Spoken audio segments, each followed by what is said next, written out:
I'm Amanda Lang at the New York Stock Exchange, where we could be in for a solid open to the trading day. Stock index futures point to some buying for the broader market and for techs.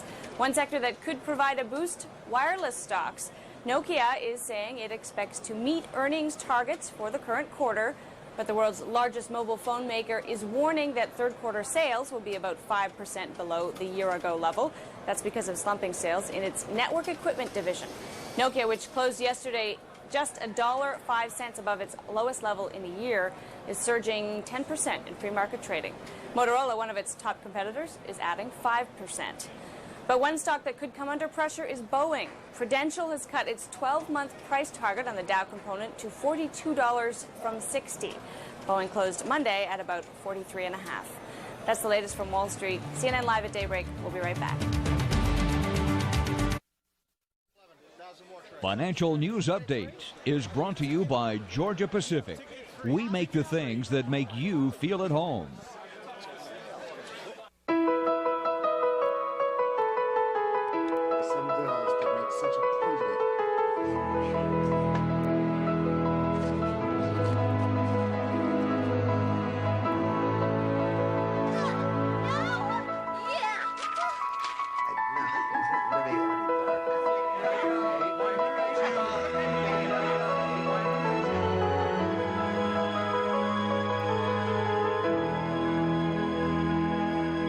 Would you like to lower your monthly mortgage payments or use the equity in your home to consolidate your credit card or other debts?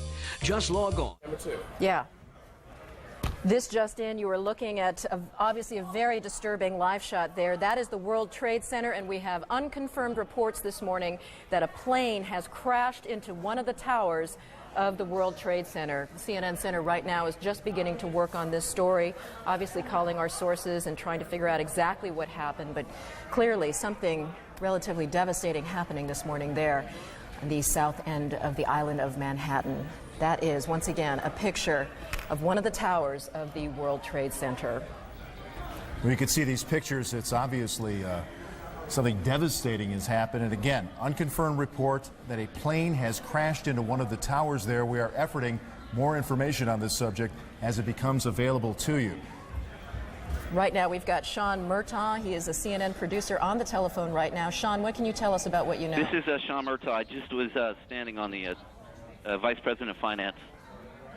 Sean, Vice President of Finance for CNN. Sean, we're on the air right now. What can you tell us about this situation?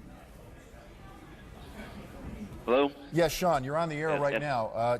Go ahead. What can you tell us? I just witnessed a plane that appeared to be cruising slightly lower than normal altitude over New York City, and it appears to have crashed into, I don't know which tower it is, but it hit directly in the middle of one of the World Trade Center towers.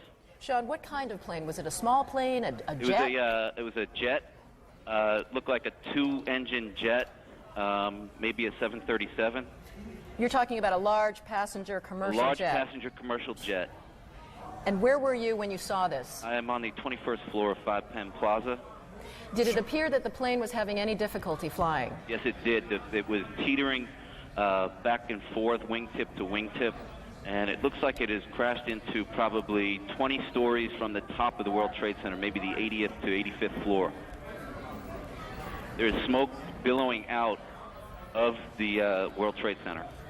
Sean, what happened next? Does it appear to you that the plane is still inside the World Trade Center? From my angle, I'm viewing south towards the Statue of Liberty and towards the World Trade Center. It looks like it is embedded in the building. I can't see from my vantage point whether it has come out the other side. Sean, what about on the ground? Or any debris that has hit down there? Can you see my vantage point is too far from the World Trade Center to make any determination of that. Did you see any smoke, any flames coming out of the engines of that plane? No, I did not. The plane just was coming in low, and the wingtips tilted back and forth, and then it flattened out. It looks like it's hit at a slight angle into the World Trade Center. I can see flames now coming out the side of the building, and smoke continues to billow. Well, generally, is that a traffic area in New York for aircraft? It is not a normal flight pattern. I'm a frequent traveler between Atlanta and New York for business, and it is not a normal flight pattern to come directly over Manhattan. Usually they come up either over the Hudson River heading north and pass alongside the island of Manhattan, or if they're taking off from LaGuardia, they usually take off over Shea Stadium and gain altitude around the island of Manhattan. It's rare that you have a jet crossing directly over the island of Manhattan. Just for our viewers who are just tuning in right now, you're looking at a live picture of the World Trade Center tower where, according to eyewitness Sean Murtaugh, he is a vice president of finance, an eyewitness to what he describes as a twin-engine plane or possibly a 737 passenger jet flying into the World Trade Center. It appears to be still embedded inside the building. Sean, are you in a position right now to hear whether any sirens are going, any ambulances, any sort of response to this yet? Not from my vantage point. I'm probably 1.5 miles, 2 miles from the World Trade Center. It is a remarkable scene, as we're seeing right now. Flames still coming out of the windows, black smoke billowing from what appears to be all sides. Obviously, windows shattered and steel jutting out from the structure right now. And Sean, once again, we're looking at these pictures, and I you're see them telling in my us, office. I have them on all my TVs. And you're telling us you believe the plane is still remains embedded. I can't tell from my vantage point. All right. Sean, thank you so much for Thank your you very eyewitness much. account there. Right now, we want to go to our affiliate NYW reporting on this as we speak. With a little girl in his arms. Did you see what happened, sir? Did you see what happened? What happened? Well, I was in the PATH train, and there was a huge explosion sound. Everyone came out. A large section of the building is blown out, around like the 80th floor. Was it hit by something, or was it something inside? It was inside. Because it looked out. Everything was coming out. All the windows were coming out. All the papers were What coming is on out. the sidewalk? I didn't see anything. Was there any people hurt, do you know? I just ran, and everyone in the PATH train just ran. I don't know if anyone was hurt, but I assume they were because the windows were all blown out. All right, thank you. Ollie, you would have to assume a very, very terrible situation if that indeed is the case, because I'm sure there were people up there in that World Trade Center. Now, we have lost, again, our transmitter is on top of the World Trade Center, so we apparently have consequently lost contact with Dick Oliver, but we are on the phone with an eyewitness. Rosa, can you hear me? Is Rosa there? Hello? Rosa? Yes. This is Jim Ryan here in the studio. Hi. What is your last name, please? Cardona Rivera. All right, again, you're looking at pictures now. We understand from a CNN Vice President, Sean Murtaugh, who was an eyewitness to this. We believe a commercial jet has crashed into one of the towers of the World Trade Center, and you can see the smoke billowing out there, flames billowing out there, and a commercial jet crashing into one of these towers. At this point, we do not have official injury updates to bring you, but we are only now beginning to put together the pieces of this horrible incident. Right, just a few seconds ago, we were tuning in to one of our affiliates in New York, WNYW. Right now, we want to go to an eyewitness on the telephone right now. Jean, what can you tell us about what you saw? I can tell you that I was watching TV, and there was this sonic boom, and the TV went out, and I thought maybe that the Concorde was back in service, because I've heard about those sonic booms. And I got up to my window. I live in Battery Park City, right next to the Twin Towers, and I looked up, and the side of the World Trade Center exploded right when I looked up, and at that point, debris started falling. I couldn't believe what I was watching. Can you hear anything from your position right now? Ambulances, sirens? Absolutely, positively. There are crowds of people downstairs in Battery Park City. Everybody's come out from the buildings. This is the financial area in Manhattan, and there's a lot of fire engines. I can see them from my window. Jean, can you tell us, I don't know if you can tell which tower it is that's on fire right now, or the kinds of services that are inside that tower? I can't tell what's inside. It's the northern tower versus the southern tower, and it seems to be on all sides of the building, from what I can tell. The west side, the south side, and it looks like smoke's coming from the east side as well. Gee, can you see any of the debris currently on the ground area?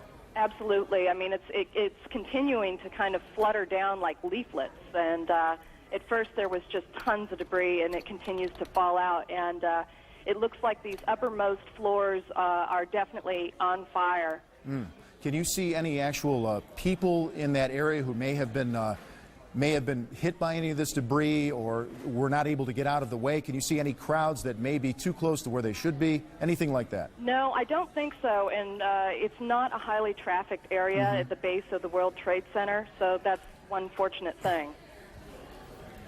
Gene, right now we're continuing to look at pictures of this devastating scene. According to Sean Murtaugh, Vice President of Finance, he witnessed what he described as a twin-engine plane, possibly a 737. He was almost absolutely sure that it was a large passenger jet that went into that plane. Gene, you're saying that you didn't see anything initially. You didn't see a plane actually approach the building. I had no idea it was a plane. I just saw the entire top part of the World Trade Center explode. So I turned on the TV when I heard they said it was a plane. Right. It was really strange. Were you there living in New York during the World Trade Center bombing? No, I wasn't. Fortunately so. When you say a sonic boom, did you actually feel anything? Were things shaking in your apartment? Yeah, you could feel it. It was just a gigantic sonic boom. The TV it went off for a second and then it went back on. And the windows, you felt the vibrations on the windows. You were saying it's not a high traffic area usually, but can you guesstimate how many people may be in an area like that at this hour of the morning? It would be hard to say. There is a huge courtyard between the two World Trade Center buildings, and the only issue might have been tourists or business people out in this courtyard area, and they possibly would have been hit. But the people that are immediately around the base of the World Trade Center, I would say at any given time, you're talking about maybe 20 or 30 people at best. We were talking with Sean Murtaugh earlier, and he said this is not normally an area where you would see some sort of aircraft, certainly, obviously, that low, but in that is not a high traffic area in terms of flights? I don't know about flights. I have a balcony down here in Battery Park City, and they have that needle sticking out of the top of the World Trade Center, and I've always wondered, if anyone would kind of get too close to the building, and accidentally veer into it. Gene, tell us a little bit about that area and how emergency crews would be able to access that area. Would that be relatively difficult or easy to access for emergency people? I would imagine it would be slightly difficult because to get around the base of the World Trade Center building, there's really only the one street entrance. The other sides of the building are surrounded by other buildings in the courtyard, and so it's just this West Side Highway, this one major street that runs up the west side of Manhattan that makes it accessible for the fire engines. And, it's amazing to sit here and watch this building on fire, and you've got this tiny little fire engine that I'm watching. That's all you see right now is the one fire engine? Where the fire engines are, it's a little bit obscured by other buildings. Right. Gene, let me ask you, I know I'm asking you to be a bit of an expert on the World Trade Center, but there's a famous viewing deck for tourists on one of the towers. When you say that this is the North Tower, is this the one that services a lot of the tourists to get their view and get to the restaurant at the top? As a matter of fact, it is. And as I'm sure you can see, there's a ton of smoke coming out right now. I'm just guessing the fire seems to be worse on, it looks like it's about 15 floors down from the top of the building. Yeah, one of the eyewitnesses, one of our affiliates was talking to, said that she thought that this was on the 80th floor. We know that there's an open air deck 110 stories high, and the glass enclosed observatory is on the 107th floor. So there is the possibility that people may very well be trapped up there. Yeah. All right. Thank you so much, Jean Yearman. You're very welcome. Eyewitness here to a loud sonic boom she described as she was sitting inside her apartment, and she looked up and saw the side of the World Trade Center exploded into flames and black smoke. We are going to join another one of our New York affiliates, WABC, for their live coverage. Plane overhead, and then all of a sudden I thought it sounded kind of loud, and then I looked up, and all of a sudden it smashed right dead into the center of the World Trade Center.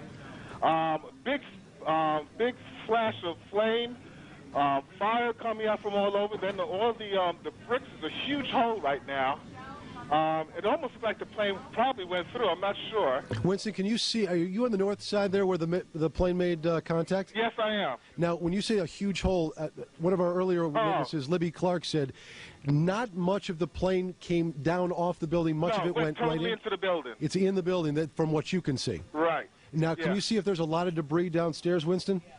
No, because it looked like it inverted. With the impact, everything went inside the building. Inside. The only thing that came out was a little bit of the outside awning. But I'd say the hole is, let me just get a better look right now. Okay, go ahead. We'll wait. I'd say the hole takes about, looks like 6, 7 floors were taken out. And there's more explosions right now. Hold on, people are running. Winston, hold on just a moment. We've got an explosion inside. The building's exploding right now. You got people running up the street. Okay. Hold on, I'll tell you what's going on. Okay, just put Winston on pause there for just a moment. Okay, the whole building just exploded some more. The whole top part. Okay. The building's still intact. People are running up the streets. Am I still connected?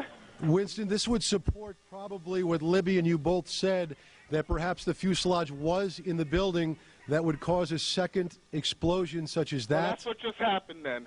That certainly. Yeah, people are running up. We're getting word that perhaps. Okay, hold on. The people here are, everybody's panicking. All right, Winston, Winston, let me put Winston on hold for just a moment. Okay, I don't know how much longer we're staying. I'm inside of a diner right now. Well, Winston, you know what? If you could give us a call back, I just don't want to panic here on the air. Let's just take some of our pictures from News Chopper 7. Now, one of our producers said perhaps a second plane was involved, and let's not even speculate to that point, but at least put it out there that perhaps that may have happened. The second explosion would certainly back the theory from a couple of eyewitnesses that the plane fuselage perhaps stayed in those upper buildings. Now, if you look at the second building, there are two, that both Twin Towers now are on fire. Now, this was not the case, am I correct? A couple of moments ago. This is the second Twin Tower now on fire, and we're going to check on the second flight if perhaps that had happened. This all began at about 8:48 this morning. Again, what we know, in case you're just joining us, a small plane, not a Cessna type or 5 or 6 seater, but instead perhaps a passenger flight, ran into the north side of the World Trade Center. As you can see, the second explosion that you're looking at now in the second Twin Tower, it has spread much debris, much more debris than the first explosion or the first accident. Is Winston still on the line with us? Okay, he's not there, but do we have, I'll just talk to my producer, do we have an eyewitness that perhaps sees better than we do from these pictures? Again, you can see that there is debris falling off. Come on, dip. Okay, we actually have an Eyewitness News reporter, Dr. Jay Adlersberg, who is downtown at the time, and he is on the phone with us live. Dr. Jay, what can you tell us? Hello, Steve. I'm actually uptown at 86th and Riverside. I can see the World Trade Center from about half the building up to the top.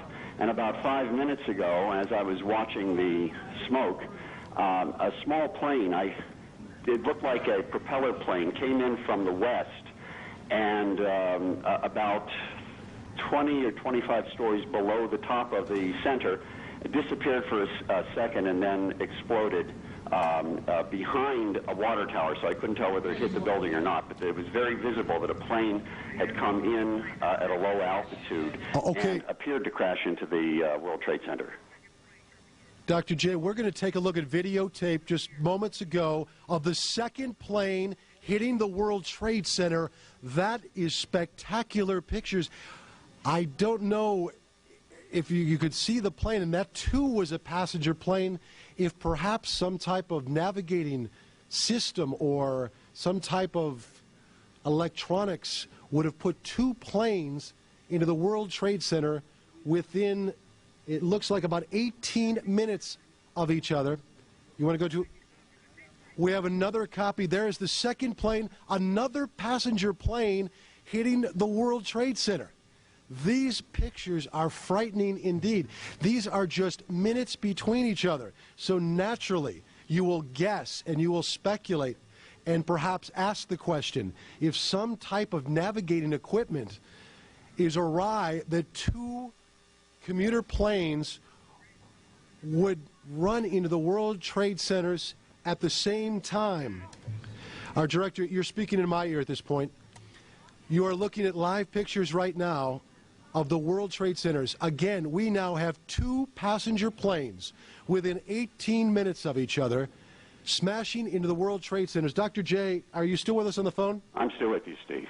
Dr. J, this is just frightening pictures indeed, and I would assume, or you would naturally think, that when You've been listening to some of the coverage provided for us by our affiliate WABC out of New York City. Let's go now and check our other affiliate WNBC to get the latest. I'm sorry, WNYW here, live coverage here of this amazing picture we're getting from Lower Manhattan. Two planes, one hitting each of the Twin Towers at the World Trade Center. They come by and they say, what happened, what happened? And you just got to say something hit the building and then something hit both buildings. Well, we saw clearly, we didn't see the first one, but we saw clearly that a plane deliberately crashed into one of the upper floors of the World Trade Center. That was the second plane. So two planes crashed into the upper floors of each of the World Trade Center towers. And I'm just, I understand now that Port Authority headquarters are in one of those buildings somewhere near that location. Jim, I yes? don't know whether we've confirmed that this was an aircraft, or to be more specific, some people said they thought they saw a missile. Well, I don't know how people could differentiate, but we might keep open the possibility that this was a missile attack on these buildings. Ali, I must say that we have an eyewitness who said it was a large plane that crashed first. And then as we were watching the live picture here in the studio, we saw a plane crash into the other tower of the World Trade Center. And again, let's just to be sure, there it is. Oh. There it is. The plane went right through the other tower of the World Trade Center. That is a very hard thing to watch. And clearly, these are incredible pictures that we're watching this morning. These, thanks to our affiliate WNYW in New York. You are looking at this picture. It is the Twin Towers of the World Trade Center, both of them being damaged by impacts from planes. We saw one happen at about maybe 9 minutes before the top of the hour. And just moments ago, so maybe 18 minutes after the first impact, the second tower was impacted by another, what appeared to be another passenger plane. In fact, we've got some tape replay of that. Do we have the tape available right now?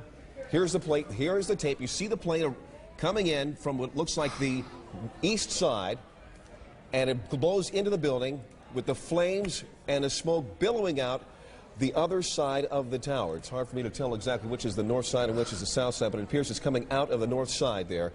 Incredible pictures. These happened just moments ago. And I believe we have someone with us on the line. Ira Fermer. We have Ira Fermer, the former NTSB spokesman. And you're watching these pictures as well with us, are you not? Yeah, I'm with you on CNN. What can you make of what we have seen, and particularly with this replay we just saw moments ago? That's absolutely inexplicable. There shouldn't be any aircraft in that area, much less something heading what looked like deliberately for the World Trade Center tower. You don't think there's any way this could be any kind of an accident, no kind of a navigational equipment failure or some sort of a navigational quirk by beacons or whatever? No, you've got incredibly good visibility at this point, and no pilot is going to be relying on navigational equipment in such a circumstance that would cause them to crash into the World Trade Center.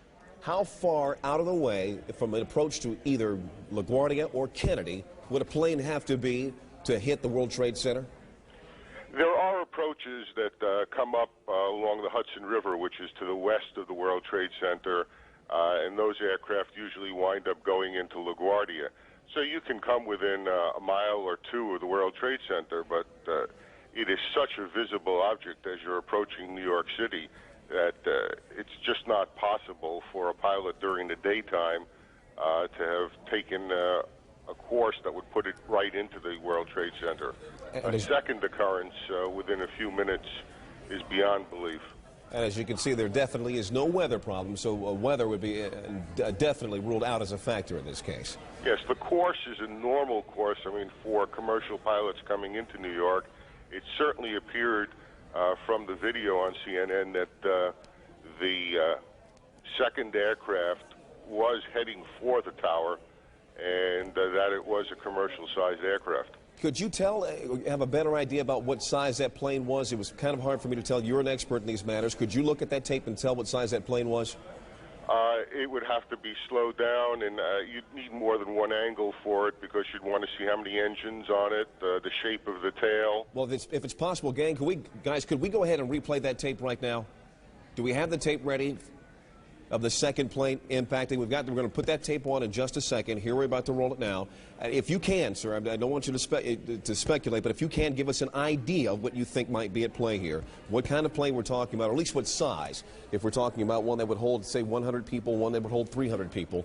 From what you see, we'll have to back the tape up further than that, guys. Here we go. It's very hard to get a perspective on it. I don't know how far away we are at this, but that looks to me like it could be certainly a passenger jet and one of those aircraft that could hold 100 or more people. I caution you at this point to wonder whether or not that airplane was occupied by more than just a pilot or a crew. We don't necessarily know that there were any passengers aboard that airplane. Understood. Understood. Darren Kagan joining the conversation here, sir, but there's no indication that there would be any air traffic on purpose in the area of the World Trade Center at this time of day, or any time of day for that matter. Well, not directly into the World Trade Center. No, but even close to it. You would be clearing the World Trade Center by a few miles. Normal operations. And when you're looking at the pictures that you see with all this smoke and fire and all that, it's just absolutely unbelievable to think that a flight crew that wouldn't ordinarily see the World Trade Center, wouldn't ordinarily be on course, would now not see this as a flaming beacon to avoid. Let me ask you this about the airspace. Given that it appears that 2 different airplanes have flown into the World Trade Center in 18 minutes, is it possible to shut down that airspace and keep another plane from doing something just like it? I don't think that this represents an accident, and so I don't think that we're talking about having to now keep other aircraft away. This picture that CNN is broadcasting live is probably from a range of a couple of miles away, and you can see that. No, certainly that, but if there was somebody who intentionally was trying to do the same thing again, is there a way to shut down the airspace to keep planes out? No, you can't shut down airspace. There's no gate, there's no fence in airspace. All you can do is broadcast that that airspace is closed, but if someone is intent on breaking through it, that happens with our military airspace all the time off the coast. I want to bring up a couple of points right now, if I may. We have just been told that President Bush has been informed of this incredible tragedy happening in New York. He did have an event scheduled at 9:30 this morning, which we were going to cover here. He has just canceled that event. We expect he will probably have some comments fairly soon, and we will bring those to you live the moment that we understand he is available. But I'd like to ask you once again, Ira, if I can get back to asking you about this particular crash. Is it possible that those who are tracking planes either at LaGuardia through the radar, can I give us some more information about exactly what happened here? Were these planes, I guess, using beacons to come in, or if there's some sort of identification of these planes as they approach the New York area? Yes, there should be if they were under air traffic control. You've got one eyewitness telling you that the first aircraft flew from Westchester and flew down through Manhattan and directly into the World Trade Center, presumably the North Tower. And now you've got, you're showing the other aircraft coming in. Looks to me like it would be from the west into the other tower. Those planes could be, should be, normally would be under air traffic control, but it is also entirely possible for aircraft to fly into, through, or over New York, or in this case into a building in New York, without being under the control. And we use that word advisedly. All that means is information is what air traffic control is. and just operate and do whatever they want if they don't follow the rules of air traffic control. Ira Furman, we thank you very, very much for your insight, and the longer we talk, the less convinced many will become that this was an accident. We thank you very much for your insight. More information on that just ahead. Now we want to bring in Todd Harris. Todd, on the scene, saw what happened. Todd, are you with us? Yes, I had a perfect view, and the plane was coming in. I noticed it a second before it hit the building. It looked like it was moving slowly, and it lined itself up to hit the building directly. Are you talking about the first plane or the second plane? The first plane. And Todd, tell us exactly where you are, where you had this great view. I was on Highway 278, like a dead-on view of the side that it hit the building. All right, Todd, hang on. We're going to continue our jconversation. Leon has something to jump in here with. Yes, I'm checking the wires even as we speak. The Associated Press is reporting right now that the FBI in Washington is investigating reports that these two plane crashes are the result of foul play. There is a report here by the Associated Press of a possible plane hijacking. They don't say two, but they say a possible plane hijacking. Let's go to Kelly Arena, who's on the phone right now from Washington. Kelly? Hello, Kelly. Kelly Arena, are you there? All right, Kelly Arena's. Okay, there's Kelly. Kelly, what have you learned? Okay, well, an FBI official has just told CNN that they are investigating, but they have not yet determined whether or not this was indeed a terrorist act. The official that I spoke to said that so far there has been no communication, no one claiming responsibility for either of those crashes. There is an investigation underway. If there is anything to be said officially, it will come out of the New York City field office of the FBI, which is right now involved in that investigation to find out whether or not it was. But I have to tell you, I repeat, right now the FBI has not determined whether or not this is a terrorist act, although they are investigating. All right, thank you very much, Kelly Arena. We appreciate that. Darren, let's go ahead and bring back in Todd Harris. Todd, are you still with us? We don't have Todd. Okay, once again, if you're just joining us, the breaking story that we're following out of New York City, within the span of 18 minutes, two separate planes crashing into the World Trade Center. The rescue operations underway, not clear. We're going to show you, this is the second plane after the first tower was already on fire. This happened just minutes ago. We'll let the pictures tell the story. You saw it live here on CNN as it happened. The plane crashed right into the side of the World Trade Center, causing a huge explosion. Now, as we speak, and we're showing you live pictures now, smoke and fire taking place in both towers of the World Trade Center. And it appeared that second plane that we actually did have on videotape, on its approach toward that tower, actually turned. And I have to think, I'm not an expert in these things, so I don't know, but it would seem as though that move actually may have caused much more damage. These are incredible pictures, as you can see here. Let's keep the pictures up as we go ahead and talk to more eyewitnesses. Joe Trachtenberg joining us on the phone. Joe, are you with us? Yes, I am. Can you tell us what your vantage point is and what you've seen so far? Well, we got. I heard on the radio that one of the towers was on fire, and we went to High Point in our building, which is on the 25th floor, and you had a clear view of the both World Trade Centers, and the one tower was smoking hard. And there was another plane that was flying low, and we just looked at it, and before you know it, just kamikaze, boom, right into the other tower, and mass explosion, windows flying. It was horrible. I'm still distraught looking at it. Were you close enough to see or get a general idea of what kind of plane that was that flew in the second time? Well, I'm not an expert on planes, but it wasn't didn't seem like a big passenger jet. It was a smaller type plane because it made some pretty radical turn, and they were flying low, and you're not used to see big planes flying over Manhattan because I don't think you're allowed to, but it was pretty tough. And explain to me again what your vantage point is, where you are in the city looking at this. We're in Chelsea. It's like 25th Street and 7th Avenue, and it's clear looking all the way downtown, and you could see the buildings, the whole downtown, because it's a clear day, and it's a disaster. And once again, describe for us what you saw as that plane went to the second building. That plane just flew straight into the second building on the downtown side, it appeared. It was just a huge explosion, and smoke just immediately, and fire started immediately coming from the second tower as it hit, and there was glass flying everywhere. All right, looks like we have a little bit of audio problem with that, so I'm going to say thanks to Joe Trachtenberg for talking to us and telling us what he saw.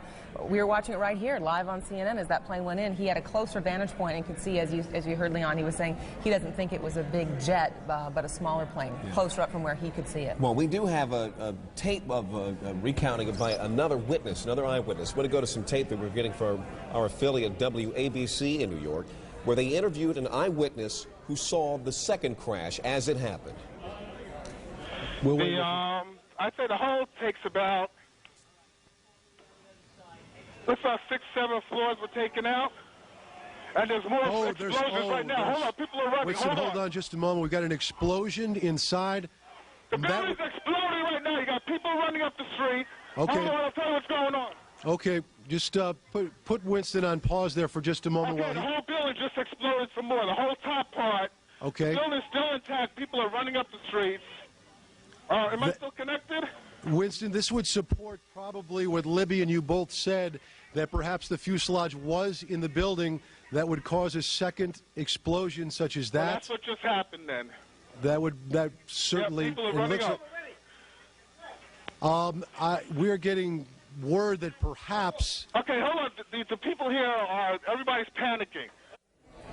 Keep in mind that the first plane hit about 8:48 a.m., so there had to already be a number of people at work inside the World Trade Center. We're going to go right now, bring in Rose Arce, one of our producers here at CNN. She's with us on the phone and has with her a number of people who have escaped the building. Rose. Yes, there's a huge crowd. I'd say about hundreds of people on the streets that come from south to north. I've been really thousands of people that have been running from inside these buildings. You know, it's a very heavily trafficked area in downtown, the World Trade Center. Many of them were inside the building when they felt the explosion. And they say there was just pandemonium. There was no warning, no alarms, no anything. Everyone just raced from their desks, ran downstairs, and now there's a steady stream of folks running away from the building. Some people saying that they're fearing there'll be another explosion, and when they saw the second plane, convinced that this was dangerous, there's just an absolute flood of folks escaping downtown Manhattan right now. And Rose, do you have anybody with you that could talk about being inside the World Trade Center when this happened? Right now, honestly, there are scores of people that are literally running by me. There's debris on the base of the building that has continued to fall, as you know, even as far as a block away from the building. And what's happened is that everyone seems to have figured out that there's ongoing danger, and there's just a stream of folks running as quickly as they can uptown away from this. Understandably. What about rescue efforts? I would imagine there's still a number of people inside those buildings. Well, right now what you see is there's trucks trying to get through, and people have actually jumped from the crowd and are trying to help direct traffic to try to get emergency vehicles there. There's no traffic going in the other direction, but because of the flow of people, it looks like some emergency vehicles are actually having trouble getting to the scene. And from where you're standing, is there any kind of command center, any place that people are being directed toward? Right now, what there is there's a crush of emergency vehicles and rescue vehicles, but they don't seem to be quite organized in any direction. There's fire department vehicles on the one side where you see the smoke coming out of the building. On the other hand, you see groups of police officers trying to organize the crowd and in more orderly fashion. I think there seems to be some fear on their part that such a huge crowd of people might injure each other on the way out.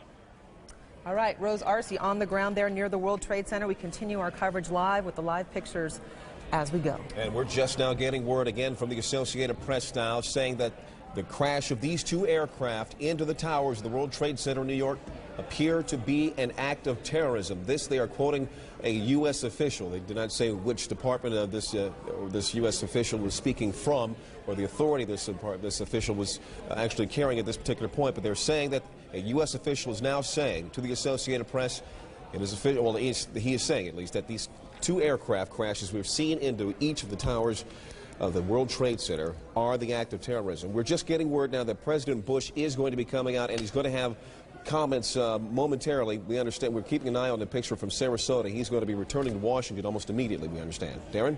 And in fact, as you mentioned, President Bush is in Florida today. We're supposed to have an education event just minutes from now. That has been canceled. Our Major Garrett is traveling with the president. Major, maybe you can tell us a little bit more on the president's immediate plans. Good morning, Darren. President Bush, as you said, will make a statement here at Emma E. Booker Elementary School in Sarasota on the catastrophe at the Twin Towers in New York. Following that statement, the President will board Air Force One and return immediately to Washington. We are told by White House officials traveling with the President in Sarasota that he was notified either shortly before 9 a.m. or just shortly after. We don't have an exact moment of the notification of the President. We believe his Chief of Staff, Andrew Card, told him of the events in New York City. The President has been monitoring them as best as he can. He was, at one moment this morning, sitting reading a book to some of the elementary school children here as scheduled. Reporters asked him if he was aware of the situation in New York. He nodded a bit gravely and said he would have something to say about that shortly. We are expecting that statement any moment now.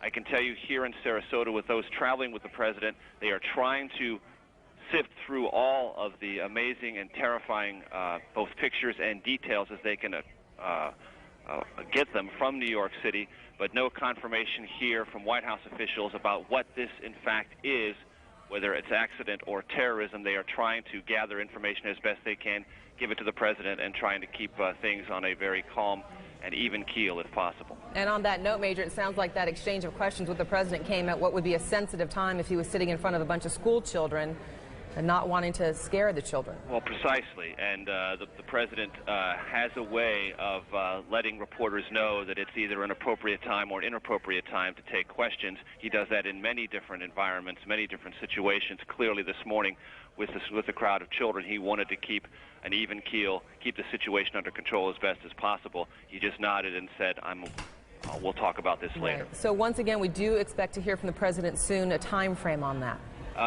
Within the next 10 minutes or so. Again, things are very much in flux, things are a bit confused. The event here, which was scheduled to talk about education reform, talk about the importance of reading, that has been scrubbed, and the President is trying to gather whatever information, all the information he can from various White House sources, make a statement, and then get aboard Air Force One, get back to Washington just as soon as he can. Major Garrett traveling with the President in Sarasota, Florida. Major, thank you very much. And of course, as soon as the President begins to speak, you'll see those comments live here on CNN. Leon. I want to just inform you that we just gotten word, according to Reuters news service, trading on the markets in New York have been postponed indefinitely. And we will try to keep an eye on that, but can't expect that to happen, get underway anytime soon. But we just heard our Major Garrett mention moments ago this investigation. We're just now getting reports here, the Associated Press, saying that U.S. officials are saying this is an act of terrorism. Let's go now to our David Enzor, who's on the phone right now, and give us some more information on what may be at stake there. David. Well, Leon, I can just tell you that U.S. officials are also telling me that this is clearly not an accident in their view, and they do believe that terrorism is at the root of this. They believe this is a terrorist act. However, they have very little other information. Obviously, law enforcement agencies will be taking the lead on this, trying to find out who was flying the planes, whether they had in fact been turned away from their regular flights, and so on. So very little information. David, we're going to have to cut you off. President Bush is speaking. America. I unfortunately will be going back to Washington after my remarks. Secretary of Rod Page and Lieutenant Governor will take the podium and discuss education. I do want to thank the folks here at Booker Elementary School for their hospitality. Today we've had a national tragedy. 2 airplanes have crashed into the World Trade Center in an apparent terrorist attack on our country. I have spoken to the Vice President, to the Governor of New York, to the Director of the FBI, and have ordered that the full resources of the federal government go to help the victims and their families, and to conduct a full-scale investigation to hunt down and to find those folks who committed this act. Terrorism against our nation will not stand. And now, if you join me in a moment of silence.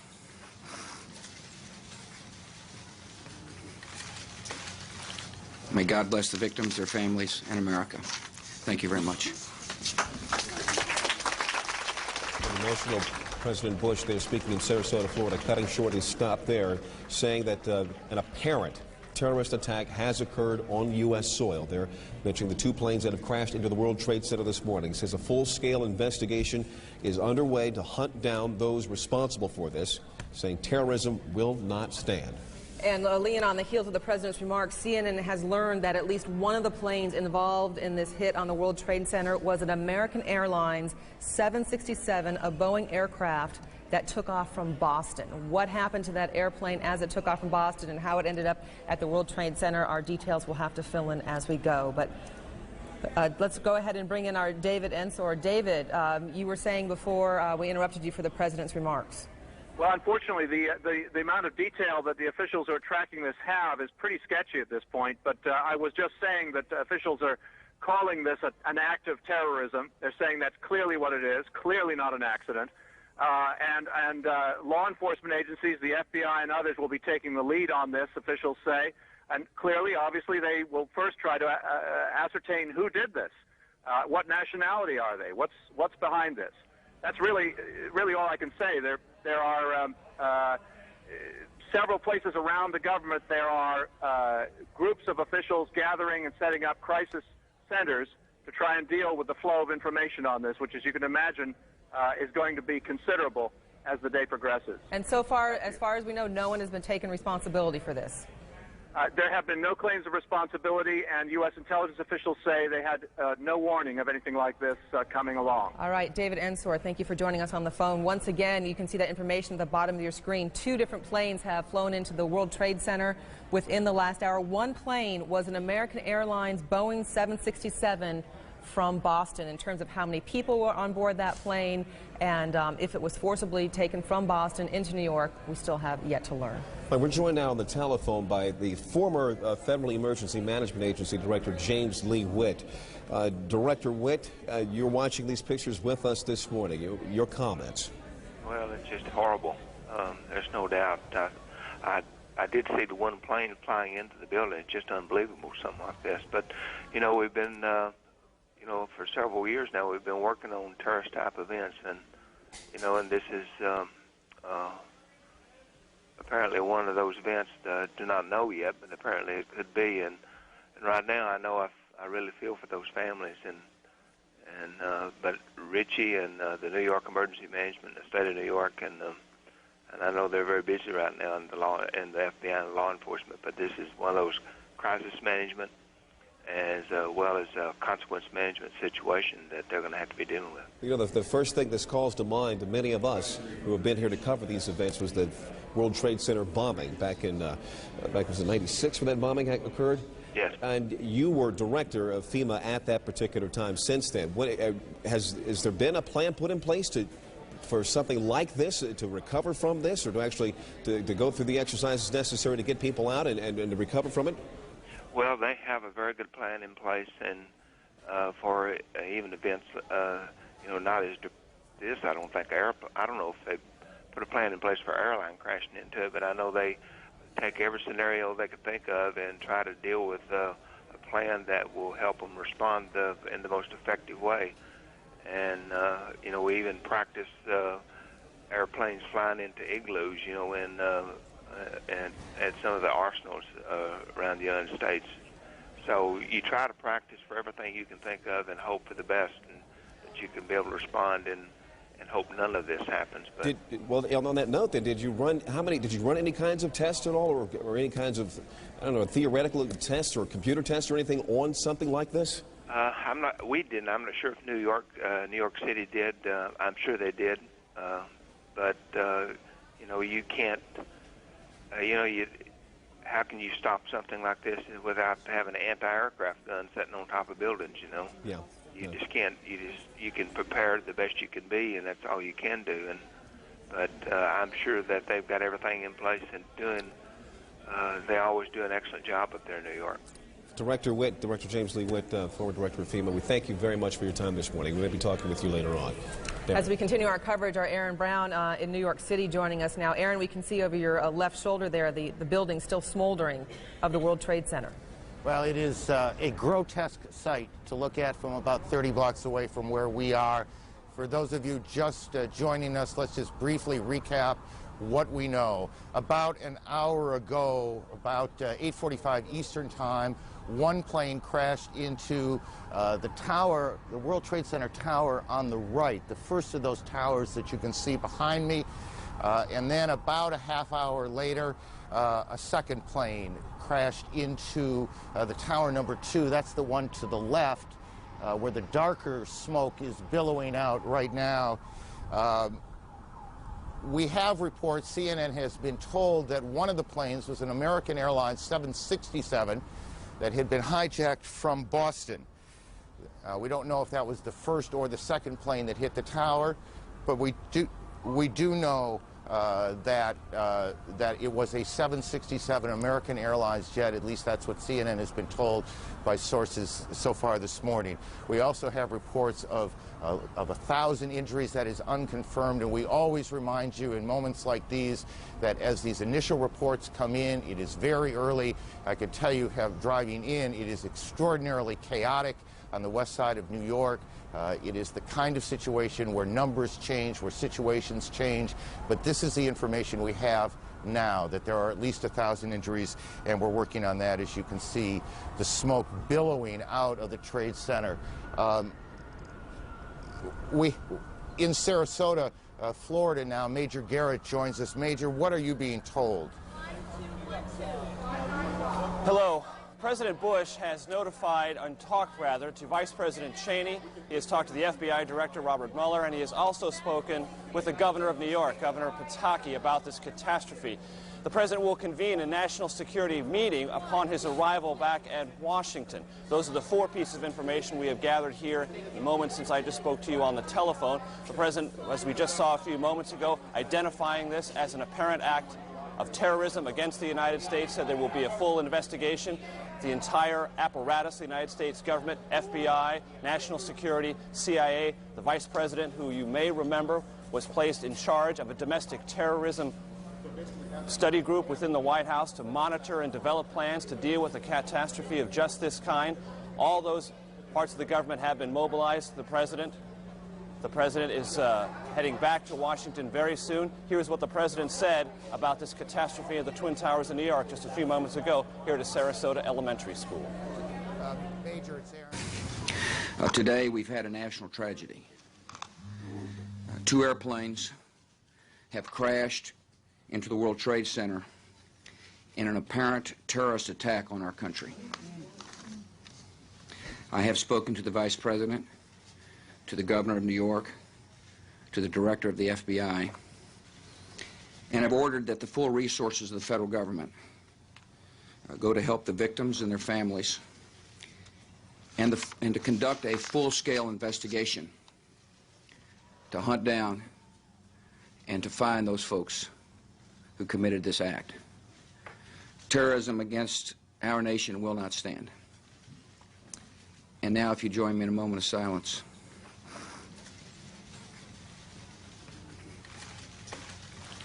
May God bless the victims, their families, and America. Thank you very much. The President was first notified about the situation in New York by National Security Advisor Condoleezza Rice. Then the second notification updating him with more details on the situation came from his Chief of Staff, Andrew Card, who's traveling with the President here in Sarasota. The day was supposed to talk about education reform, but the President is scrubbing all of those plans, marshaling all the resources of the federal government, talking with his aides as he can, and preparing to fly back to Washington to, again, as we said, convene a National Security Council meeting. Back to you. Major, before you get away, and I apologize if I'm asking you to repeat something, I'm having a little trouble hearing you. Do we know exactly where the President was when he was told? He was just arriving here in Sarasota at Emma E. Booker Elementary School. He had taken an early morning jog this morning in Sarasota, had just arrived here with a presidential motorcade. Then the spectacular, horrific pictures began appearing on television sets here at the elementary school. The President received a telephone call from Condoleezza Rice, National Security Advisor. Then he received an update from his Chief of Staff, Andrew Card, traveling with him. Then it was made clear to the press, traveling with the President, he would make a statement. Shortly before that statement, he was actually sitting down with some children here at the elementary school, reading them a book. Reporters asked him if he knew about the situation of the Twin Towers. He nodded and said he would talk about it momentarily. In fact, he did. We just heard the President's statement declaring this an apparent act of terrorism. Yes, Aaron? Let me interrupt you here. Senator Kennedy is speaking in Washington as, again, one of the planes was hijacked from Boston. Perhaps we can hear the Senator now.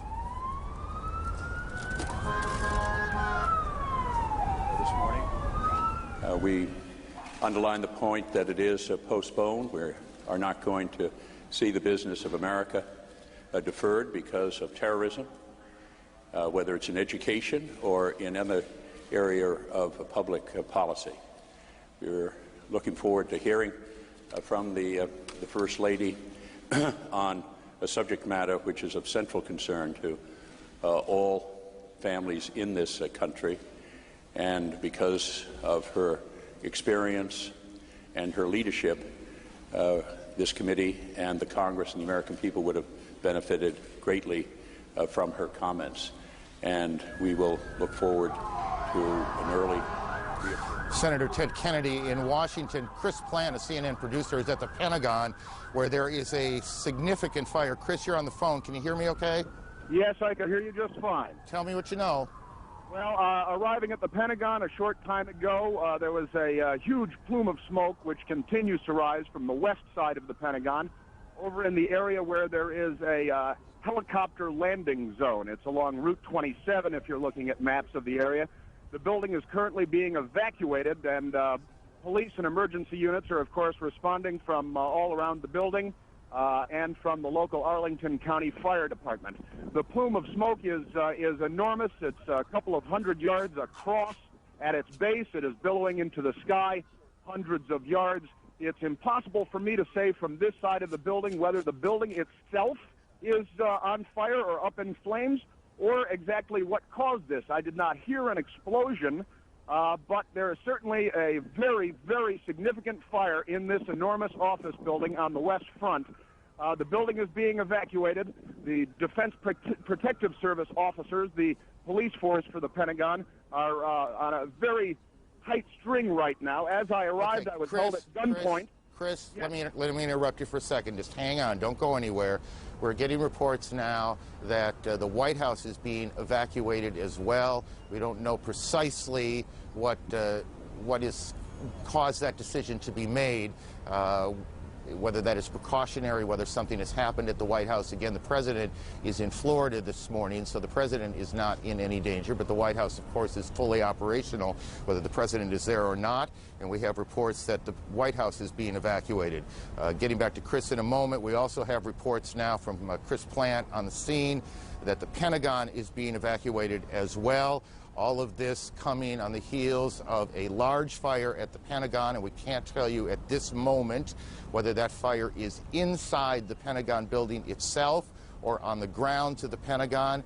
And these two planes that you can see behind us that hit the World Trade Center, that's Washington, the old executive office building, I believe, and you can see the plume of smoke behind it, which we will assume until we're told otherwise that that's the fire at the Pentagon. I believe that's correct.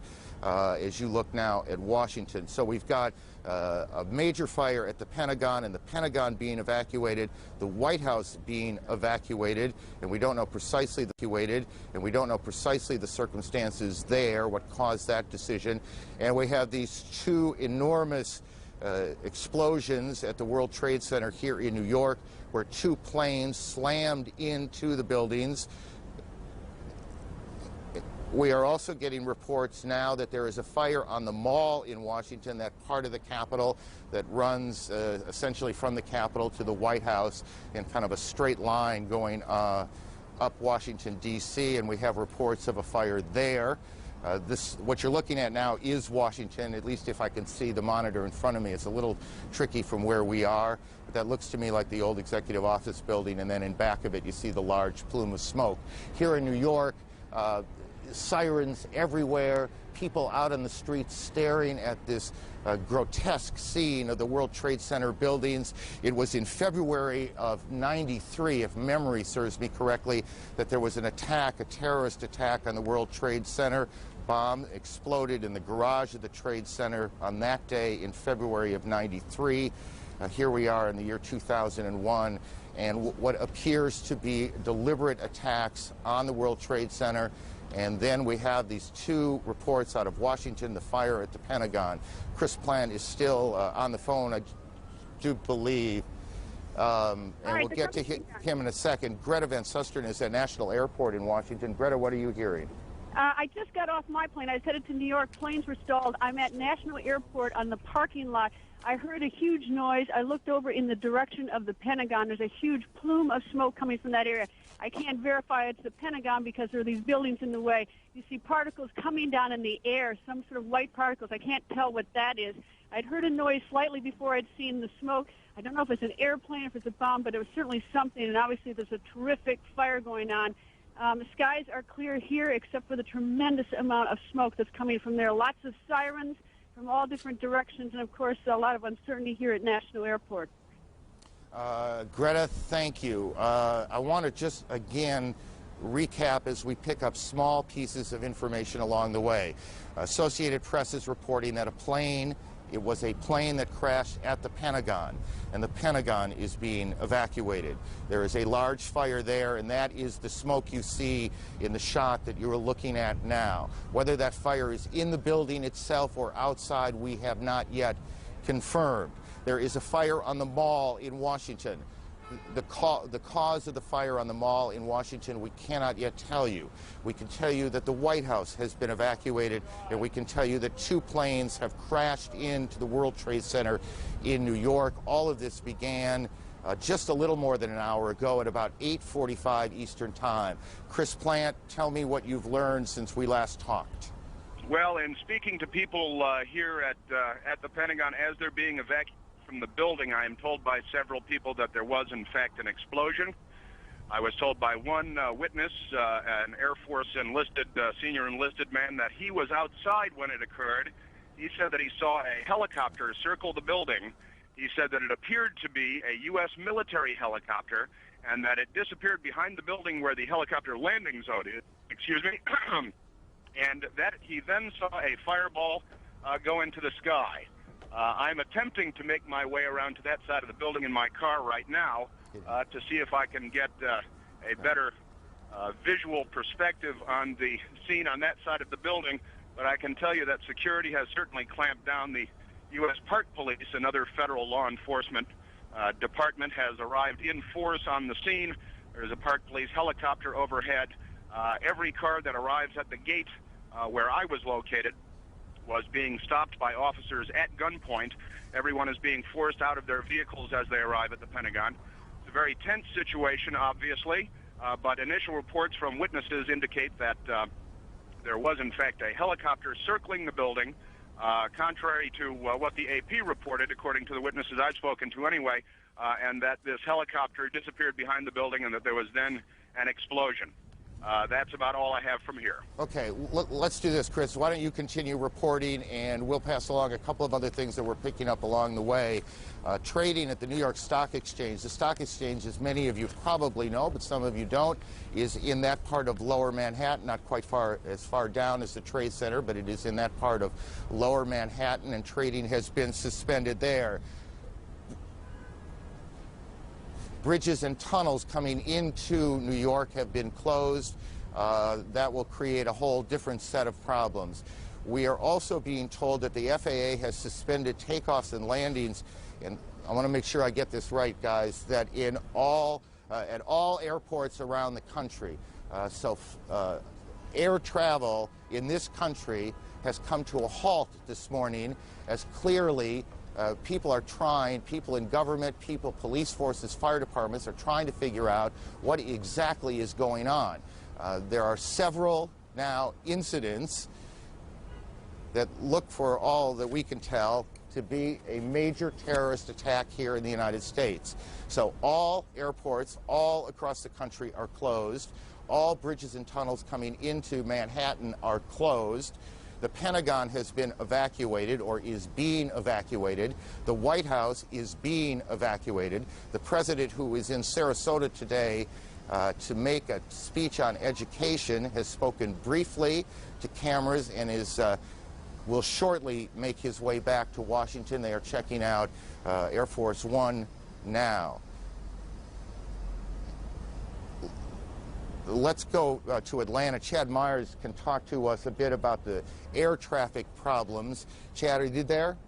Aaron, yes, all of the airports across the country have been shut down. We started with Zone New York, which includes Islip, Newark, JFK, LaGuardia, all the way down to Philadelphia, and then IAH, Houston, and then San Francisco, and then LA. They were just falling like a deck of cards, and then all of a sudden the FAA just said, we're shutting down everything. All flights have been canceled for another 7 hours, which is about 5 o'clock Eastern time, and then we'll reignite there. We'll take a look what's going on after that. The probability of extension, as they call that, is high, which means even after 5 o'clock, the airports may still be shut down. We'll keep watching it for you here from Atlanta. Chad, and if you don't know, just say you don't know. Can you recall a situation where every airport in the country had been shut down? Absolutely not, except in wartime, of course, Aaron, and obviously this is not that. But with all the airports, as they were going down from west to east, we could see them, and then we could eventually see from New York, and then they canceled Boston, as we got the report that the first flight, or one of the possible hijack flights, did come out of Boston, and then it just started going down from there. But never, ever before have we ever seen all of the airports shut down like this, not this quickly. Chad, thank you. Stay on this for a while. We'll get back to you. We know that many people are just joining us. We want to get everyone on the same page before we move on. So one more time, let's go through the sequence of events. At about 8:45 Eastern Time, a plane crashed into the foremost of those towers that are the World Trade Center. That's Air Force One you see in Florida, the president on board. Obviously extraordinary security around the plane before the president got on, and the president is heading back to Washington. A short time ago, the president made a statement. He said, terrorism against our nation will not stand. The government will hunt down those responsible. Mr. Bush said today, we've had a national tragedy. 2 planes have crashed into the World Trade Center in an apparent terrorist attack on the country. And we also have a report now that it was a plane that crashed into the Pentagon, and we have a large fire at the Pentagon. The Pentagon is being evacuated as we speak now. The White House has been evacuated as well. CNN's John King joins us on the phone. John. Aaron, I'm standing in Lafayette Park directly across from the White House, perhaps about 200 yards from the White House residence itself. The Secret Service has pushed most people all the way back to the other side of the park, trying to avoid having that done to me at the moment. Just moments ago, they started slowly evacuating the White House about 30 minutes ago, and then in the last 5 minutes, people have come running out of the White House and the old Executive Office building, which is the office building right directly across from the White House. About 10 minutes ago, there was a white jet circling overhead. Now, you generally don't see planes in the area over the White House. That is restricted airspace. No reason to believe that this jet was there for any nefarious purposes, but the Secret Service was very concerned, pointing up at the jet in the sky. It is out of sight now, best we can tell, but they've evacuated the entire White House staff and the old Executive Office, as well as some townhouses that are government offices. Many of our viewers might know Blair House, where other international leaders stay when they are in Washington. That block of townhouses has been evacuated as well, and they are pushing us now back toward H Street, which is the next main street to the north from Pennsylvania Avenue across from the White House. Okay, John, hang on one second. We're also getting reports at the Capitol, the Treasury building also being evacuated. John, is this evacuation from the White House, was it orderly? Did it seem panicky? How would you characterize it? It started off as orderly, much like we get when there are occasional bomb scares near the White House, but then, again, in the last 10 minutes or so, the people who came out the last several hundred I saw leaving the grounds were told and ordered by the Secret Service to run. They were running through the gates. These are, of course, professionals in business suits. I'm also told that prior to that, and we don't know the current situation, that the Vice President and other administration officials on the scene were meeting in the White House Situation Room, which is in the basement of the White House. Whether they have stayed on the complex or not is unknown to us at this moment. I spoke to an administration official shortly after the President delivered his statement, who said, obviously, the operating assumption here is terrorism. The initial assumption, this official said, was that this had something to do, or at least they were looking into any possible connections with Osama bin Laden. The administration recently released a warning that they thought Osama bin Laden might strike out against U.S. targets. Just to add, John, a bit to what you've been saying, we're getting a report from Associated Press now that the White House was evacuated after the Secret Service received what AP is describing as a credible, a credible threat of a terrorist attack against the White House itself.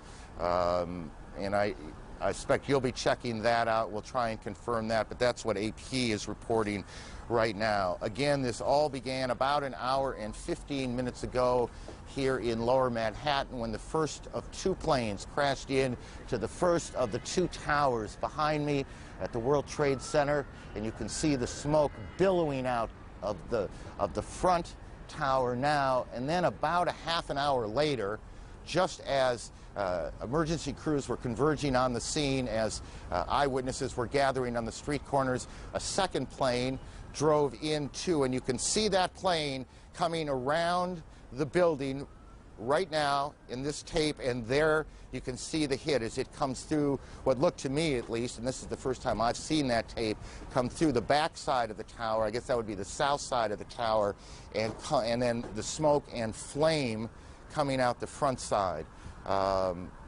Again, that was about a half hour after the first attack, which was at about 8:45. Look, you want to be careful here. We don't want to get too far ahead of this, but obviously this has all the appearances of an extraordinarily well-coordinated and devastating terrorist attack here in the United States. Certainly nothing like it since Oklahoma City, and nothing like it here in New York since the terrorist attack on the same World Trade Center buildings in February of 1993.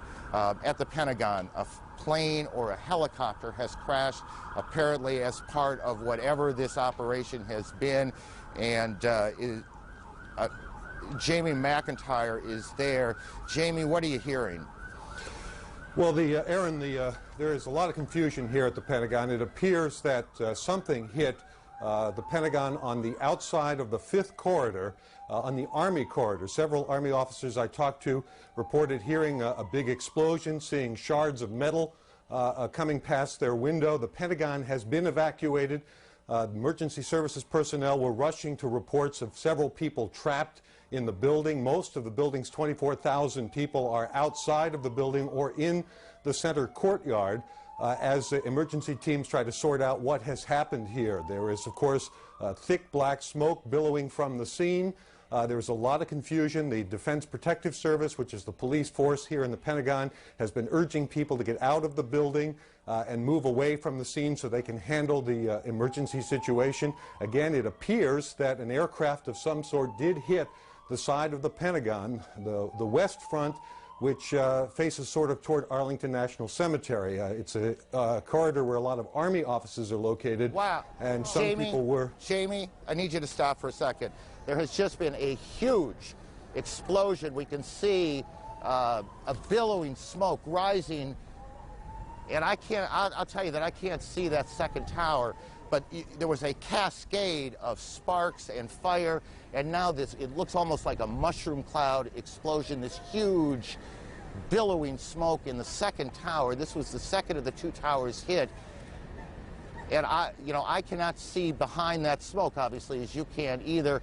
The first tower in front has not changed, and we see this extraordinarily and frightening scene behind us of this second tower, now just encased in smoke. What is behind it, I cannot tell you. Just look at that.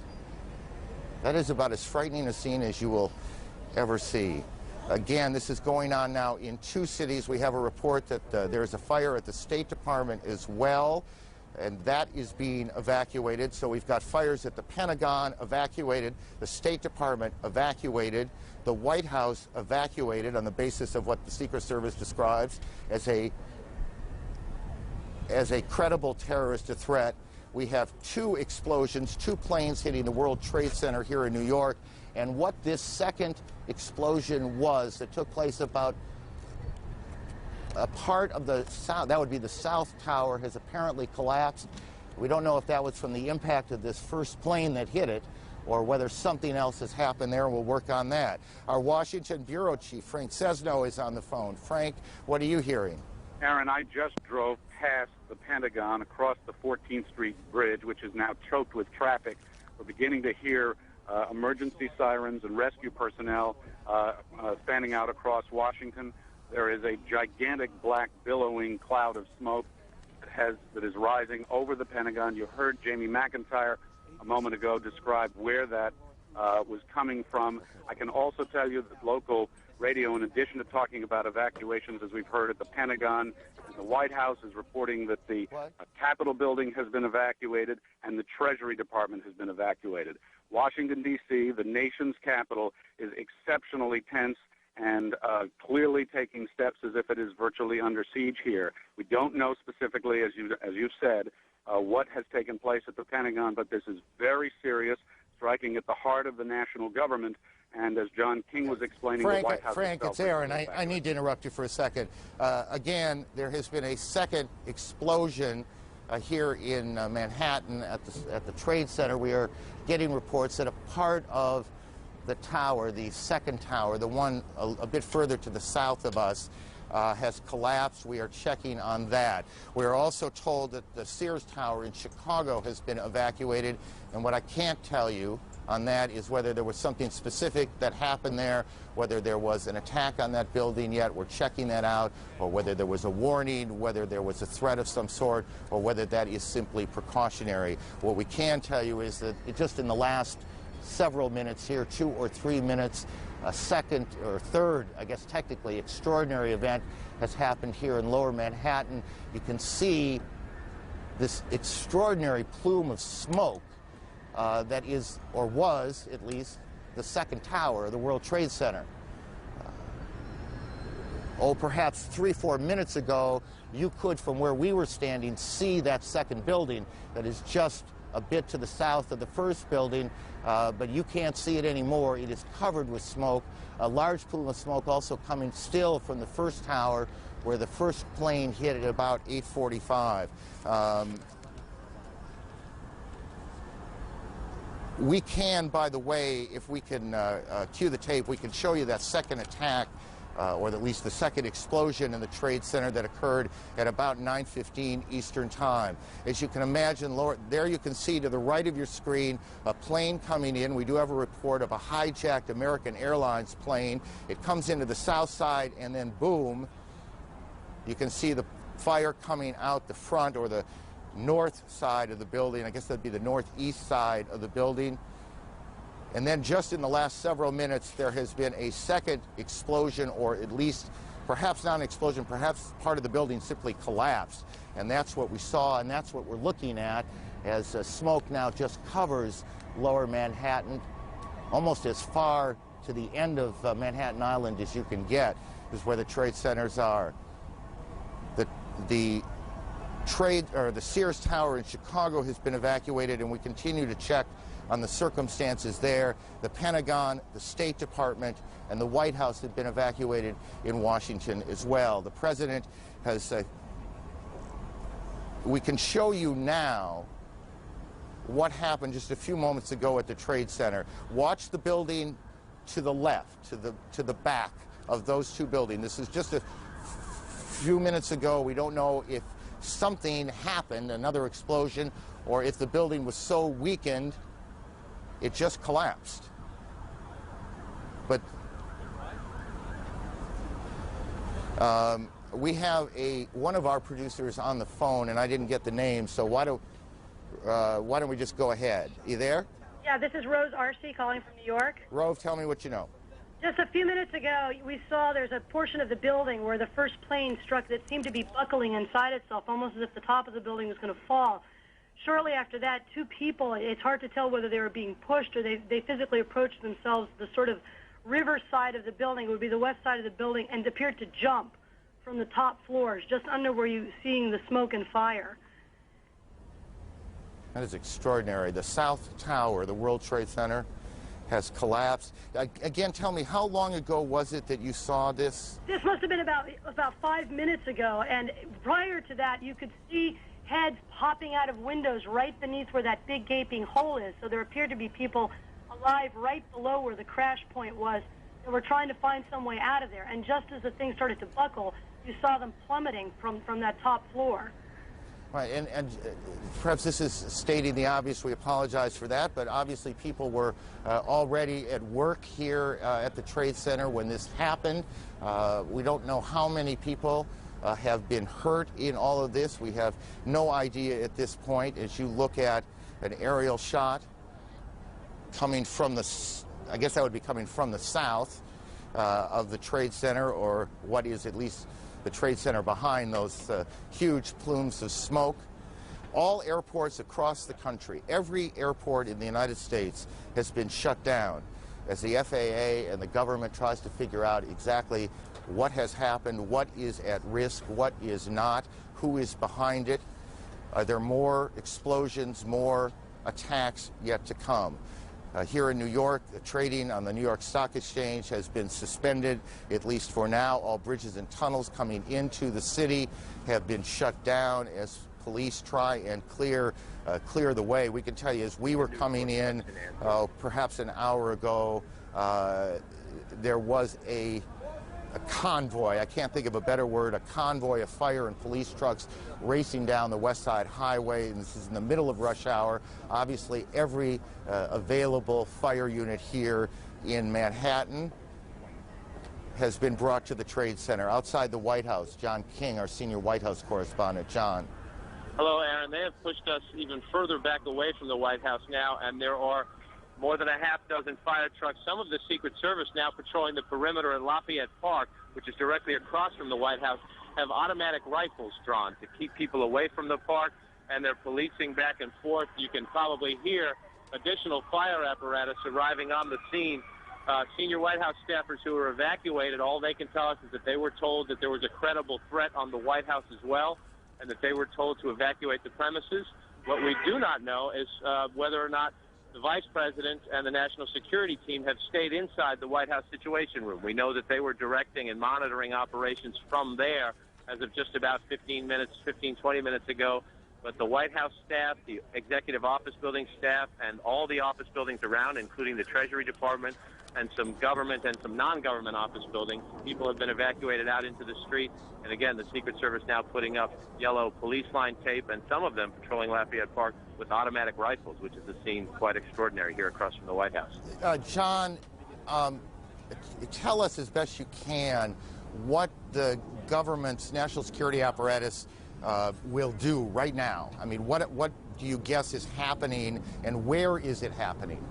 Well, I don't want to guess at all, but from the White House Situation Room, a president or a vice president can direct a war, can direct a full-scale world war. The White House Situation Room is where all information is accessible to all information from the United States military, from the Federal Emergency Management Agency, from the Federal Aviation Administration in this case. The White House Situation Room is prepared just for situations like this, unfortunately, to be prepared in a time of crisis for the president to monitor incoming information and to direct any U.S. military or non-military emergency response. The White House Situation Room is a bomb shelter, for that matter. That part of the White House is a bomb shelter. Whether or not they have stayed in there is unclear. We know in the past that would be the routine. We just do not have a direct answer as yet, because most of the staff, if not all of the staff, has been evacuated from the premises. So I gather you're just you're not able to get any calls into the building right now, or at least not getting them answered at this point. Calls you get into the building are not answered at this point. And more fire apparatus showing up now as we speak. We saw most of the senior staff come out. We have not seen the national security staff that we would recognize anyway, but I should note there are other gates from the White House. We are on the north side, and this is John, you're being drowned out by the sirens. Alan Dodds-Frank of our bureau here in New York joins us on the phone. Alan, where are you? Hi, Aaron. Our colleague Jennifer Westhoven also just arrived. She was closer to the building. I'm just south of Canal Street, about 10 blocks north of World Trade Center. And just before 10 o'clock, parts of the building began peeling away. People started screaming. Jennifer tells me, because she was a little closer to the building, that the police began yelling, "Run, run," and thousands of people started running away from the buildings as they were falling. That was, of course, followed by a onrush of ambulances and special police vehicles. Some people have told us, although I can't confirm this, that dozens of stories of the building have fallen away, maybe down as low as the 30th floor. Let's get and again, just because we lost a little bit at the beginning, where are you physically now? This is I'm just south of the Holland Tunnel in downtown Manhattan, perhaps 10 to 15 blocks north of the World Trade Center. Got it. And the pictures that our viewers are looking at, this was that collapse of the South Tower. Correct. Just a few minutes ago here in New York. Yes, and moments after that, people began running toward us. Jennifer Westhoven, who normally is at the stock exchange, was only about 5 blocks away, and she saw the same thing. Alan, thank you. Let me go to one of New York's deputy mayors, Randy. The former deputy mayor. What are you hearing, Randy? I only know what I have seen on television. I've tried to talk to some friends. Hand me the, here we go. Hand me the microphone. There we go. I only know what I have heard on television. I've tried to speak to some friends. Obviously, phone lines, communication is difficult. You know, nothing prepares you in life for a senseless tragedy like this one, but there is no city better prepared to deal with such emergency situations than New York City. Tell me, based on the plan, what is happening 30 blocks away? Sure. Mayor Giuliani established early on an Office of Emergency Management to coordinate all the government agencies involved. So you have coordinated leadership of police, fire, health, all the city agencies responding to that emergency. They've planned for this kind of event. Unfortunately, this is not a unique occurrence in the life of New York City or our country. Tragedies like this have happened. It may not be a unique occurrence, but it is a very rare and extraordinary one. It is extraordinary, right. And therefore, in New York City, we have coordinated response, and they're responding now and providing every help that they can under these extraordinary circumstances. Hang on one second. We have a report now of an explosion on Capitol Hill, and we are checking that out. We have a report of a plane crashing at the Pentagon being evacuated, fire on the mall in Washington, the State Department evacuated, and we have all flights shut down across the country as officials sort out what's happening here. Randy, back to you for a second. How much of the, well, if I recall this correctly, there is what was called a bunker, the mayor's bunker, for these sorts of events in the Trade Center, correct? There is an emergency management center at the Trade Center. Clearly the mayor is not there. I have not spoken with the mayor, so I don't know his physical location, but I do know that coordinated emergency response started immediately. It's something that the city prepares for, and it's something that, you know, under these tragic circumstances, the city is doing everything it can to respond. How much of the plan changed after the World Trade Center bombing in '93?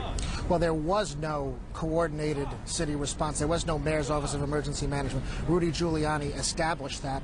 It's been one of the hallmarks of his tenure, and unfortunately, there are extraordinary circumstances like this one where that coordinated effort has to come into play and is coming into play now. Why don't you, if you can, stay with us for a little bit. Sure. I suspect other questions are going to come up. I want to go through again what we know here at this point, and also point out some things that are not insignificant that we don't know. And one of the things we don't know is we do not now know how many fatalities there have been and how many injuries there are. We can only surmise that this has been catastrophic, a catastrophic event here in New York. Both Trade Center towers hit. One of them appears to have collapsed. How much of it collapsed? These are very large. In any case, we cannot tell you how many injuries, how many fatalities there have been. This is one of those situations that is extraordinarily chaotic. And even in the best of planning, I think it's fair to say that it is chaotic, and officials are trying to do many things at one time. We have on the phone a pilot who witnessed these planes crashing in to the World Trade Center. Sir, can you tell me your name? John, can you hear me? Yes, I can. John, tell me what you saw. This morning we were at Midtown Manhattan in a 31st floor of a building facing south. We saw a 767 flying low down the center of Manhattan Island heading towards downtown Manhattan. At about maybe 20 blocks north of the World Trade Center, we saw the plane veer to the left and fly directly into the north side of the South Tower. So this was the second plane that hit the tower, correct? No, this was the first plane. Got it. John, this was the 767. Got it. John, hang on. Kate Snow's on Capitol Hill. Kate, what can you tell us about the events there? Well, I'm a couple of blocks away from the Capitol right now. I can tell you that about a half hour ago, the Capitol building itself was evacuated. It was a little bit chaotic. Everyone was running out of the building. People ran a couple of blocks away. We have now been pushed back by security. We're within 2 blocks of the Capitol. I did see myself a plane about a half hour ago circling over the Capitol. Now, whether that may have been an Air Force, a U.S. plane, it's unclear. But that seemed to be the reason, according to security guards that I talked with, for the evacuation of the Capitol. They had seen something or heard something suspicious. They've evacuated the Capitol and the surrounding buildings, the office buildings, at least on the House side, which is where I'm standing. There are 3 House office buildings. Those have also been evacuated. We're seeing members of Congress are walking by us here on the sidewalk. I can also... Go ahead. Kate, I'm sorry, and if you've said this, I apologize, and I apologize to viewers, too. Was there, to your knowledge, an explosion at the Capitol? No, sir, there was not. I can see the Capitol from here. Everything looks to be fine. There was, however, Aaron, a sound about 5 minutes ago that sounded like some sort of explosion. Now, everything's in close proximity here in Washington. It could be that may have been something that happened at the Pentagon. We're not very clear on that. But we did hear a sound. We heard something that sounded like a loud boom about 5 minutes ago. And Kate, you again, how far away from the Capitol building itself?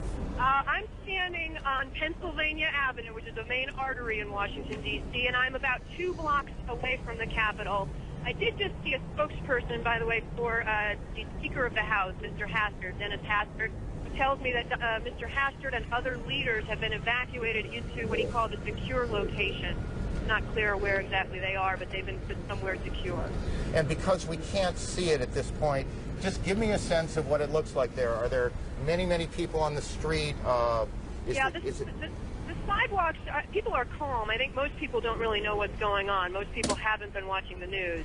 But the sidewalks are definitely full of people where, normally at this time of the morning there wouldn't be that many people out here. And as I say, I've been passed by numerous members of Congress and senators and staff, who I know well, who have been coming past me asking me what's going on. Kate, why don't you hang around here and continue to report on that. Let me just, again, for those viewers who are joining us at about 20 minutes past 10 o'clock Eastern Daylight Time, let me just briefly recap. Attacks on 2 American cities, New York and the Capitol in Washington. It began at about 8:45 Eastern Time when a plane crashed into the World Trade Center. That was the building hit first. And then about a half an hour later, a second plane, and I'm not sure if we have the tape available. If we do, we'll show it to you. You can see the second plane coming in from the right side of your screen, going into the tower itself. This is an extraordinary and troubling piece of tape. The Justice Department is now being evacuated. The second attack on the Trade Center occurred about a half an hour or so after the first one. We have a report, CNN has been told, that an American Airlines 767 jet was hijacked out of Boston today. We don't know which of those 2 planes hit the tower the second time. In the last 10 minutes or so, the South Tower, or at least a portion of the South Tower, has collapsed. CNN's David Ensor joins us from Washington. David, where in the Capitol are you now? Well, Aaron, I'm in our bureau, but I have on the telephone with me Barbara, who is the wife of a friend of mine and who is an eyewitness to exactly what happened at the Pentagon. Barbara, can you hear me all right? Yes, I can hear you. Well, what exactly did you see? Let's look at the Pentagon now as you describe what exactly happened at the Pentagon this morning. As we were driving into town on 395, there was an exit. We were trying to get off the exit for the Memorial Bridge. Off to the left-hand side was a commercial plane that came in and was coming too fast and too low. And the next thing we saw was it go down below the side of the road, and we just saw the fire that came up after that. How large was the explosion? It was large. Was there sound as well? That I can't verify because the windows were up in the vehicle. Was it clear to you what had happened? Yes, definitely. So you believe it was a commercial airliner that was hitting the Pentagon? Yes, and I'm not sure exactly where the Pentagon was in relationship to where the plane went down. but they are relatively close to one another. Whether it hit any part of that Pentagon, I'm not sure. How low was the plane? When it was coming down? Yeah. It was coming down on less than a 45-degree angle and coming down toward the side of the 395.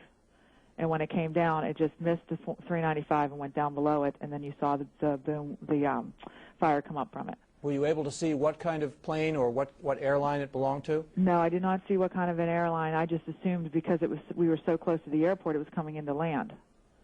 But it seemed awfully low to you? Yes, and fast. How big was the fireball? I'm spatially challenged at times, and it was pretty big. What did you think was happening? I know that hit the ground and exploded. Were you frightened yourself? Yes. Everybody stopped the cars, and we all got out of it and so forth. Right. Well, thank you very much. Thank you. Appreciate your talking to us. Aaron, back to you. David, thank you. CNN's David Ensor in Washington. CNN's Brian Palmer joins us on the phone from here in Manhattan. Brian, why don't you begin by telling me where you are? We are in front of the criminal courthouse after being pushed north slightly. We watched one of the towers of the World Trade Center disappear from the skyline. It basically folded into itself in a plume of gray smoke. A crowd of thousands of people dashed up Broadway, followed by emergency services personnel. That's all we know now. We're watching the plume of smoke and debris just sort of waft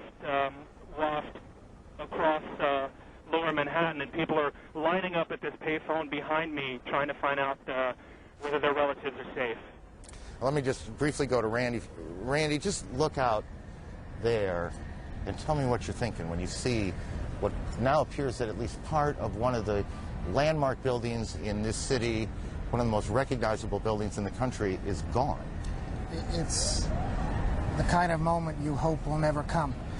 When you have been in government, when you care as much about this city and this country as a mayor like Rudy Giuliani does, it's a moment you pray will never come, and you pray for the families of anyone affected by this tragedy.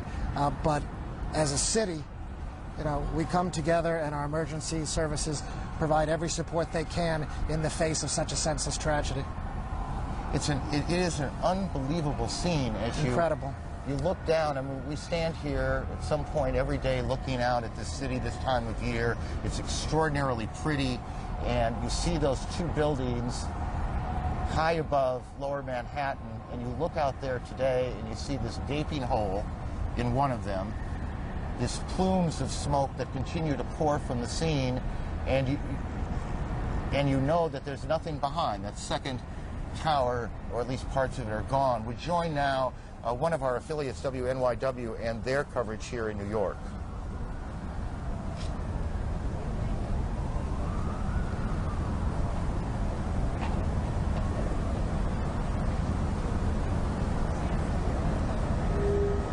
Well, we'll try and make that connection again in two cities now, and there are a lot of pieces of information floating around. We need to try and button up some of this. We had a report earlier that we now we believe we could tell you is not correct, that there was an explosion at the Capitol. There was none, as we now believe. There was no explosion at the Capitol. Air travel routed to Canada has been international flights going into the United States or into Canada, guys.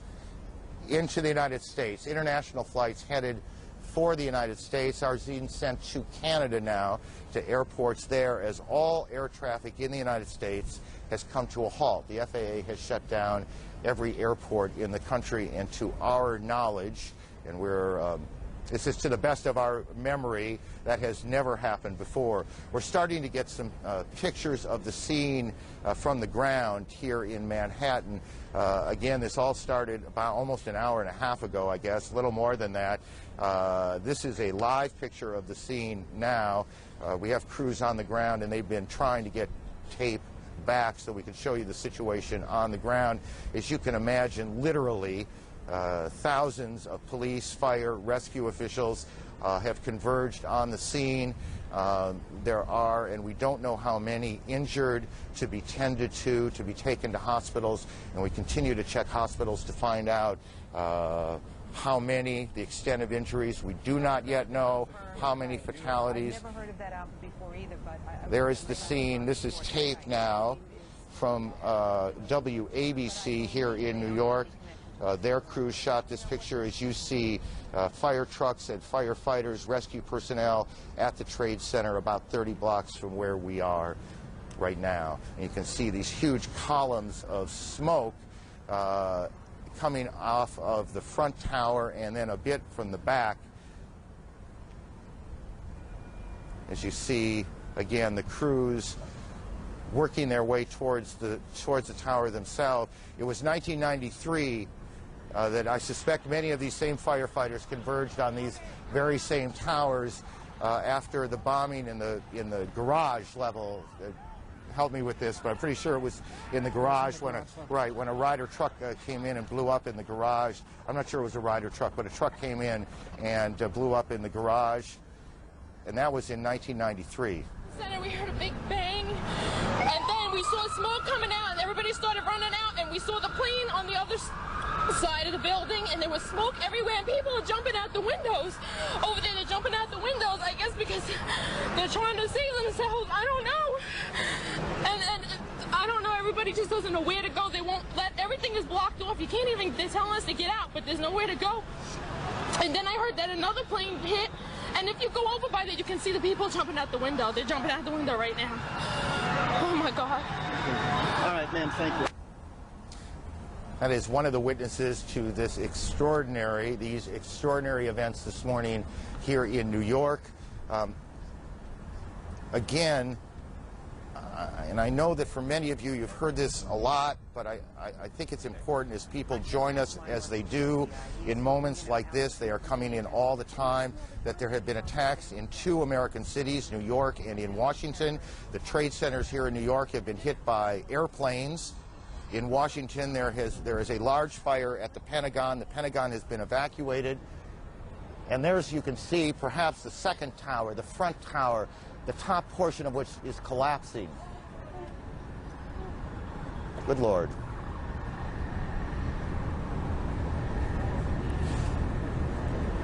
There are no words. You can see large pieces of the building falling. You can see the smoke rising. You can see a portion of the side of the building now just being covered on the right side as I look at it, covered in smoke. This is just a horrific scene and a horrific moment. The president, who is in Florida today, is en route back to the White House. He took off a short time ago. The White House itself has been evacuated on the basis of what the Secret Service says was a credible threat on the mansion itself. We believe now that we can say that that portions of both towers of the World Trade Center have collapsed. Whether there were second explosions, that is to say explosions other than the planes hitting them, that caused this to happen, we cannot tell you. Rose Arce, one of our CNN producers, is on the phone. Rose, what do you got? I'm about a block away, and there were several people that were hanging out the windows right below where the plane crashed, when suddenly you saw the top of the building start to shake, and people began leaping from the windows in the north side of the building. You saw 2 people at first, and then a third one, and then the entire top of the building just blew up, and splinters of debris are falling on the street. Where I'm right now, there's a thick plume of smoke, and you can see crowds of people, including emergency service workers and police officers, running from the scene, screaming, and there's a school nearby where there were kids in the schoolyard. That has been emptied out, and they're running up the street now, too. The whole, sort of the neighborhood, I'd say several blocks up, is covered by this almost powdery smoke, little tiny pieces of building you can see just floating in the wind around it. It's almost like a huge cloud had kind of enveloped that part of lower Manhattan. It is just one of those awful moments that you need to look at for a minute or two to absorb exactly what has happened. 2 of the most recognizable buildings in the city of New York, have been attacked, and both of them appear to have collapsed, at least in part. The second of the two collapses taking place just a moment or so ago, perhaps 2 or 3 minutes ago. There are also apparently coordinated attacks that have taken place in Washington on the Pentagon. The State Department has been evacuated. Just a few moments ago, as we said, and perhaps 20 minutes after the first tower collapsed, we turned around and saw what looked like sparks falling, and then the top part of tower number 1 collapsing. These are shots from the ground of that scene. There have been frantic efforts to get people out of the tower. Now this is tape, and you can see now whether that was an explosion or exactly what happened that caused that second tower to collapse. We cannot tell you. CNN's Kelly Wallace is on the phone with us. Kelly, where are you? What can you tell us? Aaron, I'm just about 4 blocks north of the location of where the World Trade Center was standing. I was actually en route to the command center, people really staring in disbelief. And then as you saw, of course, the pictures watching that tower come down, people just couldn't believe their eyes. Police then pushing people immediately, people turning around and starting running ways blocks away from the site. There is black smoke and just covering the air. You see people covering their mouths with some handkerchiefs and their coats, and basically, it's an unbelievable scene. Most of the people have gone. The police are really pushing people away. There were a lot of people as I was making my way down here, Aaron, people just staring, getting on the cell phone, crying, recounting stories where they sort of, basically had seen what happened earlier today, trying to get in touch with loved ones, very concerned. And then, of course, some people watching the other tower come down earlier, and then a group of people then watching this other tower come down, a woman passing me covered in soot. Basically, the sky is just black. You can't even see down to lower Manhattan from the vantage point right now. The police have cleared off all these streets, pushing people away. Police telling us that you have to get out of here, pushing people away in garages. It's an unbelievable scene, Aaron. You can see in this shot, our viewers can, a helicopter shot coming across the harbor, the Statue of Liberty prominent in the foreground, and smoke and devastation and tragedy in the background. A tragedy that continues to unfold, and one that still has many, many unanswered questions. We have a report now that a car bomb has exploded at the State Department. We are working to confirm that as well. Howard Safer is a former New York City Police Commissioner, the top police job here in the city, and he joins us for a few moments. Mr. Safer, what do you see? Look at that. What do you see? I see something that's unimaginable. I see what is a police commissioner's worst nightmare. This is a situation that obviously was well planned, well coordinated, and the loss of life that's taking place down there is just incredible, and is going to strain the emergency services of this city to the hilt. Are you hearing any specific information? Are you hearing anything about the number of injuries, the number of fatalities, the number of people in that building, those buildings? Are you getting any of that information from? Well, I know there are 50,000 people who work in the World Trade Center.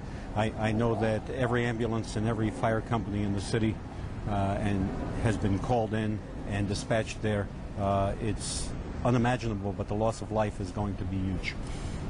You're as familiar with the city's plan or plans for these kinds of incidents as anyone in the city. In all honesty, does the plan cover the scope of what appears to have happened here? No, we have an Office of Emergency Management. The plans for responding to a disaster are probably as good as any in the world, but nobody ever would contemplate that we would lose the two World Trade Centers and in this manner. Tell me what's happening there, would you guess, in the sense that what are police doing? What's the first thing that has to happen? Triage? The first thing is triage. The first thing is to identify who can be treated, who cannot be treated, to get those ambulances to hospitals. Every hospital's emergency room is open and I'm sure working right now. And this is just a situation, it's like a war zone. and you have to logistically treat it like a war zone. You have to have your front lines, you have to have your support, and you have to have people who are constantly in there doing something. You know, I was also fire commissioner before I was police commissioner, and you know, it's no longer an issue, unfortunately, but a high-rise fire like that is almost impossible to fight. At this point, would you say that every police officer, and there are what, 40,000? We have 41,000 police officers in the city have been called in? Oh, every one of them. I know every firefighter has been called in. And how many firefighters? There are 14,000 firefighters, and I'm sure we'll be getting help with equipment from our adjoining communities as well. I mean, this is a logistical exercise that makes the first attack on the World Trade Center, you know, relatively small. Because of its scope. Because of its scope. And its place in the building itself, that it was high up in the building. Does that complicate things? It does. Once you get above the 10th floor in a fire, it's almost impossible to fight a high-rise fire above the 10th floor, except by sending firefighters up there and using hose stands. Then you run into water pressure problems. I was just thinking about this not long after the World Trade Center bombing. The engineer who designed the World Trade Center told me that the World Trade Center was designed to withstand a 707 direct impact. Well, obviously, that wasn't the case. It seems not.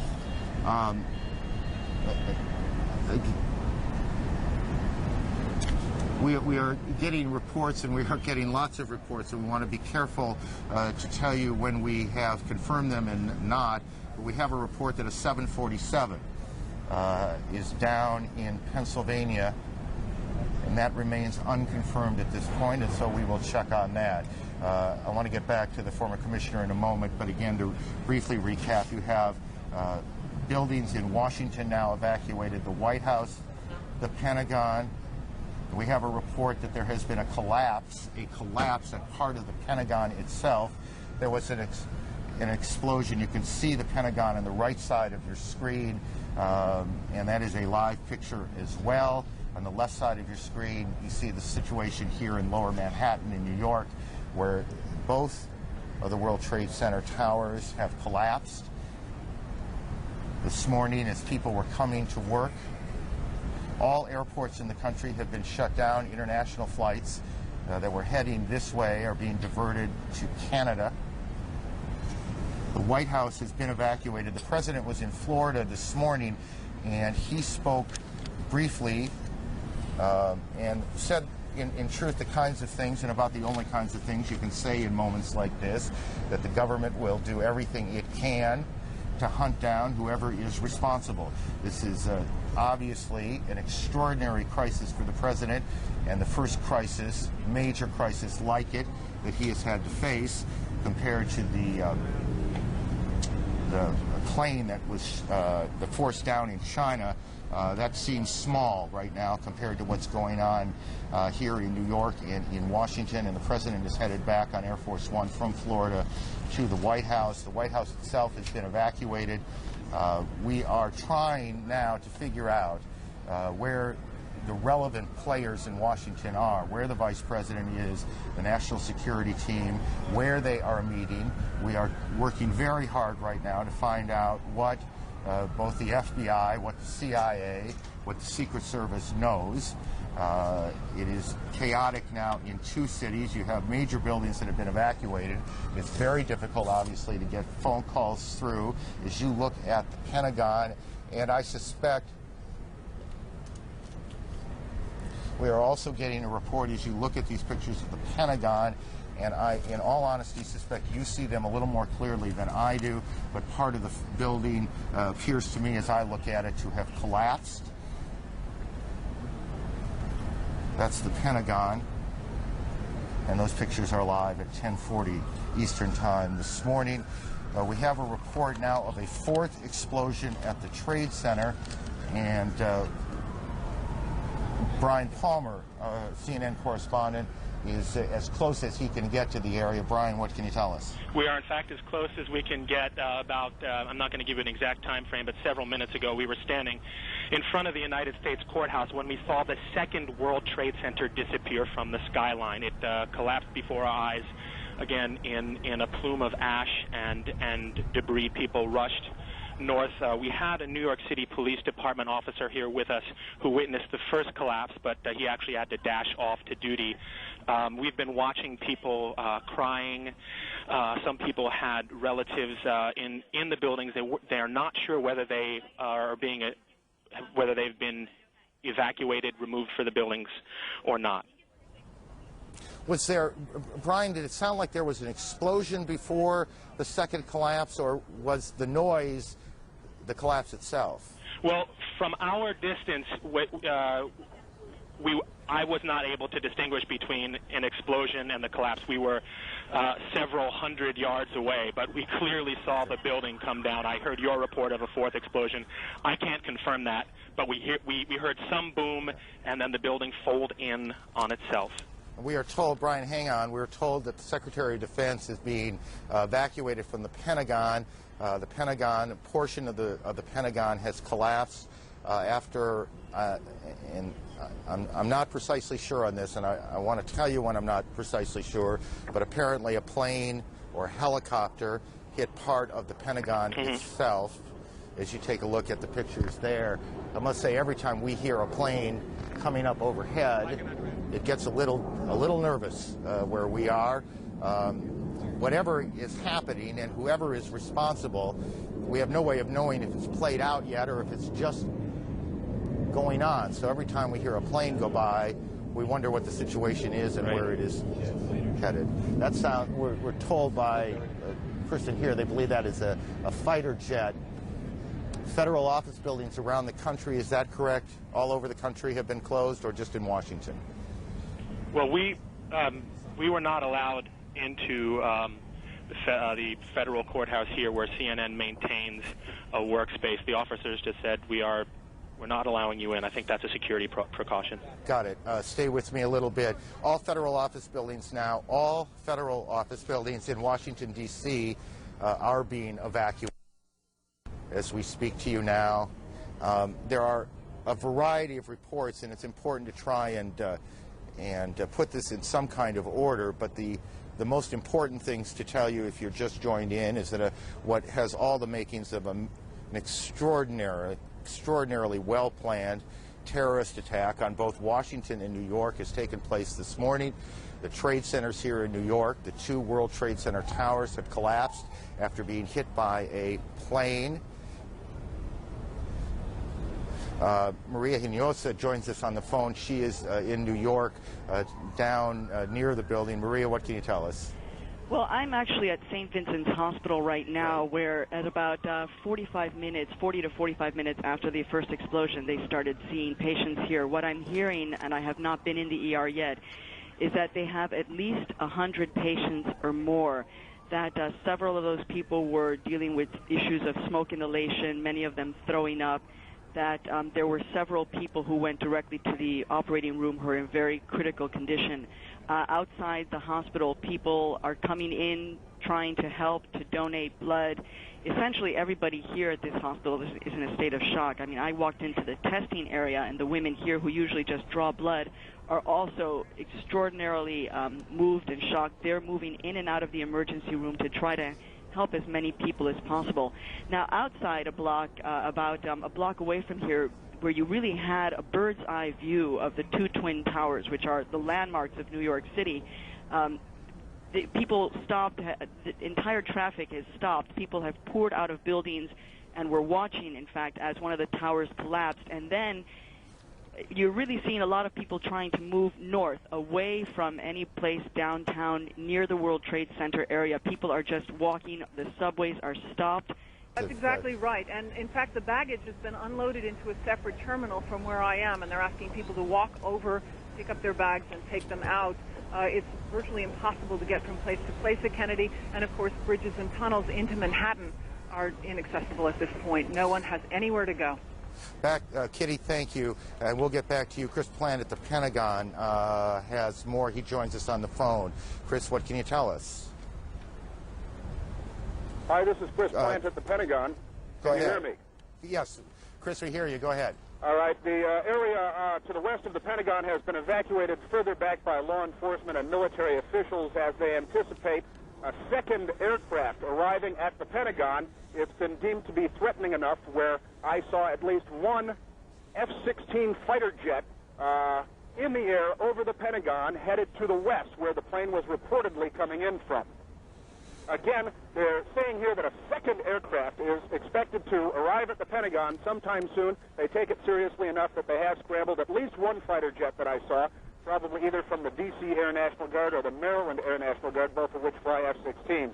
The west front of the building of the Pentagon along Route 27 has now partially collapsed. About a 60-foot section of the building laterally has collapsed the entire 5 stories. The building is obviously, the fire is traveling inward in the building toward the courtyard, and this wedge, as they call it, of the Pentagon, the westernmost wedge, which was just refurbished and was in fact reinforced for terrorist attack and for just this sort of thing. I know that there were a significant number of injuries. I'm unaware of any numbers on fatalities at this point. People here who came from the building are suggesting that surely there were fatalities, but no one could confirm any. I have spoken to a number of people that I know who pulled people out of rubble. There were severe injuries. There are a number of helicopters here evacuating injured people, and I am told by one senior military source that the plane in the side of the building has been tentatively identified as a Boeing 767, a full-sized airliner, Boeing 767. But that at this point they're waiting for the arrival of a possible second plane, which has been deemed to be a threat, and as I said, fighter jets have been scrambled to address that matter. Chris, stay with us. That's extraordinary bit of information coming out of Washington now. Let me add to something that we said earlier. We have a report now that a large plane crashed this morning north of the Somerset County Airport, which is in western Pennsylvania, not too terribly far from Pittsburgh, about 80 miles or so. Boeing 767 jet. Don't know whose airline it was, whose airplane it was, and we don't have any details beyond that which I have just given you. We don't know if this is somehow connected to what has gone on in New York and Washington, but we do know that another plane has crashed, this one about 80 miles south of Pittsburgh, or at least to the southeast of Pittsburgh. Rose Arce, one of our producers here in New York, joins us on the phone. Rose, what do you have that's new? Yes, just a while ago, I think you saw that collapse of the top of the World Trade Center. Well, it looks like a large chunk of that debris has hit a building very close by, about 2 blocks away, next to an elementary school, causing another explosion. So for the last few minutes, I've been watching people running from that direction. There was one man, I'm not child, you saw on the street. I've seen several emergency service workers carrying other emergency service workers from the scene. There's a haze everywhere. It's very, very difficult to see, but there has been the whole area has been covered by soot and ash. So it looks almost like snow. So as people are coming up the street running from the scene of this new explosion, you can see them slipping on the ash and literally having to drag each other up the street. There's an incredible amount of panic down here in downtown Manhattan as people are realizing that they really need to leave the area entirely after spending the last hour or so just watching this from afar. Rose, stay with us. Terrific work. Let me throw another couple of pieces of information out as we continue to put this all together into a straight line if we can. The United Nations has been evacuated. The United Nations building on the east side of Manhattan has been evacuated. The city is in, this is election day, a primary election for mayor and city council races here in New York. That election has been postponed until further notice.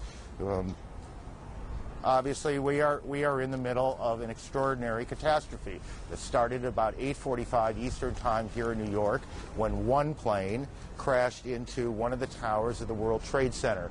About a half an hour after that, as people were converging, as fire and police and rescue teams were converging on the scene, a second plane appeared to the west of the Trade Center buildings and slammed into the second tower. That's what you just saw. Fire shooting out the north and east side of the tower. Shortly after that, we began to get reports of events taking place in Washington. An explosion, which first came to us as a fire, at the Pentagon. Now there's a report of a second hijacked plane heading towards the Pentagon. It is believed that one of the planes, perhaps both, but one of them, we have been told, was an American Airlines 767 that hit one of the Trade Center towers. About a half an hour after that, perhaps a little bit longer, lose track of time a little bit in these situations, the first tower, or let me correct that, the south tower, the second tower, the one to the left, collapsed. It collapsed in a cascade of smoke and spark, and what we cannot tell you is if there was a second explosion that caused that collapse, or if it was simply, that's the first one, that's the south tower collapsing, and that was about a half hour, give or take, after the planes hit the tower. Then shortly after that, just as the smoke was starting to clear away, the second tower, and that's what you're looking at now. Again, this was not very long ago, 10, 15 minutes ago. The second tower, it almost looks like one of those implosions of buildings that you see, except there is nothing controlled about this. This is devastation. How many people? There are 50,000 people who normally go to work in the Trade Center buildings. How many of those people had arrived already? How many of those people were trapped on the upper stories? How many of those people have been hurt? How many of those people died? We cannot tell you now. We can tell you that hospitals throughout the New York area are receiving literally hundreds of patients,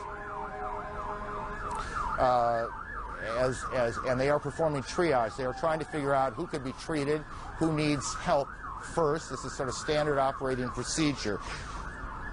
We are just being told now that Israel has evacuated all its diplomatic missions around the world. Israel has evacuated its missions.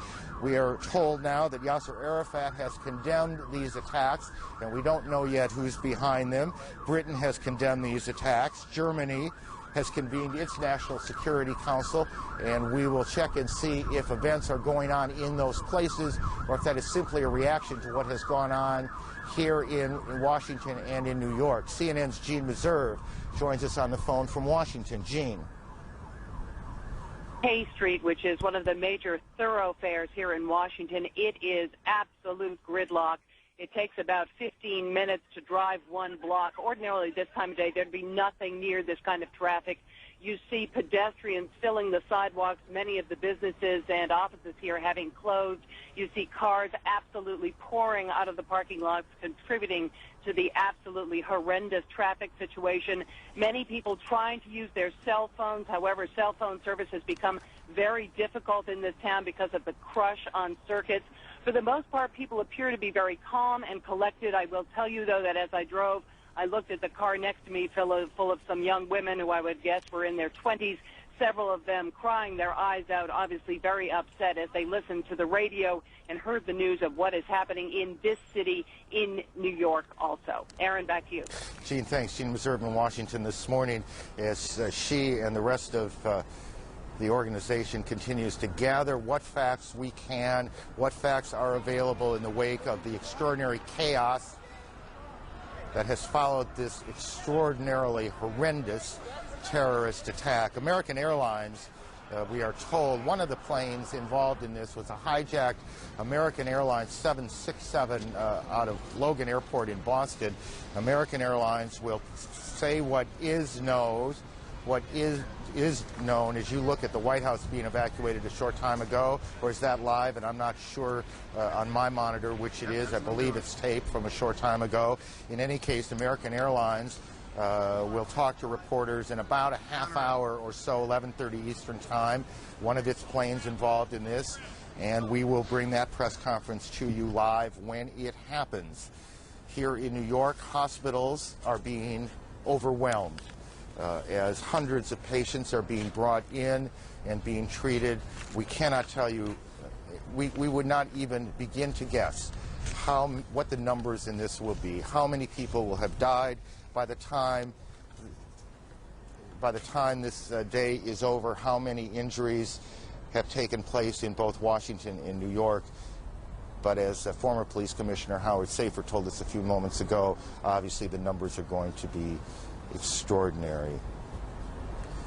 Who do we have on the phone, guys? just help me out here. Patty, are you there? Yes, I am here. What do you got? About an hour ago, I was on the corner of Broadway and Park Place. That's about 1,000 yards from the World Trade Center when the first tower collapsed. It was a massive explosion. At the time, the police were trying desperately to evacuate people from the area.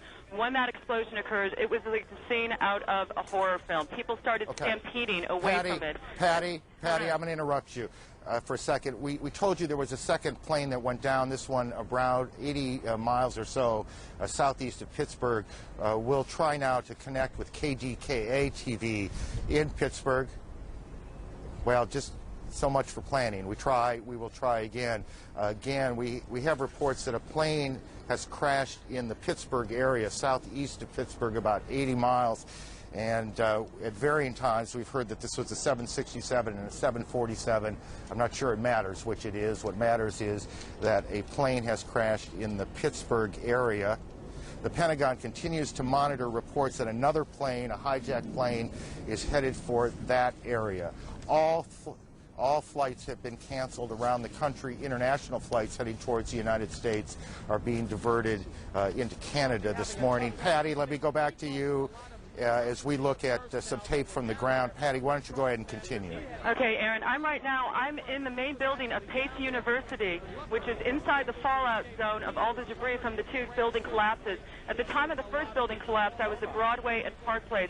There was a huge cloud of smoke. It overcame the crowd. People were stampeding. Literally, the debris was so thick you could not see your hand in front of your face. I ducked around into a building that was on Park Place and Beekman Street.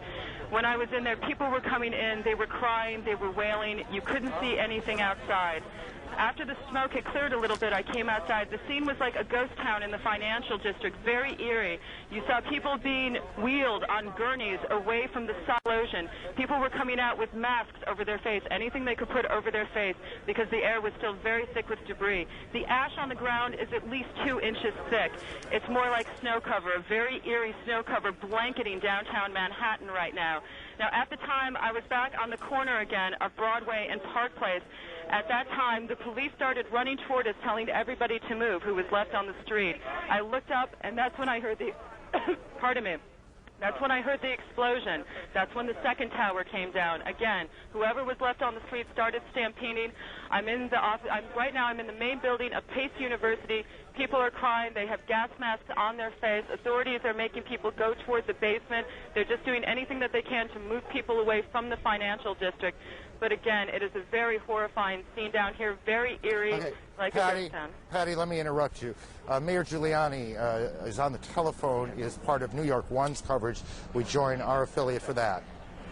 Mayor Giuliani, since we have New Yorkers listening, and obviously their thoughts are with the people who are down there. Urge them to remain calm, to remain at home, or to remain at their place of business, unless they're in Lower Manhattan. By that I mean south of Canal Street. If you're south of Canal Street, get out, walk, and walk slowly, carefully. There are plenty of police around, but just walk directly. If you can't figure out what else to do, just walk directly north. That'll get you out of the dangerous smoke area. It'll also do us a big favor. It'll open up those streets, because we're going to be moving a large number of ambulances and emergency personnel in and out of there all day. I've talked to the governor. He is putting the National Guard on alert so that they can relieve our police officers and our firefighters later this afternoon. And we've asked the federal government for help from the urban search and rescue team. So right now, we're using all of our police and firefighters and emergency personnel to help the people down there. Later on, we're probably going to need reinforcements. Mayor Giuliani, I realize that it must be more than a chaotic situation, particularly since the bunker has been compromised and cordoned off. But can you give us any sense? There are so many people watching now who must have loved ones down in that area and are concerned of the systematic... My heart goes out to them. I've never seen anything like this. I was there from shortly after it happened and saw people jumping out of the World Trade Center. It's a horrible, horrible situation. And all that I can tell them is that every resource that we have is attempting to rescue as many people as possible. And the end result is going to be some horrendous number of lives lost. I don't think we know yet. But right now, we have to just focus on saving as many people as possible. Can you give us a sense of, if there is in fact some system being implemented, what that system is, and where people are being taken? People are triaging. People are being taken to every area hospital possible, even virtually within minutes.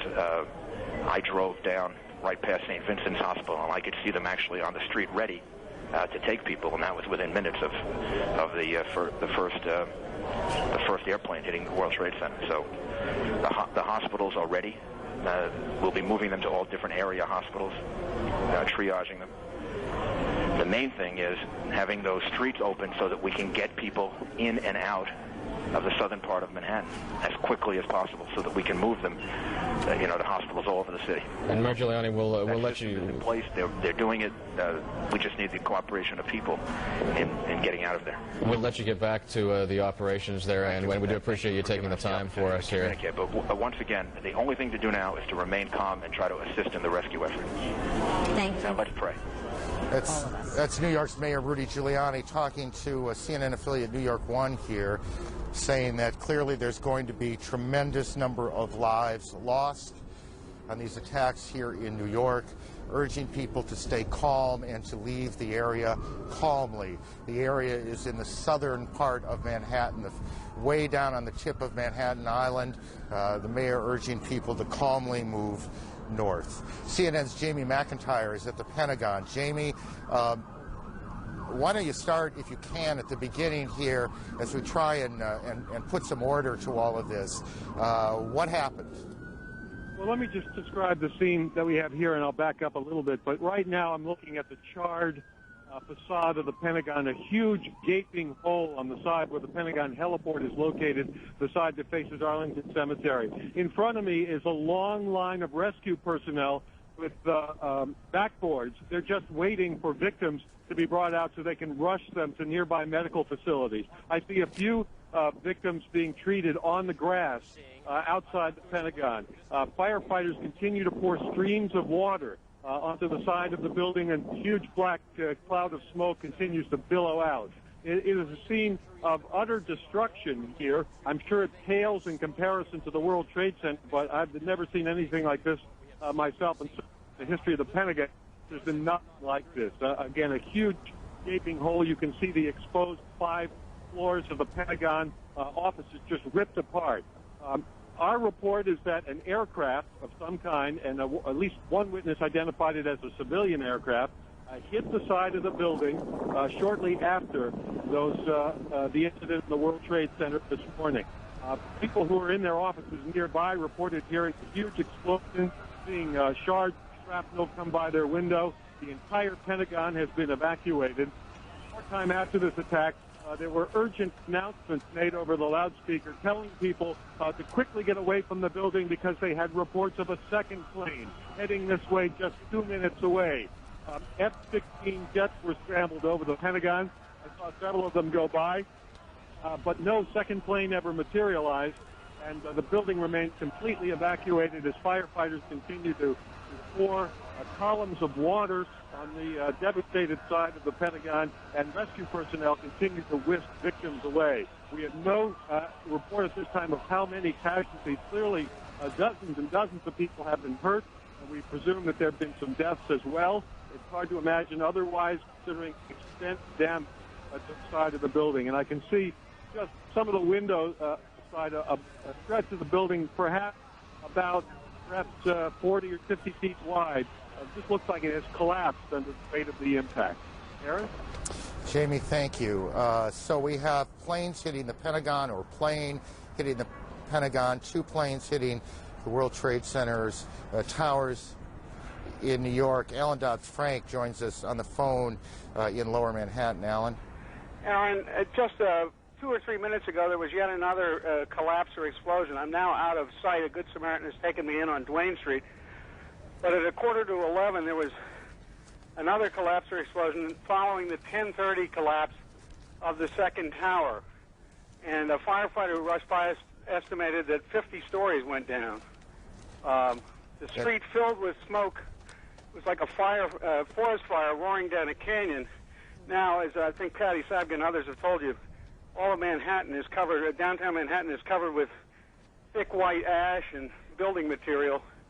The ambulances have been coming now from as far as Long Island All the rescue workers are being equipped with gas or face filter masks, and firefighters have been arriving even by pickup truck.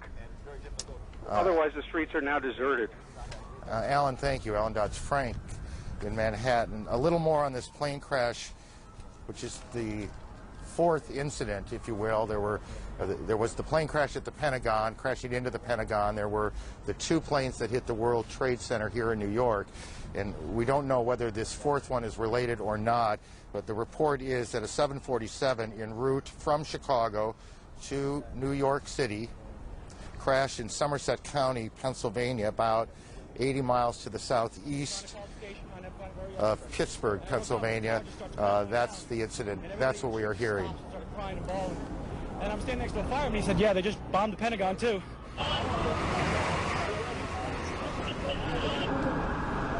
Our colleague, Jeff Green, well, we have a little more sound here from witnesses. I'm with the firewall company. The doorman goes to me, wow, I never seen a plane flying so low. And we looked out at it, all of a sudden, boom, it seemed like it wasn't even real. And we came running over here closer to the place, and all of a sudden we saw the other explosion. I don't know.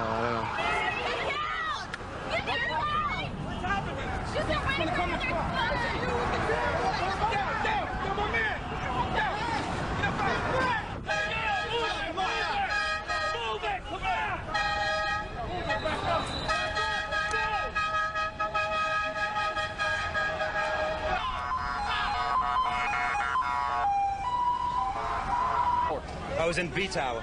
A Tower. What floor were you on? B1. What floor? The first one. What happened? Tell me. When a big explosion happened, some guy came out. His skin was all off. I helped him out. This is him all over. There's people jumping out of windows. I've seen at least 14 people jumping out of windows. It's horrific. I can't believe this is happening. Anything else that you saw? Were you there for the second hit by the plane? About 10 minutes later, the second building went off. Did you see it? Yes, I saw it. It just blew up. A big explosion. People started running. It was just chaos everywhere. Yes, I was right there. I was down in the basement. Came down. All of a sudden, the elevator blew up. Smoke. I dragged the guy out. His skin was hanging off, and I dragged him out, and I helped him out to the ambulance. Thank you.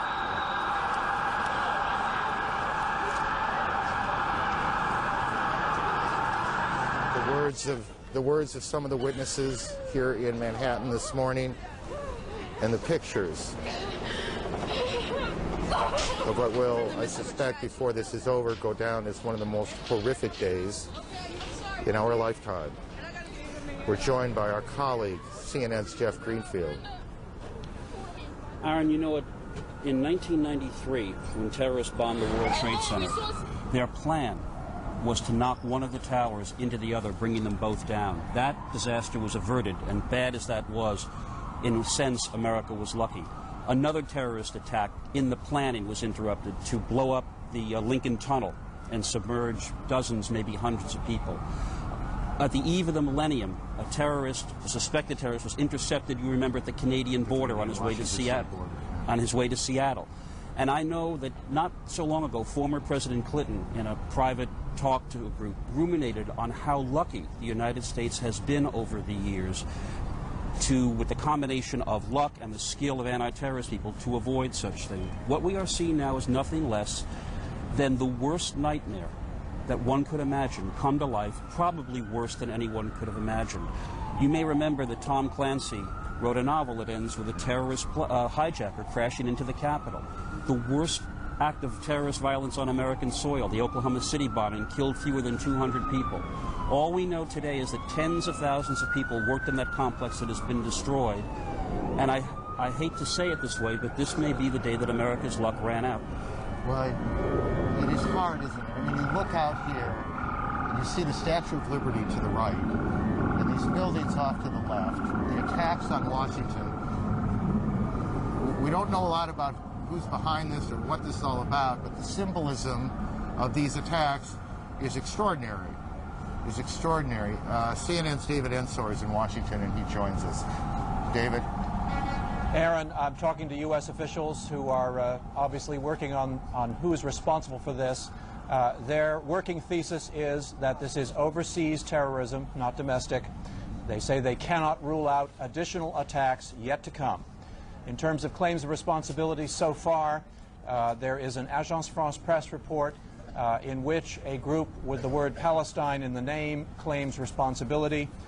There is also a report quoting personnel close to Osama bin Laden, the fugitive Saudi accused terrorist, denying that that group was involved. But again, U.S. officials say they can't shed any light on whether these reports are correct or incorrect. Usually when this kind of attack occurs, you have claims of responsibility from all sorts of people who had nothing to do with it, so it's a very fluid situation at this point. But the Central Intelligence Agency of the United States has been evacuated from its headquarters in Langley, Virginia. There are some key personnel still in the headquarters, but the operations center has been moved elsewhere. U.S. officials saying they don't want to talk about where exactly the headquarters staff and operations staff has been moved to.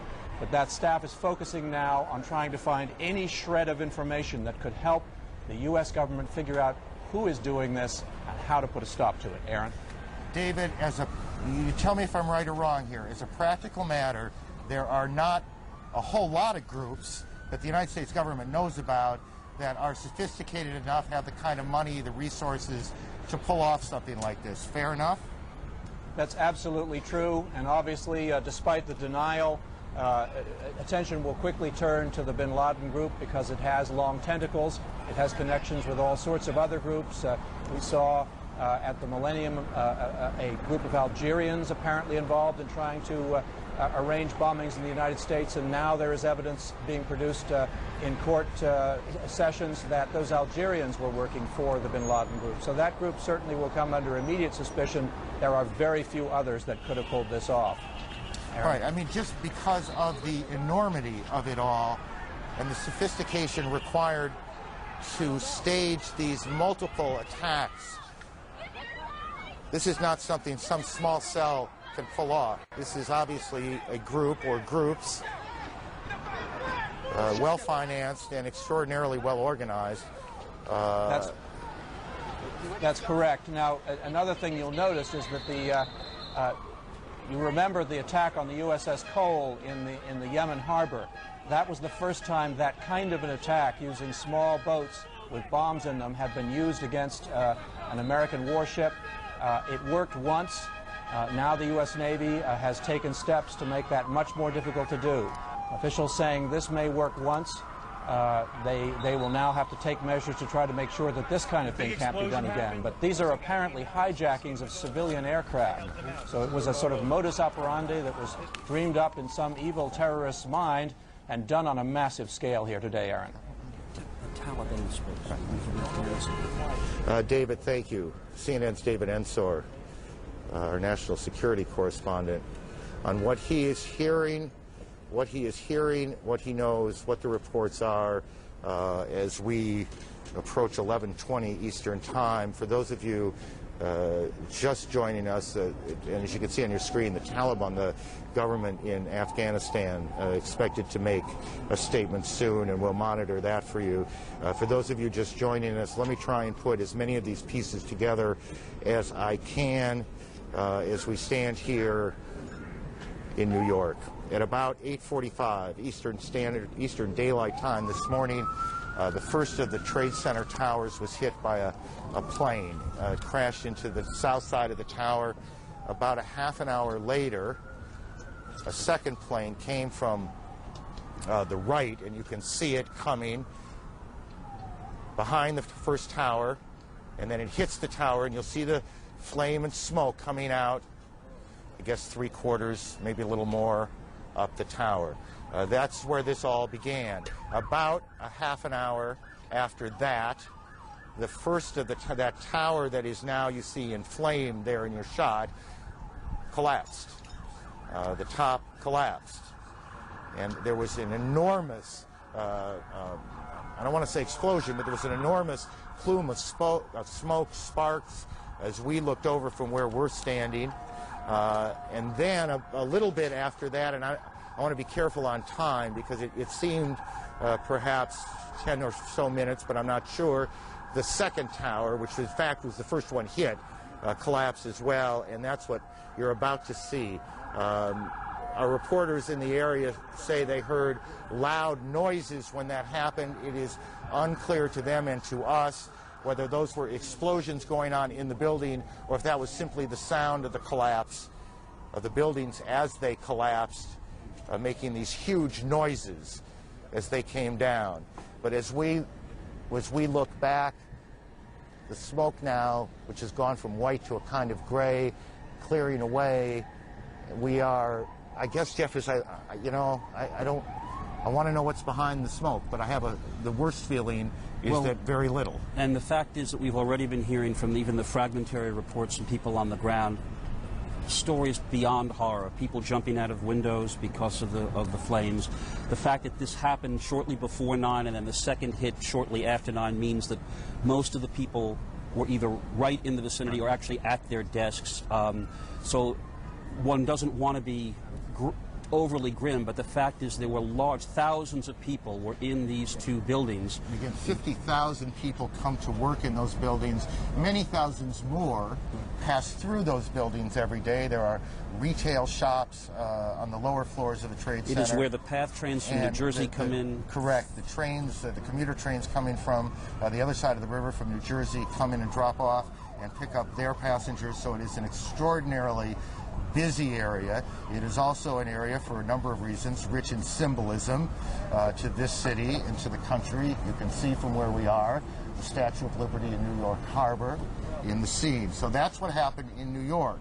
At about the same time, and again, I don't want to put times on much of this yet, after one of these hijacked planes hit the Trade Center in New York, events started to unfold in Washington. A plane hit the Pentagon. And then there was a major fire at the Pentagon, and the Pentagon has now been evacuated. The State Department has been evacuated. The president, who was in Florida, went before cameras to denounce, as you would expect, and as we would expect, this terrorist attack, promising to hunt down those responsible. It was the president himself who first used, at least as I heard the story unfold today, the word terrorism. There was no doubt in his mind, at least. The president now is heading back.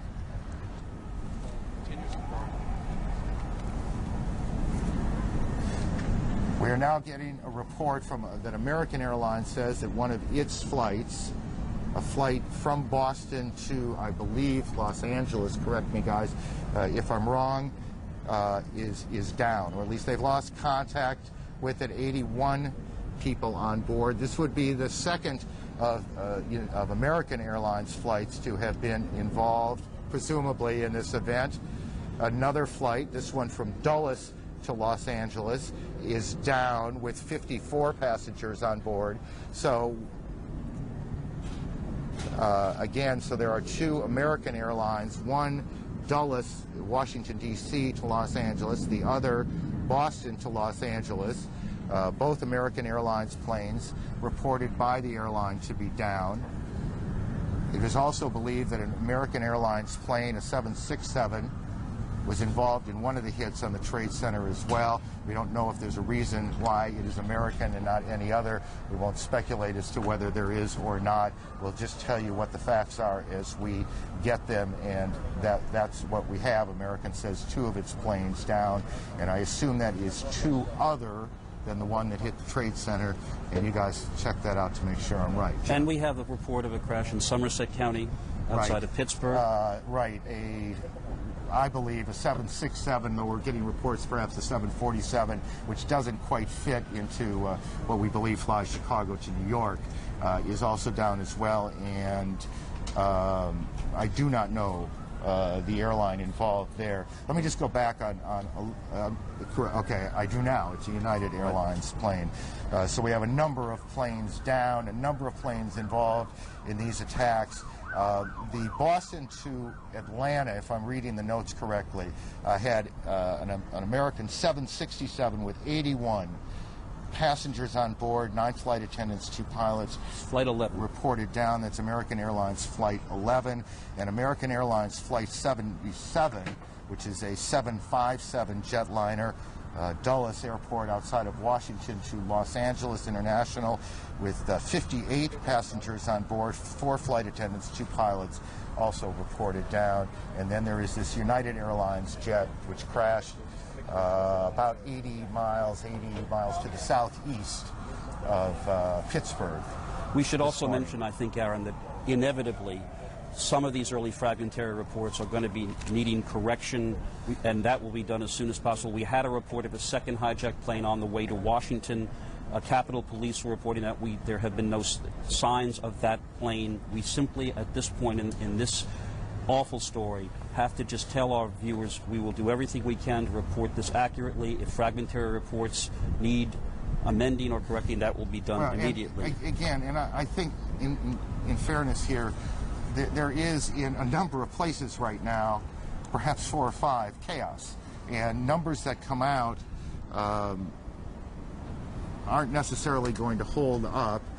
And in our reporting, we will be a bit conservative on some of this until we track it down. There's no point in allowing this thing to seem worse than it is. It is already horrendous, and we don't need to make it any worse by misstating numbers, and we want you to keep that in mind.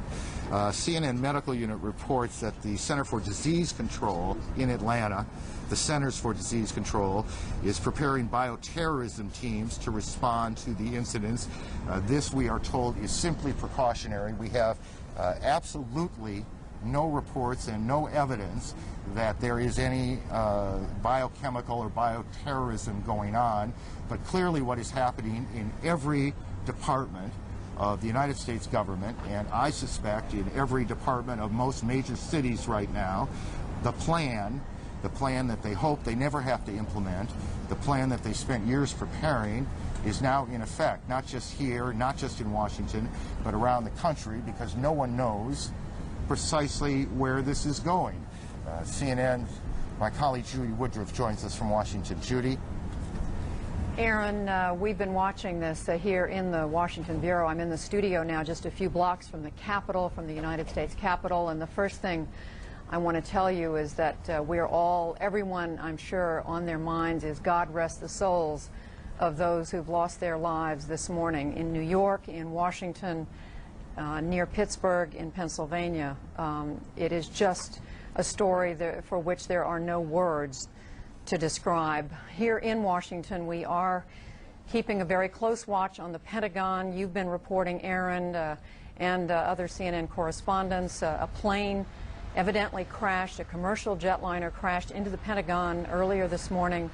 Approximately 60-foot section of this building, which is, of course, the headquarters of all the military for the United States, was on fire as a result of this crash, and then collapsed. These are some of the pictures we've been bringing our audience from the Pentagon.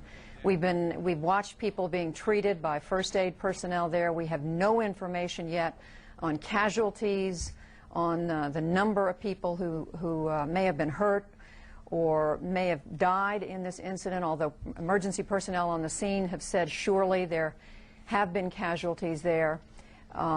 Elsewhere in Washington, every federal building has been evacuated or is in the process of being evacuated. I'm now told that United Airlines is now saying that flight, can you tell me the number of the flight? 93 has crashed in Pennsylvania. Now, a flight from Newark, New Jersey to San Francisco. Now, we don't know if this is the same airplane that Aaron was reporting a little earlier crashed in Somerset County near Pittsburgh. Aaron had reported that some minutes ago, and now we are getting a confirmation from United Airlines that its flight, United 93, on the way to San Francisco, has crashed. So we now have at least 2 commercial airline companies in the United States. American Airlines reporting 2 of its passenger jets down, one flight Dulles in Washington to Los Angeles, and then another flight from Boston to Los Angeles down, and now we have United Airlines reporting at least 1 airline or airliner down with concern about another one. So the pieces of this story continue to come together. I have to say, in my 30 years as a journalist, I have never seen anything like this, never covered a story of the dimensions of this, and I'm sure it's safe to say that's the case for my colleague Aaron Brown and for any one of the other many correspondents, producers, and others with CNN and our colleagues at the other news networks. And I would just remind you that CNN right now has producers, correspondents all around the world who are watching for any more information that we can bring you at this point. As Aaron and Jeff Greenfield have been saying in the last few minutes, everything we have right now is fragmentary.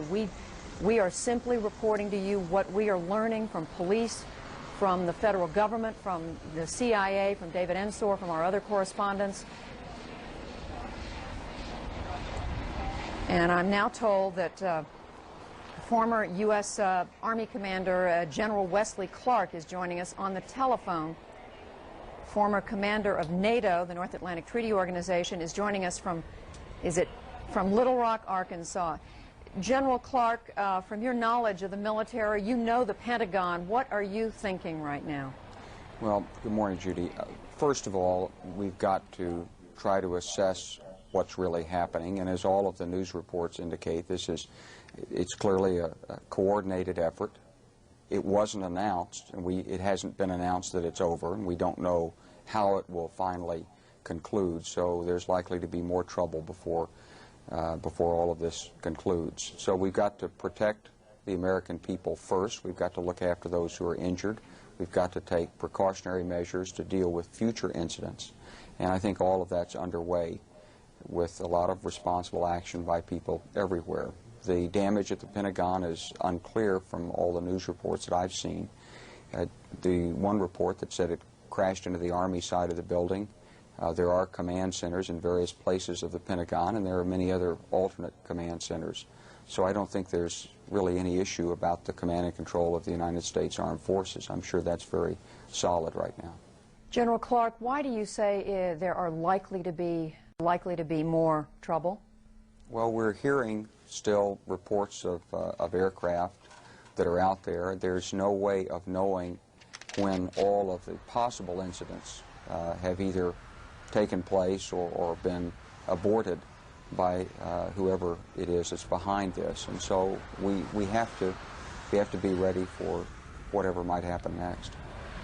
General, can you give us some sense of, clearly the United States has never experienced anything of this magnitude, but what are the leaders of our military, the Joint Chiefs, the Secretary of Defense and others, what presumably are they doing right now in order to be on top of a situation where you have the Pentagon on fire, New York City in a state of chaos, and every federal building in Washington evacuated? Well, first of all, we'll be trying to assess what happened. We'll be making sure that the protection posture of our bases worldwide and all of our units out there is raised so that we're able to protect our forces and our family members, and then we'll be looking to provide assistance to wherever such incidents might occur. Whatever military capabilities there will be that could be of use will be certainly made available to the other agencies of state, local, and federal government who are involved in trying to deal with these tragedies right now. Then beyond that, we'll be waiting for the information to come in about who may have been behind this, and we'll be looking at what measures can be taken to strike and prevent further actions or in punitive retaliation. Well, speaking of that, General Clark, wouldn't you agree there are very few of the terrorist groups, at least that we're familiar with, who would have the capability to pull off something this coordinated on this scale? I think that's exactly right. There's only one group that has ever indicated that it has this kind of ability, and that's Osama bin Laden's. So obviously that'll be the first suspicion. Are you, clearly we are all in a state of shock, General Clark, but is it fair to say that you're not truly surprised by this, given what we've heard from that particular group? And again, we don't know who's behind this, but given what we do know. Well, there have been many threats made against the United States and threats of terrorism, and we know that the World Trade Center has been a target. We know that aircraft have been hijacked, and we know that car bombings are used in many places in the world, and there's no doubt that for a long time there have been groups who have tried to target the United States. Normally, many times we've gotten indications, we've been able to take actions that the American public never knows about that have broken up these attempts. In this case, for whatever reason, we didn't have the information and we weren't able to take the actions to break it up.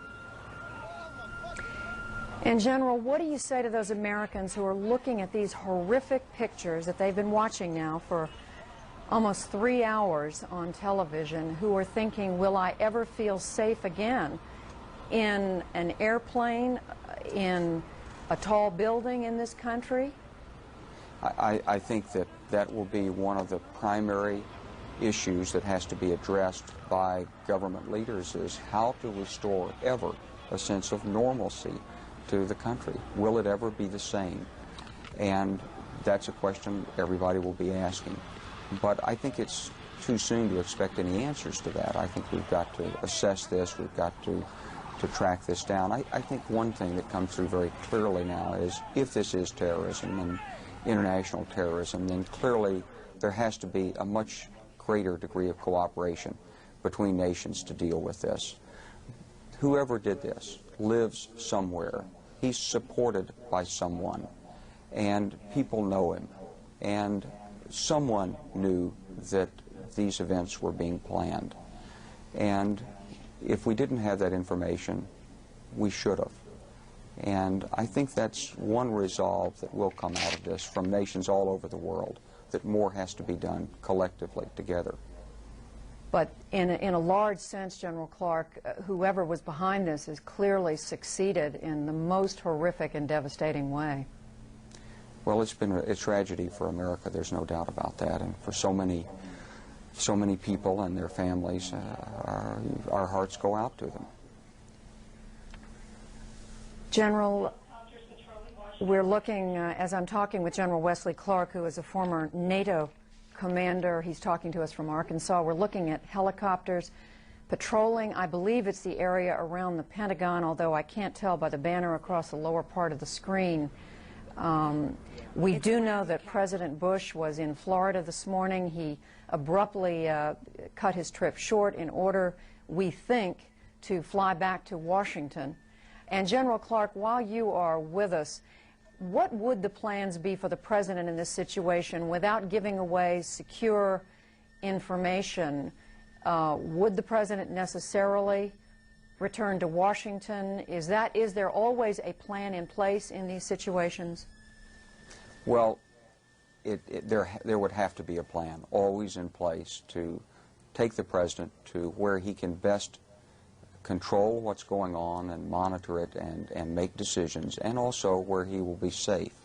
And you can be sure that there are plans and backup plans and alternate plans to the backup plans.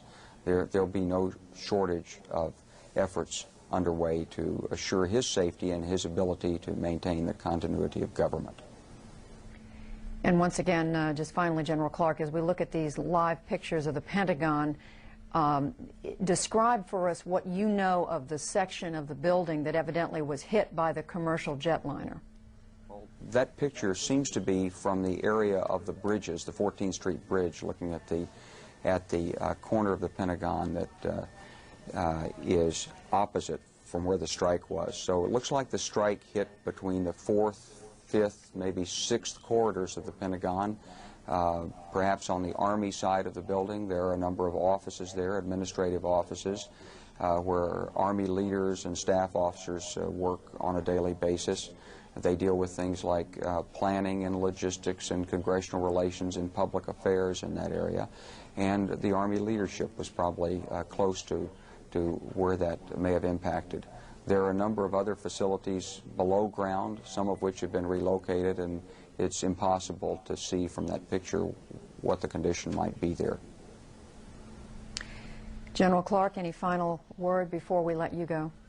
Well, I think that we've known for some time that there were groups planning this, and I think the American people should know that the men and women in government and all the agencies have worked very hard and very diligently against this.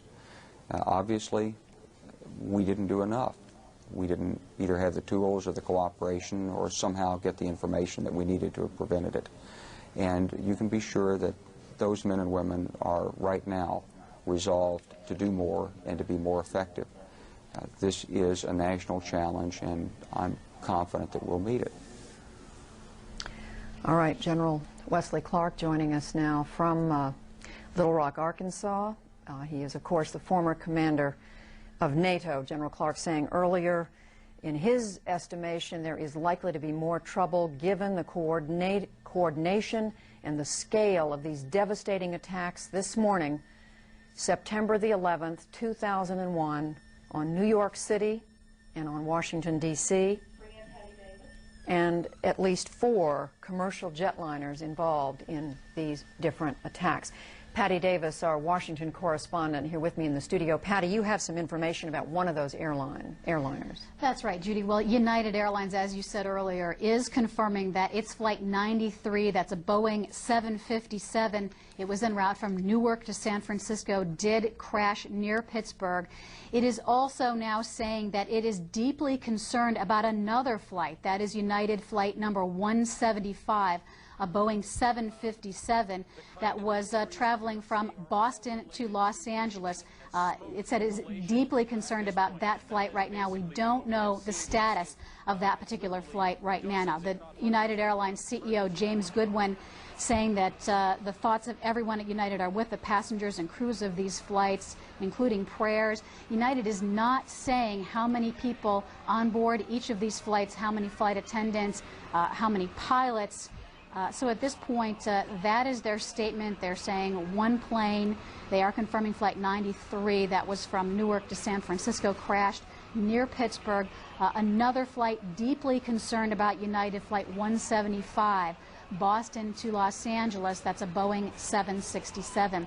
Now, on a typical day, there'd be some 4,000 flights of all different aircraft, including military, general aviation, commercial aircraft in the skies. As we've reported here on CNN, the FAA has issued a ground stop, the first ever on all departing flights in the United States.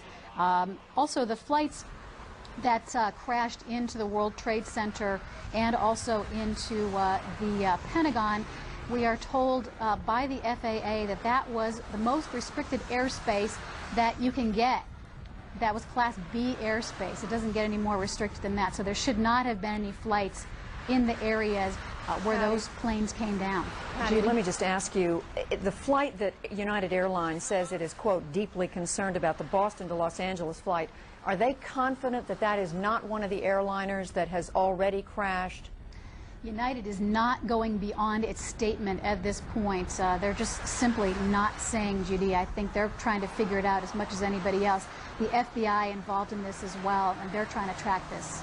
Because what we're trying to do here is piece together whether there is still a flight out there in the air that there are questions about, and I guess I don't have enough information in front of me right now to identify that. And you're saying the airline is just not giving that right now.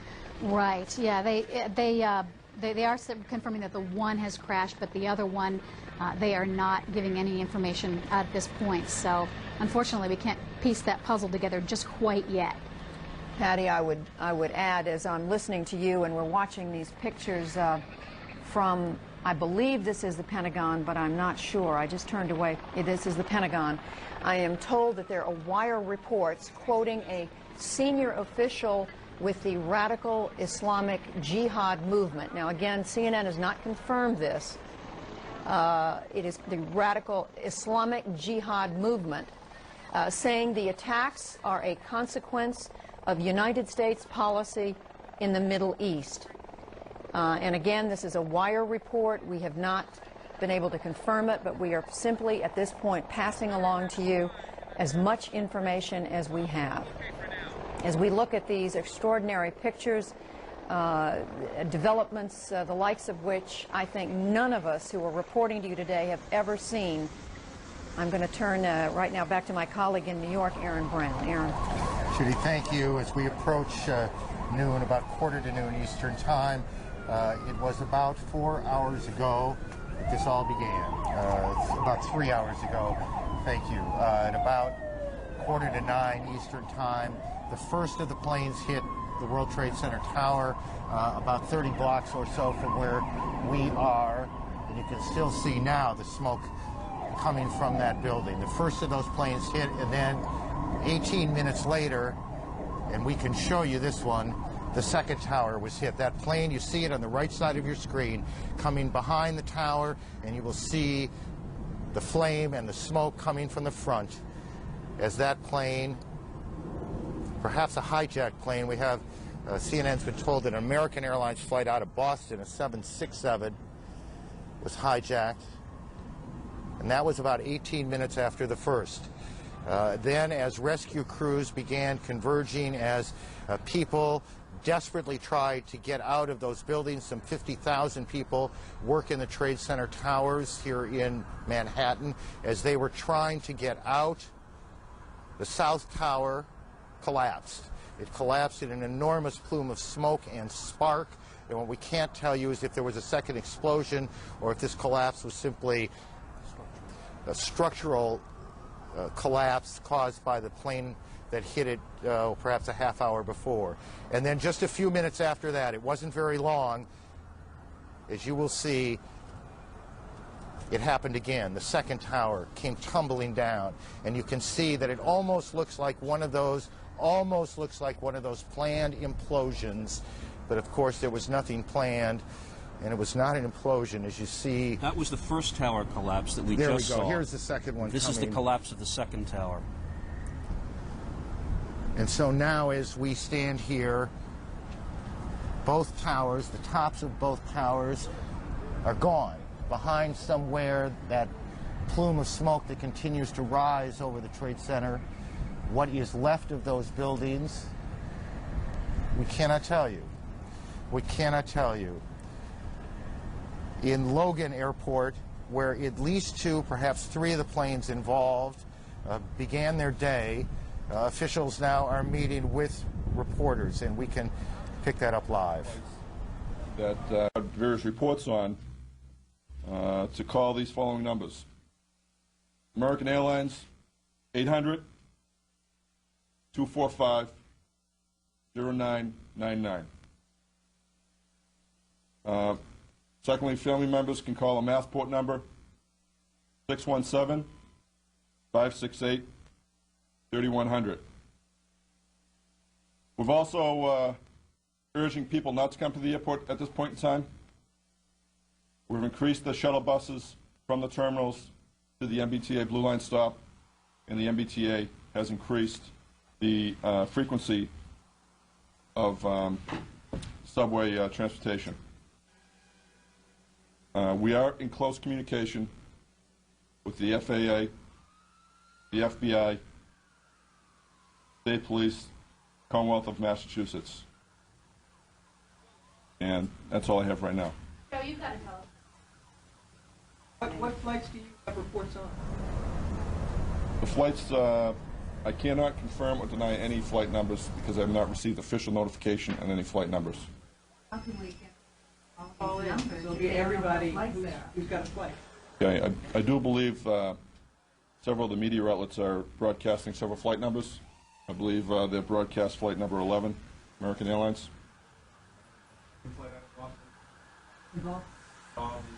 I don't know at this point in time. Were the passengers hijacked?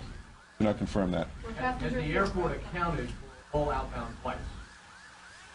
That's outside of the scope of the airport's responsibility. We're leaving it up to the FAA to conduct that activity. Joe, what is the code? Joe, what is the code Fort Knox? We have reports of employees screaming Fort Knox around the time that the planes went into the world. That I don't know what that means. Doesn't mean have any connotation here at Logan Airport. What about planes that are flying in here? Are they being rerouted somewhere else? Aircraft were flying into Logan Airport. We did take some arrivals, but now since the airport is shut down, these flights will be diverted to Canada. They're not taking flights either, we think. Are you screening passengers? Remove them from another area, yes. They're being directed to seek either public transportation or their own transportation out of the airport. Leaving the airport? No. How long do you anticipate that the airport to be closed? It's indefinite this time. We'll be meeting with the FAA. We'll be conducting an analysis of our intelligence that we have. We'll make a determination later on this afternoon. Pardon me? I can just tell you briefly, we have shut down security checkpoints. We've moved everyone away from the boarding gate areas. We've increased police presence dramatically. We've requested additional state police be sent to the airport. And we've shut down some construction activities around the airport. Is this the highest level of security ever, Joe? Is another flight from Boston?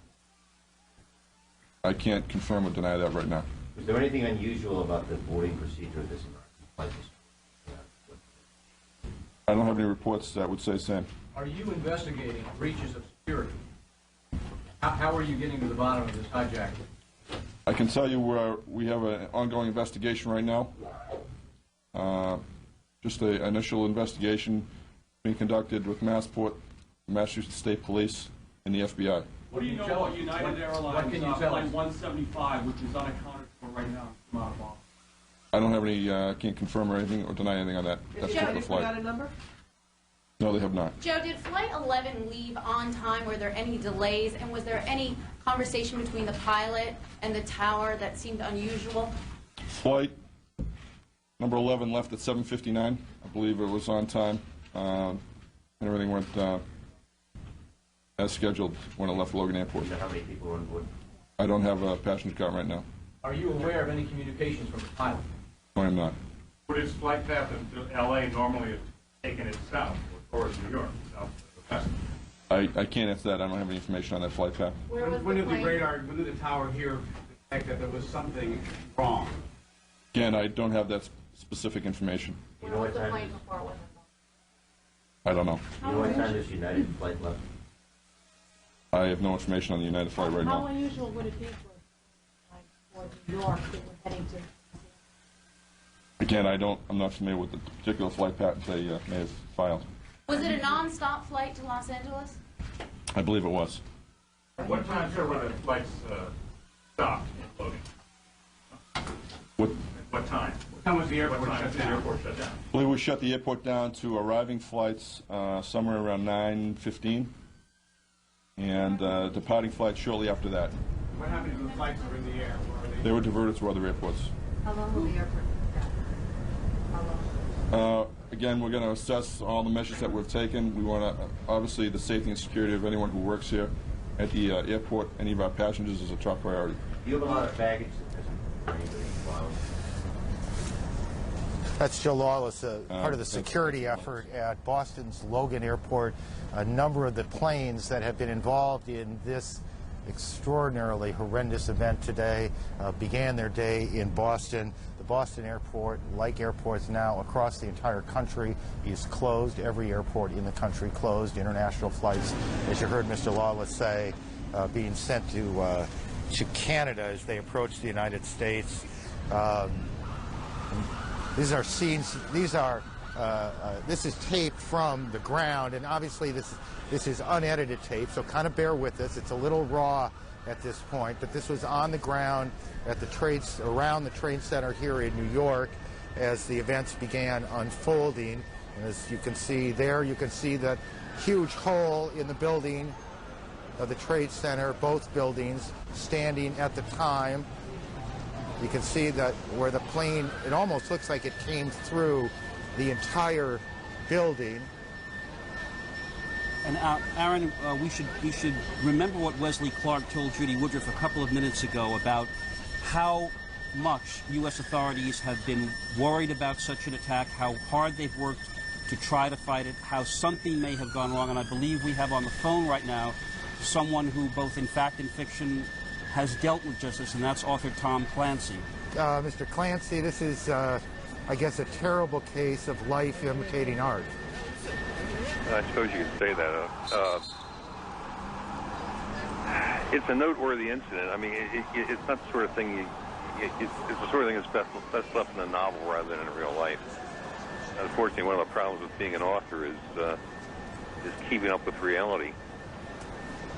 But Mr. Clancy, you also are very well plugged into this world. From your own knowledge, how concerned have the authorities been that something of this scale could possibly hit on American soil? It's Jeff Greenfield, right? Yes, sir. Okay, well, Jeff, you've been here to the House. I mean, it's.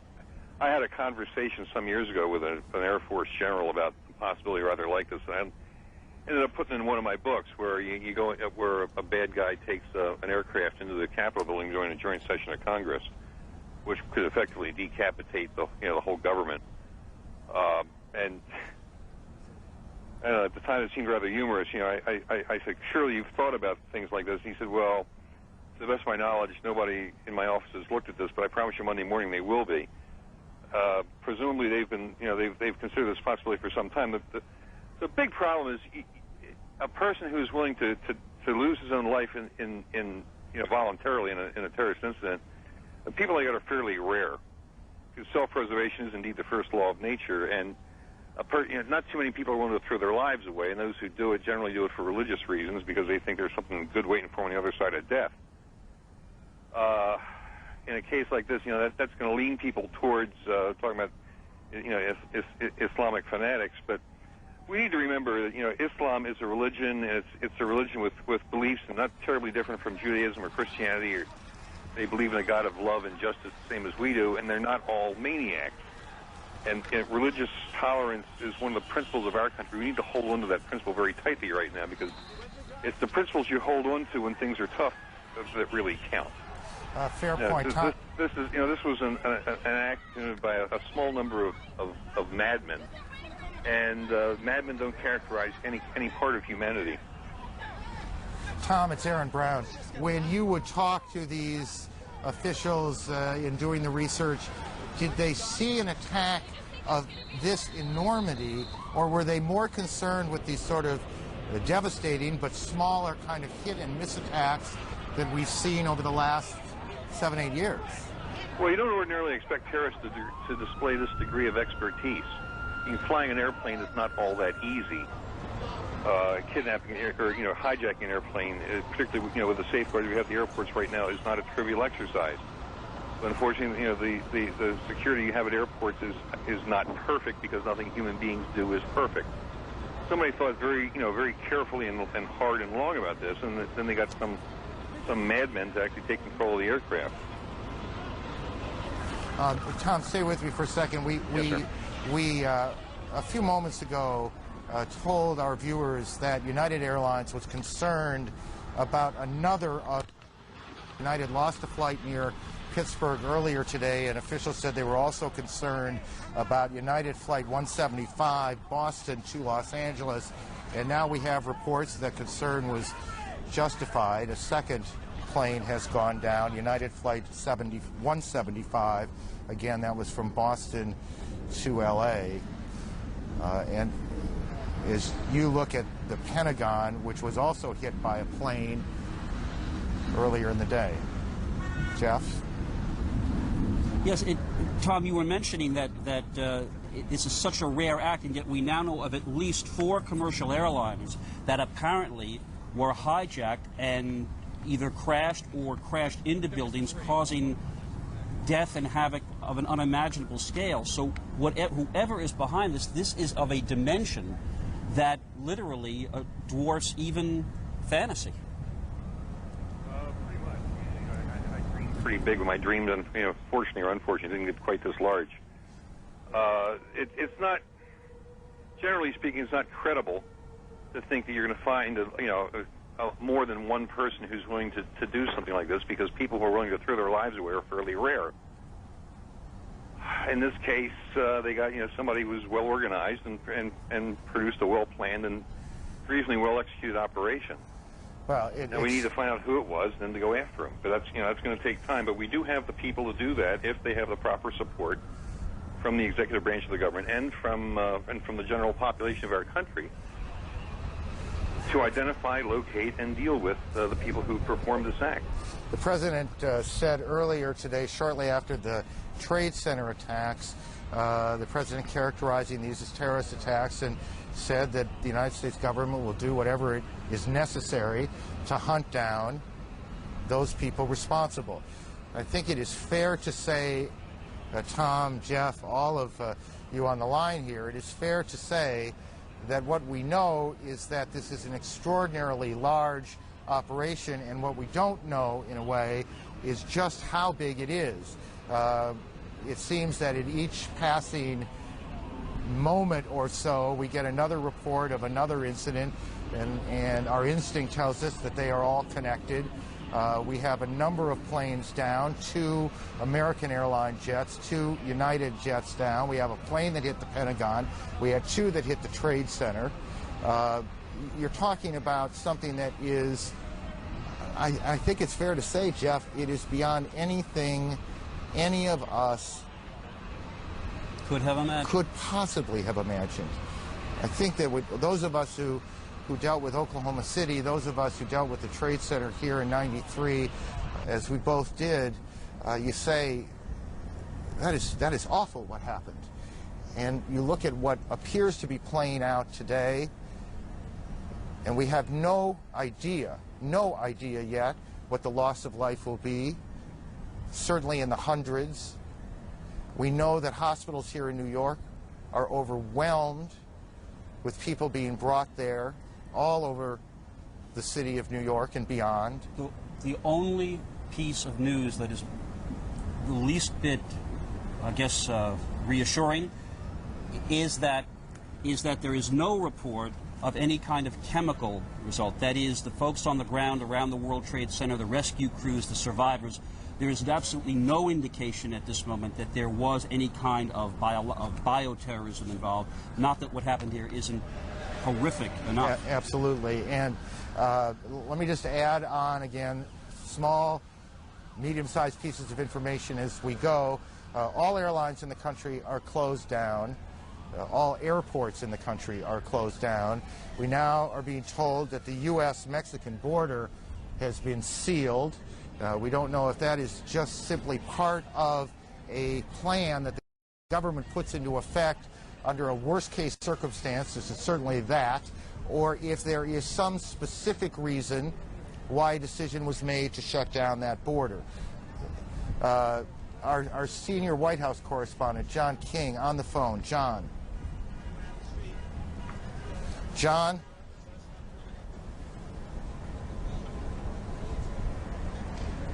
John King, can you hear me? It's Aaron. I hear you, Aaron.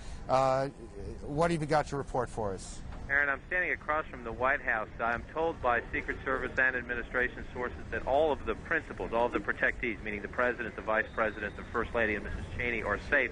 They do not want us disclosing their locations, but I am told by a senior administration official that the plan and the priority is to get President Bush back to the White House as soon as they believe it is safe. Now, there are both operational and political reasons for wanting to do that. The White House Situation Room, in the view of White House officials, is the best place from which to monitor events and direct any operations. And that is a fortified structure within the White House compound where we know the Vice President was when everyone else was evacuated from the premises earlier.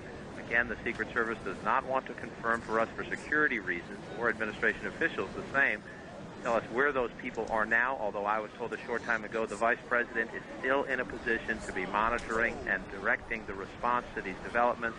And as the President, who is en route back to Washington, we're told Andrews Air Force Base is on full alert.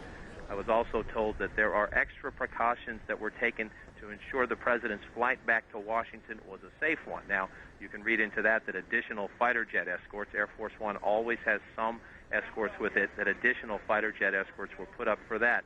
Now, the political reason they want to get the President back to the White House is rather obvious. The White House believes this has been a tragic terrorist attack, and they want to send the signal that the President is back on the job at the White House. Priority one, though, officials say, is to guarantee that he can be safely brought back to the White House. And in the past half hour or so, we have seen security precautions on the street, checks being taken out on the street, on the grounds around the White House. There are snipers up on the roofs of the White House itself, including buildings around it. And a military helicopter gunship flew over the premises not that long ago, about 15 minutes ago now, and then it circled back over toward the Pentagon. where from my location you can still see smoke coming into the sky from there. But we are told the Vice President is still in a position to monitor all this as the President makes his way back.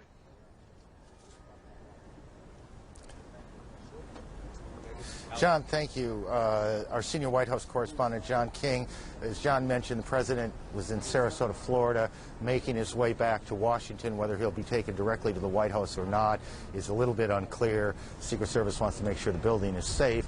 It is, I would add, one other symbolic reason why you would want to get the President in the White House, and that's to send a message to who's ever responsible for this, that yes, you've caused extraordinary damage and a great deal of tragedy here, but what you haven't done is shut down the American government. The President will want to get home. Governor George Pataki of New York joins us on the telephone. Governor, are you there? Can you hear me? Yes, I'm here. What are you hearing from the Trade Center area itself? Well, we're still hearing that it's a horrific situation. We're in desperate need of people to help out with emergency services. The city team is there, but we've activated our National Guard and our statewide fire and emergency services, and we're going to be bringing those in to relieve the city forces as the afternoon goes on. I've been in touch with the mayor, I've been in touch with the White House, and everything that we can do and everything that can be done is being done at this point. Has anyone given you any idea of how many injured we are dealing with down in Not the at this point. At this point, the sole goal is to try to help as many people as possible, to get them to the emergency services, to get them the care they need, to help people who want to leave the area to leave in an orderly way, and to make sure we do everything we can to provide security throughout the city and throughout the state. And Governor Pataki, can you tell me the degree to which the state's planning for these sorts of tragedies, and there's obviously a plan in place, and New York is, because of its place in the world, is obviously a place you have to consider a target, whether that plan envisions something of the magnitude of what has taken place this morning? Well, you plan for any eventuality, but you never actually expect to see something of this magnitude. But we have coordinated well with the city. We're going to continue to make sure we provide all the support we can. We do have emergency services and emergency transportation running. I know the reports have been inaccurate. We do have limited rail service out of Grand Central to the northern suburbs, limited rail service out of Brooklyn and Queens to Long Island. We're working to make sure that bus service, to the extent possible, continues, and we're trying to get subway service back on track. It's not there yet, but the coordination has been excellent. It's just in an attack of this magnitude. We just have to focus on responding and helping people at this point. And do you have any idea how many people have been hospitalized or how many hospitals are involved, whether they extend beyond the city? Not at this point, but every emergency service, every hospital that can provide assistance is providing assistance. The people have been just terrific in their response, and we're going to continue to make sure that response is as strong as it can be. Governor, take a moment and tell me, not as the governor necessarily, but as a resident of this state, an important player in the affairs of this state, what you're thinking today? This is an enormous tragedy. I have friends in those towers. I have friends who were there this morning that we haven't heard from. And our thoughts go to the people who are there, to their families, to all those who are suffering at this time. And we will be there to help, and we will be there to do everything we can to make sure that the support and the services necessary are provided.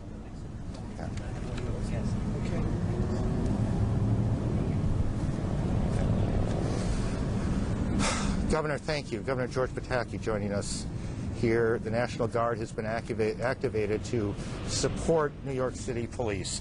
Andrea Koppel is on board a flight with the Secretary of State. Andrea, what are you hearing from officials there? Well, Aaron, Secretary Powell has been in Peru since last night. He was here to attend the Organization of American States General Assembly.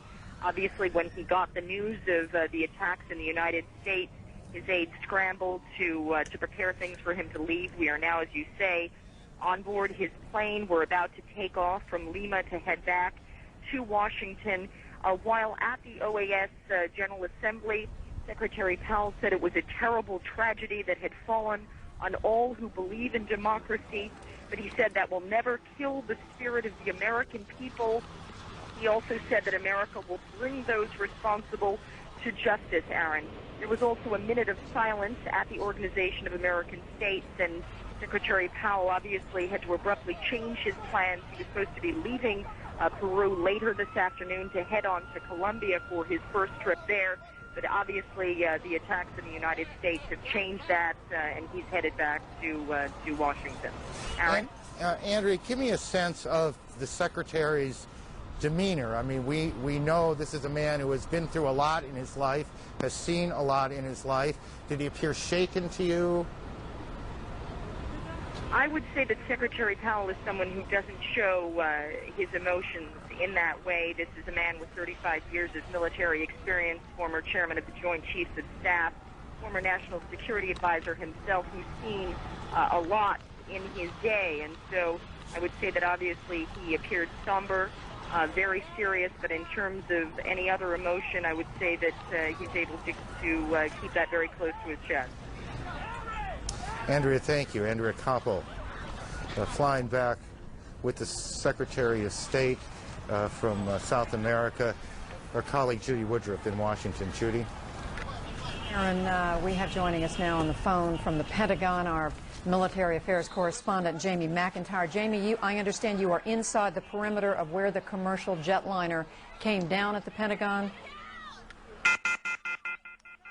Well, it appears that we may have lost the phone connection with Jamie McIntyre. We're going to try to get that restored immediately. Jamie, are you there?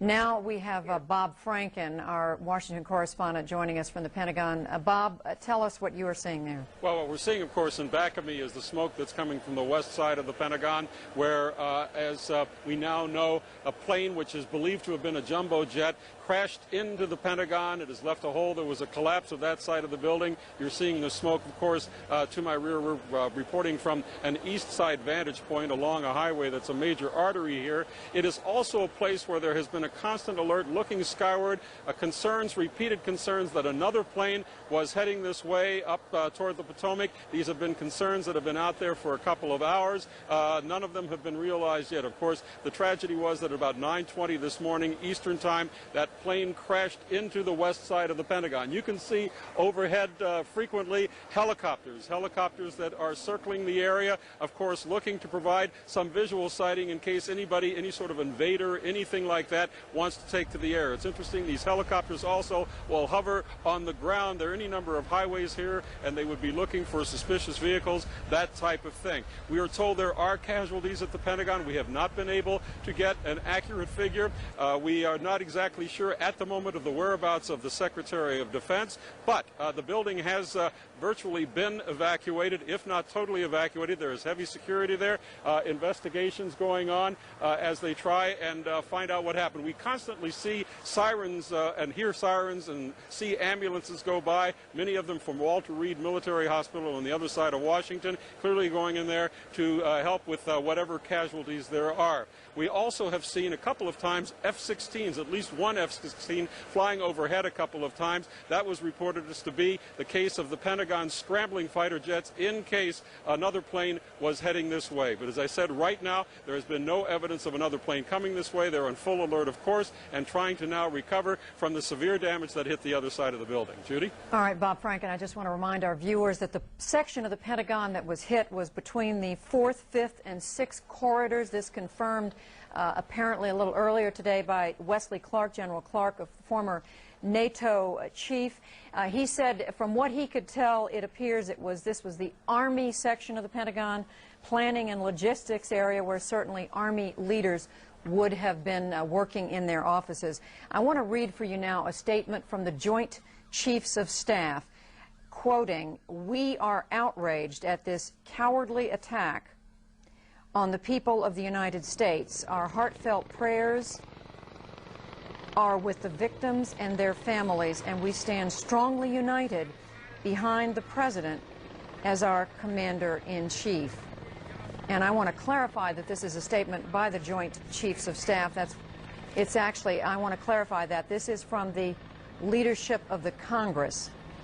I misunderstood when I was handed this just a moment ago. And continuing, congressional leaders, we will work with the President to ensure that the full resources of the United States government are brought to bear to protect the American people and to punish the perpetrators of these unconscionable acts. May God bless America. And just quickly, before I go back to Aaron Brown in New York, hospitals in Washington dealing with the casualties from the Pentagon Washington Hospital Center, 29 patients, a blood shortage, we are being told, in Washington. So any of you who are able to get to a hospital anywhere in the Washington area, it is very possible that there is a need for blood to be donated. So we will just put that information out there as well. Aaron, now back to you in New York. Judy, thanks. We now are being told that Los Angeles International Airport, LAX, has been evacuated. Again, this is another one of those multi-terminal airports. It's an enormous airport, and that is being evacuated. At least one of the flights, and perhaps two, if memory serves me, that has gone down today was headed towards Los Angeles, one towards San Francisco. We also have a report that Disney World in Orlando has been evacuated. Someone said to me a moment ago, before the day is over, everything's going to be shut down. And that seems to be where we're headed. CNN's Richard Roth is on the streets of New York, and he can join us now. Richard, what can you tell us? Aaron, New Yorkers think they've seen everything, but they'll say they're amazed at what has happened, stunned. Right now behind me, what normally would be the World Trade Center is no more, a huge cloud of white smoke. And right now it's like a war zone. Thousands of New Yorkers streaming north. The mayor of New York City, Rudy Giuliani, has told everyone to get north of Canal Street. We're several miles north of it. Right now, New Yorkers are trying to get out of Manhattan. There's a ferry on the west side going to New Jersey. It's really the only access out. The mayor advising that people should take the subways. We have seen dozens of emergency vehicles, hundreds, firemen being bussed in, decontamination vans coming in, call for blood donations. New Yorkers, their faces, their expressions, stunned, amazed right now. With us, several of those people who witnessed some of the carnage today. Tell us what you saw when you exited the subway station due to a lack of smoke. Eileen. It was very smoky, and then we exited on Church Street out of the PATH train station. I crossed over to Church and Fulton, and I was trying to get a cell phone. I was trying to get up the block, and I turned around and saw this tremendous fire. I actually thought it was a bomb. I couldn't see a plane. And I saw people jumping off the building. Many, many people just jumping. And in a panic, I had my bag and my cell phone and everything, and I was trying to find a phone because the cell phone wasn't working. Everybody was screaming, everybody was running, the cops were trying to maintain the calm. And in that haste, people were stampeding. People started screaming that there was another plane coming. I didn't see the plane, but I turned around, and the second building just exploded. And again, all the debris was flying towards us. There was a woman on the ground with her baby. People were stampeding the baby. Myself and another man threw ourselves over the baby and pushed into the building. I got up and I just ran. I ran towards City Hall, and I said, oh God, why am I running there? And then I started to run towards the water. And then I was by probably Spring Street Prince Street. I was at a payphone, and I heard the rumbling. I thought it was another bomb. I thought it was another building close to me. And then I just ran from the payphone. The man is grabbing me back, telling me to stay here, you're safe. I was like, no way, I'm getting out of here, go north. And then I ran into a shoe store because I wanted to call my husband. That's all I wanted to do was let him know I was alive because he knew I was in the World Trade. And I got my office, and they connected me to my husband, and then we heard the second fall of the World Trade Center. And I'm astonished by the bombing. I just want to make a statement that these New York policemen and firemen, God bless them, they kept us calm. They tried so hard to keep us moving north, and it was just absolute horror. It was horror. And when you look back there at what would be the World Trade Center? It's devastating. I can't even look back. My 6-year-old just last week asked my husband and I to take him to the observation deck, and it's gone. And you know what? Americans will persevere, and I don't think that we'll stoop to the level of these zealot terrorist pigs. And we won't kill children, I hope, and mothers. But you know what? Whatever we have to do to eradicate the country or the world of this vermin, I just hope Bush will do whatever is necessary to get rid of them. And I don't know what the route or what the answer is. All right, thank you very much. A lot of other New Yorkers here continuing the evacuation from Lower Manhattan. Back to you, Aaron. Thank you, Richard, very much. We told you a bit ago that the border, the U.S.-Mexican border, was at a high state of alert, had been essentially closed down, shut down. We're now told that the U.S.-Canada border is also in a high state of alert. So essentially what officials are trying to do is seal off the country. So if anyone is either trying to get in or get out, it's going to be a whole lot harder to do that.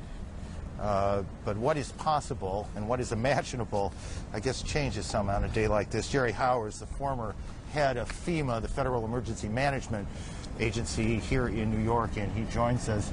As you look out, what do you see?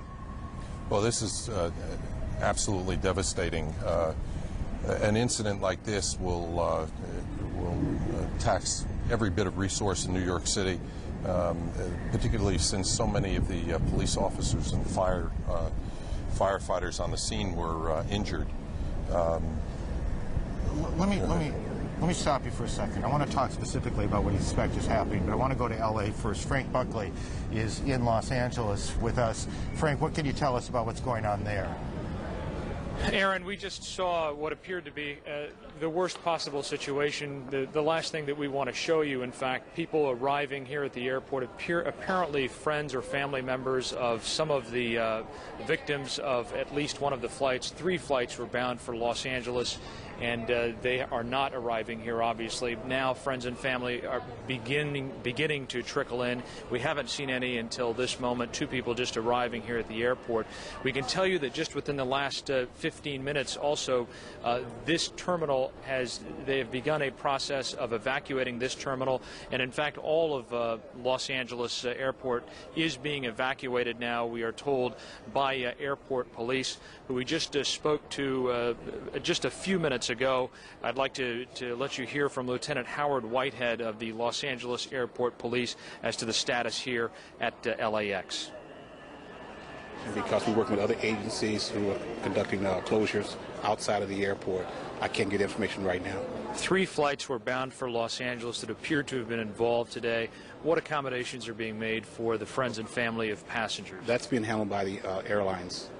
They're having a meeting now concerning that, so that information has to get from the airlines. So officially, what are you starting at this point? We're starting a total evacuation of the airport. Will that include both workers and passengers? Only key employees will remain at the airport. This is the entire airport that will be evacuated? Yes, ma'am. Why the evacuation? Because the evacuation has been ordered. I can't tell you why, but that's what that's how it stands now. Is there a threat to the airport?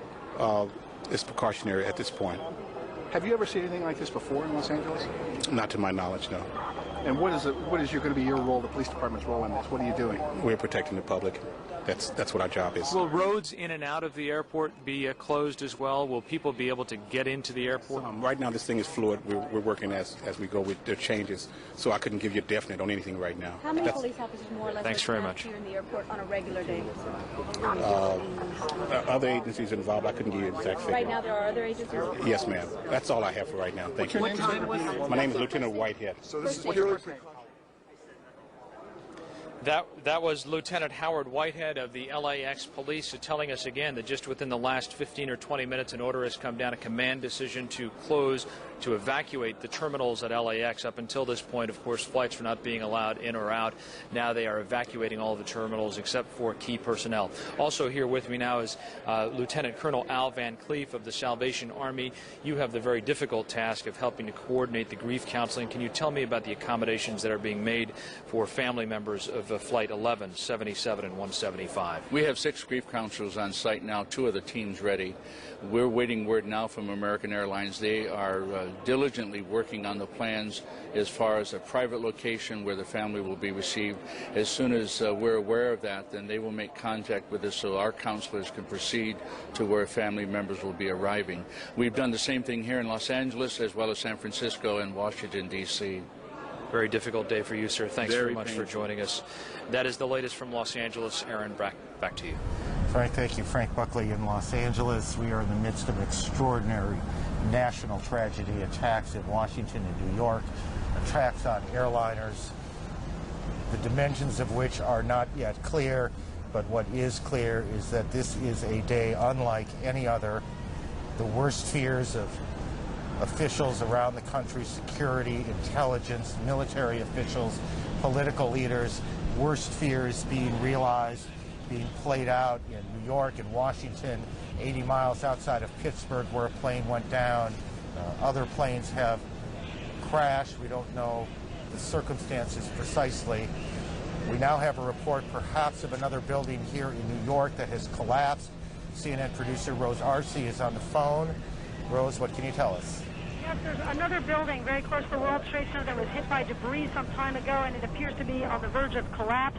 Also, that enormous plume of smoke that you see that's surrounding the building, there are suspicions that it's not all smoke, but that there is a gas leak within that smoke. And that has caused a tremendous amount of panic in this area. The police have been saying that they're now evacuating all of lower Manhattan, and you can see people moving north in a flood through these streets. They're just filled with ash.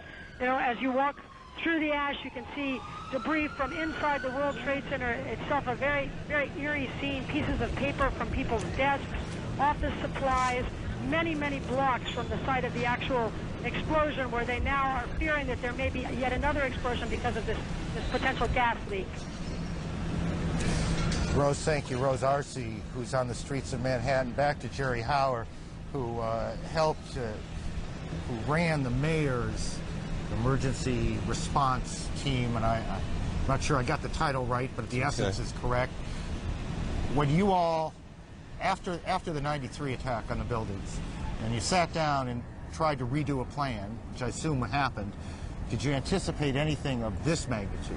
Well, we have plans in place in New York City for massive incidents, but an incident like this is very difficult to plan for, just because of the number of people that have been, the number of responders that have been injured. There are the responders, we mean police, fire, EMS, rescue, correct. Right. There are literally hundreds of people coming from New Jersey. As you heard from the governor early, the National Guard will be activated to help with law enforcement to help seal the area. I know that FEMA will be activating their search and rescue teams to assist with going through the debris. This is going to be a long-term operation. It is going to be a very difficult one because, as you heard earlier, there's still a gas leak in the building, which is fueling this fire.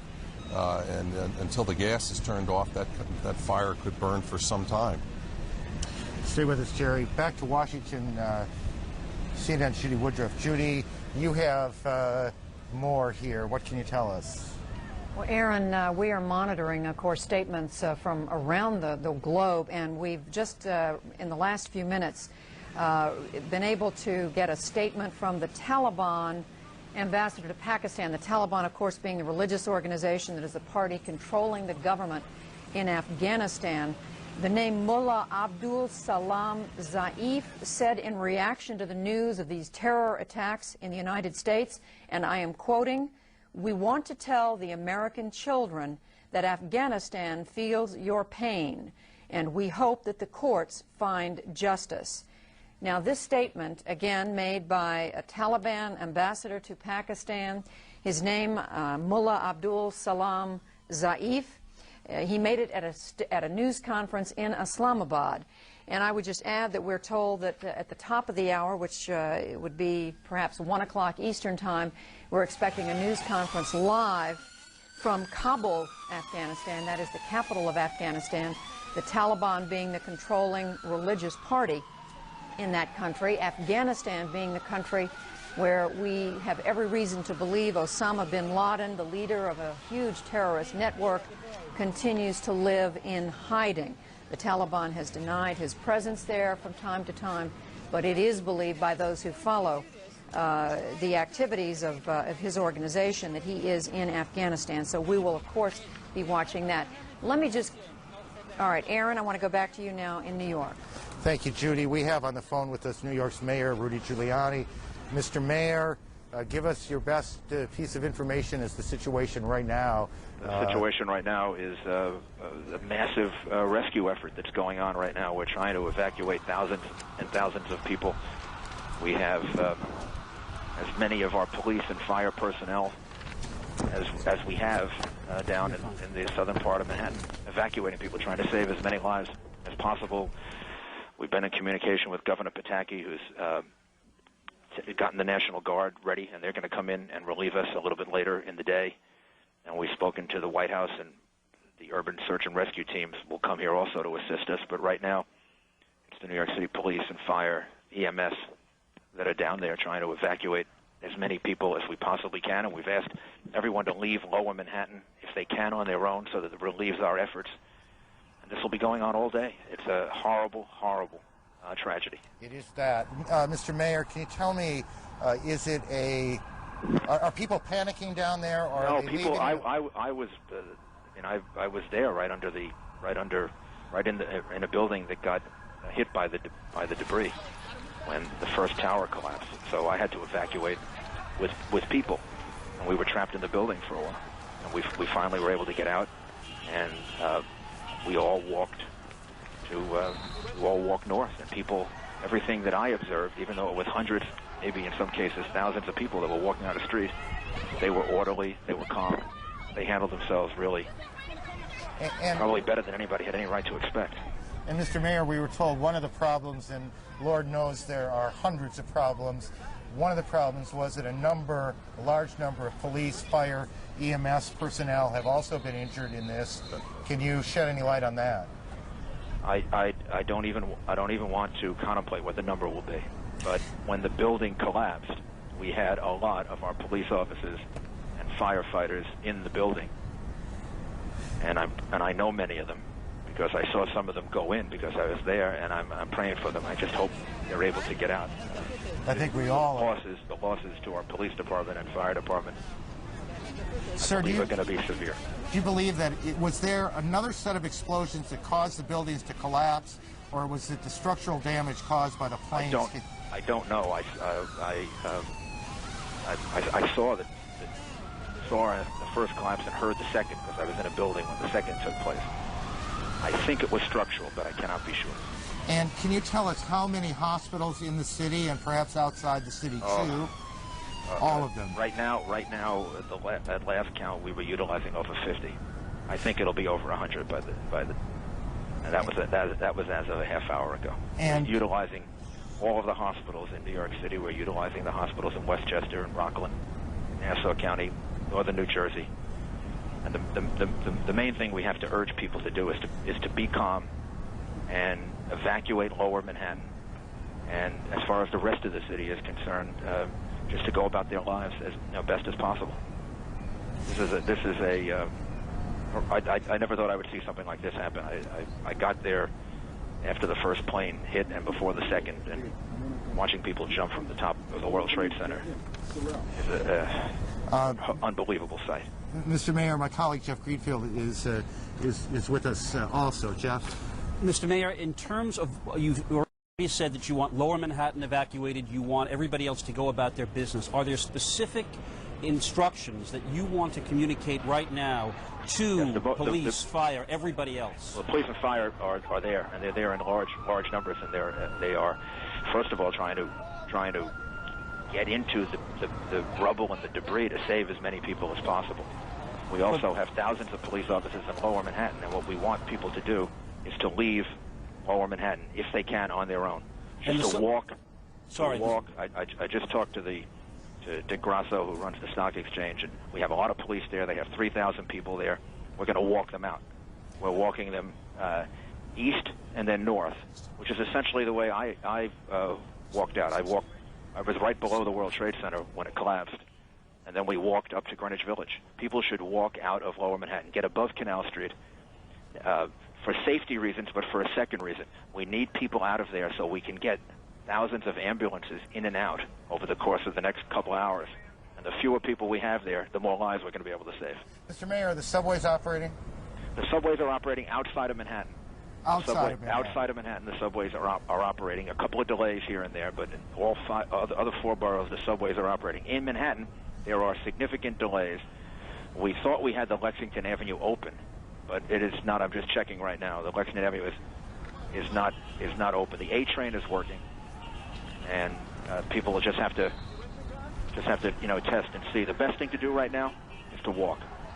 The safest and best thing to do is to walk to your destination. Where schools have remained open, and we've worked with the chancellor to try to make certain that the schools will remain open for as long as they have to help parents with the kids that would be coming home, starting at around 1 or 2 o'clock.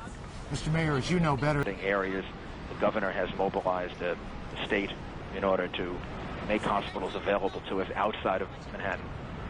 any hospital personnel or emergency personnel that want to come in and volunteer, that would be enormously helpful. But the best thing for us to do right now, and we're trying to coordinate, is to move people out of the city to hospitals in surrounding areas, which we're actually doing now. So far, though, our hospital system is we're very fortunate to have a gigantic hospital system. Do they have enough blood? Do they need blood? Do they need people to come in and help them out? I'm sure they will. We're getting the National Guard to relieve our people by early to late this afternoon. They're being mobilized now. And 3 urban search and rescue teams are going to come to New York City to help us. And then anyone that wants to volunteer from surrounding areas, volunteer fire departments and others, we're working with them now to do that, to try to relieve our fire department. It's a horrific day, Mr. Mayor. There's no possible way to begin to describe it. No, there is not. To see what happened there is, of course, it makes you very, very angry. It's almost impossible to describe the level of anger that you have that somebody or someone would do something like this. And all of the good and wonderful people that were affected by this. There's no reason for this. There's no excuse for this. And there's something like this is just something you never thought you would live to see. I couldn't agree more, sir. Thank you for joining us. Thank you. New York's Mayor Rudy Giuliani on what was to be an election day. The mayor not up for re-election because of term limits, but the election has been postponed. Jeff, just step back for a second. Well, that's you talk about anger, and we stand up here and we look at this, and we've all listened to what's been going on now as we've been on the air for 3 hours or so. And there was a woman that Richard Roth interviewed about a half hour ago who said what I suspect most Americans are feeling right now, and some would like to say and can't, how angry she was, how cowardly this all seemed to her. Quickly, we go back to Washington and Judy Woodruff. Judy? Aaron, government sources telling CNN that President Bush, who had been in Florida for a 2-day trip and who broke that trip off this morning to head back to Washington, will now not return to Washington. Repeating, President Bush will not return to Washington. We do not know where the president will land or where his aircraft will go, Air Force One, but we just are passing along this information just as soon as we have it. Again, as we were talking to former NATO head Wesley Clark, General Wesley Clark, a little while ago, he pointed out that there are contingency plans that the military and the security people have for the president in a situation like this, so we're not going to do any speculating right here about where the president might be going. Joining us now on the telephone, there is some information we want to share with you about aircraft in the sky that is, we're told, is safe right now. We're told by the FAA, the Federal Aviation Administration, they're telling us 50 aircraft are safely in the sky right now, all within about 50 miles of their destination. But in the meantime, we want to talk to Utah Republican Senator Orrin Hatch, who's joining us on the telephones. Senator Hatch, are you there? Yes, I am. And I know my colleague Wolf Blitzer, who's here with me in the studio in Washington, had also talked with you. Senator, you've been briefed by what authorities? Well, I'm on both the Judiciary Committee and also the Intelligence Committee, and I've been briefed by the highest levels of the FBI and of the intelligence community. And I just have to say our thoughts and prayers go out to the victims of this terrible tragedy caused by a bunch of cowards. And there's no justification for what these cowards have done to purely innocent Americans, but I do have some information. Senator Hatch, this is Wolf Blitzer. Tell us, I spoke with you earlier on the telephone, but tell us precisely what you are now being told in these high-level briefings about those who may, and repeat the word may, have been responsible for these attacks. You're right. They've come to the conclusion that this looks like the signature of Osama bin Laden and that he may be the one behind this. I think most authorities agree that this is something that we doubt seriously if Iran, Iraq, or Libya would try and do, because they know of the massive response that we'd have to bring down on them. But there was no advance notice at all. They had no way of knowing that this was going to happen. It was carefully planned.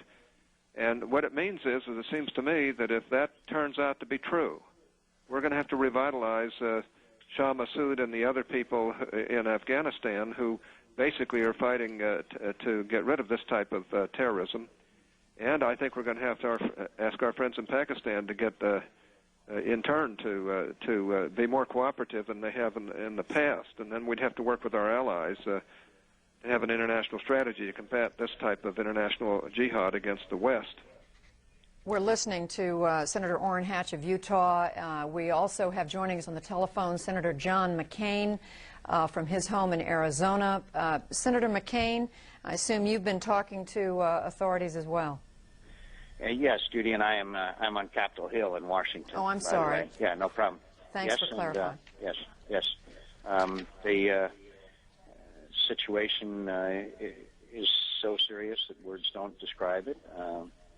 I think that it's clear that the organization and magnitude of the attacks required more than a few people to perpetrate it, and it'll take some time to determine who they are and who supported these attacks, but I think we'll find them out, and they will suffer the full measure of our justice.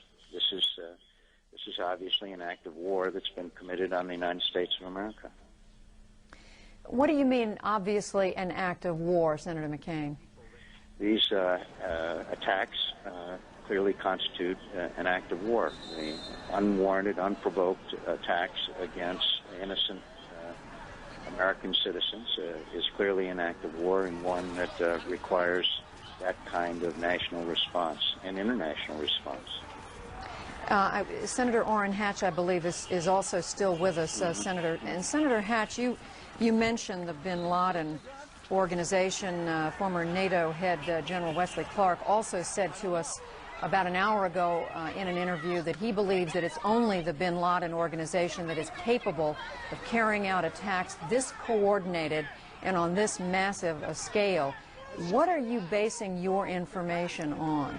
Well, keep in mind there are nations that also could carry out these attacks, but I don't think would dare do that, knowing that their signature is going to be figured out. We're going to find out who did this, and we're going after the bastards. It's that simple.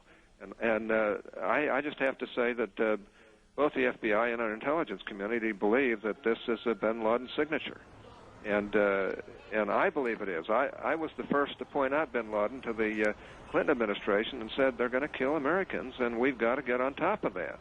And I think we're going to have to get on top of it, because this is a cowardly bunch who will stop at nothing to, like you say, have a jihad or a war against the United States, and to do it in the most cowardly fashion.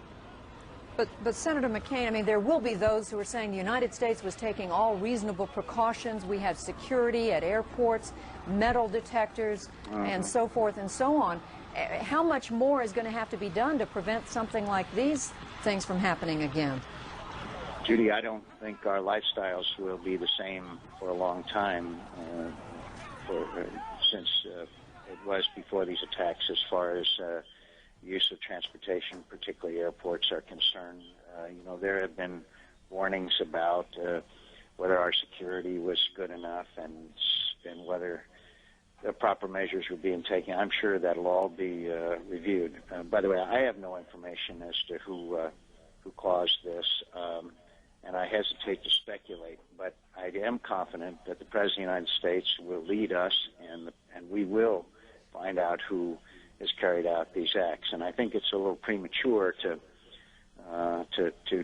make that determination until we have the hard facts, but I'm sure that we'll get them. The other aspect of this is that it may highlight over time the need for more human intelligence. We have very good technical intelligence capabilities, satellites, etc., but for many years we haven't had the kind of human intelligence which determines motivations before actions are taken. I'm going to interrupt you, Senator McCain. These are the first pictures we have in. This is from Somerset County, Pennsylvania. This is where the United Airlines flight, I believe it is 176, went down.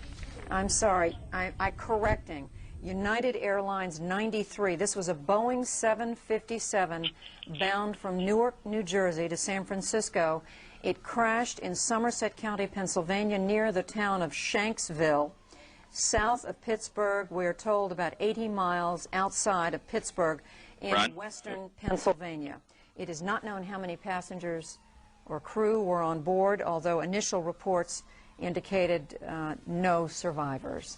Again, these are the first pictures we have coming in from WTAJ there in the Pittsburgh area. United Airlines telling us earlier they had lost this flight, and they knew that it had crashed near Pittsburgh.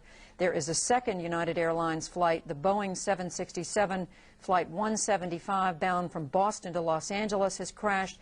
The airline's still telling us at this point that they do not know where. We don't have information on the number of people aboard.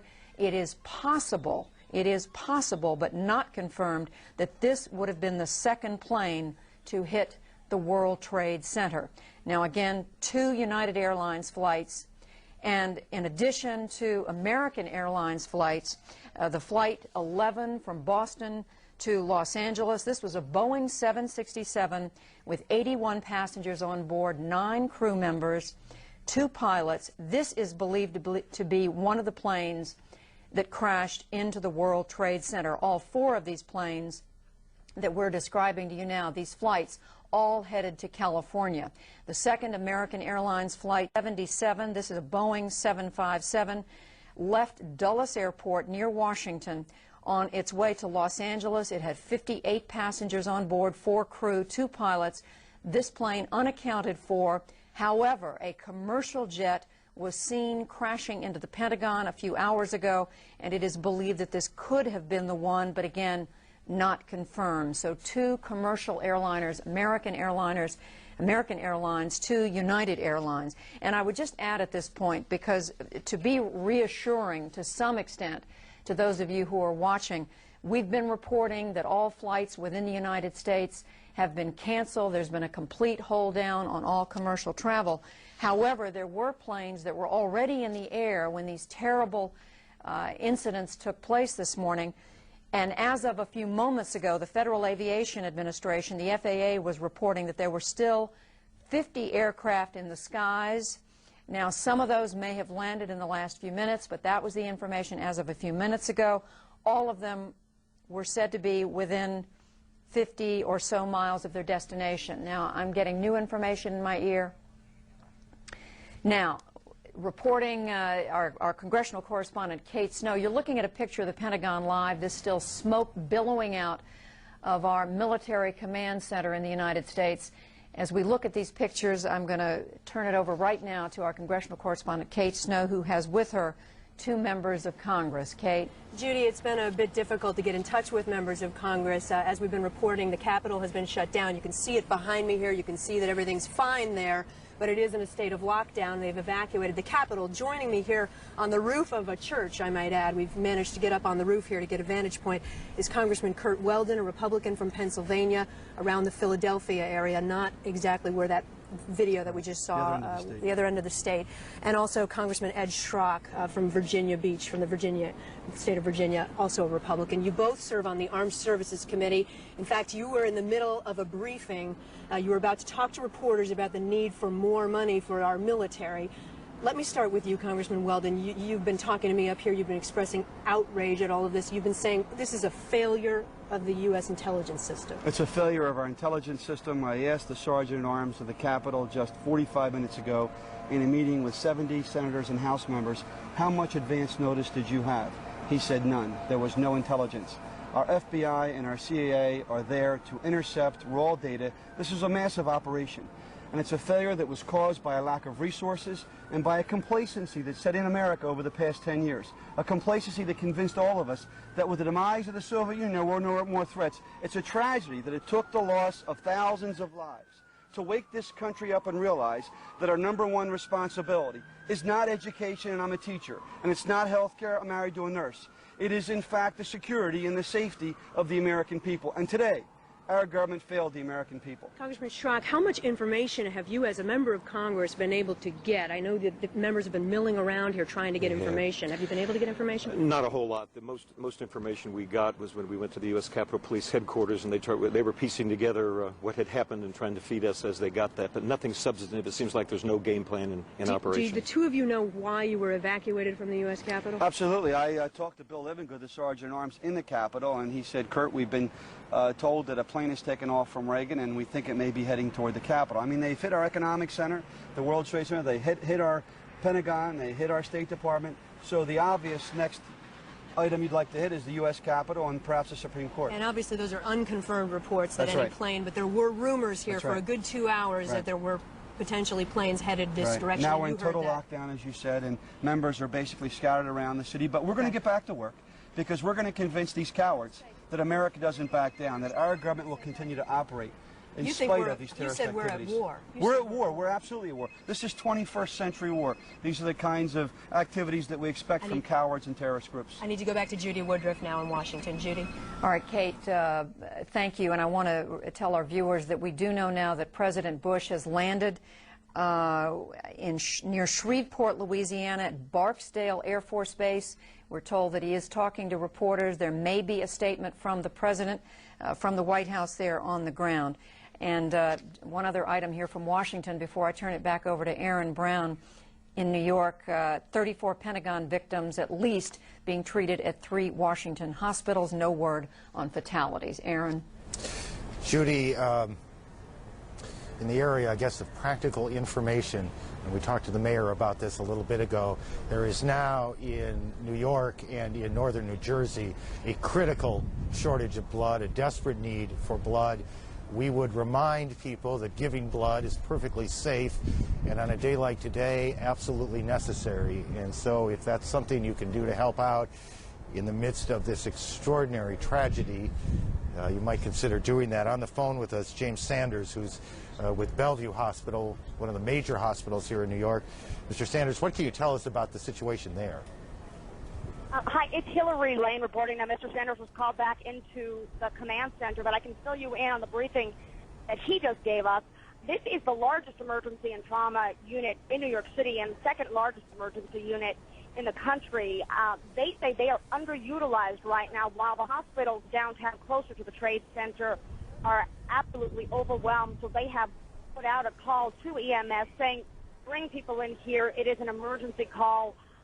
What I have seen at this point are some patients staggering and being helped in, nobody in apparently critical condition.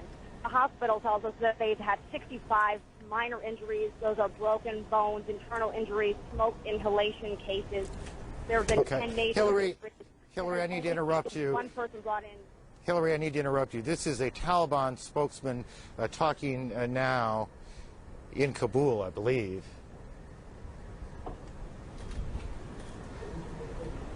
This is coming to us by video phone from Afghanistan. And I am not hearing, and perhaps you guys are, but I am not hearing him. We should remind our viewers that Afghanistan was one of the sites that was hit 3 years ago by the United States. د افغانستان اسلامي امارت د تروریزم رابطه باندې همیشه خپل موقف په ډاګه ښکاره کړی دی. بسم الله الرحمن الرحیم.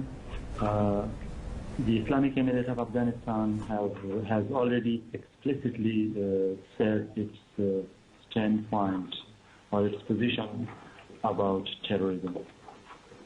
د تروریزم ټول انواع او ډولونه لکه څنګه چې په افغانستان کې هم ورانه پیش کړي دي او دلته موږ همیشه د تروریزم ښکار شوي یو دلته موږ غندلې دي او په نړیوال سطح باندې هم د دې غندنه کوو. We have criticized all forms of criticism as Afghanistan has itself faced and has become the victim of terrorism, and we even now criticize these kind of acts. تروریزم یو ویرونکې داراچونکې او نفرت پېښونکې لاره ده. Terrorism is a terrifying and hateful hatred or hateful method. او دغه پیښه چې سوي د بشري پلوه خورا پراخه او لوی ناورین دی. And this incident is from the humanitarian point of view surely a very vast and very terrifying incident. Any question? Any question? Question, please. Have you received any kind of information, any kind of communication from the United States or any other organization? The America Mutahida Ayalati یا لومړی خانم کوم رابطه درسره کړې ده؟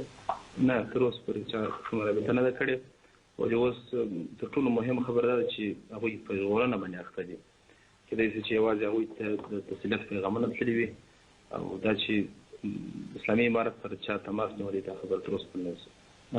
No contact up till now. They might be busy, or surely they are busy in the rescue operation. So they need condolence, but up till now, no communication from them. Does the Taliban categorically condemn these attacks on the United States? Taliban په مرحله ورته ده په امریکا باندې دا حملې وکړي. موږ د توریزم ټول انواع همیشه غندلې ده د پخوا څخه په دې باره کې پالیسي ښکاره وه. Our policy was very clear from the very beginning, and we have criticized, and even now we criticize terrorism in all its forms. Can you rule out any involvement by Osama bin Laden? Osama bin Laden last year, هیڅ قسم ته یا کوم یو قسم ته لاس درلودنه تصفیې ته راپردوي. تر اوسه پورې چا په هغه باندې رسمي تور هم نه دی لګولی. No, up till now, no one has blamed or accused him formally. The Taliban have said that they will maintain Mr. bin Laden without communication, unable to communicate. Can you be convinced at this time that your policy of keeping him without communication has been effective in recent months? طالبان ژمنه کړې چې اسامه بن لادن سره به هر قسم ته اتصالاتي امکانات بدلون لري. تاسو دا خبره تاییدوئ چې اوس هم هغه پالیسي په دې باندې عملي ده؟ موږ په پالیسۍ کې کوم تغیر نه و راغلی باید. No change in our policy in this regard. Do you think the policy is working, Mr. Mutwakiel? او دا پالیسي کار هم کوي؟ اثر یې کړی دی؟ طبیعي خبره ده. Suspicions obviously turn to Osama bin Laden. In the media, he's been mentioned as possibly having a hand in this. Are you concerned that Afghanistan could be on the receiving end of recriminations of reprisals, of responded back? توجه یا ګمان ته راوړي مطبوعاتو یا میډیا دې نن هم اخیستی ده. آیا تاسو داسې یو توقع کوئ چې افغانستان به د دې عکس العمل وویني، د دې عکس العمل هدف ته وګرځي؟ زه فکر کوم که چا د هغه نوم اخیستی هم یوازې به د پخوا څخه چې چون په هغه تفسیرو کې ډېر نوم راتلی خوله مه خرڅوي. I think that even if someone has taken his name in the media, it might be just because his name was repeatedly mentioned in the past in the comments. Just for this reason, his name might have been repeated. Just the second half of the question, though, are you concerned that Afghanistan could receive reprise attacks? تاسو چې یو نگرانی لرئ چې افغانستان به د دې عکس العمل وویني؟ موږ کوم مشکل دی داسې نه ګورو ځکه چې کوم دلیل یې We don't see or foresee any difficulty in this regard because there is no argument or no reason for it. If it were to happen, if there were to be attacks, what would the implications be of such a situation? If there were attacks from... As Jonathan said, if there were to be reprisals against Afghanistan, what would the implications of that be? چې په دغه څه یو پېښه وشي عکس العمل ښکاره شي د هغه اغېزې به څه وي؟ هغه به د هغه وخت سره ګورو خو ما مخکې ویل چې ټول انواع د تروریزم هغه په دولتي شکل باندې که چېرته یو هېواد بل هېواد ولید طبعا هغه دولتي تروریزم. It is a little bit earlier to say at this stage, but as we said that we criticize all forms of criticism. So if Afghanistan is attacked, then we can call it state terrorism. There's also been concerns expressed about Arab mercenaries fighters in Afghanistan and allegations that there may be an Arab connection to these acts of terrorism have also been raised. Can you talk to those concerns? Can you rule out any Arab links? په افغانستان کې عربي اتباع یا بعض داسې ګروپونه چې د افغان دنیا خطر احساسوي تاسو د هغو لاس درلودنه په دې پېښو کې هم ردوئ؟ زه فکر کوم چې دا پېښه ډېره لو پېښه ده او دا به داسې چا پسې منسوبول چې زړه ته مو ونه لوېږي چې دا کار وکړي. دا به کېدای شي چې یو ناانصافي وي یو څوم تخمین ونه وي. It is a very big and enormous incident. So just to connect it with some people that even one's logic cannot even accept it. So in my opinion, it might not be justifying. Mr. Madhukill, are you surprised that the United States has received this sort of attack? بأمريكا متحدة شو بيصير حملاته هدفه الاتاك بإيران هيران سياسي؟ د دې خبر ده چې د خپل نوې دا پیښه کېدای شي د امریکا په تاریخ کې ډېره لویه پیښه وي د هر چا لپاره طبیعي خبر د حیرانۍ وړ ده. Naturally, because this might be the only and the unique kind of incident in the history of the United States. So, like anyone is also. What I'm getting at is do you think the United States has perhaps invited this, given its policies around the world and the growing resentment that some forces feel towards the United States?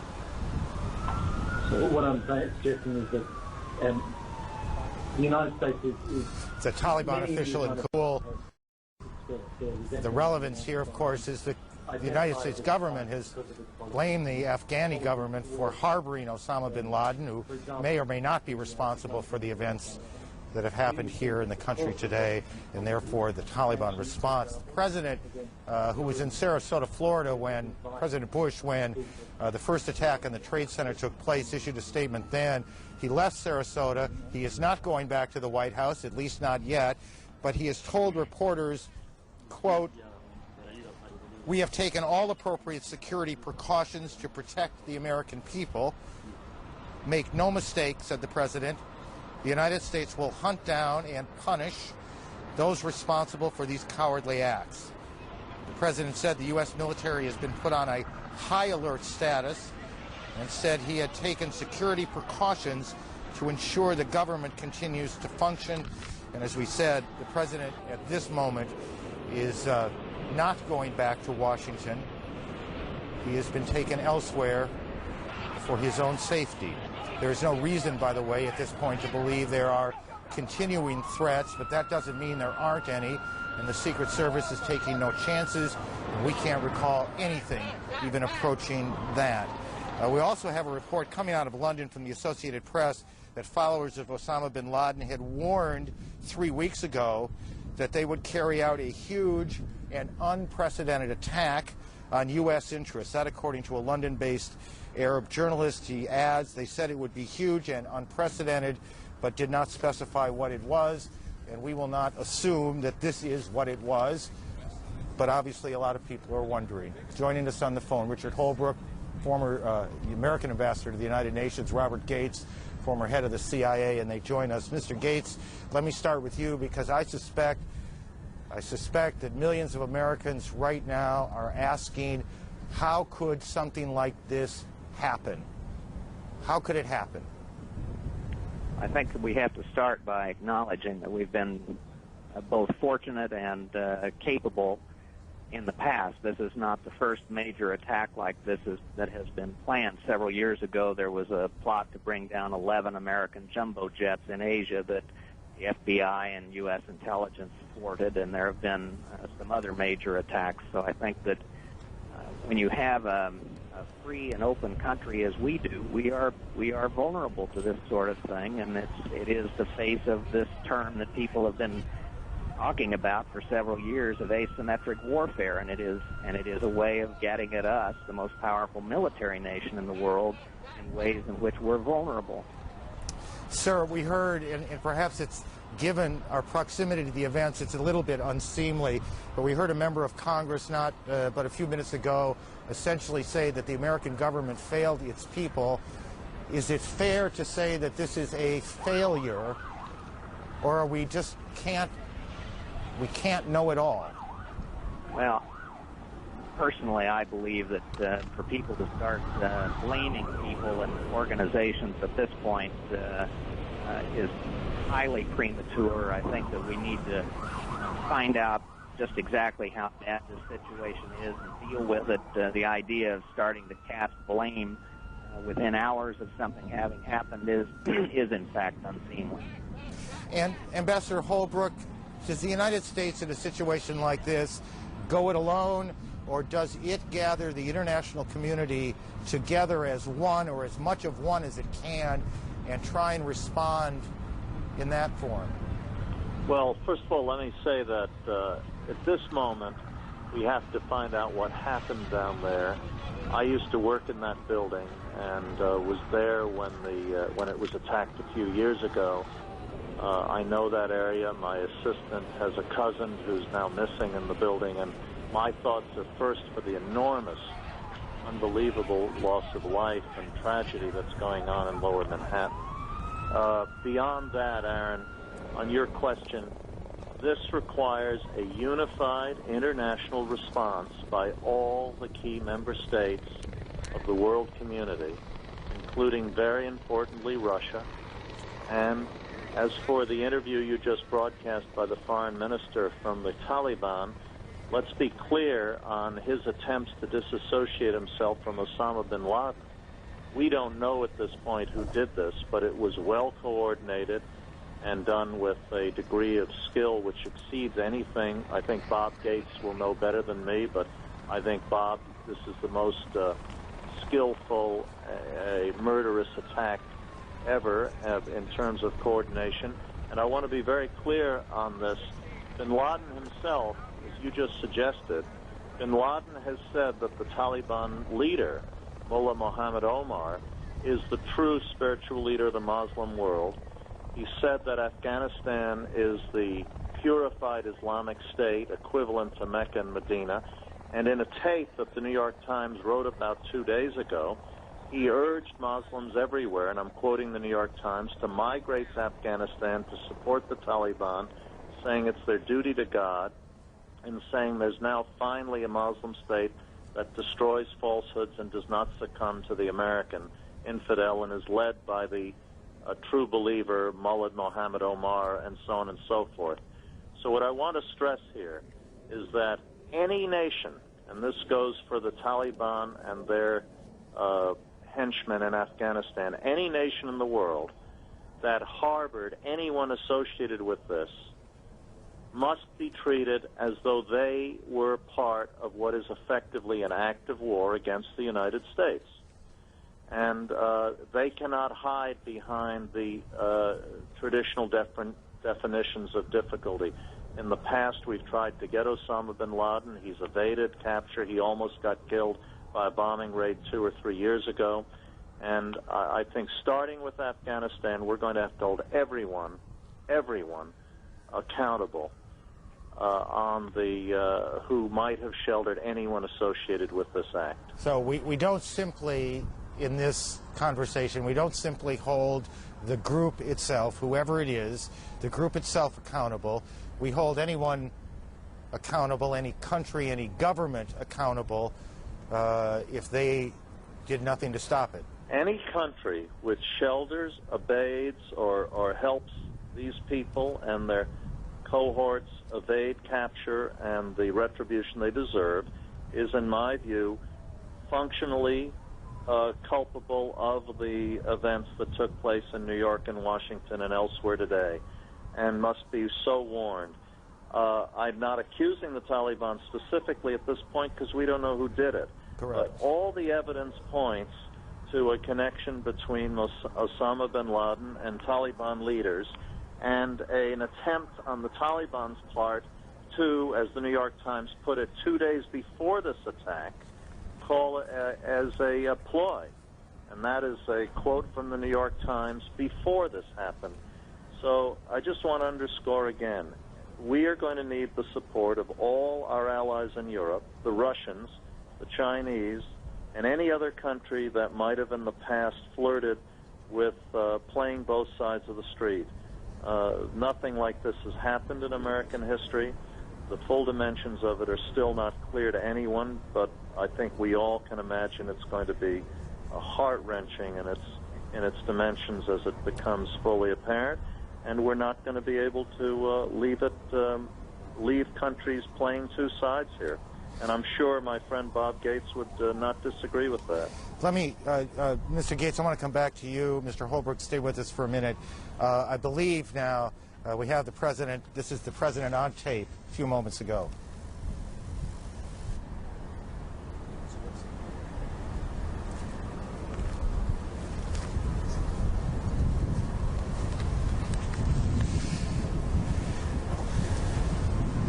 Well, obviously we're having a technical problem. Let me just tell you what, again, the president said in what has been his second statement. His first statement came after the first attacks here in New York. A short time ago, the president said, "We have taken all appropriate security precautions to protect the American people." He added, "We make no mistake," said the president, "the United States will hunt down and punish those responsible." I think we're going to try and hear the president again. Here we go.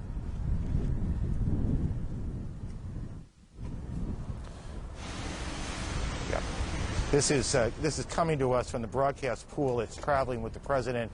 Obviously, it's a very chaotic day. As you can imagine, a horrible tragedy has taken place. And people are working very hard to get stuff done and get it done right. And obviously the pool is having trouble feeding the tape. But again, the president said, make no mistake, the United States will hunt down and punish those responsible for these cowardly acts. Cowardly acts, I think it's fair to say we don't quite have our arms around the magnitude of it all. I want to reassure the American people that the full resources of the federal government are working to assist local authorities to save lives and to help the victims of these attacks. Make no mistake, the United States will hunt down and punish those responsible for these cowardly acts. I've been in regular contact with the Vice President, Secretary of Defense, the National Security Team, and my cabinet. We have taken all appropriate security precautions to protect the American people. Our military at home and around the world is on high alert status, and we have taken the necessary security precautions to continue the functions of your government. We have been in touch with the leaders of Congress and with world leaders to assure them that we will do whatever is necessary to protect America and Americans. I ask the American people to join me in saying a thanks for all the folks who have been fighting hard to rescue our fellow citizens, and to join me in saying a prayer for the victims and their families. The resolve of our great nation is being tested. But make no mistake, we will show the world that we will pass this test. God bless.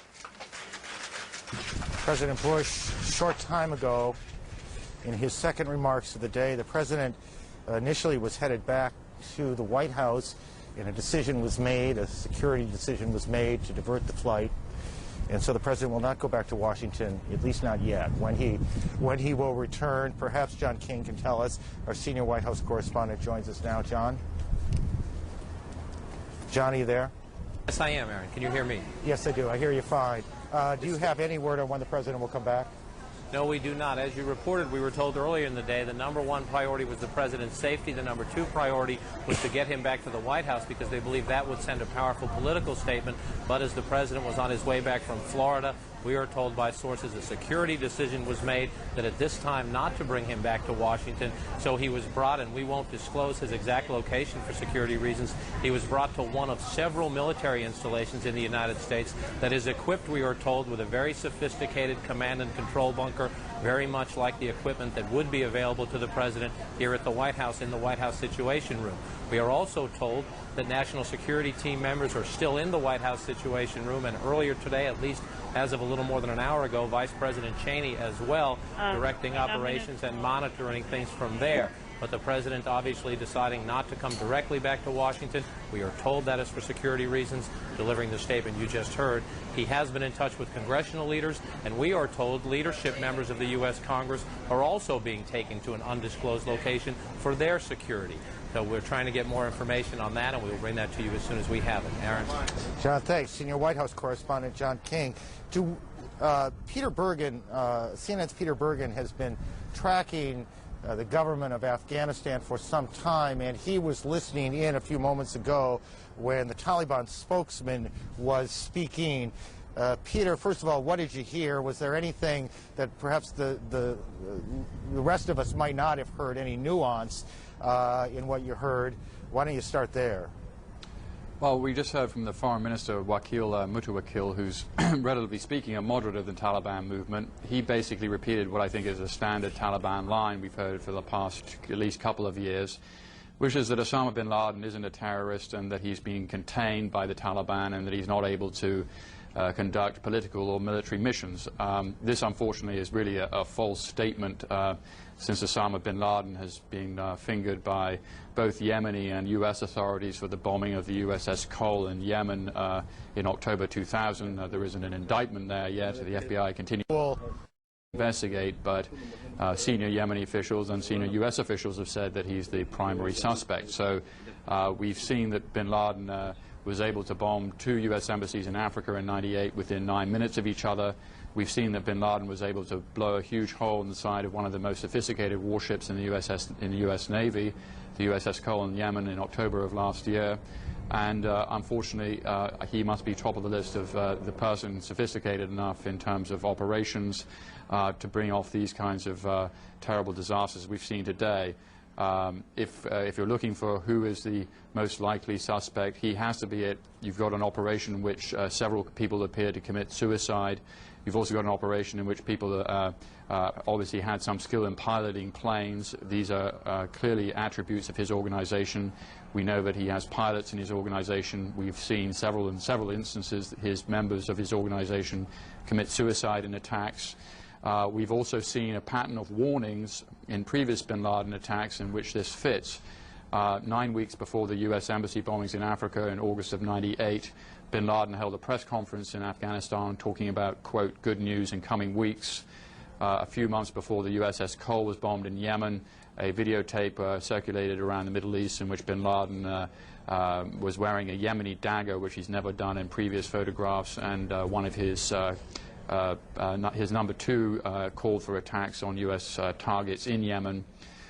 Just recently there's been a videotape floating around the Middle East in which bin Laden, a very confident bin Laden, calls for attacks on the United States, says that the victory of Yemen, referring to the USS Cole attack, will continue. People that I've talked to are familiar with the bin Laden organization, said that the threats on this tape were very serious, that there was an imminent attack in the works. I spoke to somebody who was familiar with the organization a few weeks ago who made those statements to me. I had been very concerned about a potential attack as a result of this tape. It fits with the modus operandi, which is to talk about potential attacks coming up relatively soon without being particularly specific. Peter, let me just interrupt you for a second. Our senior analyst, Jeff Greenfield, is here, and Jeff has a question. Jeff, go ahead. Hi, Peter. If I'm not mistaken, you actually interviewed Osama bin Laden some years ago, correct? Yeah, in '97 for CNN. Now, at that time, what did he say about the notion of targeting civilians? I mean, what is the rationale behind targeting civilians for death and destruction? Well, at that time, Jeff, he told us that because of the American military presence in the Middle East, that he was calling for attacks on U.S. soldiers. Now, he said if American civilians got in the way, that was sort of their problem. So at that time in '97, he was really only calling for attacks on American military targets. Later, that position evolved. Like by '98, he was calling for attacks on all Americans, whether civilian or military. I think the rationale behind that thinking is that, in his view, if you're an American taxpayer, you're subsidizing the anti-Islamic, quote, activities that he's against, whether that's in Saudi Arabia, with the American military presence there, or with America's support for Israel in the ongoing intifada. Jeff. Peter, thank you for your work today. I suspect we'll get back to you but we appreciate the background, which I think gives us some context for why the focus is again on bin Laden. But we should add that as we talk to you now, we can't be certain. We do not know that that's who is behind what has happened. What we do know is an extraordinary national tragedy has taken place, that someone is responsible, that the American government has promised to hunt down and punish, the president's words a short time ago, hunt down and punish whoever is responsible. Do we have Director Gates still on the phone? No, I don't believe I guess we do not. Because the question, obviously, we've already heard it with General Clark and at least one of the congressmen asking the question, how can an agency with an estimated budget of $26.5 billion a year not have known this? I think that's the first of many such questions we're going to be hearing. Sandy Berger, who worked national security in the Clinton administration, and Richard Holbrooke, the former UN ambassador, back on the phone with us. Mr. Berger, give me a sense of what is going on in Washington right now. Who are the players at the table? Where is the table? And what are they doing? Well, obviously the President of the United States is at the head of the table no matter where he is. But others around that table include the Secretary of Defense and Attorney General, head of the FBI, the National Security Advisor, Secretary of State, because this may obviously involve international matters. I think we, in the midst of our outrage and indignation, we have to stay focused and stay determined here. The first job in this situation is rescue and to deal with what must be thousands of people here who are in peril. This is, in the first instance, a massive rescue operation. In the second instance, it's a security operation. We don't know what else may be part of this multifaceted operation. A number of precautions have been taken in the last few hours, and we have to obviously lock down as much as we can. And then the focus becomes detection. And I think that given the magnitude of this, given the fact that this has obviously involved multiple points of origin in the United States, it is inconceivable to me that we will not know relatively quickly when the dust settles who is responsible for this. Now, Mr. Holbrooke, Ambassador Holbrooke, what has happened today is extraordinary. Give it a kind of historical context, the enormity of what's taken place. Well, I think your coverage has made it more clear than anything else, although despite the superb efforts you've made, it hasn't yet become fully evident to your viewers what would be evident to any of us like myself who worked in the World Trade Center. I was there in the last bombing, as I mentioned earlier. That the number of people in that area, including the Chambers Street subway stop, which goes right under the World Trade Center, means that the dimensions of it exceed by a factor of probably 100 any previous incident, including Oklahoma City and the previous World Trade Center in American history. And one must be ready for news that will be very, very grim indeed for all of us as individuals who will have friends and relatives there, and for all Americans.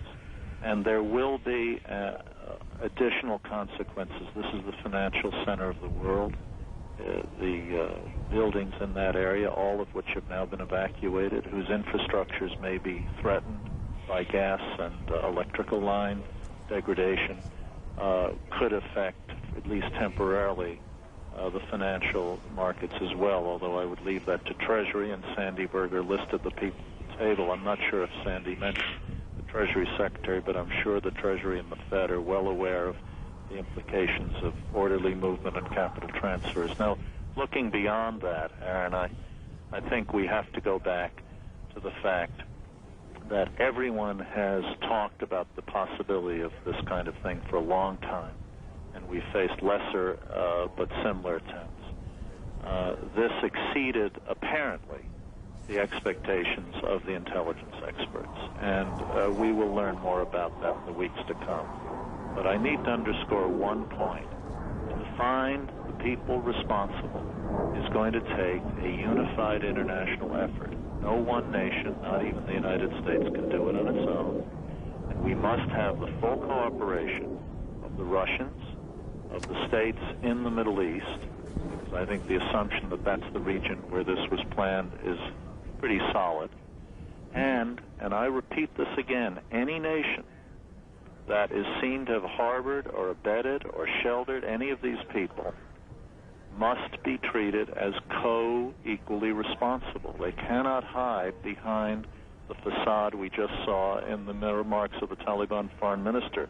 And Peter Bergen's extraordinarily insightful explanation a few minutes ago on CNN, I think, is the first real glimpse into that the viewers have had into how dangerous this is. If the Taliban shelters Osama bin Laden, as they do, and if Osama bin Laden is responsible for this, as I think almost everyone is going to suspect, then the Taliban must be held equally responsible for what has happened today. Jeff? And Ambassador Holbrooke, I would like you to be specific. What does that mean? Are you talking about a retaliatory strike against Afghanistan? Yeah, that's Jeff. It's Jeff Greenfield. I'm sorry, Hi, Jeff. No. Is that what you mean? That if put the links together? No, Jeff. Let me be very frank, and I don't want to lapse into bloody-minded verbal excesses at a moment of high emotion. But let's be very blunt about this. If a country or regime, the Taliban, or some other regime to be determined by the intelligence community, has sheltered people who played a role in this, they cannot hide behind the attributes of they didn't know it, they had nothing to do with it. They must cooperate in the pursuit of the people responsible. And since the Taliban leader has been publicly proclaimed by Osama bin Laden as the present spiritual leader of the Muslim world, I'm referring to bin Laden's declaration that Mullah Muhammad Omar is the rightful leader of the spiritual leader of the Muslim world, something he said on tape, quoted by John Burns in the New York Times 2 days ago. And if, in fact, these people are in some degree of collusion, I personally believe, and I'm only speaking for myself here, I personally believe that the Taliban should be regarded as co-equally responsible for this, and therefore, if and when we consider military action, it is fully justified, and the Taliban should face the same consequences. Ambassador, thank you. Just quickly, if we can, one last question to Sandy Berger. When you were at the table, in honesty, did you ever anticipate the magnitude, an attack of this magnitude, which has taken place, just to remind people, not just in this city, in New York, not just in the capital, Washington, but on a number of airliners flying across the country as well? Was the planning that broad, with the fear that great? Well, I think for some time we have known that we are vulnerable to a serious attack. A multiple attack was thwarted, as you recall, during the Millennium New Year. But I think this, certainly exceeds in scope anything that intelligence community anticipated, and is as I said, an extraordinarily sophisticated operation to carry out something like this from various sites in the United States relatively simultaneously without detection. And whoever has perpetrated this has declared war on the United States, and we will have to respond accordingly. But I would also caution here that we should be careful about jumping to certitude about what happened here. We'll know this soon enough. and we'll also know, be able to find out why this was not detected. I think that's just an extraordinarily important point, that what is going on right now at this moment is more important than why it happened. And what is going on is you have thousands of people, we presume in a number of different places, whose lives are at risk, who have been hurt, who need to be rescued, who need to be treated, who need to be taken to hospitals. In New York, in northern New Jersey, where the bulk of the injured are being treated here, there is a critical shortage of blood. Hospital officials are desperately seeking help there.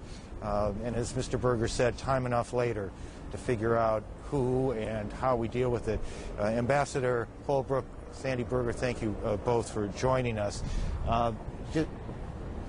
William Rodriguez, I just was looking down. There are literally down below us on by Madison Square Garden, which is where we're located, hundreds, perhaps thousands of people on the corner, and they are just looking out. And from where they are, they can't see very much but the smoke. And I can't tell you if something has happened, but and it's lunch hour here, and there's just a lot of people, as there have been all morning, looking at a street that is almost empty. As New York, the southern part of New York, Penn Station by the Garden, essentially being evacuated to allow emergency to get to the scene. William Rodriguez is a maintenance worker at the Trade Center, I believe. In any case, he's on the phone with us now. Mr. Rodriguez, can you hear me? Yes, I can hear you clearly. Tell me where you were when, well, which of the two buildings were you in? I work on the building one, the one that got hit the first time. Tell me what happened. I was on the basement, which is a support floor for the maintenance company, and we hear like a big rumble, not like an impact, like a rumble, like something like moving furniture on a massive way, and all of a sudden we hear another rumble, and a guy comes running into our office, and all his skin was off his body. All his skin, we went crazy. We started screaming. We told him to get out. We took everybody out of the office outside to the loading dock area, and then I went back in, and when I went back in, I saw people, I heard people that were stuck on an elevator, on a freight elevator, because all the elevators went down, and water was going in, and they were probably getting drowned. And we get a couple of pipes and opened the elevator, and we got the people out. I went back up, and I saw one of the officers from the Port Authority Police. I've been working there for 20 years, so I knew him very well. My routine on the World Trade Center is in charge of the staircase. And since there was no elevator service, I have the master key for all the staircase doors. So I went up with the police officer and a group of firemen. As we went up, there was a lot of people coming down, and while we got, it was very difficult to get up. Mr. Rodriguez, how much time has elapsed here in this, as you recount the events? Did it seem like hours, minutes, seconds? No, it wasn't hours. But what did it seem like?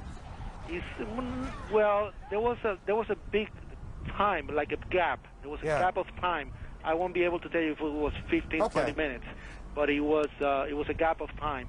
We heard while we were on the 33rd floor, I'm sorry, on the 27th floor, because we stopped there with the fire department because the equipment was very heavy and they were breathing very hard. They took a break because they couldn't continue going up, so they wanted to take a break. Yeah. And we have a person on a wheelchair that we were going to bring down on a gurney, and a lady that was having problem with a heart attack. And some other guy that was breathing hardly. And we went a couple of floors up while they were putting the person in the gurney, got up to the 39th floor, and we heard on the radio that the 65th floor collapsed. Right, heard it collapsed. Mr. Rodriguez, let me stop you there at the 65th floor. And let me add, you're a lucky man, it seems like today. Thank you for joining us. Matt Cornelius, you were on the 64th floor, 65th floor? 65th floor. Yeah, that's where I work. Tell me what happened. Well, I arrived at work a little bit early today. What do you do? And I work for the Port Authority, the aviation department. And I was just putting my stuff away, and all of a sudden we heard a loud crash.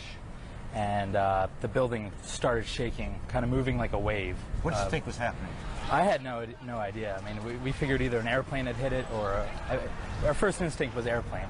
And everyone started screaming and said, you know, move away from the windows and let's get out of here. And we saw debris fall past the window on the north side. How much, just to help our viewers kind of orient themselves, you're on the 65th floor of a building that is how many stories? I believe it's 110. So 50 stories above you this has taken place. I imagine so. Okay. We really had no idea at all what had happened until we exited the building. I mean, I had no idea the magnitude. Just took the stairs. I believe I actually was in the stairs as that same man because I remember I saw the person in the wheelchair. We made it pretty fast down to 40th floor, and then from there the smoke got a little bit thick and it was a lot slower. We maybe made a floor about every 2 minutes. And how many people are in this group with you? Well, there was just one other person that I worked with that was with us. It was packed. I mean, it was a virtual traffic jam in the staircase. Up and down, I guess. It was very full. People screaming? No, actually everyone maintained calm really well. I was impressed with that. I think for some people it brought back memories of the bombing. People had been there before when that happened. But I was amazed, really. We got in the stairway, we were moving down. When the fire department were coming up, they'd say, you know, move to the left. Everyone moved to the left, and everyone complied. You know, a couple of people started crying a little bit, but you know, we said we're going to get out of here. We just got to focus and take it one step at a time. Was it noisy, or was there screaming? No, it was quiet. Was it eerie? It wasn't. I mean, it wasn't quiet. I mean, people were talking. In fact, someone was laughing. I kept hearing that, and I thought that was strange. But it was pretty normal. I mean, it wasn't. We didn't know what was going on. I mean, all we knew was something major had happened. Exactly, but we didn't really understand the full severity of the situation. So people weren't panicking. Once we got down to they put us on the plaza level, which was disturbing because there was a lot of debris in the plaza level and a lot of carnage, basically. We then moved out the back towards Broadway, and when they said the police were saying, "Don't look back, don't look back." And of course, I made it about half a block, and I looked back, and I saw the other tower on fire, and I couldn't believe it. And Were you terrified? Yeah. When we were stuck in that stairway, I mean, we stopped every now and then. It started to get nervous, but we never had any fear of the building collapse. I mean, we had no idea what was going on. So once I got out, and it's still sinking in the real full severity of it. I mean, it's just an awful thing. That's true of everybody. Yeah. So lucky man. I am very lucky. I thank God very much. Just what you might. Thank you. Okay, no problem. Very much. Thank you. In Washington, D.C., thank you, Matt. They have declared a state of emergency. Do we have a guest there, or okay? Washington has declared Washington, D.C. a state of emergency. I believe I was just told that the Space Needle in Seattle has been closed down. Is that correct? Did I hear you guys? There are a couple of points we might make there.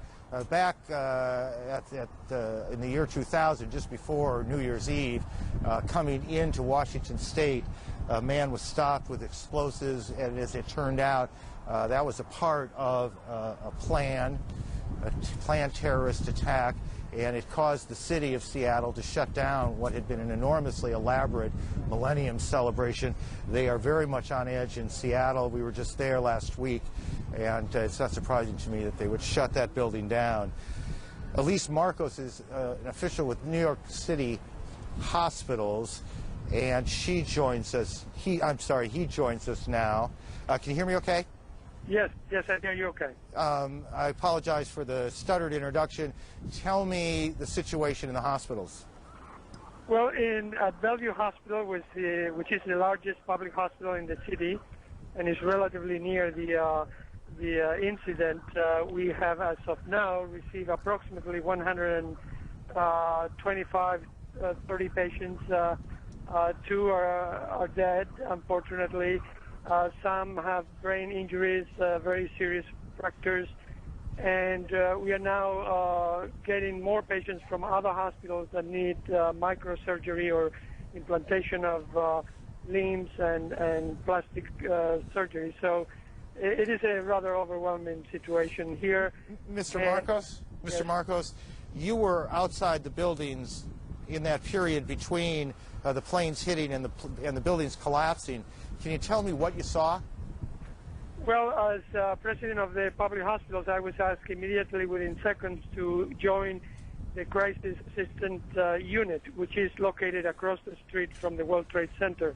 So I drove there, and as I was parking, a huge piece of rock hit the back of the car, broke the windshield where I was sitting, so I'm very lucky to be alive. Then when I went to the center was evacuated because they were afraid that a second plane may be coming. I joined the fire commissioner, and then I needed to use the telephone because telephones, so cellular phones were not working. I went into, I think, American Express building, and as I was there, one of the buildings collapsed, and we were unable to leave that building, and thanks to a very brave police officer who was able to find an exit, we are here today. Mr. Marcos, we heard reports that people were jumping out of the building. Did you see that? Unfortunately, I saw about 5 people jumping from up the building, and I can tell you there's no other, I've never had such an overwhelming and terrible experience in my life, although I've been in this job for a long time and I've seen a lot of things. It's just something that is very hard to describe. But at the police officer Lim, I know he didn't make it because as I came out of the building, I saw a lot of bodies on the floor. I saw a lady encrusted on the floor. That's probably one of the persons that jumped from the building, if he jumped from the building. But it was like it melted on the floor. That's how bad it was. As I came out of the building, we hear the rumbling, and I was told, run. When I look up, everything is coming down, and I start running as far as I could, and we all jumped under one of the fire trucks, right on time, because everything just came right on top of us. We could have been crushed because the truck was coming down on us. And all of a sudden, it stopped, and we were pulled out from under the truck. But I know these officers didn't make it. Mr. Marcos, Mr. Martinez, thank you for your extraordinary descriptions of what was going on in and around the buildings, excuse me, around 9 o'clock this morning, a little before 9, and a little after 9 here in New York. We've heard a number of references today. Certainly the first thing we thought of as we were coming in to the 1993, February 93 attack on the World Trade Center. And as horrible as that was, and it was, 6 people died that day. Many hundreds were injured, but 6 people perished. It is not reasonable to believe that the numbers will be anything like that. They will be far, far worse. And I think we're just beginning to get a sense of the magnitude. CNN's Judy Woodruff in Washington. Judy? Aaron, we're listening to your reporting and the people you've been talking with. I have to say in stunned silence, none of us ever seen anything close to the magnitude of this horrific events of this morning. Just to quickly recap, 4 commercial airplanes in the United States, 2 United Airlines, 2 American Airlines, have crashed. We know 2 of them went into, and you can see the flights here, American Airlines Flight 11 leaving Boston on the way to Los Angeles. This is one of the planes, American Airlines 77 Dulles to Los Angeles. That plane, that second plane, believed to have crashed into the Pentagon, but again, that's not confirmed. The first American Airlines flight believed to have crashed into one of the World Trade Center towers. United Airlines Flight 93 leaving Newark on the way to San Francisco, believed to have crashed in Pennsylvania near Pittsburgh. And finally, another United Airlines flight believed to have crashed into the World Trade Center. In all, horrific, not just damage, but surely loss of life. It's far too early to know victims, the number of victims, the number of casualties. We do have some information we want to share with you. In addition to what you're seeing in New York City, one of those planes, as we said, crashed into the Pentagon. We're going to be taking you there in a moment to our correspondent, Bob Franken. But we want to let you know what we're learning, what our correspondents are learning, that in the last little while, 5 battleships, some of them destroyers, we know have left Norfolk and have moved out of port in order to be deployed for security reasons along the east coast of the United States. In addition, 2 aircraft carriers that were based in Norfolk, in the Norfolk area, have been moved out to sea and on their way to New York, to the New York area. Now, we don't have much more information than that. We were originally told they were just leaving port for safety reasons, for security reasons. We're now told that very specifically the mission of the aircraft carriers is to move into the New York area, the mission of the battleships to be deployed along the East Coast. And of course, as we get more information, we'll share that with you. As I turn to Bob Franken at the Pentagon, I just want to tell you President Bush, we can tell you now, has been at Barksdale Air Force Base in Louisiana. He's now leaving that site on his way to an undisclosed location. Authorities telling us that they will not tell us where he is headed. Secretary of State Powell, the same story there, on his way back to the United States from a conference in Peru to an undisclosed location, and leaders of the United States Congress, both parties and both houses of Congress, moved to an undisclosed location. Now to our correspondent at the Pentagon, Bob Franken, who is, I believe, at a safe distance there from what's been going on. Bob, please bring us up to date. Well, we're on the east side of the Pentagon, as you can see, Judy, and you can see over my shoulder that smoke continues to billow, smoke that is sometimes thick, sometimes a little dissipated, but we're talking about 4.5 hours after a plane, it is described as probably being a jumbo jet-sized plane, crashed into the Pentagon about 9:20 this morning. We now want to show you what it looks like on the west side. This is video that was shot by Vito Maggiola, who is an assignment editor and producer for CNN, who was able to get video. You can see that firefighters there are fighting in an area, rings 4, 5, and 6, on the west side of the Pentagon. Vito says that it was an area, in his estimation, that was about 30 yards wide and about 10 yards deep into the building. The firefighting was hampered, he says, because inside the building, sprinklers, standpipes, other forms of hydrants were damaged. There's an estimate that several hundred firefighters and emergency workers are there at the Pentagon. We're also told, of course, that there have been evacuation efforts throughout the day. We can see those. We do not have an estimate on the number of casualties. I can tell you that from our vantage point, we have seen a constant parade of casualty units, military casualty units, civilian ambulances, fire engines, and the like going to the Pentagon. There, of course, have been casualties, but as I said, we don't have any sort of estimate about that now. Now, we do also have somebody to talk with us who was an eyewitness to the actual crash. He was watching from Arlington, Virginia, which is a suburb over. His name is Tim Timmerman. Mr. Timmerman, are you with us right now? I sure am. You're a pilot. Tell us what you saw. Well, I was looking out the window. I live on a 16th floor overlooking the Pentagon and the corner apartment, so I have quite a panorama. And being next to National Airport, I hear jets all the time, but this jet engine I heard was way too loud. I looked out to the south, to the southwest, and it came right down 395 right over Columbia Pike. And as it went by the Sheraton Hotel, the pilot added power to the engines. I heard it spool up a little more. And then I lost it behind a building, and then it came out, and I saw it hit right in front of, it didn't appear to crash into the building. Most of the energy was dissipated and hitting the ground. But I saw the nose break up, I saw the wings fly forward, and then the conflagration took, just engulfed everything in flames. It was horrible. What can you tell us about the plane itself? It was a Boeing 757, American Airlines, no question. You say that there was a Boeing, and you say it was a 757 or 767. It's hard. 757. 757, yeah, which American of course Airlines. is one. American Airlines, one of the new generation of jets, and of right. course, it was not. It was so close to me. It was like looking out my window and looking at the helicopter. It was just right there. We were told that it was. We were told that it was flying so low that it clipped off a couple of light poles on its way in. That might have happened behind the apartments that occluded my view, and when it reappeared, it was right before impact. And like I said, I saw the airplane disintegrate and then just blow up into a huge ball of flames. So there was a fireball that you saw. Absolutely, and the building shook, and it was, quite a tremendous explosion. What did you see after that? Nothing but the flames, and I sat here and I took a few pictures out my window, and I noticed the fire trucks, and the response was just wonderful. Fire trucks were there quickly. I saw the area. The building didn't look very damaged initially, but I do see now, looking out my window, there's quite a chunk in it. But I think the blessing here might have been that the airplane hit before it hit the building, hit the ground. A lot of energy might have gone that way. That's what it appeared like.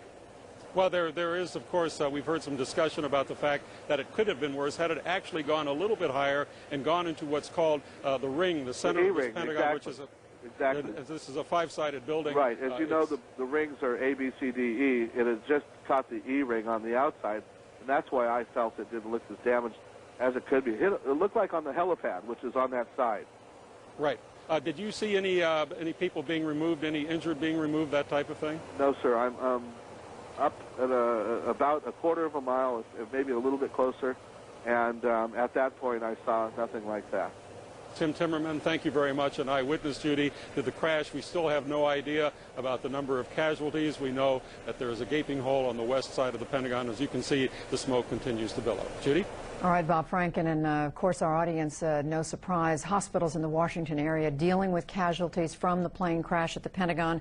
We were told a few hours ago there's a blood shortage in the Washington area. Hospitals wanting people to know if you are in a position to donate blood, it would very much be needed and appreciated. And I just want to quickly say here before we go to the site of the Pennsylvania crash that the D.C. National Guard was having difficulty getting through to people that it needs to mobilize. And this specifically, this is information specific to the Washington, D.C. area. The D.C. Guard wants to alert the 372nd Military Police Battalion and its subordinate companies to report as soon as possible to the D.C. Armory. Now, we got this information just about half an hour ago, and there have been so many other stories and pieces of information coming in. We haven't been able to get this out, but we do want to get it out now. Perhaps it will do some good.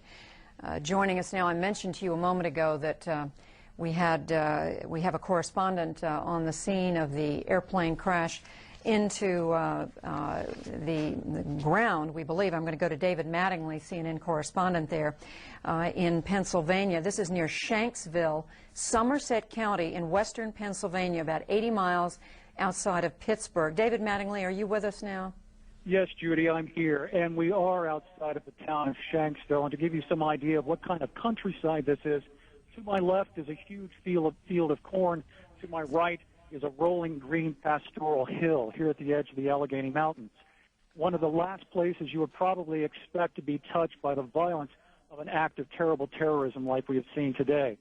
But people here in the area have reported that they saw the commercial airliner going overhead at about 2,000 to 3,000 feet with no landing gear down.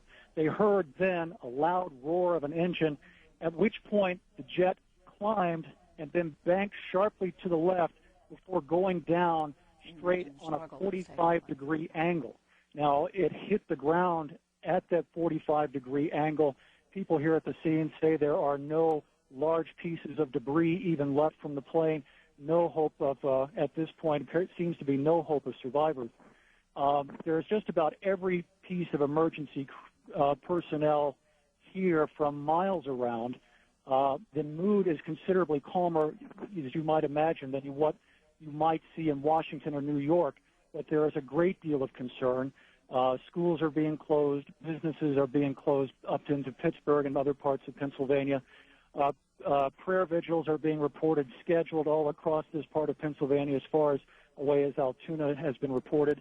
Also, at this point, there has been an emergency staging area set up. We are a good ways away from the crash scene, and we will see what transpires here. Judy? David Mattingly on the scene, as we're saying there, near Shanksville, a small town in Somerset County, about 80 miles south of Pittsburgh. This the site of one of the two United Airlines aircraft. This a Boeing 757 left Newark, New Jersey this morning on its way to San Francisco. This is the plane that we know crashed. And you just, with David Mattingly's report, looking at the site of where this plane came down, we don't know where. We presume terrorists behind this, what their destination was, what their target was. We can only presume, we can only guess that they were short of the target, that they were headed someplace farther, someplace else from where they landed. With me now here in the studio, Connecticut Democratic Senator Christopher Dodd. Senator Dodd, a longtime member of not only the Senate, but of the Senate Foreign Relations Committee. Senator Dodd, first of all, what can you say to the American people listening who want to know about the security of the leaders of our country, the President, and everyone else? Well, I think they've taken the proper steps in here, and you haven't heard as much from some of the leaders as you might like at this point, but I think those responsible for their security are doing exactly what they should be doing. I'm told that they're in very good shape, that they are being isolated because we don't know the magnitude of this effort. It's beyond our imagination already what has occurred, and if someone or organization clearly responsible for this sophisticated an effort, the potential for them doing more damage is obviously obvious, and so making sure that our leaders are secure is the right step. And for those who may be wondering abroad who are watching this program, Judy, I'm a Democrat, as you know. We stand completely and totally behind our president. We may have our differences from time to time, but on a day like this, which rivals, if not exceeds, the attack on Pearl Harbor, almost 60 years ago, 3 months from now, we stand totally united behind our president and our government. They're taking the proper steps. We're pulling together as a people, and we will overcome this. Initially, obviously, our prayers and thoughts goes for those who've lost their lives, have been injured in this incredible attack. And then Senator, we will, yes, I'm sorry. Senator, I'm just going to interrupt you now. We're told President Bush just about to be wheels up from Barksdale Air Force Base in Louisiana, and now let's go back to Aaron Brown in New York. Judy, thank you. Senator, thank you both. I believe we have former Secretary Henry Kissinger on the phone. The Secretary is in Germany today, and he joins us on the phone from there. Mr. Kissinger, can you hear me okay? Yes, I can. Just quickly, sir, your reactions to what is unfolding in the United States today. Well, it's obviously a shocking event. It was, I was giving a speech when somebody came in and interrupted the question period to make that announcement, and nobody in the room believed it. They all thought it had to be a mistake. Well, it's obviously it's an integrated attack and must be dealt with in an integrated way. Well, when you say an integrated attack and dealt with in an integrated way, tell me what that means, sir. Well, it is obviously any organization that can plan such a coordinated attack within a very brief period of time must have substantial resources and must have a very capable organization and must have a haven where it is planning these things. You can't do that in a back room. And when you talk about an integrated response... Well, the integrated response is obviously, first of all, I want to say, okay, like every American right now, I'm behind the president. And this, the response right now has been exactly what is needed. And there's, the first necessity has to be to go through the tragedy, to help the families, and to clean up the immediate situation. Then the next step will have to be a program to attempt to eradicate the source of this and to bring pressure and serious pressure on governments that harbor this kind of organization, and especially governments where we suspect that these organizations are located. Sir, for a long time, there's been a kind of cat and mouse game, and I don't make light of this in any sense when I say game, between the governments that harbor terrorists and our government, other Western governments. It's all changed today, hasn't it? I mean, the stakes have changed enormously. The response likely will change enormously. It's all different, isn't it? That's correct. When these terrorists dare to attack the territory of the United States, it then becomes a question of the functioning of our society. And we have to protect ourselves, and I'm sure we will. And I think it must now, it's not an isolated attack. It's not just an attack on an embassy, which is bad enough. And it can't be be dealt with one retaliatory blow. It cannot be dealt with one retaliatory blow? No. There has to be a systemic attack. I don't know what that means. I understand. And I'm not sitting here with a great plan. I'm saying this is what I would think our government will want to work towards.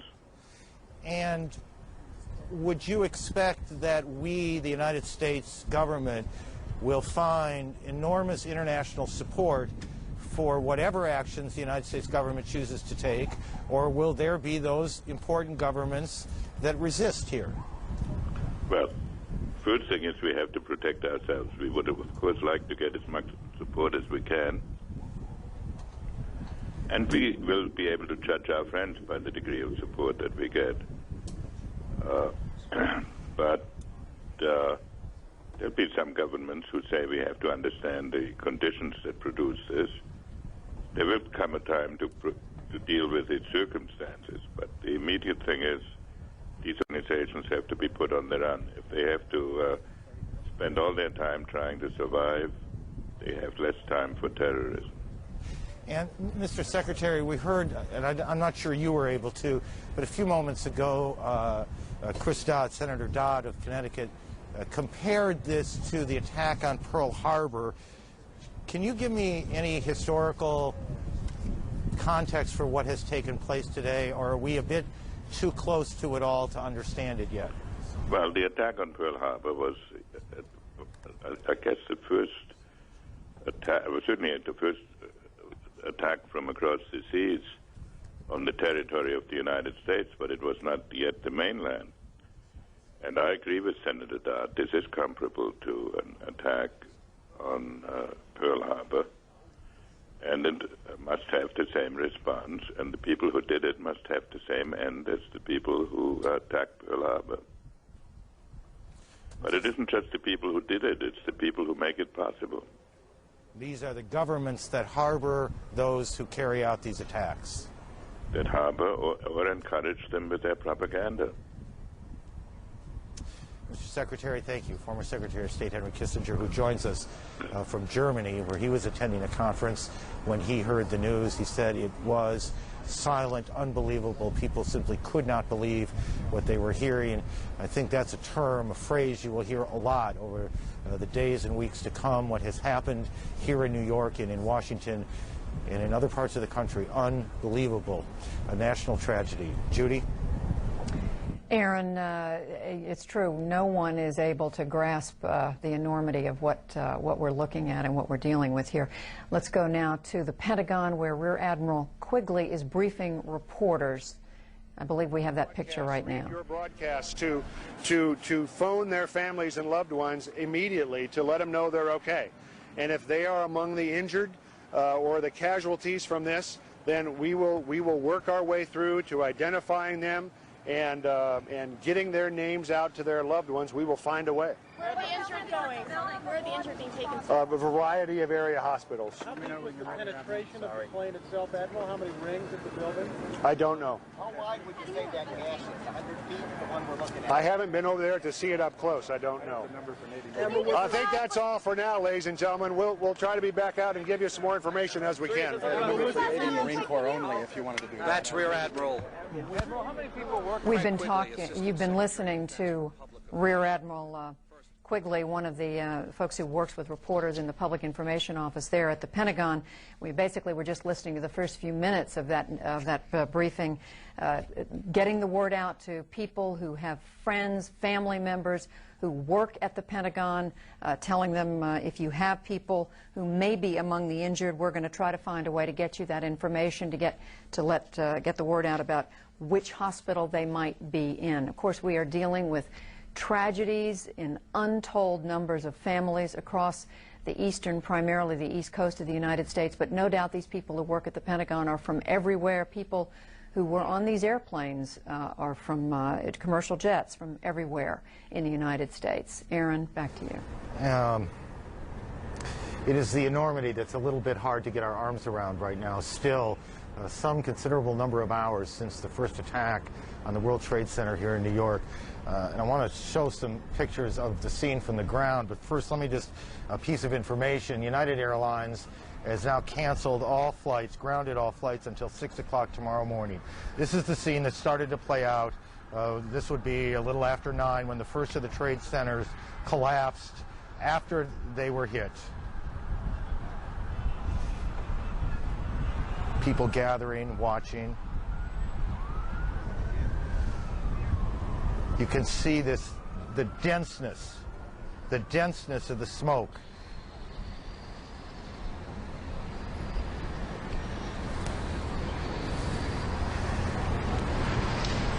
People leaving in a very orderly, calm way have been the reports all morning and afternoon long.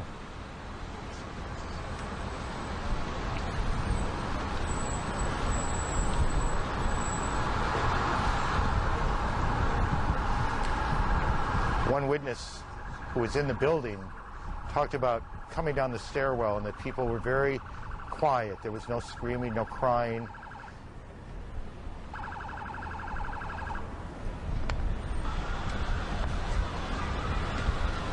People shielding themselves against the smoke.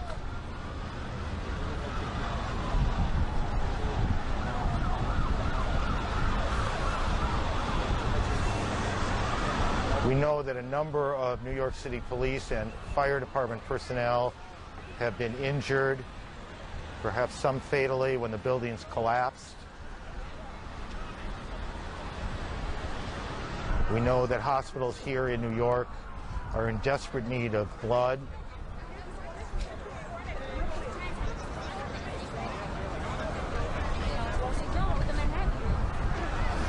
We know that the National Guard will be coming into the city to help in support of the 40,000 members of the New York City Police Department. We know that subway service in Manhattan has been shut down. People evacuating streams of people through the streets.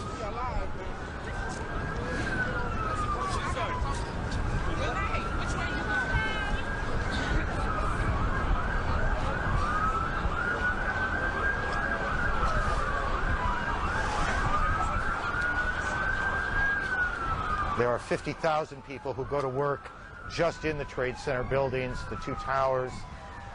How many of them were there at the time, we do not know. Thousands, tens of thousands more pass through, getting on and off trains, going to the retail shops and restaurants. Every one of those lives changed today, as perhaps in some way all of our lives have been changed today.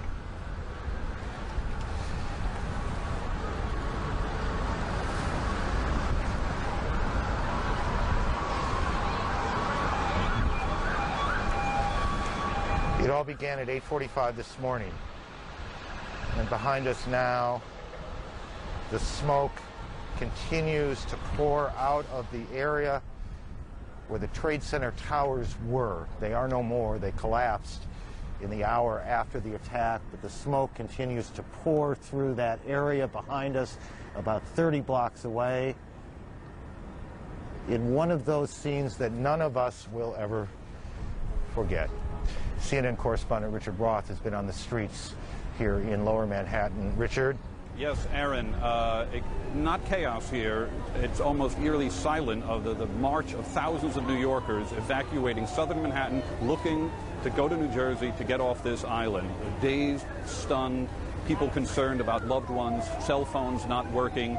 New Yorkers are used to coping with a lot of things here. There have been some bombings and hurricanes and calamities, but really nothing like this before. And of course, behind me are the clouds of where the World Trade Center stood, two towers built in 1970. A short time ago, a Port Authority police official, the Port Authority is the state unit that runs, in effect, the World Trade Center, those buildings that formerly existed, and one of the police officials there, William Hall, said there is no search going on right now. He said until the fires go out, until it is safe for his people and other rescue workers to go in, they are not moving in there. He said on an average day, the two World Trade Center towers get 10,000 people each with 5,000 visitors. A New York City police official told us a short time ago that another triage center is going to be set up here on the west side of Manhattan, 33rd Street area in the Jacob Javits Convention Center. This to handle additional overflow from New York City hospitals, which New York City Mayor Rudolph Giuliani says have been doing their best in coping with it, but there have been calls for blood. People here walking by me, someone will point to someone and say, this person was in the World Trade Center, just got out. You can hear behind me there is the roar of military aircraft, the only aircraft you see in the sky. And usually, as New Yorkers will tell you, you can look up at any time and see a plane. They are up in the sky, concerned look from people who gaze upward, shield their eyes to see just what's going on, and an occasional police helicopter. But here in New York City, there is no search going on. William Hall of the Port Authority said we're going to have to wait until we get things all accounted for before we can go in there. Aaron. Richard, thank you. Richard Roth in Lower Manhattan. Again, just a quick recap for those of you who may just be getting home and hearing these events for the first time. 8:48 this morning, one of those moments that everyone will remember. The first plane, American Airlines Flight 11, Boston to Los Angeles, hijacked, crashed into the First Trade Center tower. At 9:04, the second plane, the United Airlines Flight United 175, Boston to Los Angeles, hit the second tower. About a half hour later, 9:38 Eastern Time, American Airlines Flight 77, Washington Dulles Airport to Los Angeles, crashed into the Pentagon, hitting just short of the Pentagon itself, and perhaps that was most fortunate. And at 10:20 a.m. Eastern Time, United Flight 93, Newark to San Francisco, crashed about 80 miles outside of Pittsburgh. Those are the times and the events. They don't begin to describe what has happened. What has happened is not simply a series of moments, but something much larger. Phil Zappetta is with the American Red Cross, and he is on the phone with us. Mr. Zappetta, this is Aaron Brown. Can you hear me okay? Sure can, Aaron. Tell me what sort of strain is on the Red Cross's resources right now. Well, the American Red Cross responded immediately to all areas of this disaster. Right now, our focus is really on disaster relief, providing blood assistance, and any disaster mental health assistance that we can provide around the country to both the survivors and the families who've been involved in this tragedy. Phil, tell me what that means exactly. I understand the need for blood. Are you setting up shelters for people? Sure. We have shelters both in New York City and... CNN's Miles O'Brien has been tracking the flight paths of these four planes that were involved. Miles, are you able to hear me in Atlanta? Yes, I am, Aaron. And tell me what you've been able to figure out to this point. Well, as you probably know, Aaron, there are various commercial websites that allow you to track commercial aircraft. Now, if you go to many of them right now, you're not going to get very far because they're being overwhelmed by interest in people. But even if you could get some of the data, we have just learned from the Federal Aviation Administration that every domestic airliner that was in the air is now on the ground. This is unprecedented in aviation history in this country. There's not a plane flying right now. At any given moment, typically there are 4,000 aircraft. Now, let's take a look at what happened on American Airlines Flight 11. Began in Boston, and it took off on time, 81 people aboard, 9 crew members, 9 flight attendants and 2 pilots. And let's sort of track what happened with this flight. As it went across Massachusetts and went down into the Albany area, actually up in the Adirondacks, it took a sharp dogleg. What's interesting about this flight is everything seemed to be normal. Flight at altitude was about 29,000 feet, gaining speed at about 450 knots. It took that sharp dogleg down across the Adirondacks straight for New York. Now, what will be interesting about this as this story unfolds will be, number one, listening to any air traffic control conversations to get a sense of what, if anything, air traffic controllers were saying to this aircraft. Undoubtedly, this was spotted on the radar screens, of course. They had quite a bit of time to watch this plane as it went down toward New York. That's probably at least a 30-minute run there. And during the course of that time, those air traffic controllers in those radar installations, New York Center, as it is called, would have been trying to contact American Airlines Flight 11 to indicate its intentions. It must have been a horrifying scene for them. They were probably trying to clear air traffic out of the area. Clearly, once those tapes become available, we'll have a little bit more knowledge. And if it is possible to locate any of the so-called black boxes, the flight data recorders, cockpit voice recorder out of this particular aircraft, they'll obviously know more about what was going on what must have been a very dramatic flight indeed. Now, this is the first flight. This is the flight that first impacted the first tower of the World Trade Center, and this is the first of 4 that we know about, of course, 4 air hijackings, which led to crashes and obviously a tremendous amount of damage. I'm getting this information from a company called FlightExplorer.com. They are compiling their archival radar information from this morning, and as it becomes available, we'll be able to show you the flight paths of the other 3 aircraft that are suspected in all of this, and we'll bring those to you as soon as we get that. Aaron? Just a quick practical question. These tapes of the cockpit tower communications, do they exist on the ground? Yes. Are they recorded in control towers, and then there's a different set of tapes that exist on the plane? Exactly. It's important to bring out there are 2 types of tapes in these incidents. The tapes on the ground are the ones that record the radio transmissions between the ground and the aircraft, and clearly the flight controllers would have been calling this aircraft numerous times, and this would have been the case for the 3 others if they deviated from their courses, trying to get some indication as to what was wrong, why the pilot was changing course so dramatically. Now, what will be interesting to hear is if there is some sort of response from these aircraft. This will give us some clue as to who might have been in control of the plane at the time, or if there might have been some sort of struggle aboard, or if there was just a lack of a struggle. There's a lot of mystery here, obviously. Now, ultimately, as they go through the wreckage in these cases, it's possible that investigators, and there's a good chance because they have emergency locating devices on them, they'll find these so-called black boxes, and on those black boxes there might be much more information which might give authorities some clues as to who might be responsible. Several different kinds of information. There's technical information in these black boxes, what the airplane was doing in a sense, but there's also communications between the cabin crew that exist on those tapes, what pilot was saying to co-pilot. We might be able to hear, if these tapes are ever located, what the people who took control of these planes, and that's clearly what happened, seems clear that that's what happened, what they were saying. Whether these tapes will ever be found, obviously we don't yet know, but that is part of what will happen in the next days. On this day, what is happening in both Washington and New York and in a field outside of Pittsburgh, Pennsylvania, is a massive, massive rescue operation, a massive triage operation. Thousands of people, presumably, have been hurt. Many people, we suspect, have died, though many hours now since that first plane hit the Trade Center at 8:48 Eastern Time. We have yet to hear from any official in the city any estimate here in New York of the number of people who have been hurt. We just know that hospitals are inundated, that hospitals are running very low on blood, and they need help here. We know that the National Guard will be coming in here to New York to help in support of the New York Police Department. We would add here that a number of members, and we don't know how many, but after the police and fire responded to these 2 planes hitting the Trade Center, many police officers, many firefighters, many EMS personnel were in the area when the buildings collapsed. How many of them were hurt, we do not know, but we've been told now by 2 officials or former officials with the city that any number of people, police and fire officials, have been hurt as well. Judy in Washington, Judy Woodruff. Judy.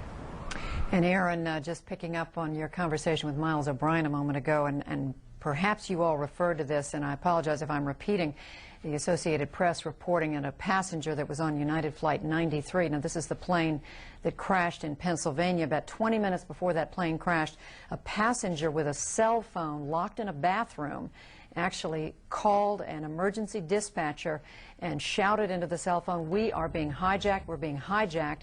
They apparently stayed on the phone with this passenger up until the moment when the passenger heard some sort of a loud noise, and then they lost contact. That's just one more piece of the stories, the many, many, many stories that we are pulling together as we watch these developments in Pennsylvania, here in Washington, and of course in New York City. And you just heard Aaron talking about incomplete information about casualties, what hospitals are dealing with.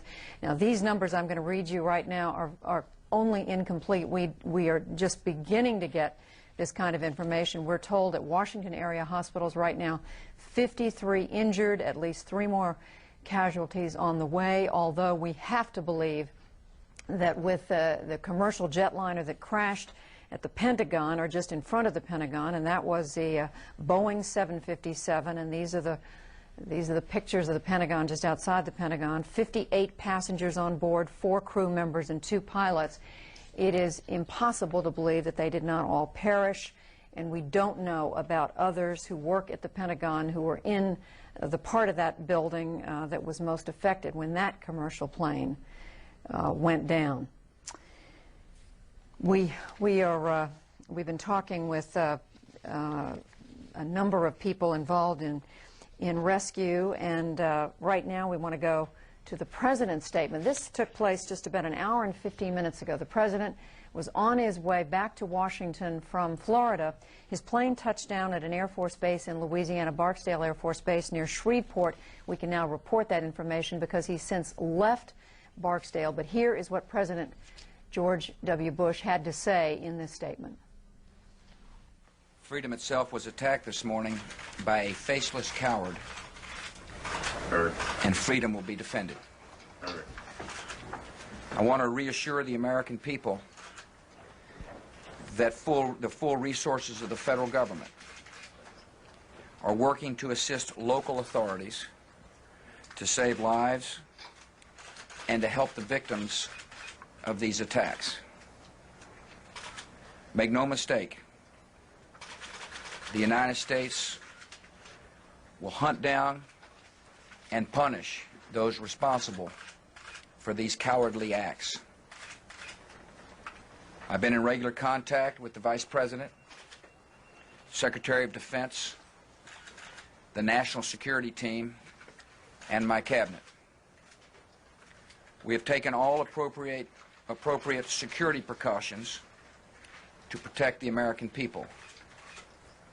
Our military at home and around the world is on high alert status, and we have taken the necessary security precautions to continue the functions of your government. We have been in touch with the leaders of Congress and with world leaders to assure them that we will do whatever is necessary to protect America and Americans. I ask the American people to join me in saying a thanks for all the folks who have been fighting hard to rescue our fellow citizens, and to join me in saying a prayer for the victims and their families. The resolve of our great nation is being tested. But make no mistake, we will show the world that we will pass this test. God bless. President Bush made that statement just about an hour and 20 minutes ago at Barksdale Air Force Base near Shreveport, Louisiana. That was an unplanned stop that the President made at that place in order to talk with reporters, meet with others. Since then, Air Force One has taken off, President Bush being flown to an undisclosed location. We're told also that Secretary of State Colin Powell, who had been on his way back to the United States from Peru, being taken to an undisclosed location. Outside the Pentagon, CNN's military affairs correspondent Jamie McIntyre. And Jamie, you got very close to where that plane went down. That's right, Judy. A while ago, I walked right up to next to the building. Firefighters were still trying to put out the blaze. The fire, by the way, is still burning in some parts of the Pentagon. And I took a look at the huge gaping hole that's in this side of the Pentagon, in an area of the Pentagon that has been recently renovated, part of a multi-billion-dollar renovation program here at the Pentagon. I could see parts of the airplane that crashed into the building, very small pieces of the plane on the heliport outside the building. The biggest piece I saw was about 3 feet long. It was silver and had been painted green and red, but I could not see any identifying markings on the plane. I also saw a large piece of shattered glass. It appeared to be a cockpit windshield or other window from the plane. When this plane hit the Pentagon this morning, according to the Pentagon spokesman Craig Quigley, Defense Secretary Donald Rumsfeld incredibly is described as having run out of his office and down to actually help some of the victims onto stretchers until he was ushered into the National Military Command Center, the secure nerve center or war room deep inside the Pentagon, where he remains at this time. Pentagon officials say he'll stay there for the time being. That is a place where all of U.S. intelligence comes in, and he has complete command with his commanders around the world. At the same time, the Pentagon has dispatched several warships out of port in Norfolk, including the the carriers USS George Washington and USS Kennedy. The ostensible reason for that, the movement of those ships and their escort ships, is to move them from more vulnerable positions, but the Navy says they'll also head some of the aircraft carriers up toward New York with the idea that they may be able to render some kind of assistance there, given the magnitude of the tragedy there. Back here, the fight goes on to put out the fire inside the Pentagon. The heat from that blaze was described as absolutely intense, and the number of casualties here has still not been released. Dozens of people were taken away in ambulances, and the Pentagon is still not releasing any figures on deaths. But clearly people who had offices in that what is now a huge gaping hole in the side of the Pentagon, clearly there were some people killed in this tragedy. Judy? Jamie, Aaron was talking earlier, one of our correspondents was talking earlier, I think actually it was Bob Franken, with an eyewitness who said it appeared that Boeing 757, the American Airlines jet, landed short of the Pentagon. Can you give us any better idea of how much of the plane actually impacted the building? You know, it might have appeared that way, but from my close-up inspection, there's no evidence of a plane having crashed anywhere near the Pentagon. The only site is the actual side of the building that's crashed in, and as I said, the only pieces left that you can see are small enough that you could pick up in your hand. There are no large tail sections, wing sections, a fuselage, nothing like that anywhere around, which would indicate that the entire plane crashed into the side of the Pentagon and then caused the side to collapse. Now, even though if you look at the pictures of the Pentagon, you see that the floors have all collapsed, that didn't happen immediately. It wasn't until almost about 45 minutes later that the structure was weakened enough that all of the floors collapsed. And Jamie, this happened, we're now able to reconstruct about 9:38 this morning. At that time, Jamie, what are we talking about? Dozens, hundreds of people at work in the building? There are 24,000 people who work in this building, and most of them are at work at that hour of the morning. They were all evacuated from the building. In my office, which is sort of halfway between where this took place and the other side of the building, which is where the Defense Secretary's office is, eventually even the corridor I was in began to fill up with smoke just as I began to leave the building. But this was the prime time for an attack. However, it's not the prime location. Every time we've thought about what might happen if the Pentagon were subject of attack, we always assumed that the attack would come on the other side, the river entrance where the brass are. But this attack came on the side facing Arlington Cemetery. All right, Jamie McIntyre, military affairs correspondent, and just to underline what we're seeing at the Pentagon, nothing on the scale of the devastation in New York City, where you have two entire towers of the World Trade Center collapsing, but still this has to be supposedly the most secure of secure buildings in Washington, D.C., and an commercial airplane flew right into it. So we are just, again, trying to get our minds around the magnitude of what these people have gotten away with. Nick Robertson, correspondent, joining us now on the telephone. Nick, you are in Kabul, is that correct? Nick, are you hearing me right now? That's correct, Judy, and we've just had... Yes, Judy, hear you fine. We are hearing from Mullah Omar in the spiritual capital of Afghanistan, about 300 miles south of here. Mullah Omar is the spiritual leader of the Taliban here, and he's recently issued a short statement. In that statement, he criticizes what he called an act of terrorism, and he was very explicit. He said that Osama bin Laden was not responsible for it, and he said that all he wanted for his country was peace, and peace for other countries in the world. And he went on to say that he believed Osama bin Laden could not have been responsible for such a complex act of terrorism. And he also said that if Afghanistan is a poor country, and therefore he believed there was no way that Afghanistan could be involved in such a complicated act of terrorism. Judy? Nick, help us understand, who is Moore Omar, the gentleman you're quoting?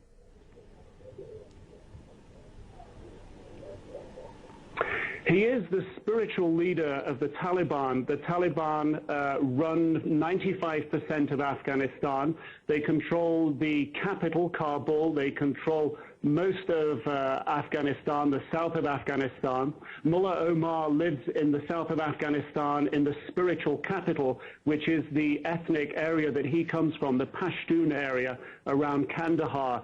There are ministries of the Taliban here in Kabul. The foreign minister is here in Kabul at the moment. He is often based in Kandahar as well. And there are other ministry officials also based in Kabul. But the direction for Afghanistan, the direction for the ministries, the key decisions are all made in Kandahar, and Mullah Omar is the focal point of all those decisions. It is to him that a key group of ministers would go with a problem, with an issue, and it is he that would decide on any given issue. He is the final arbiter here of law and of justice. Judy? Nick, where is it believed that Osama bin Laden is in Afghanistan?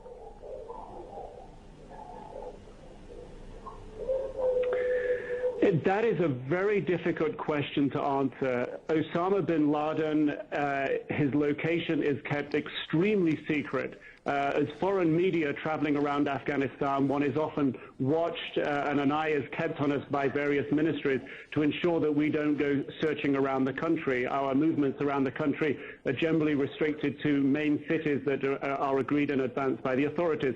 So it's very difficult to gauge where Osama bin Laden is. It is understood that he travels around at night. It's understood that he has operated out of various training camps that were built to help train Mujahideen fighters to fight the Soviet occupation in the 1980s. Those are based, some of them towards the border with Pakistan in an area called Host.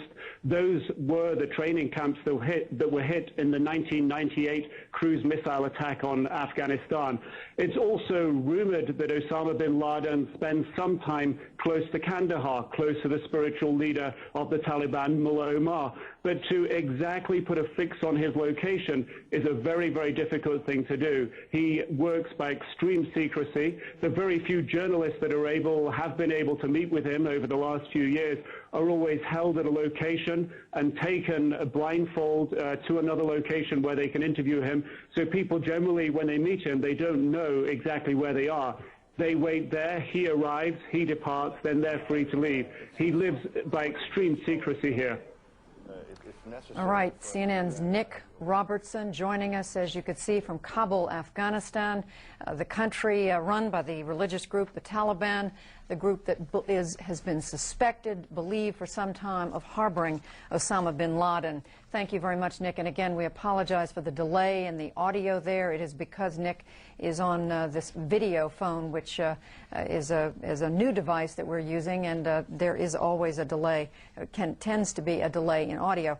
I want to bring in now our national security correspondent, David Ensor. You're looking at pictures as I do this from New York City in the moments following the worst of today's attacks on the World Trade Center in New York City, Lower Manhattan, where you can see people running in sheer terror away from either one of the two airplane crashes into the top of the World Trade Center, both towers of which collapsed later on, to the utter horror of people watching both live and on television across the United States and around the world, for that matter. New York City, the subject of the worst terrorism ever to strike the United States. So while we certainly mourn the loss here in Washington at the Pentagon, the airplane that crashed into the Pentagon, the other airplane that crashed near Pittsburgh, both of them commercial airliners with civilians on board, the loss of life in New York City is utterly unbelievable. And just picking up, as we look at these pictures, picking up on what Nick Robertson was saying from Afghanistan, even as the leaders of the Taliban deny any role in this, an Arab journalist based in London is quoted today to the Associated Press as saying that followers of Osama bin Laden warned 3 weeks ago they were going to carry out this sort of an attack. New York City Mayor Rudolph Giuliani joining us once again. Mayor Giuliani. The tragedy that we're all undergoing right now is something that we've had nightmares about, but probably thought wouldn't happen. My heart goes out to all of the innocent victims of this horrible and vicious act of terrorism, acts of terrorism. And our focus now has to be on saving as many lives as possible. We have hundreds of police officers and firefighters who are engaging in rescue efforts in Lower Manhattan.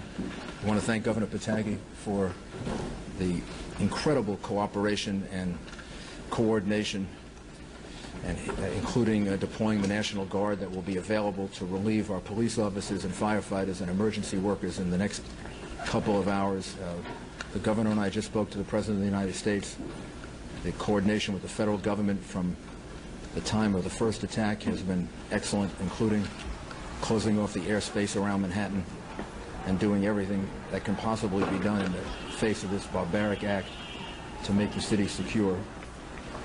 And we will strive now very hard to save as many people as possible and to send a message that the city of New York and the United States of America is much stronger than any group of barbaric terrorists, that our democracy, that our rule of law, that our strength and our willingness to defend ourselves will ultimately prevail. And I'd ask the people of New York City to do everything that they can to cooperate, not to be frightened, to go about their lives as normal. Everything is safe right now in the city, and the people who are doing the relief effort need all the help they can get. And then, Governor, thank you very much for your assistance and your help and your support. Thank you. Thank you, Mayor, for your leadership through this crisis. This is a vicious attack upon New York. It's an attack upon America. It's an attack upon the whole concept of freedom and our way of life. And we cannot let these attacks succeed. The first step has to be to make sure we do everything in our power to protect the people and to save the lives of those whose lives are still at risk, and to help those who have been injured. And I want to commend the mayor, and I want to thank my colleagues from Connecticut, New Jersey, Pennsylvania, and the federal government have all offered and made ready support to help us deal with this ongoing crisis. The people of New York are not only the freest and most diverse people in the world, we're also, I believe, the most capable of rising to meet the challenges of this type of attack. And right now we want New Yorkers to remain calm, to go about their business, to appreciate the fact that everything to provide for their safety is being done, to appreciate that everything that can be done to provide for the health and the needs of the people who are still at risk is being done, and that we will continue to work to make sure that we get through this as strongly and quickly as possible. I want to thank the federal administration. Secretary Thompson has been on the phone with me a number of times, as well as the President, for what they are offering and prepared to do. And we're just confident that, well, this is a horrible attack, and one that is despicable and really unthinkable in its magnitude. We will get through this, and we will continue to have a great and free country, state, and society. Do we know the number of casualties at this point, sir? I don't think we really want to speculate about that. The number of casualties will be more than any of us can bear ultimately, and I don't think we want to speculate on the number of casualties. The effort now has to be to save as many people as possible. And I don't think we will know the answer to that until sometime tomorrow or the next day. Were there large numbers of firefighters? There are a large number of firefighters and police officers who are in harm's way, and we don't know how many we've lost. But there's no doubt we've lost some firefighters and police officers. Do you know anything about the cause of the explosions that brought the two buildings down yet? Was it caused by the planes or by something else? We believe that it was caused by the after effects of the planes hitting the buildings. We don't know of an additional explosion.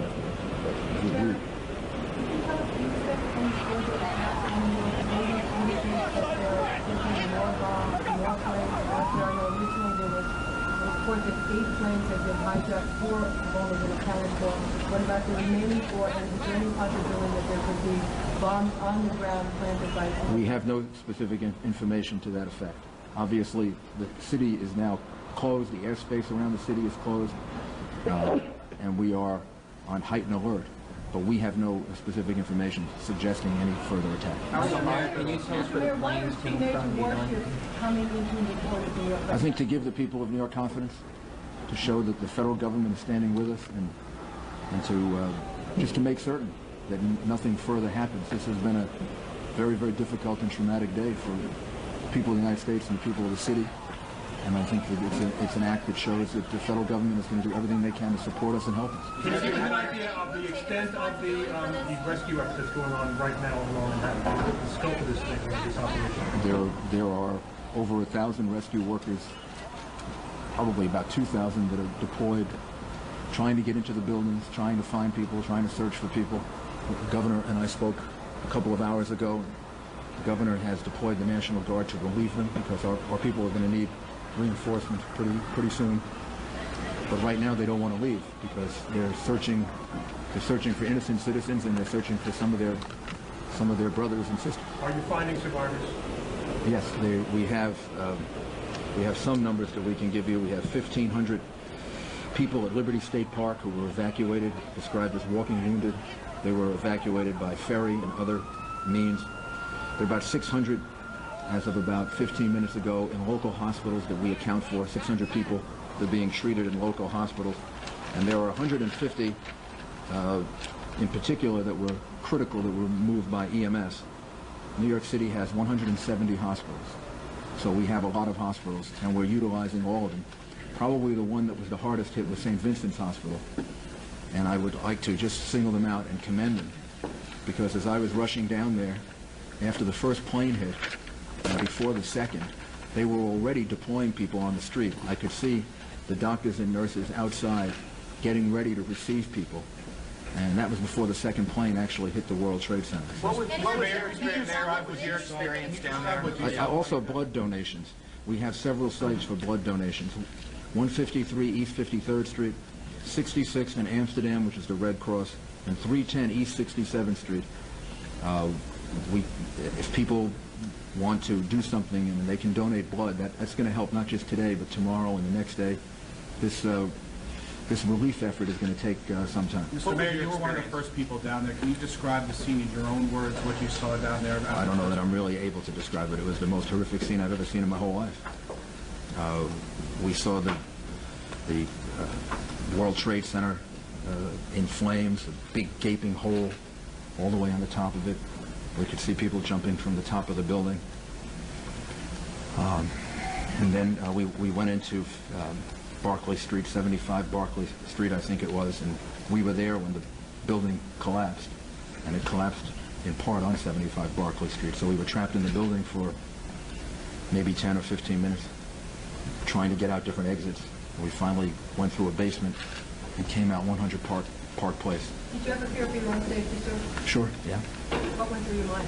I don't think anything went through my mind other than making sure that we all remained calm and found an exit and just tried to figure out the most intelligent thing to do. Probably the same thing that went through the minds of 10,000 other New Yorkers who I could see on the streets, and I really have to commend them. If you really want to know what New Yorkers are all about, you just watch the way in which they handled themselves. They didn't panic. They moved deliberately. They moved swiftly. But they didn't hurt each other. They helped each other. I mean, these are just the most wonderful people in the world. Do we know anything about the composition of that dust that blankets Lower Manhattan? Is there any asbestos or any hazardous material in that dust? I don't know. I don't know the answer to that. Mr. Mayor, there were reports of gas explosion related to this. Are you aware of that? There was a gas leak or possible explosion? We don't believe it. We don't believe that's the case. Mr. Mayor, can you tell us anything about where the planes come from, where the aircraft came from? Bill Diamond reminds me that we've turned off the gas in the city buildings, just to be certain. Can you tell us as a precaution where these aircraft came from? There was a report that may have been hijacked in Boston. I think we should leave. I think we should leave that up to the federal government to yes, we do have some information, but I think we should leave that up to the federal government to release that information. Our focus is on the relief efforts, and What about security for the rest of the city? Do you think there should be any retaliation on the part of the United States for what happened here in this country, both in New York, Washington, other places? First step right now, Marcia, is to make sure we do everything to help those people who need our support, and whether they're injured or still trapped in buildings. The second thing is to make sure at the same time we're providing the maximum security against possible additional incidents. But clearly, this is an attack upon America. It's an attack upon our freedom and our way of life, and we must retaliate and go after those who perpetuated this heinous crime against the people of America. Mayor, this has been compared to Pearl Harbor. Do you consider this to be an act of war? This has been compared. I'll do both. I'll do this both. has been compared to Pearl Harbor. Do you consider this to This be is an a act of war? this is a vicious, unprovoked, horrible attack on innocent men, women, and children. It's one of the most heinous acts, certainly in world history. And as the governor said, and I said to the president, we fully and completely support him in any action that he has to take in order to make an example out of the people who are responsible for this. Is it an act of war in your mind? I don't know that I want to use those words. I think the president is the one that has to respond, and I think what he has to know is that all of us in New York support him, and support him completely in the efforts that he's going to have to make over the next couple of days, week, and to make a point that people can't do this. You can't attack innocent men, women, and children. And ultimately, I'm totally confident that American democracy and the American rule of law will prevail. And the people of New York are going to help to demonstrate that over the next couple of days. Anybody take responsibility for this? Any group take responsibility at this time? And what is the city doing to safeguard the citizens now that something like this happens?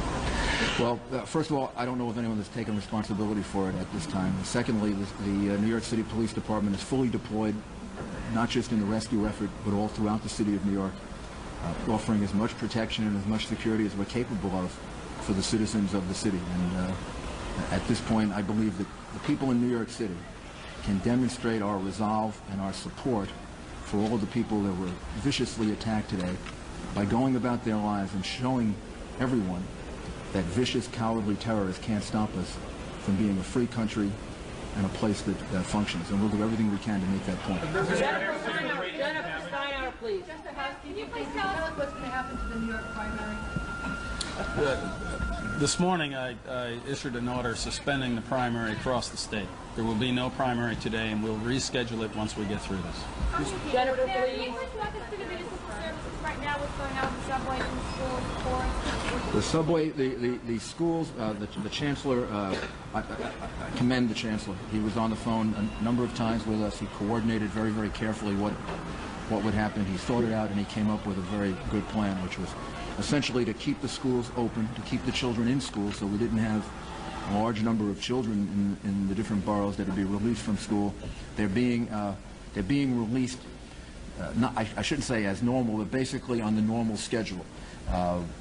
If parents aren't there to pick up the young children, then the children will be taken to a center, and the parents will be notified to come and pick them up.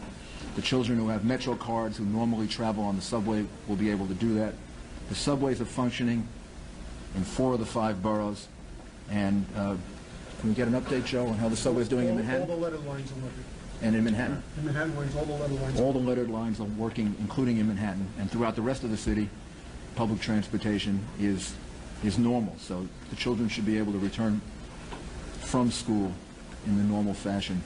And if any children don't have parents to pick them up, then we'll hold them, let the parents know, and then the parents can come and pick them up. Mr. Mayor, you mentioned you were on Barclay Street. What's the radius of damage that's been affected? How many other side streets around the world? I don't think we know yet. The whole area of Lower Manhattan has been very much affected by it. How many police and fire are involved? How many police and fire are involved? Like how many all NYPD off-duty officers as they come in? Or like all NYPD and FDNY officers are on duty now.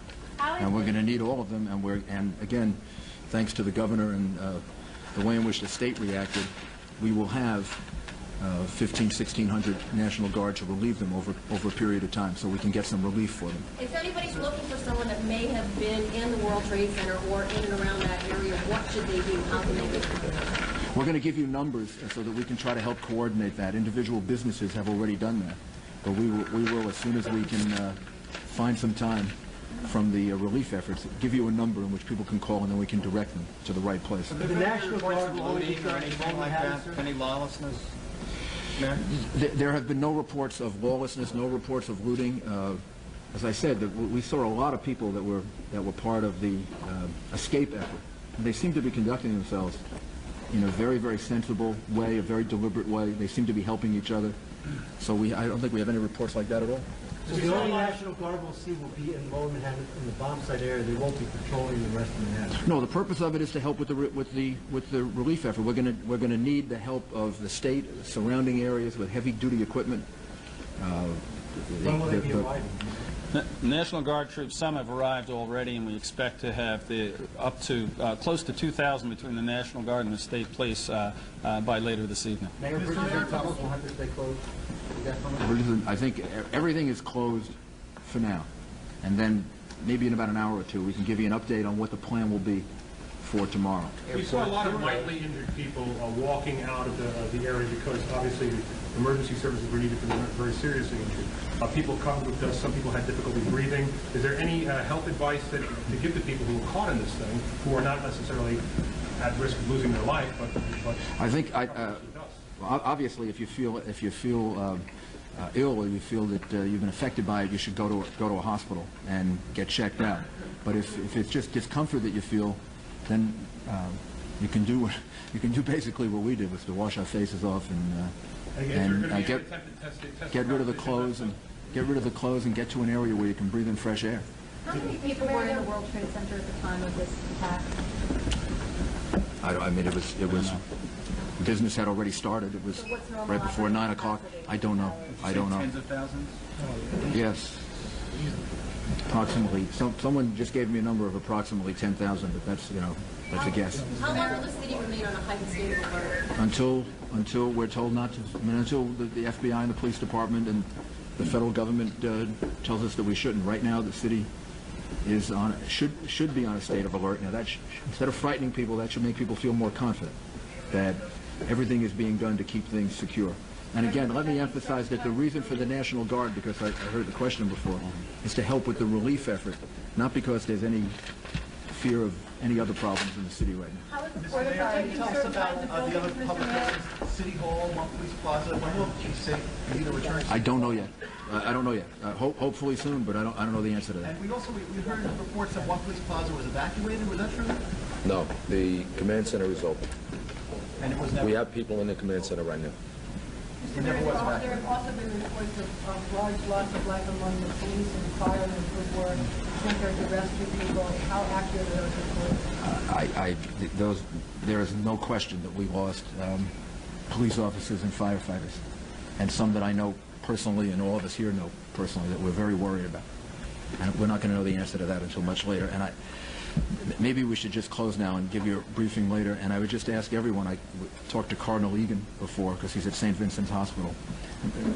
Everybody should in their own way say a prayer and ask God for help and for assistance, and also ask God to give us the strength to overcome this, because I know we're going to need strength to overcome it. And I want the people of New York to be an example to the rest of the country and the rest of the world that terrorism can't stop us. American democracy is much stronger than a vicious, cowardly terrorist, and we're going to overcome this. Thank you, sir. Thank you.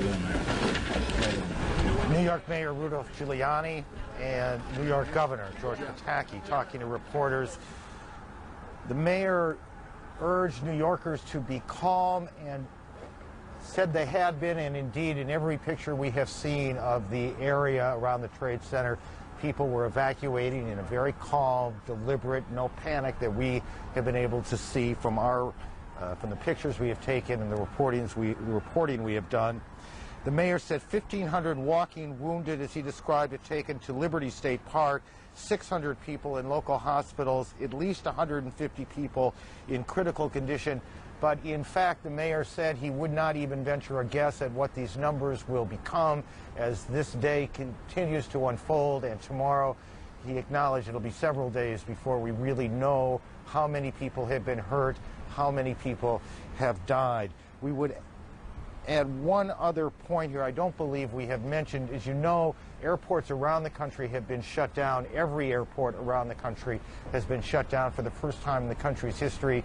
The FAA says now that there will be no commercial air traffic in the United States until at least noon tomorrow.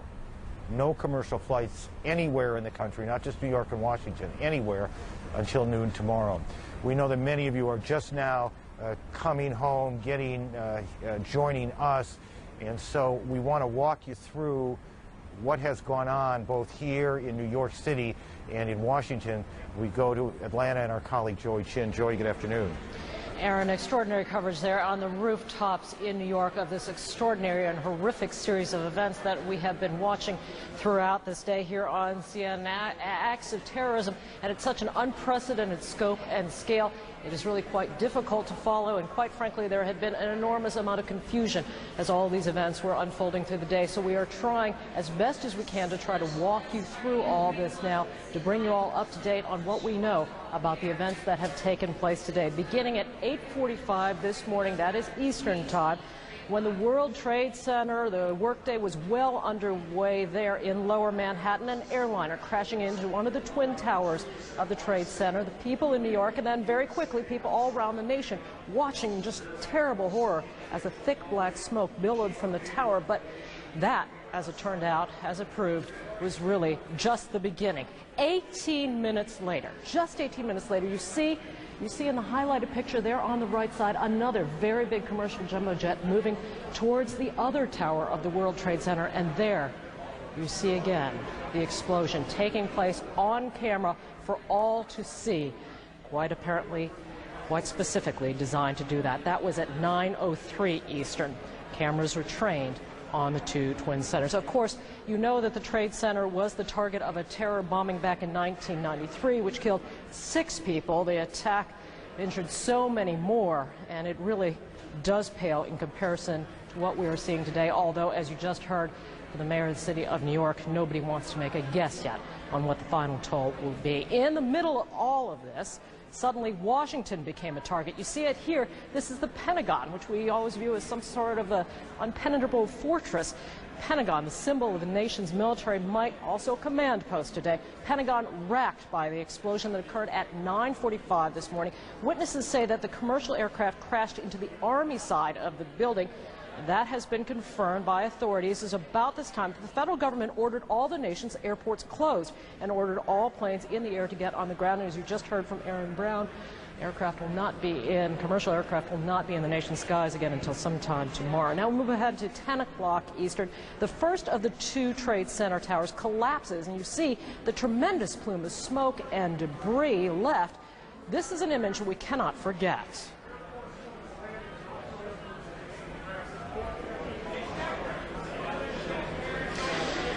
That was the visual sighting, and you see really just almost an explosion, an implosion, as it just gave away all that was left, the ash falling from the top of the tower as it came down. 29 minutes later, the second Trade Center tower collapsing. We can report that we know some 50,000 people work daily in the area of the Trade Center buildings. These towers are U.S. landmarks. They receive tens of thousands of visitors each day. The mayor of New York City has said that he does believe a horrendous number of lives has been lost in the course of this tragedy, but he did not want to wager any sort of speculation on what the final toll would be. At least one witness told us that in the moments before the buildings collapsed, he saw people leaping to try to save their own lives from the Trade Center towers. Back in Washington, we get a closer look at what occurred at the Pentagon. What was left, the great flames in the gaping hole of the Pentagon, apparently left by that hijacked plane that crashed into the Department of Defense. Again, we're told this is the Army side of the building of the Pentagon building, which of course is 5 sides. Now, a commercial aircraft, we also know, has crashed in Shanksville, Pennsylvania. That is south-southeast of Pittsburgh, about 80 miles south-southeast of Pittsburgh along I-76. A report says that just before the crash, a passenger who was on board telephoned 911, saying that the plane had been hijacked and trying to get help. Now that would explain the crash there for all 4 planes that have been confirmed as being hijacked over U.S. skies today. Again, 2 crashing into the World Trade Center towers, 1 into the Pentagon, And this last one, you see the debris of it there in the agricultural area, the farming areas, the rolling hills of Pennsylvania. I want to now try to show you some live pictures now of Lower Manhattan at this hour. Again, you still see a thick plume of smoke there. Aaron Brown standing by again in his vantage point on a rooftop in New York City now. Aaron, what are you seeing? Joey, thank you. We can see, as our viewers can see, the smoke continues to billow out of the Trade Center buildings 6 hours, more than 6 hours after the planes hit. 50,000 people going to work in those buildings. We're joined now on the phone by former Secretary of State James Baker and former Defense Secretary William Cohen. Mr. Baker, let me begin with you. You've been involved in some extraordinary events in the course of your government service. Can you give us any sense at all of what you expect it is like in the Situation Room right now? Well, I'm sure that it's extraordinarily busy, and it is really a very sorrowful day for our country. We've lost many innocent civilians to what can only be characterized as a very dastardly and cowardly act. A terribly tragic day for America, but I really sense, Aaron, that we may be entering a bit of a new era, an era where we have been worried in the past about terrorism against America. We've always been able to handle it. We obviously were not in a position to handle it today. We do not know all the facts, but we can I think, suppose and surmise a few things. And one of those is that it took a fairly, I think, sophisticated and complicated planning apparatus to plan and carry out these events. And Secretary Cohen, not a lot of groups in the world would be capable of this degree of sophistication, would have the financing, the wherewithal to pull this off, would they? I think that's correct. We don't know at this point exactly which group it is, but there aren't many that would have this degree of sophistication, ability to calibrate it so that you'd have nearly simultaneous attacks on three important symbols and sites in the United States. And sir, when we talk about not very many, are we talking about a handful, 3 or 4, a dozen? What do we mean? I think we're talking about a handful of groups that would have this capability. Again, we don't know all the facts yet in terms of how they were able to gain access to the aircraft, what sort of weapons they had on board. Much of that information hopefully will become forthcoming in the next few weeks. But at this point, we simply have to gather all the information we can to make sure that we can carry out President Bush's vow to hunt down and punish those responsible for this, what Jim Baker just said, dastardly act. There are a few acts in our history that certainly measure up to the magnitude of the loss of life and what it means to this country, and I think that Jim Baker had it right. We're entering a new period, and it's going to cause us to focus our efforts in terms of reconciling what kind of society we can continue to have, where we have a persistent threat against innocent civilians. In a democratic society, we're going to have to engage in a very constructive and intense debate on how we measure the trade-offs between protecting our people and protecting our civil liberties. And that's a debate that has yet to begin in earnest, but I'm sure that it will. We now know that the president is in Nebraska, that he is in Sarasota, Florida this morning, where he was to give a speech on education to Louisiana. He's now in Nebraska participating in a national security briefing.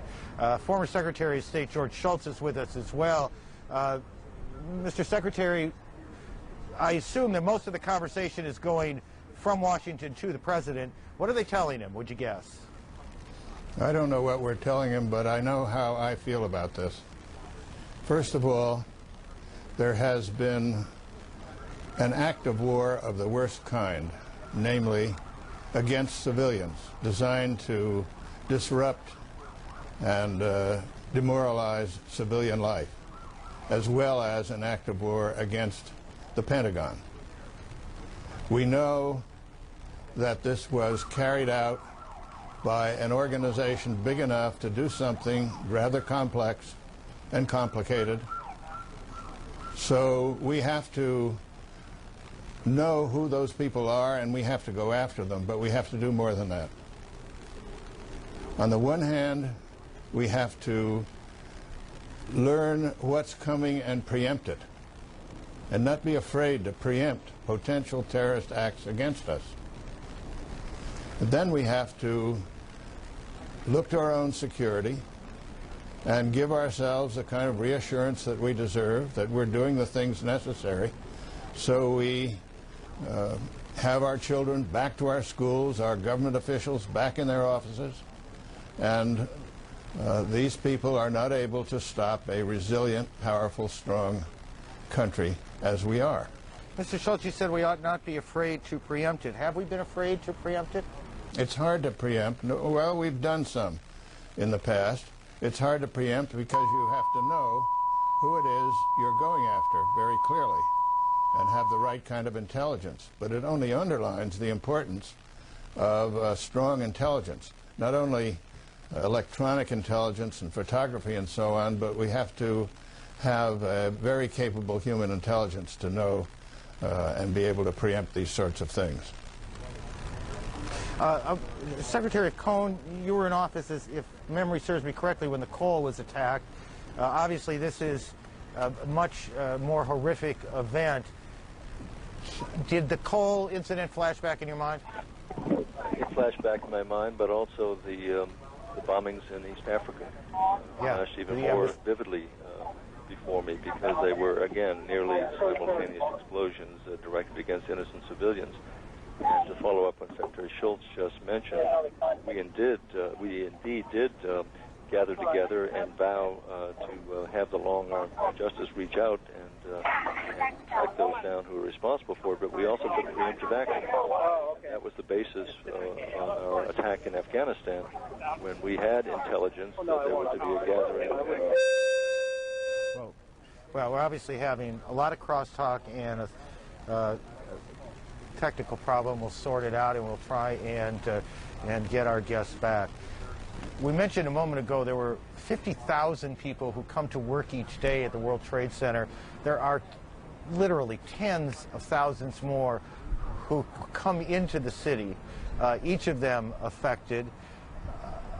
But the effect of this, we suspect, is much broader than that it'll affect everyone in the country. Former Secretary of State George Shultz says American life been changed. I know forever seems a bit farther than I want to go, but American life been changed today? No. American life will pick up. We have to look to our security, obviously, and be careful about it, but we're not going to allow these terrible people to change our way of life. They just aren't going to be able to do it. We defend ourselves adequately. We will find out who they are. We will get rid of them, and we'll learn how to preempt these attacks. But we're not going to change our way of life because of these people. I reject that entirely. And so we respond, and then people get on airplanes again with the same sense of security that they had before. People go to the Trade Center with the same sense of security they had before. I'm afraid it'll be a while before they go to the Trade Center. But as far as the use of commercial aircraft are concerned, yes, I think we'll have our aircraft back in operation. We'll have to have tighten and be very careful as people get on these planes so that we feel secure that we've done everything possible to keep people off who obviously took over a plane. They did it very skillfully. The pilots apparently weren't able to put out any kind of an SOS, and they must have been able to fly the plane. So we're dealing with an organized group. They have to have a safe haven somewhere that allows them to do these things. So let's go after them. Mr. Secretary, thanks for joining us today. Secretary of State, former Secretary of State George Shultz, James Baker, former Secretary of State as well, and Secretary of the Treasury, and William Cohn, former Senator from Maine and Secretary of Defense in the Clinton administration, all joining in and all offering similar messages that what happened today cannot be allowed to change the basic core of American life, and that the United States must hold accountable and responsible, not simply those who carried out these actions in New York and in Washington, and perhaps another plane as well, the plane that crashed in Pittsburgh, but also any government that has turned a blind eye to terrorist groups, that has offered them safe haven or support, financial, physical support, whatever, that they must be held accountable as well. James Kallstrom, former FBI here in New York, joins us. He's in Delaware. Mr. Kallstrom, can you hear me? I can hear you fine. What are you hearing? Are you hearing things now? Do you have a network of people who are calling in, or that you're calling, who are telling you what they're finding out? Well, I certainly have a network of friends, and they're busy doing their work, not calling me. The only people calling me right now are the news media. Okay. What's going through your mind? What are the questions beyond the most obvious? Who did this? What is it that you want to know? First off, just the immense tragedy of this event and the desire to save as many people as we can save in this terrible, terrible situation. Second thought is that, you know, since '93, with the bombing of the World Trade Center the first time, people that hate us and hate what we stand for and hate our way of life have demonstrated that over and over again. I don't have to go through all the different events, but we all know what they are. And today they brought that terrible hatred to the United States of America, and we as a country, as a nation, need to stand together. I agree totally with Judge Schultz, who I admire tremendously, that we need to go find out who these people are, and with respect to collateral damage, we need to not let this happen again. And I think this puts about 5 exclamation points on why we in this country need a sophisticated, dedicated, high morale team of intelligence agencies and law enforcement that work together. Not that if it was any better than it was the last 5 years, I'm not saying it wasn't good, but it needs to be the best and continue to be the best. But you're suggesting it has not been good enough. Well, in a free society, you know, it's virtually impossible to know everything about every bunch of cowards and crazy people that populate the world, unfortunately. But we need to get as close to that as possible without changing our way of life. And I think that exclamation point, it just hits home today, and we need to stop this. We need not to change our way of life. We need to find out who did this, and I'll tell you right now, that's a short list of people. And our government knows pretty much what that short list is. They're putting the final touches, I'm sure, and will over the course of the next few hours, next few days, and we need to do something about it. Sir, thank you for your time today. Appreciate joining. We have shown you a number of times the video of this second plane that at 9:08 hit the Trade Center. We have, I believe, some still pictures of that plane as it moved. I'm seeing them for the first time with you, so bear with us. You can see in the first shot the plane approaching the Trade Center. And here in the second frame, you can see in the front, I believe what we saw there was the plumes of smoke and fire from the hit on the first building. The plane now visibly closer to the Trade Center building. It is just the most extraordinary and painful thing to look at, because you know what's happening. Mr. Kallstrom, are you able to see these pictures, by the way? Mr. Kallstrom? Yes, I am. Were you able to see those?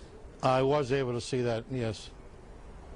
As you watch that, as you've seen that, I hear the anger builds, doesn't it?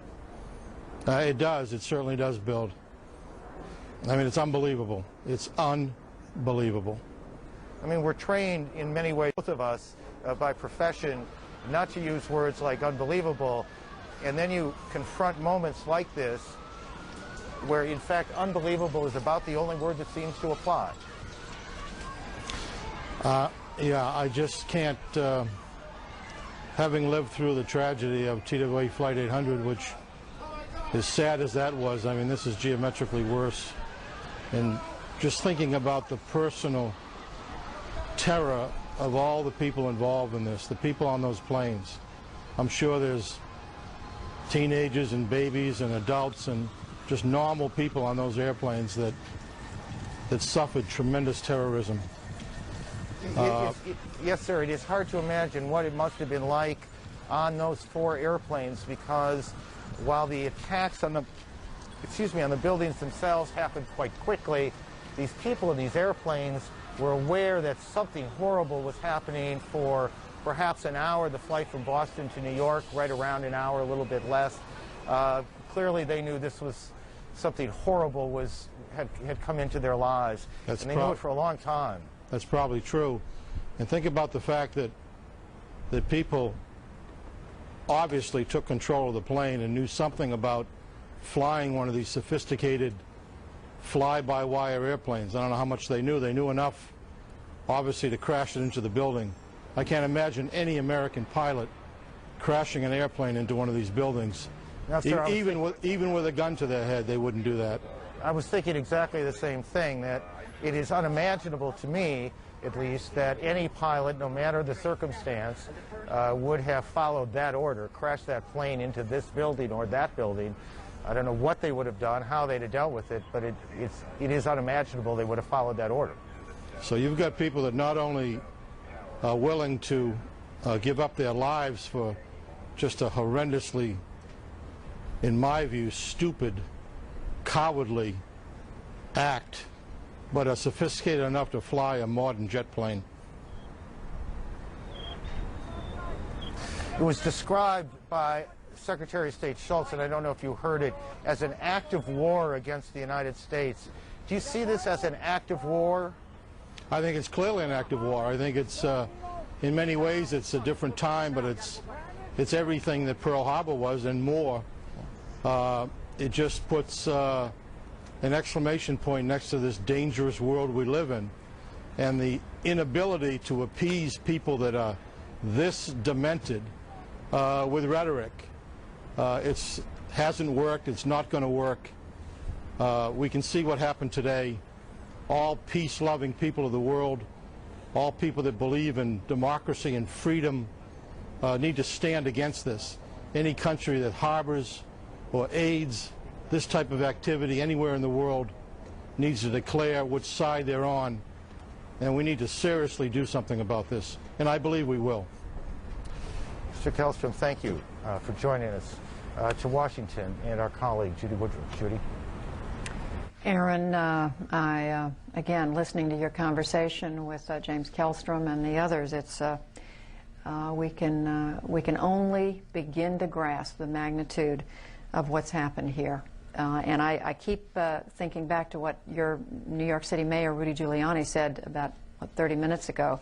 He looked at the camera and he said, it's safe here in New York City, everything is safe, but I would just say, without contradicting the mayor at all, that for so many people watching these pictures, it's very hard to believe or to know what is safe after 4 commercial jetliners caused the deaths that we have seen today.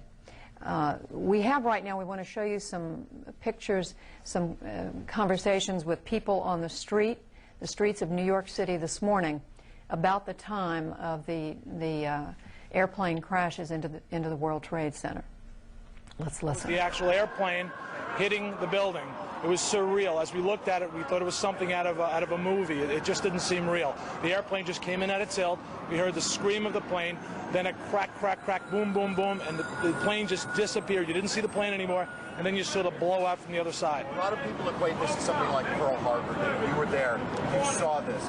Put yourself in perspective that this is nothing's ever happened like this. I now have images that will never leave my mind. As I'm walking up from, we walked down from downtown up to Grand Central here, and I just keep seeing that airplane hitting. I saw also prior to the second airplane hitting, while we were still standing there, I must have saw about 7 or 8 bodies flying through the air, coming from 80 floors up. Just they'd fall from the debris, and you just saw them cartwheeling down, bouncing off the building. It was devastating. I'm not an emotional person in the least, and I actually felt tremendous emotion at that point, because I do have a lot of friends in both buildings. And I do know that last time, as I said, it took 2.5 hours for somebody on the 70th floor to get out of that building. It's absolutely devastating. I believe, being down there, is tens of thousands of people dead. That's what I believe at this point. So you're not an emotional person, I see you're I'm not emotional in the least, and now I'm very emotional about this. I have feelings of revenge, but I just sure hope that the government doesn't arbitrarily select an enemy and decide to, for political reasons, obliterate that enemy just for this. But I do hope they find the people that are responsible for this. You shot in the back, Joe, what do you do? And fell and just hit and just blew out the plaza we were on. It was complete dark. There is no light. So thank God somebody with little light came up, because we couldn't even see what's happening. We all, with dust and debris and. How'd you get out? Well, the firefighter, somebody with little light came eventually, and we were following him. And go to. What did you do? The police officer told everybody to form a human chain, and we held on to each other, and he flashed the light, and he directed us to Building 5, and we went out Building 5. Did you see people bleeding, and what did you see? Oh, everybody could see. You want blood? Here's blood. Everybody's bleeding. People are laying all over the floor. It's horrible. And I was there the first time, and this is twice. CNN producer Rose Arce on the streets of New York. She's joining us by telephone. Rose, can you hear me? Yes, I can, Judy. What are you seeing? Tell us where you are. I am about 2 blocks north of where the World Trade Center used to be standing, and I'm surrounded by firefighters who are just watching helplessly. They've had to suspend their rescue operation, and they're just watching a burning hulk of building right now. The front part of the World Trade Center has completely sheared off, as well as many of the upper floors. And every few minutes you'll hear like a small sort of a rumbling sound, almost like an explosion sound, and another chunk of it will come flying down into the street, creating a situation where rescue personnel just have not been able to get close to this building now for over an hour. Rose, how close are they to the building? I'd say the closest people are probably about 2 blocks north of there, just in front of where I am. I spoke to a firefighter a few minutes ago that said that he had to stand there and watch helplessly as at least a dozen people leapt from the upper floors of this building during a fire. Rose, when the mayor was asked this question at a news conference a little while ago, he said he wasn't able to answer, but given your vantage point, can you tell how large a perimeter, how many square blocks are we talking about that's been devastated? Well, I'd say that at least, up to 4 blocks north, really 5 blocks north of the World Trade Center, there is debris on top of buildings. There are buildings that have been pierced by debris. The streets are covered with several inches of soot and literally pieces of people's desks. There's office supplies. Where I'm standing right now, I can see there's letters on the floor. There's one woman's resume. There's some insurance papers. Things that clearly came from inside that building. And Rose, where again you are? How close to what's going on here? I'm about I'd say about 2.5 blocks north of the World Trade Center. And are you still seeing victims injured being taken away or walking away, or is that no? Right now, there's absolutely nobody that's getting anywhere close to that building. There's just station service officers, federal marshals. There are trucks from all over New York. I see license plates, New Jersey, people from upstate New York. There's just a small army of people here, but there's just really not a whole lot that they can do for whoever may be left right now, because it is just such a dangerous situation.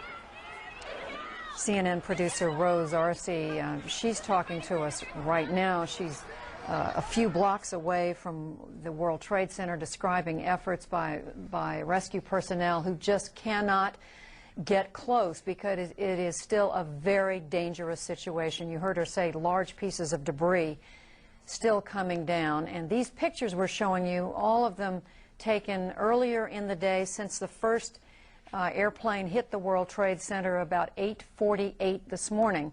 And again, these are those still pictures that Aaron first referred to a few minutes ago.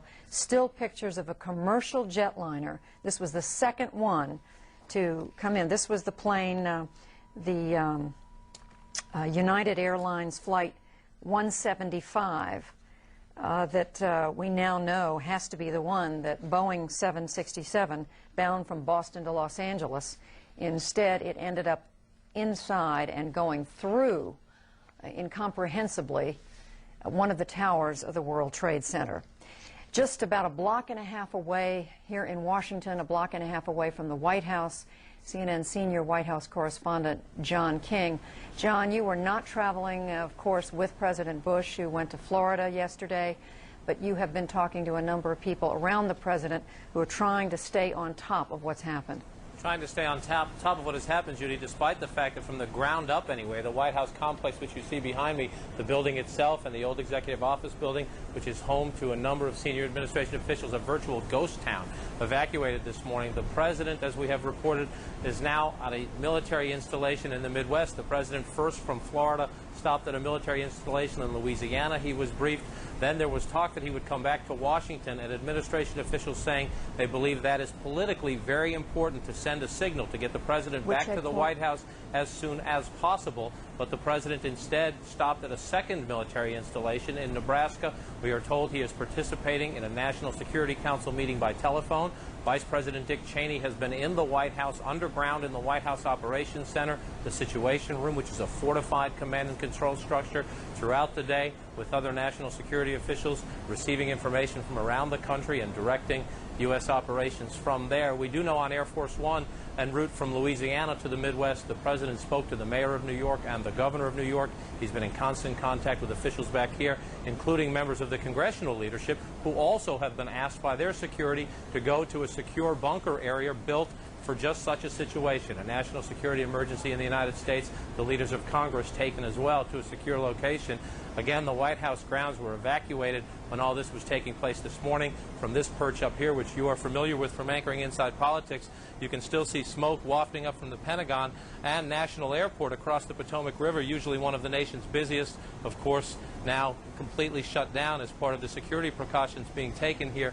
We are told there is a priority on trying to get the president back to the White House, but priority number one is the president's security. And I've spoken to several senior administration officials as well as some security sources who say at this moment they know of no specific additional threats. But of course, they were caught so completely off guard this morning, extra precautions being taken because of the scope of these devastating terrorist attacks.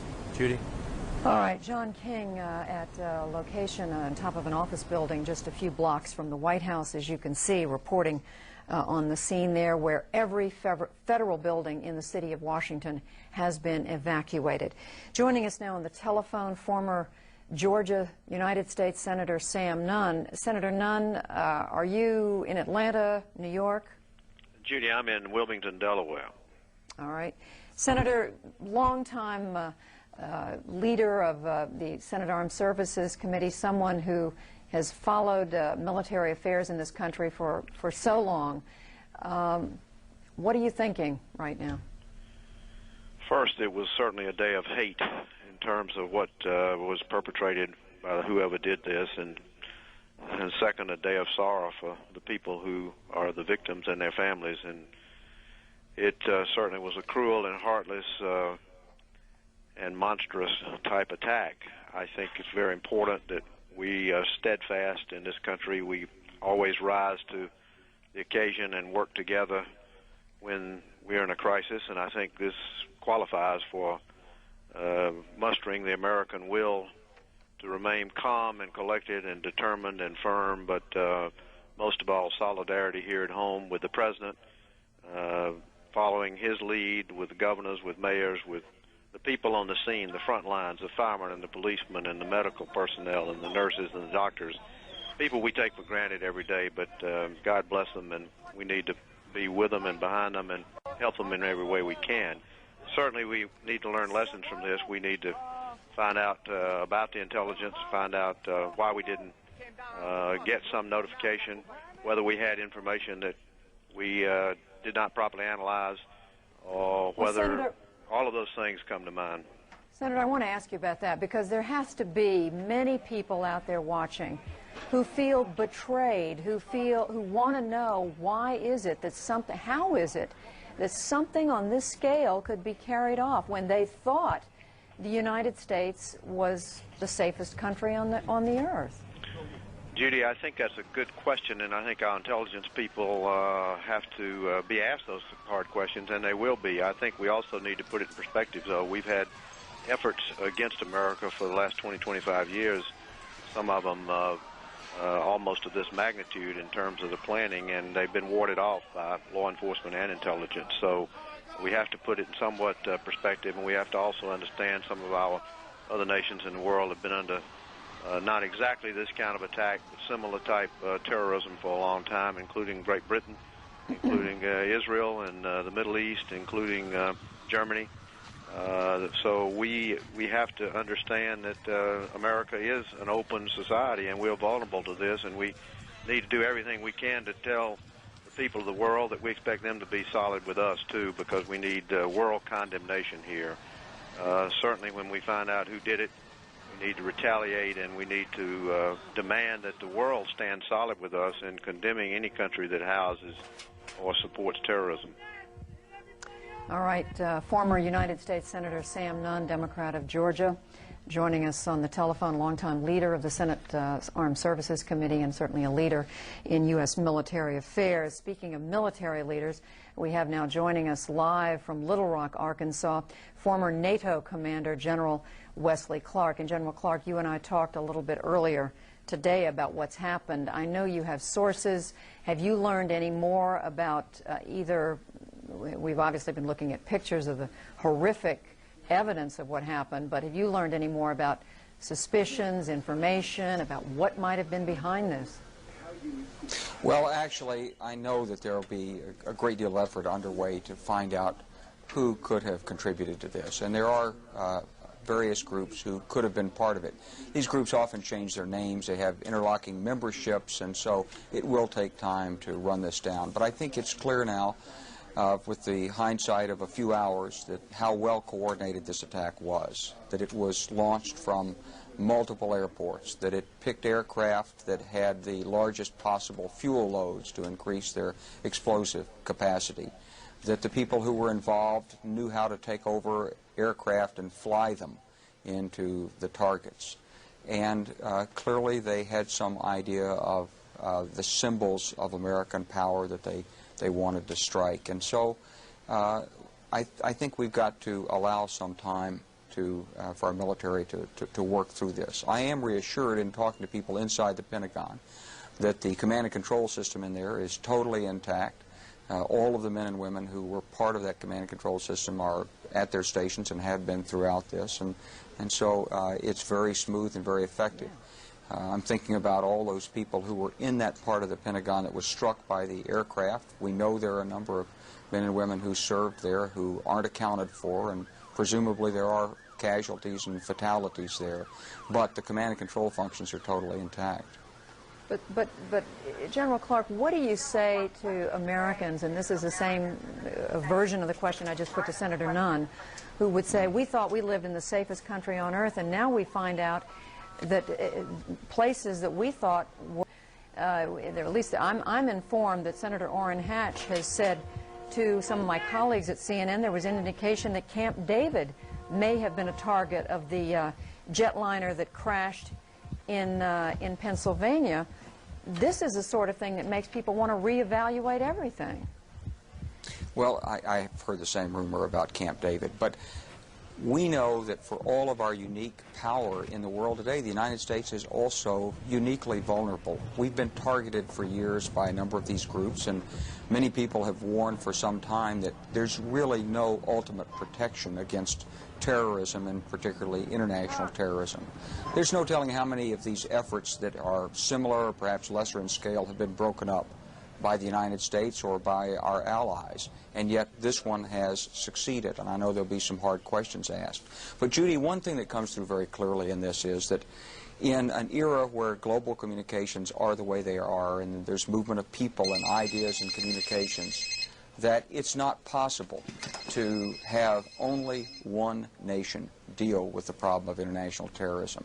Greater international cooperation and coordination is required, and certainly no state should be supporting and sponsoring the presence inside its borders or the activities out of its borders of international terrorists. And that's one very important message that comes from this terrible tragedy, and I'm sure our government will drive this home very strongly in all of the international fora.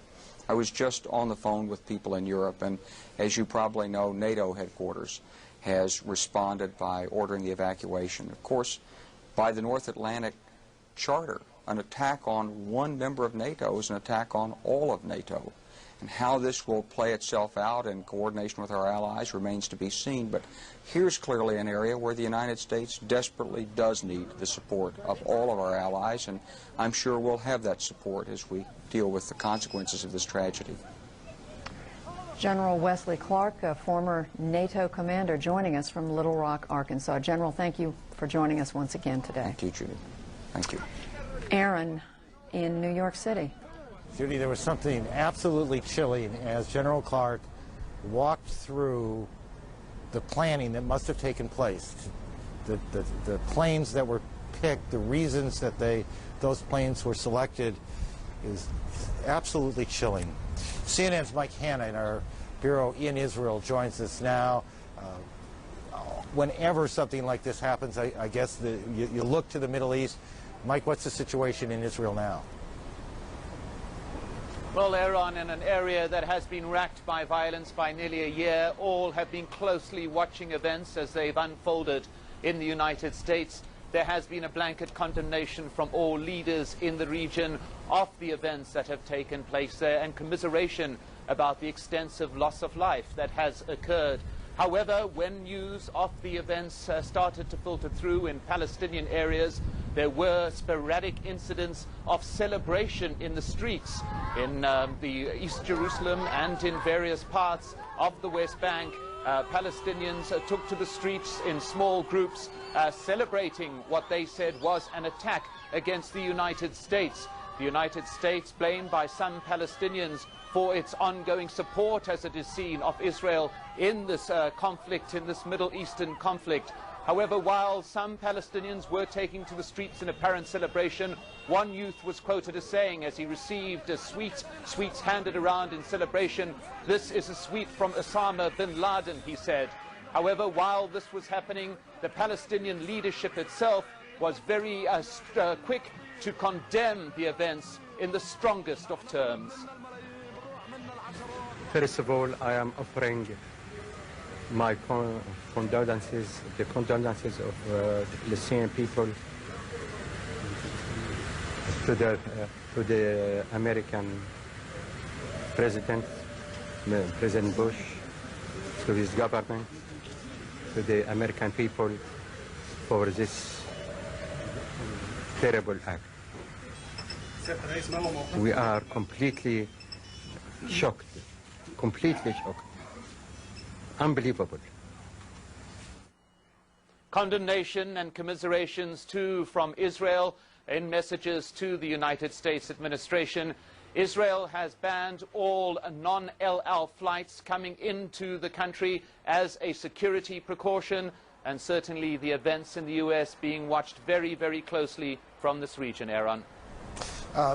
Mike, just a couple of things briefly. One is it is hard, I suspect, for many of our viewers to look at the tape of the celebration that you just showed us and contrast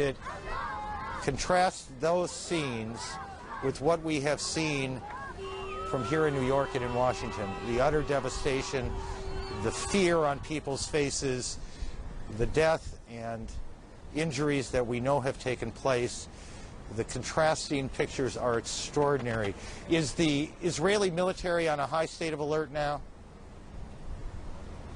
Yes, very much so. There is a high state of alert throughout this area.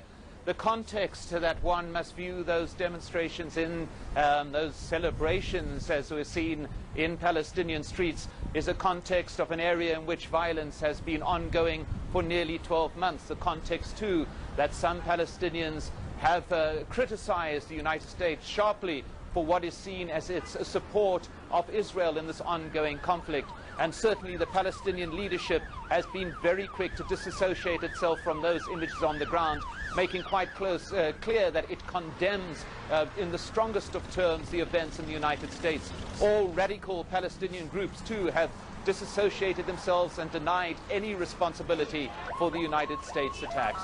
Aaron? Mike, thank you. CNN's Mike Hanna, our Jerusalem bureau chief, where it's about 11:15 in Israel, about 3:45 here in New York. Hospitals here continue to be inundated with the injured, the most serious of the injured being treated first in a classic triage operation. Maria Hinojosa is at St. Vincent Hospital. She joins us on the phone. Maria, what are you seeing and what are you hearing? Well, Aaron, since about 10 o'clock this morning, there's been a steady stream of ambulances coming into St. Vincent's, which is the central hospital for the traumatized, where they're dealing with the trauma units here. Now, what we've seen, the most recent numbers now, there's 256 patients.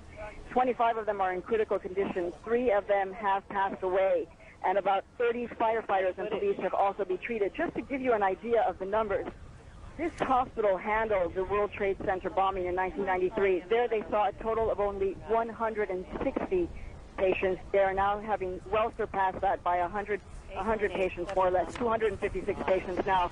Mayor Giuliani arrived here about 5 minutes ago, and he went straight inside. We're expecting him to come out and address the media here. And essentially there's a sea of green. Office chairs have been draped with white sheets to be used instead of stretchers.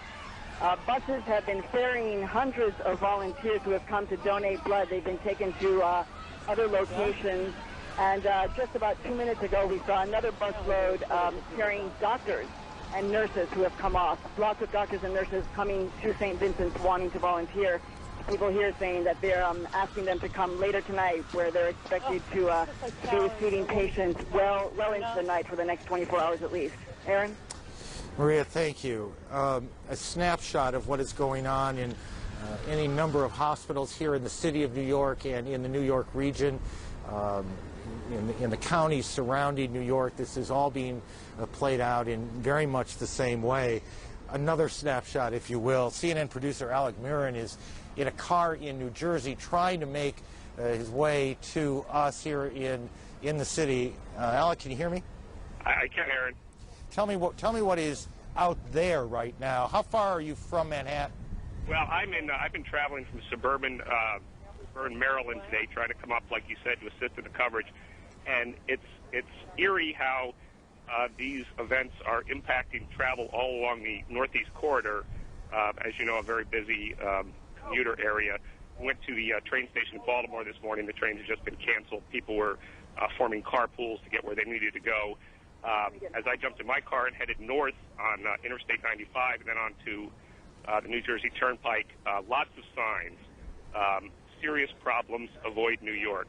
On the New Jersey Turnpike, I don't know if this is unprecedented, but it's certainly unusual. Everyone was funneled off of the Turnpike at exit 11, which is Perth Amboy.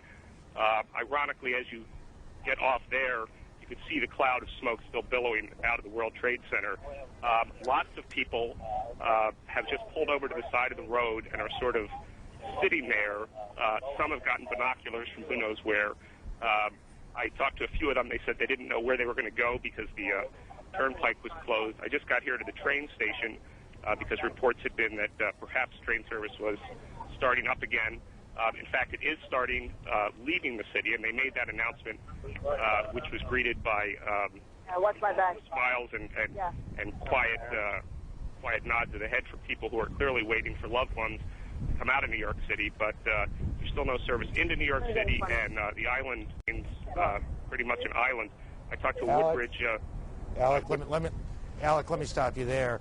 Thank you for the snapshot. Keep working your way here. We could use the help. Judy Woodruff in Washington. Judy, what do you got? Aaron, joining us now, our congressional correspondent Kate Snow for an update on what some members of Congress have been doing. We know they've been evacuated from the Capitol building, but Kate, you've been learning about some of their assessment of what's happened.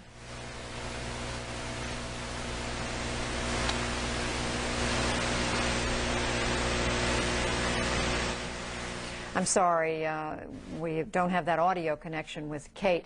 I can report that sources are telling CNN's national security correspondent David Ensor that there are, quote, good indications that people with links to the Osama bin Laden organization are responsible for today's attacks. We can't do much better right now at identifying these sources, but again, they're saying good indications. And this is, again, no proof, but this is very much in line with what high-ranking people have been telling us throughout this day, all the way from former NATO Commander Wesley Clark. General Wesley Clark told us hours ago, and then again just a few moments ago, we spoke with him just a few moments ago. He said that there are very few organizations that would have the sophistication, the financial resources, the organization, the network of contacts to carry out an attack this sophisticated, this organized, where you have planes hitting these key locations in New York City and Washington, the Pentagon, within just minutes of one another. People who could take over the cockpit of an airplane and presumably push the pilot aside. We can't imagine that any pilot would knowingly fly an airplane into the Pentagon or into any place where there were people. Some of these people with connections to the terrorist organizations must have been at the cockpit. Joining us now, and I believe he is in a studio, George Terwilliger, who has had a career of following the activities of intelligence organization, has become an expert on terrorist activities. I'm sorry, we're not going to go to George Terwilliger. We're going to go to White House spokeswoman, Counselor Karen Hughes in Omaha. And I'm here to update you all on the activities of the federal government in response to this morning's attacks on our country. As you heard from President Bush a short time ago, the federal government is acting to help local communities with search and rescue and emergency management operations, to take all appropriate precautions to protect our citizens, and to identify those responsible for these despicable attacks on the American people. While some federal buildings have been evacuated for security reasons and to protect our workers, your federal government continues to function effectively.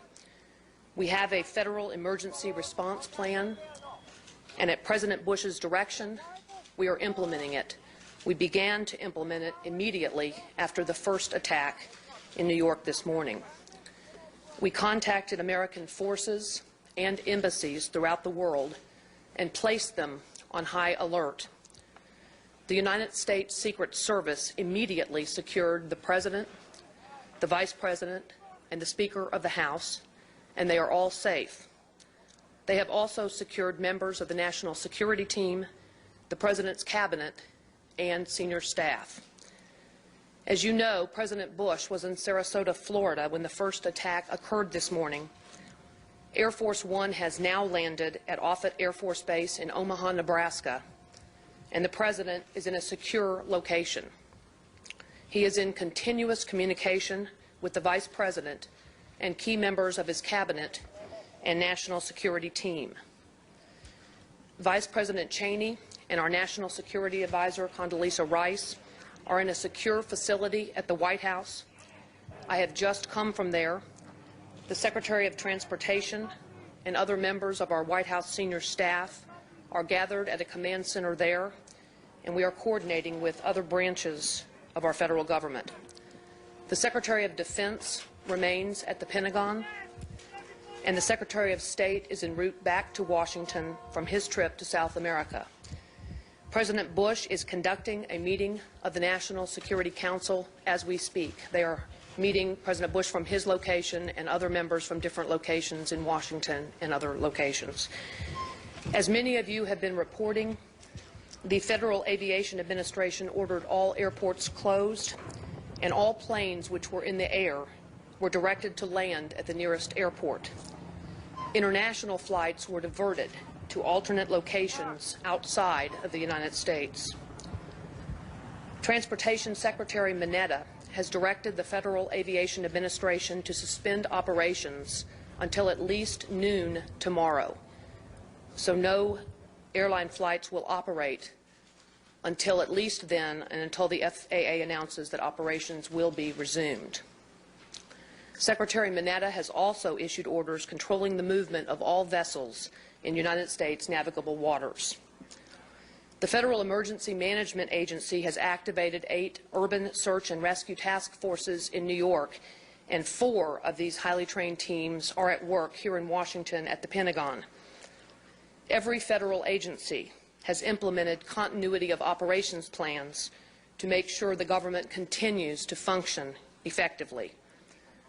While the markets closed today because of the situation in Manhattan, the United States financial system has continued to operate. Banks have been open all day. The Federal Reserve has operated regularly and continuously. The Department of Health and Human Services has mobilized medical personnel and supplies to provide help to local authorities who are working so diligently to respond and try to help the victims of these terrible attacks. President Bush has committed the full resources of our intelligence and law enforcement communities to identify and bring to swift justice those responsible for these despicable attacks. The Department of Justice is setting up a hotline for families who fear that their relatives may have been victims of one of these attacks, and we will be announcing that telephone number shortly. Our fellow citizens and our freedom came under attack today, and no one should doubt America's resolve. President Bush and all our country's leaders thank the many Americans who are helping with rescue and relief efforts. We ask our fellow Americans for your prayers for the victims, for their families, for the rescue workers, and for our country. Thank you all very much, and we will continue to update you as information is available and confirmed. When will the President return to the White House? Will he go back to Washington here? Will he address the nation? If the Vice President can stand... Presidential Counselor Karen Hughes in Washington, D.C. at the headquarters of the FBI talking to reporters, and very unusual, she did not take questions, which normally would be the case for someone speaking in a spokesperson's capacity. But what we heard from Ms. Hughes is that all appropriate precautions are being taken. She said the President is in a secure location, the Vice President, and is in continuous contact, she said, with Vice President Cheney.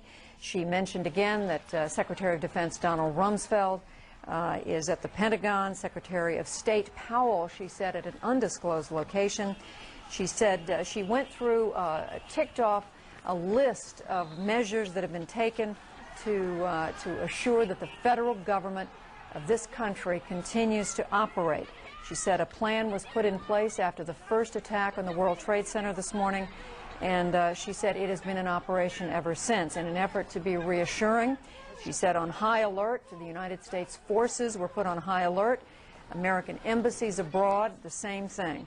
She said not just the President and the Vice President, but also when you think about the succession to the presidency, the Speaker of the House would be third in line after, or second in line after the Vice President. She said the Speaker of the House, Dennis Hastert, has also been put in a safe, or taken to a safe, but undisclosed location. CNN senior White House correspondent John King at a location since the White House was mainly evacuated about a block away. John. Well, Judy, Karen Hughes working throughout the day in the White House Situation Room in the basement of the White House at a fortified structure. A great deal during the day. It's going to last for a number of days. We told the President that we thought that the whole rescue effort would take a week or so or more. But the main focus right now, obviously, is on saving as many lives as possible. I think it's still possible for us to save a lot of the people that are there.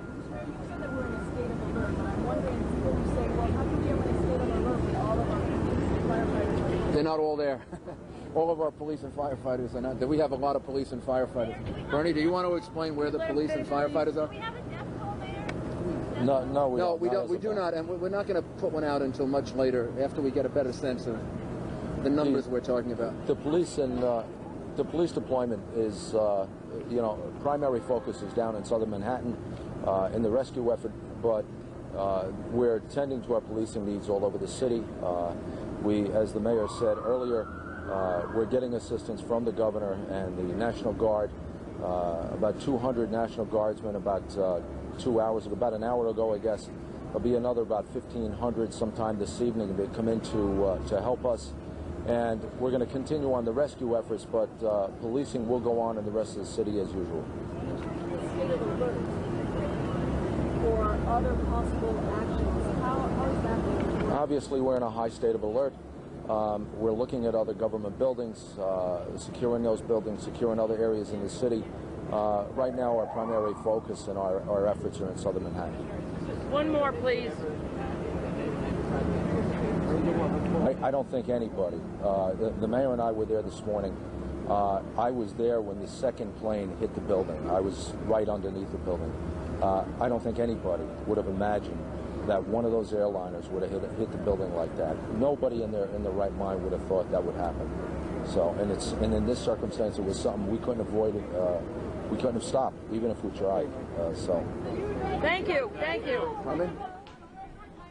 We've been listening to Mayor Rudy Giuliani, obviously fairly close to the site where the rescue operations are underway in New York City, reassuring that every effort's being made to get as many people out and to hospitals as they possibly can. Now, back here in Washington, let's return to our senior White House correspondent, John King. John, and let's talk about what the White House is doing, and some of which we heard about from Karen Hughes, who's a counselor to the president just a minute ago. Well, Judy, some of this involves security precautions, which is one of the reasons the president is not yet back in Washington. He is now in Nebraska at a military air base conducting a National Security Council meeting, although at the White House they are putting a priority to getting him back as soon as possible.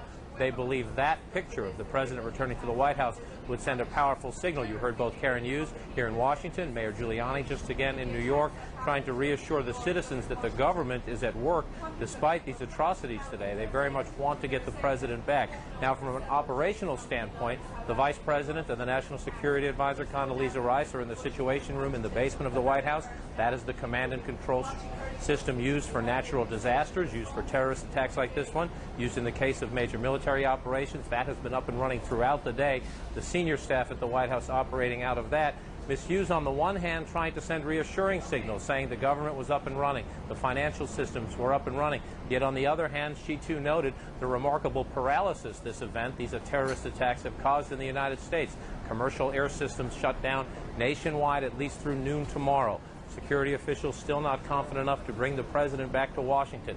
So Karen Hughes delivering a statement, bringing us up to date on the activities and the movements of the president and the vice president, at the same time saying the United States government still looking into who is responsible for this. And I know David Ensor is standing by with more information. White House officials saying their early indications are that they believe, and David may have more information, that these attacks are linked to the suspected terrorist Osama bin Laden. Judy? All right, John, you are right. David Ensor, our national security correspondent here in the studio in Washington. David, I know you've been on the telephone. What have you been able to learn? U.S. officials are saying that they now have new and specific information, and they say this information is good indications that people with links to Osama bin Laden may have been responsible for these attacks. I asked, is this new information that's come in since the attacks? Yes, it is. Is it specific in nature? Yes, it is. Now, they're not completely eliminating the possibility that the attacks could have come from somewhere else, not ruling out a Saddam Hussein-inspired attack or some kind of combination of Palestinian groups or some other combination, but good indications that people with links to bin Laden may have been behind the attack, and this is new and specific information, the officials say. They are also expressing a certain amount of what I think is best described as anger at the comments by the Afghan government, by the Taliban government, by Wakil Ahmed Mutawakel and Mullah Omar, the leaders over there who have commented today, in which they denied that Osama bin Laden has ever organized terrorism out of Afghan territory. One official calling that lies. Lies, lies, lies. And there's a certain amount of black humor also now setting in as Like other Americans, national security officials, intelligence officials, the first thing they felt when they saw what's happening and what we're looking at on our screen here was shock. But that is turning now to anger. And when I asked whether there were considerations being given to some sort of retaliation against targets in Afghanistan, one official said, "I wouldn't be planning your vacation there if I were you." David Ensor, just quickly, when they describe this new and specific information, do you know enough about the kinds of sources or the kinds of the methods here that you could characterize where this information might be coming from or in what form? Well, they are not saying anything specific about exactly what the nature of this information is, as you can expect, Judy. However, when I talk to officials about the kinds of information that they would be gathering now, they confirm that that information includes passenger lists of the aircraft that were downed, videotape at airports from cameras, from security cameras in the airports. In a few days, they will have cockpit recordings. And there's also a limited number of people who are suspected of belonging to terrorist groups who are known to be able to fly aircraft. And it looks as if at least some of the personnel involved in this plot must have been able to do that in order to carry off this set of attacks, Judy. Absolutely chilling to hear you say that, David, that there are people in these organizations, and we now know it, who could fly commercial jetliners to do these horrible, unspeakable acts that have been committed today in the United States. And now, as we look at live pictures of New York City, where the smoke still billows from the location of the World Trade Center's buildings that were 100 stories high, now completely decimated. Smoke coming from those buildings 6 hours after the collapse of these twin towers. To Atlanta and to my colleague Joey Chan. Judy, we want to bring our viewers up to date. Of course, it's just after the top of the hour, and many people are probably tuning in at the top of the hour trying to understand the events of the day. So we want to bring you up to date on what we know, what we've been able to learn throughout the course of the day's events. There were two airliners just about 18 minutes apart this morning, which crashed into the Twin Towers of the World Trade Center at separate times. Both planes apparently had been hijacked. One of them was an American Airlines flight. The other is believed to have been a United Airlines aircraft. Now, the buildings collapsed not long after the attacks, and as you see, the people in the streets below just were rained on with the debris from these collapsing buildings. There are tens of thousands of people in these buildings on any given day at the World Trade Center, but officials say they do not yet know how many people may have been killed, and they do not want to venture a guess until they know more, until they have more solid information about what's happening. Again, the effort still to control the fire at the World Trade Center. Now, about a half hour after the second attack in New York, an American Airlines jet crashed into the Pentagon building. You see it there. Again, the plane was believed to have been hijacked as well. The building has burned throughout the day as firefighters have worked, trying very hard to get the blaze under control. Parts of the Pentagon building, you see it there, have collapsed. The casualties there are expected to be high, but again, we don't have any firm numbers yet on that. About the same time, a fourth plane was hijacked this morning. This one was believed to be a United flight from Newark, New Jersey, bound for San Francisco, and then it crashed in western Pennsylvania, about 80 miles south-southeast of Pittsburgh. Again, CNN continuing to follow up on all fronts. We want to return now to New York, and from his rooftop vantage point, CNN's Aaron Brown. Aaron? Joey, thank you. Shimon Peres, the Israeli foreign minister, has been active in Israeli governments for as long as most of us can remember, and has witnessed more of these terrorist attacks than any of us should experience. He joins us now to talk about this one. Good evening, sir. Thank you for joining us. Good evening. Thank you. Before, sir, we get to any of the specific questions, let me just ask you first, if I may, for a reaction to what has taken place here. Our heart is with America, and our heart is with the thousands of families that have lost their children, their brothers, mothers. For Israel, it's a day of mourning. We announced that tomorrow the whole nation will be mourning. And I am sure that as bitter and painful the event is, the only one that can save humanity from this terrible danger is the United States of America. It was not an attack only upon America, but an attack upon civilization, an attempt to introduce the rules of jungle in our life, not to permit people to fly freely, to walk safely, to be assured at the places they live. It is like a declaration of war or an introduction of a terrible arm, and we have to draw all the conclusions fully, uncompromisingly, and right away. Sir, you have been a soldier, a leader of a country. You have been privy to some of the most detailed intelligence reports there are out there. Are you surprised by the sophistication that must have been at play to carry out these attacks? It's a sophistication of the most evil kind. You know, only evil people can arrive to such a sophistication. And the measures must be radical as the evil itself. I think what should be done is to identify every country that hosts or supports terror and declare those countries as terrorist countries. I think there must be a call to all religious leaders, Christian, Muslim, Jewish, to condemn fully, without an excuse, all the suicidal bombers, suicidal persons, who in order to kill others, they kill themselves. It's against the basis of our life. It's against the gospels of every believer.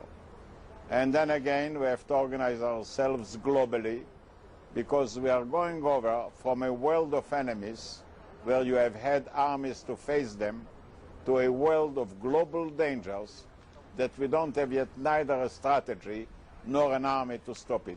We have to get ourselves organized properly and fully and immediately. Mr. Foreign Minister, I hope you'll answer this. Let me ask it anyway.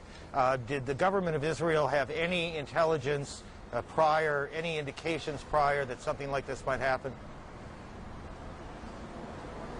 Not specifically. We have had warnings, and there are all the time warnings. But we know, and all of us are aware of some of the addresses from where terror can origin. But anyway, I don't have any specific information, and I wouldn't like to blame anybody without full knowledge. I understand that, and let me then just for the record ask the logical follow-up, which is, since the attacks themselves, has Israeli intelligence picked up any information that suggests who might be involved in this? Any information we shall have, we shall hand over immediately to our American friends. And we also send right now, you know, a plane with our rescue team, which is already on the way.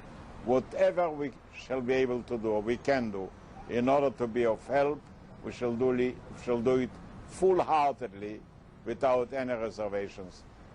Permit me to say that today each of us feels American, like an American, with all the seriousness, all the pains, and all the determination.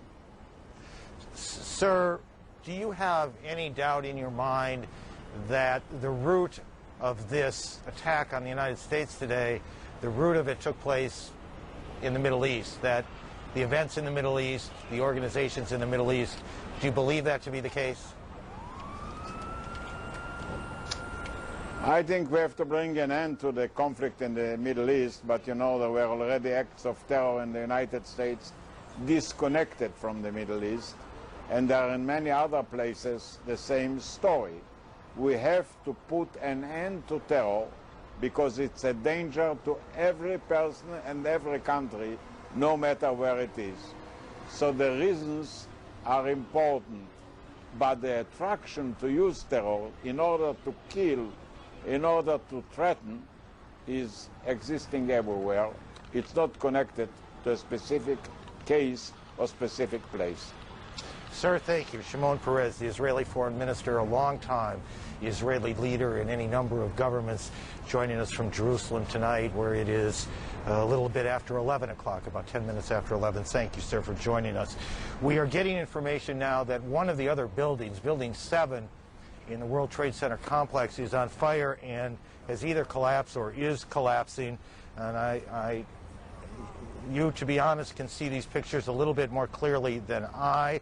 But building number 7, one of the buildings in this very large complex of buildings that is the Trade Center, there were, and that is the right way to put it, there were the 2 towers, but then there are a number of support buildings around it, retail spaces, restaurants, office space, garages. The trains come in from New Jersey, bringing commuters, taking commuters back, come into the complex that is the World Trade Center. And now we are told that there's a fire there, and that building may collapse as well, as you can see. We can see, as we look now back downtown, we can see the billowing smoke. It is extraordinary to us, I guess, is how long this scene has gone on. The smoke has not cleared at all. It has not lightened at all. There was that horrific moment when the towers collapsed, and then we've been in this sort of situation ever since, as the fires continue to burn. Rose Arce, one of our producers who has been slowly and diligently making her way to the building, described the fires that she saw in the area of the towers themselves. And clearly those fires continue to burn at about 4:15 Eastern Daylight Time today, in an unbelievable and awful scene in New York. Judy? Aaron, for those of us who don't know that area of Lower Manhattan, you are explaining something that is important, because I think the belief had been that there were just the 2 towers, but you're now telling us that there are several other buildings that make up the complex of buildings. And as Aaron is just saying, and we're hearing for the first time, one of these support buildings is on the verge of collapse, if it has not already collapsed. It looks to me, as it may to Aaron as well, with these live pictures, that smoke is so black that it may be the result of a fresh part of this terrible disaster. But it is only speculation at this point. We evidently don't have anyone on the phone down there that we can get to right this moment. But of course, when we do, we will tell you what is going on. We do know that every effort is being made by New York emergency authorities to get people out. But you also heard our producer Rose Arce say not too long ago that even the emergency personnel cannot get close because debris is falling at a steady rate within a 2-block radius around the Trade Center. And even their most heartfelt efforts to get in there and rescue people, they just can't do it because the risk is too great. We're going to continue to watch this horrific scene in New York City as we bring you up to date on what has been happening here in Washington. The Congress would have been in session today. In fact, it was gaveled to order this morning. At least that's my understanding. But members of Congress, after these buildings were hit, were quickly evacuated. And some of them have been gathering. There was a report not too long ago that at 6 o'clock today Eastern Time that there would be a conference call of the congressional leadership to assess the catastrophe of today and to consider when the United States Congress should meet again. As of now, the Capitol was largely evacuated. CNN's Kate Snow is at a location near the Capitol, and she's been talking constantly to members and to members of the staff. Kate, what are you learning? Judy, we are still under a lockdown at the Capitol. We've been told that Senator Lott and Senator Daschle would like to call the Senate back into session this afternoon. They would like to do that. Whether that's going to be a possibility is unclear at this point. Joining me here a couple of blocks away from the Capitol is Senator Bob Graham, Democrat from Florida and the chairman of the Senate Intelligence Committee. You hold a position where you are in the know, Senator. Tell us, what do you know at this point about the events that have transpired today? Have you been briefed yet? Kate, we're about to have a briefing. The head of the CIA has been briefing the cabinet and the other key officials to the president this afternoon, and he's going to be talking to members of Congress on the intelligence committees and leadership shortly. It's been reported, our David Ensor has reported, that there are strong indications that this could be linked to Osama bin Laden. Do you personally believe that that could be the case? Kate, I think it's premature to start naming a prime suspect. If you'll recall, after the Oklahoma City bombing, there was an early identification of an Arab group that had done it. Turned out to be false. Let's withhold until we get a little more information. My own sense is that there are not very many groups around the world who have the capability of planning, coordinating, and executing a terrorist attack of this sophistication. You are constantly being briefed by the FBI, by the CIA, by the National Security Agency. You are one of the senators that knows the most about our national security. Do you believe that there was any advance warning of this attack? No. If there had been advance warning, there would have been steps taken to have interdicted it. There had been a general threat warning that there was a greater likelihood of some terrorist attack somewhere in the United States, but it was not at a sufficiently detailed level to allow for some response. And when was that general warning? Early in the summer, there was a general announcement of an increase in threat level for terrorism. And were there changes made then to our security?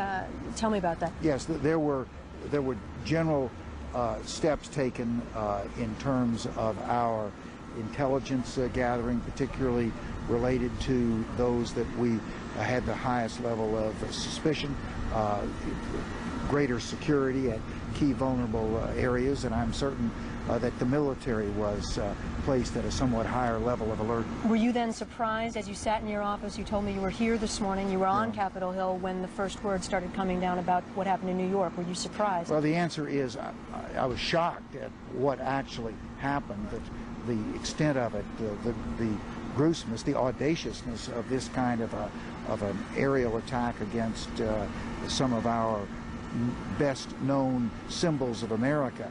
I was not surprised that there was an attack, was surprised at the specificity of this one. Does the Senate now, to show that the Senate can get on with business and that the U.S. Congress has not been impeded, do you think the Senate ought to come back and get back to business to send that signal? Well, I think first, as all Americans, we need to extend our sympathy to the families that have been so tragically affected by this. We also need to send a signal to the world that a group of terrorists cannot intimidate the greatest democracy in the history of the globe, and that we will continue to carry out our responsibilities. And at this briefing, you told me within the hour, before 5 o'clock Eastern, you expect to talk not only with intelligence, FBI, but also with your colleagues, the leadership. And I understand some decisions are going to be made about how to proceed from here. Well, I think what we'll be getting at this briefing is some more detail as to what happened today.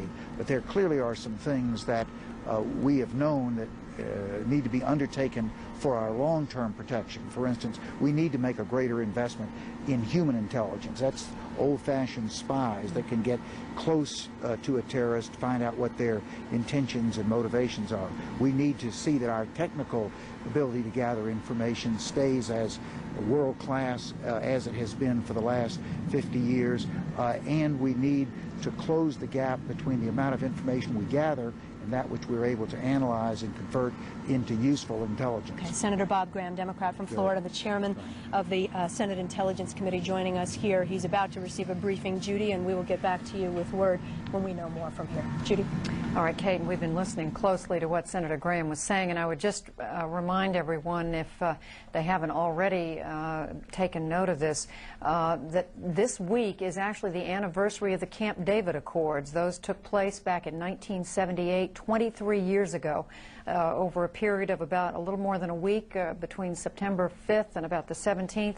This was the framework for peace in the Middle East, an agreement between Israel and Egypt that many of the more hardline Arab states said they would never forgive Egypt and certainly Israel for doing this. They felt betrayed by it, and there are those today suggesting perhaps that had something to do with the timing, although at this point it would be purely speculation. to say one way or another. You're continuing to see pictures of the terrible devastation in New York City in the aftermath of the 2 airplanes that flew into the Twin Towers of the World Trade Center. There are adjacent buildings, part of the World Trade Center complex, that are still very much at risk. One of these buildings may have collapsed or may be in the process of collapsing. Aaron Brown, back to you in Manhattan. Judy, thank you. Jim DeStefano is a structural engineer. He knows about big buildings and what happens in these sort of catastrophic moments. He joins us from Deerfield, Connecticut on the phone. Jim, the plane hits. And I hope this isn't a terribly oversimplified question, but what happens to the building itself? Well, it's the structure. Yeah, it's a tremendous impact that's applied to the building when a collision like this occurs. And it's clear that that impact was sufficient to do damage to the columns and the bracing system supporting the building. That, coupled with the fire raging and the high temperatures softening the structural steel, then precipitated a destabilization of the columns, and clearly the columns buckled at the lower floors, causing the building to collapse. So it is a combination of, as we see again this extraordinary shot of the second plane hitting the tower, it is a combination of the impact of the plane itself and then the fire that ensues that causes these, I don't know, are they called beams, to buckle? It's the columns. The vertical elements are columns, and those are the elements that are holding the whole building up. And those are the critical, vulnerable elements that clearly failed in a buckling mode from the high temperatures and the damage from the impact. Now, I'm not asking you to assign any blame to anyone about anything here, but just give me an idea if, in fact, you can design these buildings in such a way so that this sort of thing does not happen even in a catastrophic event. Well, it's very difficult when you're designing a structure like this to imagine all the scenarios of things that might occur to the building during its construction. It's my understanding that when this building was designed, one of the criteria that it was designed for was a direct hit from a 707.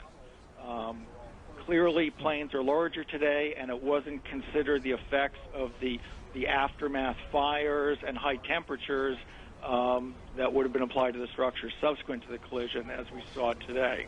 And to the best that you can, give me an idea of how long it will take for that building to be safe to go into, because what we know is or what we believe at least, there are still people trapped in there.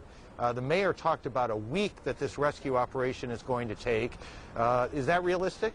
I think it's very realistic that what we've seen in other collapses, like L'Ambiance Plaza here in Connecticut and the Hyatt Regency in Kansas City and the Oklahoma City bombing, it takes a very long time to clear the rubble and find all the people that might be trapped underneath it. But at what point, what has to happen before it is literally safe to send someone into that space? I don't know that it will ever be safe. I think the rescue people that are in there trying to save people are very much at risk, as they always are in these kinds of disasters. That the structure is always, when you have a pile of rubble like this, the structure is always somewhat unstable. So those rescue workers that are in there are at some risk. That there's never a point where you can say this building is safe to walk into and start looking around. Jim, thank you. Jim DeStefano, a structural engineer, joining us from Deerfield, Connecticut on the phone. We have, over the last 6 or 7 hours now, shown you some extraordinary pictures. Many of those pictures have come from the air. We have seen the plane hitting the tower. We've seen the tower collapse. In this day and age, lots of people walk around this city, and every city, I guess, with video cameras, and one of them today in Lower Manhattan was Dr. Mark Heath. Dr. Heath kept rolling, as we say in the news business, and this is what he saw with as little commentary from us as possible.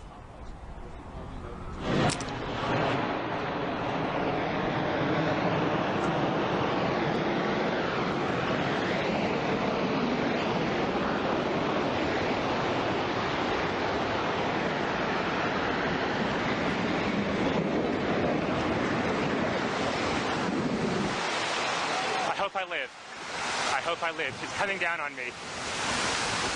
Here it comes. I'm getting behind the car. It's incredible.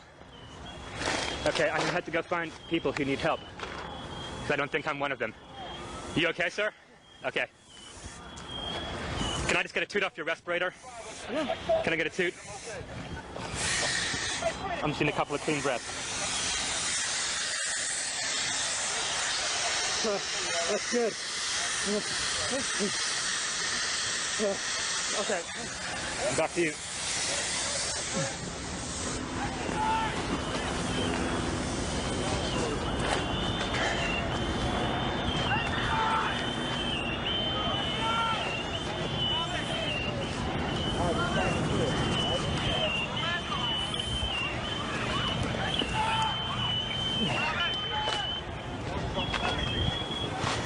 This is the car I hid behind. It saved my life.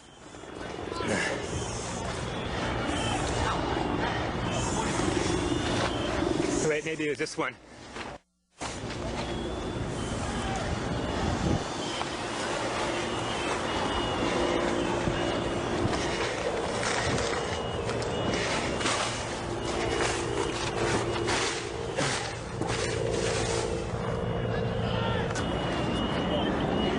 There's all these noises. I don't know what it is.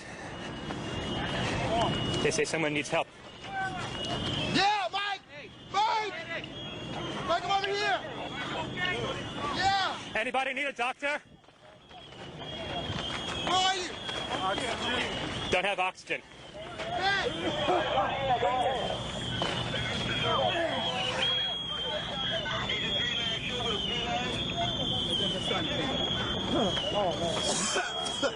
Hello, Doc. Hey, that guy needs some oxygen if someone can share it with him. 10-4. Thanks.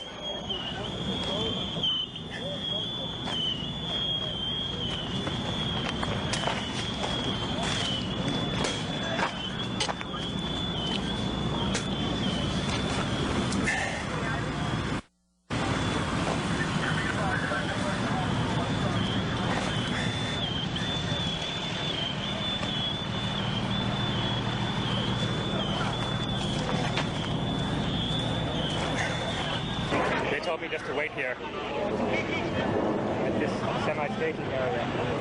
See if I can help, so that's what I'm doing. They won't let me go any closer. No one can go in to get the people out. There's small explosions still going on.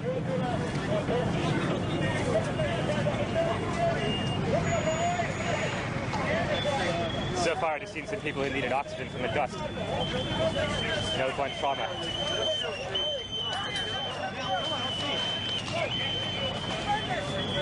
Gonna go wash my eyes out.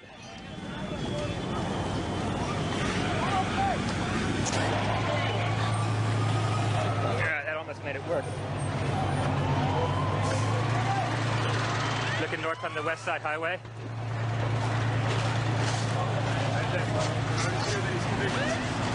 You guys going in? Yeah. Come with you. You know, you might not want to get too much closer because the more buildings could come down, then we're not going to help anybody. All right. I think we should. Yeah. Where's the incident come out? Let's just. Yeah. Okay. Let's just wait right here. Let's just station up right here. Okay. All right, Doc. Why don't we set up? Can you hang IVs from this pole here? Okay. Okay. Yeah. We just heard another explosion. They're handing out gloves and masks. The consensus is it's too unsafe to go in there. Just gonna wait here until they bring some people out.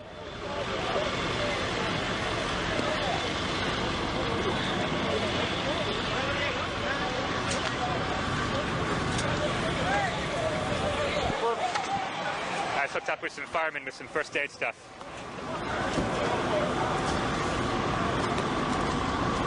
You know what? Why don't we just set this up as a little hospital unit right here, okay?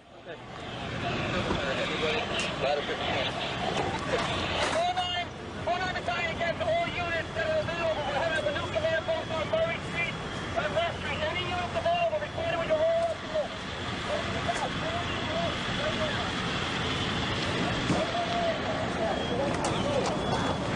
suggestion? Should we set up here for medical work? Think this is safe enough here?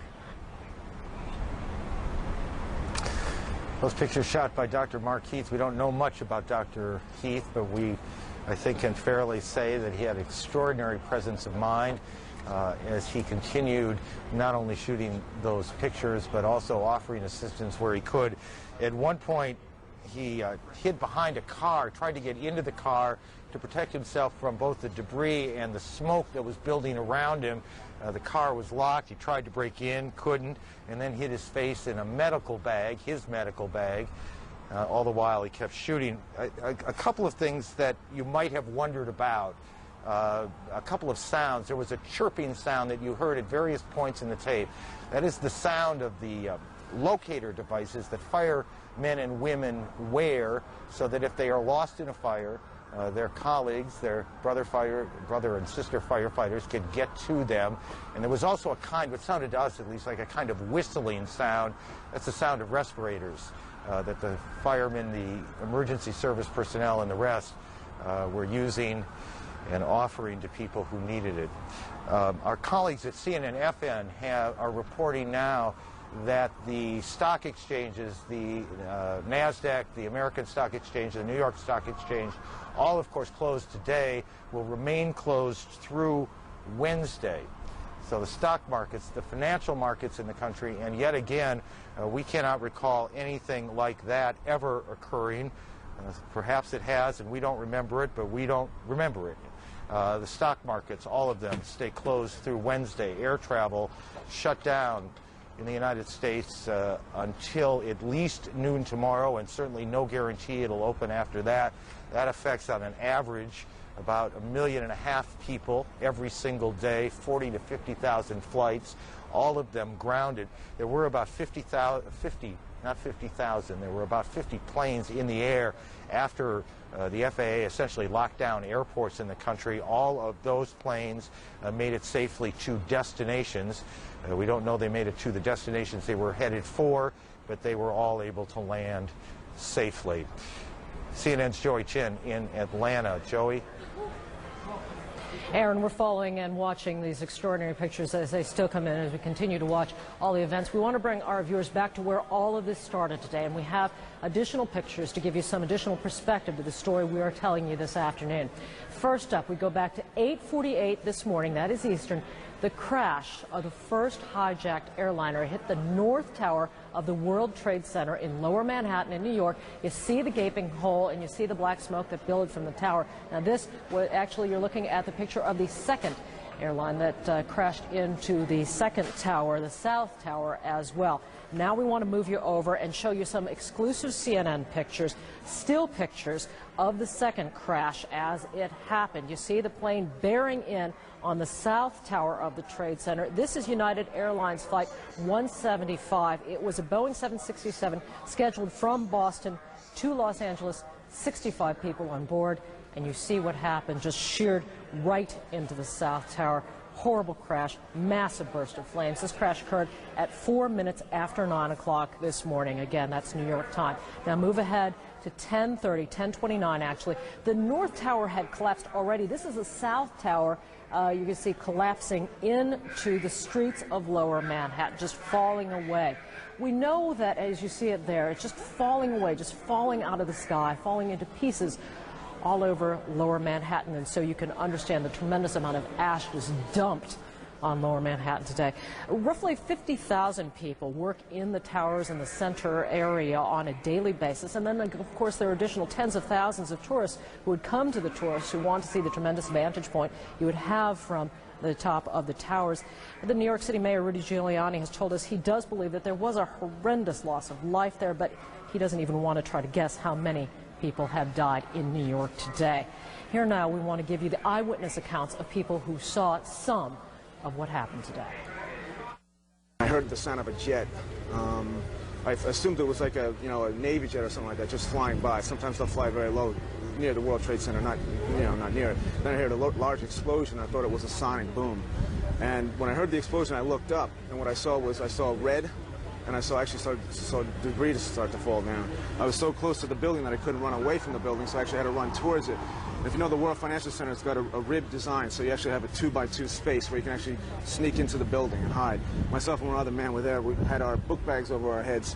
Debris was falling down about the size of this. All portions of the building were falling down. That went on for about 30 or 40 seconds, and that for me was the worst part of this whole experience for me, because I feared for my life, my own life at that time. Well, after that stopped, I walked out myself. I didn't see anybody in the plaza, so nobody was hurt was in the plaza at that point. I walked to my building in the World Financial Center. I'd seen that my colleagues were evacuated the building, were downstairs. Now, on the west side of the World Financial Center, which is right on the Hudson River, there's an outdoor plaza, okay? You can look over the World Financial Center and see the World Trade Center. We were looking back at the building in flames, and this is probably 5 after 9, 10 after 9, and we see a second commercial jet flying extremely low actually collide into the south tower of the building. At that point, we decided just to get out of there. People were just going crazy at that point, evacuating. We started to walk north and ultimately got up to here. During our walk, we saw the south tower collapse to the ground, decimated, and then later, it was very amazing to see the north tower standing there by itself after years and years and years of seeing them together. And then all of a sudden, the north tower just collapsed upon itself and just fell to the ground. There was a cloud of dust that covered all of downtown Manhattan, Battery Park and everything. Phenomenal. I've never seen anything like it. The eyewitness description of the horrible scene in New York City this morning. And in the midst of all of that, in the midst of that terrible tragedy, there was further chaos down in Washington. 9:45 this morning, an airliner crashing into the Pentagon. The plane, which was American Airlines Flight 77, which was scheduled from Washington's Dulles Airport out to Los Angeles. The Boeing 757 hit the Army side of this huge fortress that is the Pentagon. The Pentagon, of course, is not just a symbol of the nation's military might, but today is a command center amidst all that has happened. Now, there was a fourth crash, which occurred today in Shanksville, Pennsylvania. United Airlines Flight 93 was bound from Newark, New Jersey, out to San Francisco. There were 45 people on board. Authorities say there were no survivors. In all, there were 4 crashes, 266 passengers and crew, and then, of course, we still have no idea how many people may have died on the ground in the course of all these catastrophes. Joining us now from Dallas, Texas is Jeffrey Beatty. He's a counterterrorism expert who had done work on the first World Trade Center attack. That was back in 1993. As well, he's done some work for the Pentagon. Of course, there will be a lot of trying to read through all of this, Mr. Beatty. Is there something that you have seen in the events of today that you see as perhaps a symbol of what group might be involved, or some other hallmark of terrorism here? Well, I think it's a little too early to speculate on what group might be involved, Joey. If you remember back to the Oklahoma City bombing, everyone rushed to judgment to think it was perhaps overseas-based terrorism. Now, while all the indicators are going in that direction, it'd probably be prudent to just focus on the rescue efforts today, and also to ask ourselves, you know, how did this happen, and kind of break down the operation and show people that this was a very low-tech but high-concept operation on the part of the terrorists. Well, describe that for us. What do you mean by that? High concept. Well, what I mean by that is, you know, Americans tend to rely on high tech. We look to high tech to solve most of our problems. Terrorists don't have high tech at their disposal to the degree that a government such as the United States has. But unfortunately, they have a lot of time. An operation such as this may have been years in the making. We don't know yet how this operation was able to go forward, but let's just, you know, break down the steps. I took a few notes on it. At some point, we all recognized that there was some intelligence failure, that, you know, we've got to do better. We've done good in the past. We've improved our ability to defeat terrorism, but we're not perfect yet. And this is an example of that, to be sure. But then what happened was, the question is, how did these people get some sort of weapon onto an airplane? You know, I'm sure the FAA and the Department of Transportation and all the airports from which these aircraft were launched this morning will be taking a really hard look at that, and I'm sure we'll see some changes in the future. Not an airplane, Mr. Beatty. I mean, 4 aircraft. That's an awful lot in different locations. Exactly. This is a highly sophisticated approach, you know, but it's not the first time we've seen that. We've seen foreign groups destroy 2 embassies within moments of each other a couple of years ago on the continent of Africa. So we know that our opponent is capable of this type of operation, and he demonstrated it today on our homeland. The interesting thing here, Joey, you didn't need to bring across hundreds of pounds of explosives across a border someplace to commandeer an airplane. Why did they choose these airplanes? They picked these wide-body airplanes.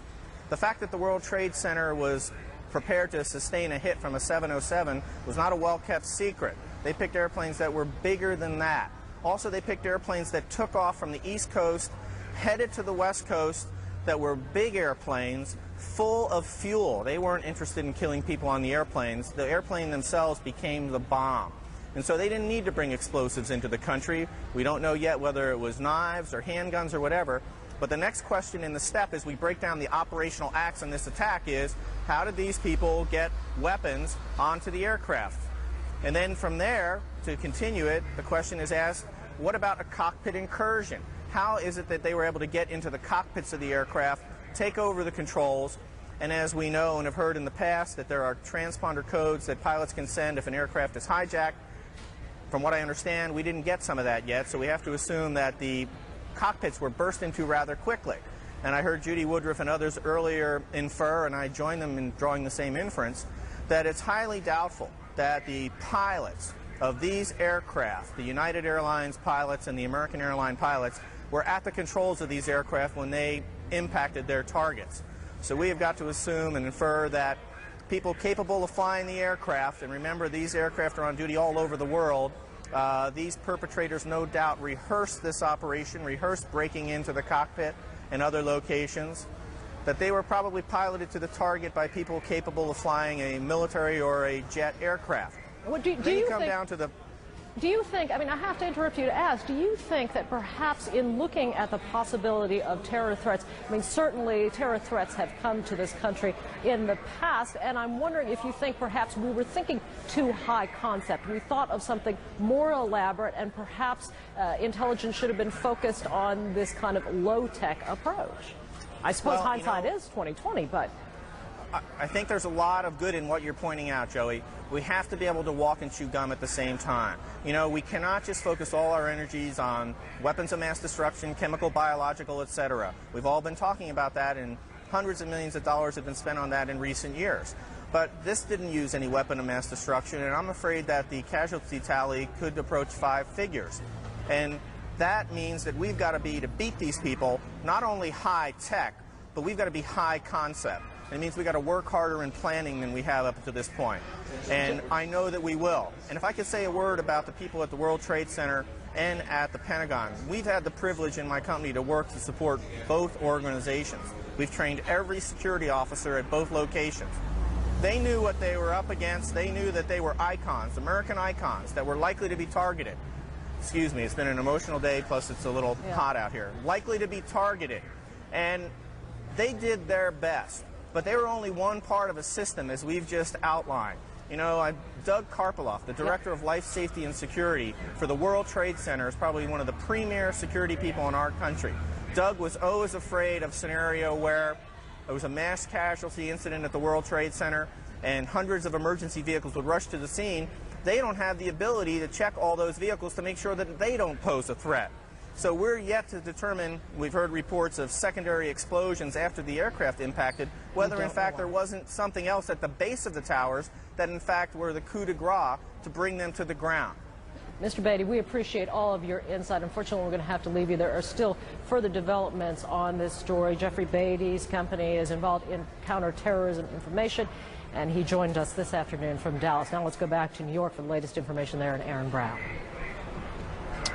Joey, thank you. A couple of things. The president is en route back to Washington, we are now told. The president had started his day in Sarasota, Florida, then went to Shreveport, a military base outside Shreveport, then went to Nebraska, where the Strategic Air Command is located, and now he is making his way back to Washington.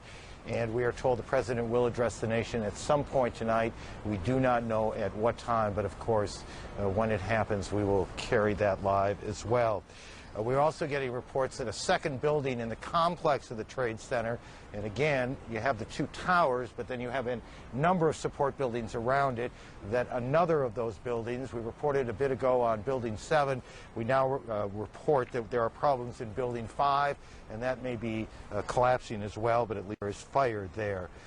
There are enormous logistical problems. We just looked down what is 8th Avenue behind us here, which is normally, at this time of the day, packed with cars. This is rush hour, people trying to get out of the city. It is empty, and the city, in at least this part of the city, Manhattan, is shut down, which means that thousands of people who are trying to get home, trying to get to the suburbs, trying to get to Long Island, trying to get to New Jersey particularly, that's where those trains, what are called the PATH trains, come into New Jersey, from New Jersey rather, at the Trade Center. All of them stranded here. CNN's Richard Roth is down on the streets of New York and is talking to some of the people who I suspect are wondering when they will get home. Richard? People that you would have seen in locations you were just examining, many thousands of them are here right now on the west side of Manhattan trying to escape from New York. New York City is sending them to ferries that are taking them to New Jersey. New York City bridges, we're told, are open for pedestrians. The tunnels for trains to take the thousands here were closed. Many of these people stunned, shocked, silence. I mean, you've never heard so many New Yorkers so quiet in your life. And many of them just have to look over their shoulders to see what they escaped as these two towers were leveled. New York City Mayor Rudolph Giuliani called it one of the most heinous acts in United States history. He says he fears that the death toll may be more than New York can bear. He asked all New Yorkers to say a prayer. He said a rescue effort was beginning, but as we were told by one official with the New York, New Jersey Port Authority, there is so much jet fuel, furniture, paper, everything still going on up in smoke. He didn't want to send in his people to begin any type of detailed rescue effort. There are reports of some people alive, many dead down there. Scores, hundreds of emergency vehicles with their sirens have been roaring down Manhattan's west side here to the scene, carrying federal security people, all kinds.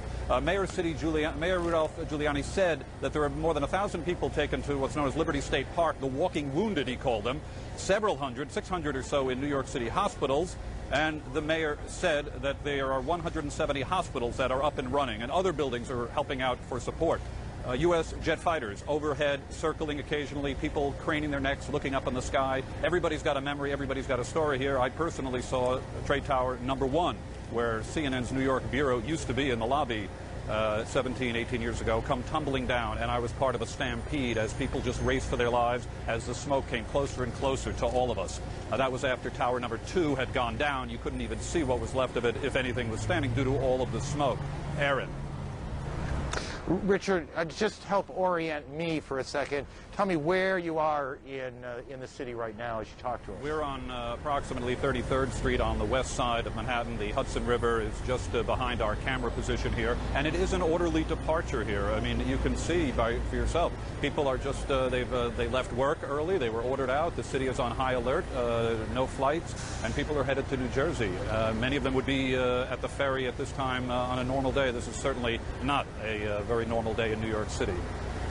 It certainly is not, Richard. Thank you. It is, I don't know if remarkable is the right word, but it's worth noting again that in every picture that we have seen from the scene, the people who had just experienced the most horrendous imaginable thing were remarkably orderly and calm as they left the area. I don't want to suggest for a second that there wasn't any panic, that there wasn't any screaming. These are human beings, and human beings behave in a variety of ways. But every picture we have seen, New Yorkers calmly, if that's the right word, calmly left the scene, moved out of the area. No reports of trouble at all as firefighters and police personnel came down into the city. Scores, hundreds of civilians started to move out. And they are still calmly moving out. We suspect there is some sense of shock as they try and figure out what has happened to their city, what has happened to their lives, and perhaps most importantly, what has happened to their friends and their co-workers who may not have gotten out of those buildings today. One of the problems that the city is faced with is and as Richard alluded to, is moving people around. You have essentially a shutdown going on here. In some of the outlying areas, city governments are trying to support the city as best they can.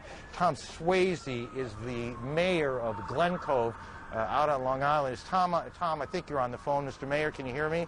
Yes, this is Tom Swayze, mayor of the city of Glen Cove. Tom, tell us what Glen Cove is doing to support the efforts going on here in Manhattan. We have high-speed ferries that operate from Glen Cove to Pier 11 down by Wall Street. And we've already evacuated about 1,200 people with the help of Fox Navigation from New York City out here back to the island. We are now working at the request of Commissioner Carrick to try and bring emergency personnel, doctors, nurses, back into Manhattan to try and help relieve some of these doctors and nurses that are going to start getting very exhausted at the area hospitals down on the southern tip of Manhattan. And is there a number people should call or a location they ought to go to if they are medical personnel and can help in the effort down there, where they can get on one of these ferries and come on down? We'd like them to come to the end of Glen Cove Road, the northern end of Glen Cove Road in Glen Cove, to the parking lot across from our police station, the end of Glen Cove Road, across from the Glen Cove police station, where we will take them by bus down to the ferry terminal. If they want to call for information, they should call the ferry terminal itself at 609-3342, 609-3342. We're coordinating with the Nassau County and Suffolk County emergency management offices as well. But right now we need to get emergency-type personnel, doctors, nurses, EMTs. We know everybody wants to help, but we're not looking for just regular volunteers who mean well, and we appreciate their interest. We're looking for professionals who can go into Manhattan and be prepared to work. Tom, thank you for joining us and for your efforts today. I apologize for mispronouncing your name a moment ago. Thank you. Judy in Washington. Aaron, we're here in the Washington studio, and among others, I'm joined by former U.S. Secretary of State Alexander Haig, former Army General Haig. You were, of course, Secretary of State during the Ronald Reagan administration. And, Mr. Secretary, you were in that post at a time of a national emergency, the assassination attempt on the life of President Reagan. And what I want to specifically ask you about is, what is it like for the people on the inside, the heartbeat of government, when something horrific like this happens? Of course, this is a very different situation, but what is it like when you have to react to something? Well, I think most people wait and look for direction, and so it's very important that they have it. If they don't, they sometimes sit in shocked inaction, and so you have to have that.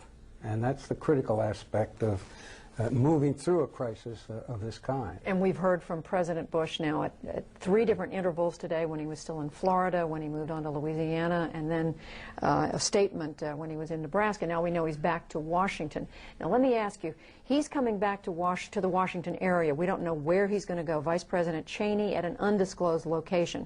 The Speaker of the House, second in line to the presidency, at an undisclosed location. I'm not asking you to tell us where they are, but what would it be like in one of these locations where they were essentially kept away and kept safe? Well, all of these installations have been established for precisely this reason. And that means that they're armed with communications, with living facilities, and that's the situation. Now, they don't exercise them all as regularly as I suppose we used to during the nuclear era, but they still exercise them, and they're very, very efficient facilities. You're saying they don't exercise them, presumably because it's felt that the threat isn't as serious in the post-Cold War world? Well, it's, you know, government is tough, and people are always responding to the crisis of the moment. Usually it's in the first headlines in the daily press. So many times they don't get to go to these relocation sites as often as we'd like, and I used to have to push that when I was in the National Security Council. The exercises where you would practice what you would do in an emergency. But once they're at the site, I mean, are we talking about very spare surroundings, bare walls, canned goods for food? I mean, what are we talking about? It varies. It varies. Of course, there's an airborne facility. We all know that there is an airborne facility for the president, and that's Andrews Air Force Base. There are other facilities, some very, very close and some more distant, which were anticipated might be required in a nuclear attack. What about the lines of communication? You mentioned that. That was the first point you made, that once they're at these locations, there has to be communications. How up to date is all that? Well, it's kept pretty well up to date. I know, for example, the day President Reagan was shot, it was very clear to me that that command post, that command and control center, had to be in the west basement of the White House or in one of these alternate emergency facilities, because they were equipped to do precisely that. Now, since that time, we've improved the State Department communication facilities, and the Pentagon, of course, is very well equipped in that regard. So there are 3 locations that you could run a crisis from that are known, but there are others. General Haig, what do you say to those Americans watching this horrific set of circumstances unfold on television before them and wondering, is America safe? Is America safe? Do I feel safe getting on an airplane and flying somewhere? Am I safe to go into a tall building in Manhattan, to walk into a federal building in Washington, D.C., anywhere, whether it's touring the White House or the Capitol? I mean, what has today done to our sense of safety? Yeah, the answer to your question, Judy, is obviously whatever we've done heretofore has not been adequate from the standpoint of your question. And that's been a product of a number of things. It's what I call the modern-day rationalization of conflict situations, and what I call the development of moral equivalence between the terrorist, who's the perpetrator of the illegal act, where innocent civilians, non-combatants, women, children, everyone are involved, and the defenders against those attacks are equated morally because of some perception of the lack of social justice on one side or the other. And, you know, we're very great, we're moralists here in this country, and we do that. The simple facts are that national leadership has to establish that terrorism is an illegal act of such magnitude now that it overwhelms the issues of social justice, which cause us to quibble and restrain us at a time when a crime of this nature has been executed. You're saying even over individual liberties in some instances? Well, sometimes yes, and that's an unfortunate statement as an advocate of those very liberties. But yes, sometimes. Former Secretary of State Alexander Haig, Army General Alexander Haig, thank you very much for being with us. Thank you, Judy. We appreciate it. And we just heard General Haig talking about terrorism and how much greater a presence it is in our lives than we had expected. We're told that tomorrow the Congress will convene at 10 o'clock in the morning. We're told that they plan to pass a resolution or resolutions condemning terrorism and then immediately adjourn. You're looking at a live picture of the United States Capitol, the flag flying at half-staff there. Now that is the White House. That's next to the Executive Office building, but the other picture we saw was a flag flying at half-staff near the United States Capitol building. Now back to Joey Chen in Atlanta.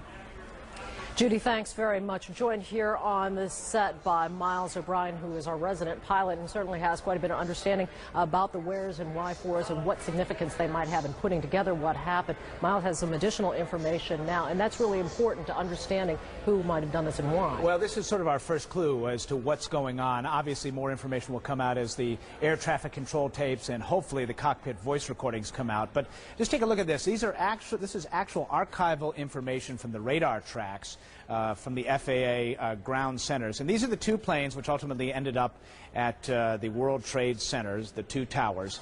Both of them left Boston within 15 minutes of each other. Both were headed to Los Angeles, perhaps no coincidence, heavily laden with fuel.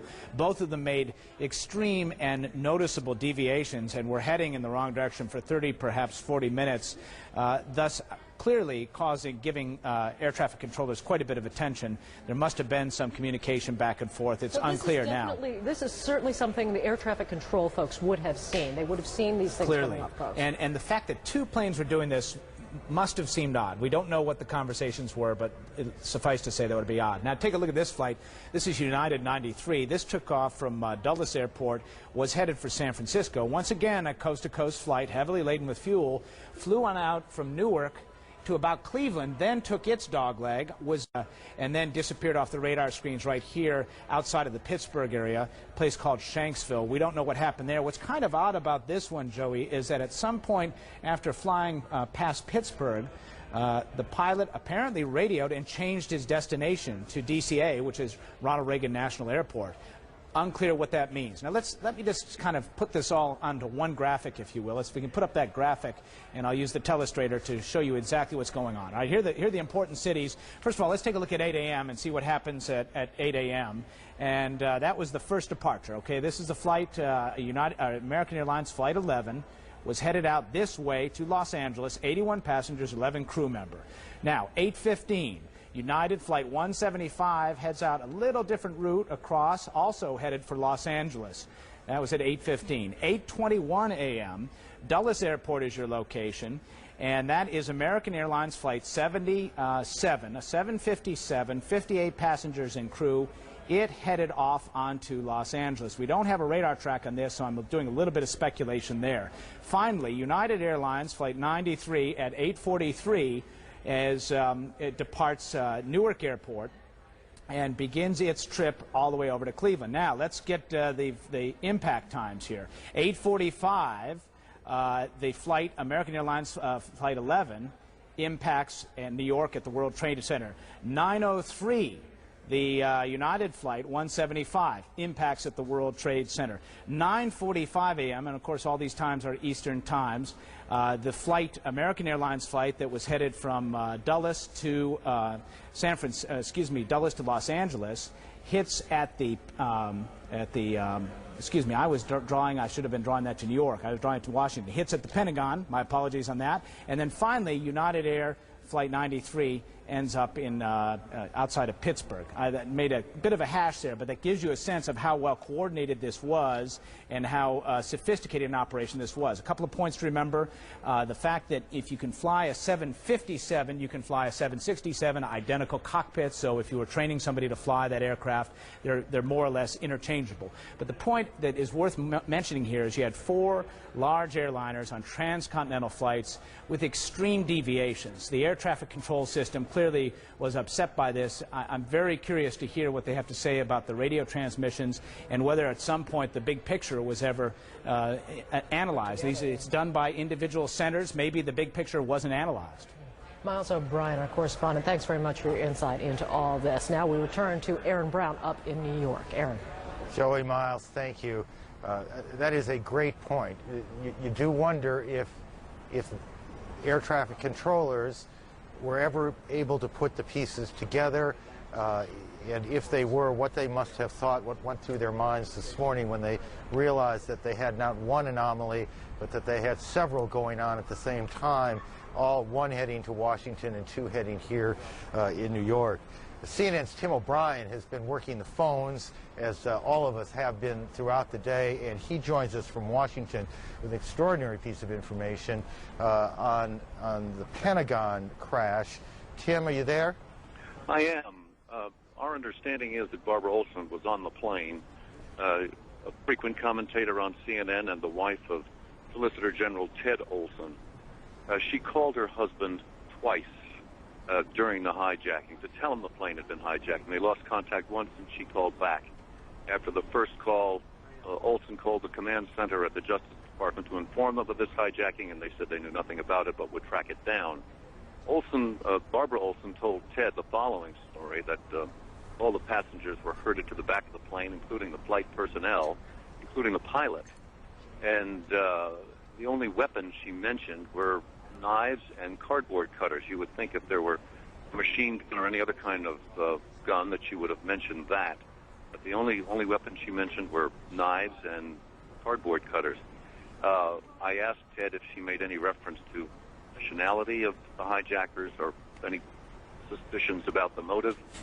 And he said she made no reference to that at all. They didn't have a whole lot of time to talk. She said to Ted, "What do I tell the pilot to do?"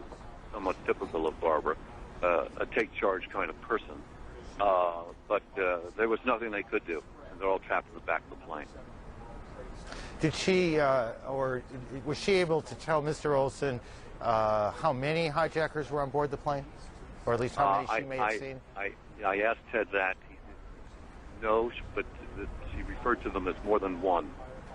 More than one. Incidentally, she wasn't even supposed to be on this flight. She was booked on a flight yesterday, but today is Ted's birthday, so she wanted to be here this morning to have breakfast with him before she left. And sad story. It's a horrible story, and one can only assume that it is one of many horrible stories that we will hear in the hours ahead. It says something about the world we live in that people, while this was going on, were able to make cell phone calls. We heard earlier today of another call that was made from a plane that there was some awareness on the ground, perhaps not formal awareness, but some awareness of what was going on, at least on some of those, excuse me, on some of those planes. Mr. Olson must be devastated. Well, you can imagine. He's surrounded by friends, but this is tough for everybody. It's tough for the country, but it's particularly tough for the loved ones. It is indeed. Tim, thank you for your efforts. Sure. Thank you for your efforts today. We appreciate that. Again, Barbara Olson, one of the 200-plus passengers on 4 different airliners, and we have no reason to believe that any of those people survived the crashes today here in New York, in Pennsylvania, outside of Pittsburgh, and at the Pentagon in Washington. We still do not have a very good feel, to be perfectly honest, for how many people have died today. We have no particular feel, to be perfectly honest, how many people have been injured. We can only surmise that we are talking in the hundreds, the thousands of people certainly have been injured today. How many of those will survive, we do not yet know. Judy? And Aaron, this may be another point where we want to say, God bless the souls of those who have lost their lives today or who are dying as we speak in hospitals and in places where they cannot be reached. I think even those out there who may not believe that there is a God, at a time like this, we all reach out for a higher being, and we want to believe that there is someone who can bring us salvation. Jamie McIntyre at the Pentagon, questions today about the whereabouts of some of the top people in government in the United States. We've known the president's been flying around the country. The vice president's been out of sight. The Secretary of Defense, Mr. Rumsfeld, has also been out of sight. What can you tell us about him, and what else is going on there? A short time ago, he did come out and inspect the damage here at the Pentagon, along with the Vice Chairman of the Joint Chiefs of Staff, General Richard Myers. We're so far away, though, we could barely see that it was them. It had to be pointed out to me by a Pentagon official who they were. The Secretary of Defense, although initially ran to the scene, apparently, of the tragedy and actually assisted getting some people onto stretchers, was then brought back to the National Military Command Center in the bowels of the Pentagon, a secure war room area where he has been receiving intelligence briefings and informational updates. The Pentagon says that it can account for all of the senior military leadership. None of them were killed in this attack. However, there have been some Jamie McIntyre, I'm sorry to interrupt. We're going to go to Israel. The Prime Minister of Israel, Ariel Sharon. Terror attacks, the worst that had ever been seen. We express our deep regret and send our condolences, wholehearted condolences.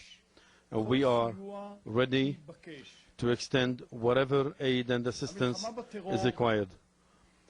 War against terror is an international war, a war of a coalition of the free world against all the terror groups and against whoever believes that can pose a threat to freedom. This is a war between the good and the bad, between humanity and those who are bloodthirsty. The criminal attack today on innocent civilians in the United States is a turning point in war against international terror. Even if the war against terror is long, and even if the terror will try to raise its head again, there won't be any room in the world in which terrorists, their assistants, and those who send them to be able to find a shelter or a refuge. The government of Israel has decided tomorrow, a mourning day, in a show of solidarity with the American people. I would like to send my condolences to the American people, to President George Bush, and to all the citizens of the United States. In this very difficult hour, our hearts are with you.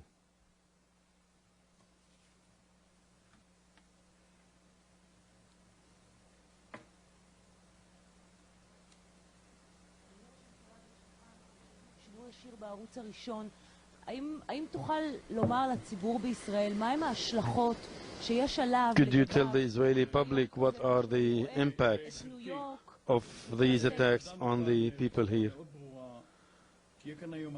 I have already said very clearly that there will only be a statement. There won't be any other statement apart from what I have already said. We have to wait and see what happened. Our stand vis-à-vis terror is very well known, very firm and decisive, and we will act accordingly. On behalf נציין עוד ששר החוץ שמעון פרס העביר בשעות האחרונות מסרים לרשות הפלסטינית בהמשך להחלטת המטבחון שבעת הזאת עליהם להפסיק באופן מיידי את הטרור במצב הנוכחי ושיטב להם אם יעשו זאת מבחינתם באופן חד צדדי לרשות הפלסטינית. זה המסר ששמעון פרס העביר. עד כאן יעקב. Against our common values. The fight against terror is an international struggle of the free world against the forces of darkness who seek to destroy our liberty and our way of life. I believe that together we can defeat these forces of evil. At this most difficult hour, all Israelis stand as one with the American people. Our hearts are with you, and we are ready to provide any assistance at any time. The government of Israel has declared a day of mourning tomorrow as we bow our heads and share in the sorrow of the American people. טוב, תודה רבה לכם.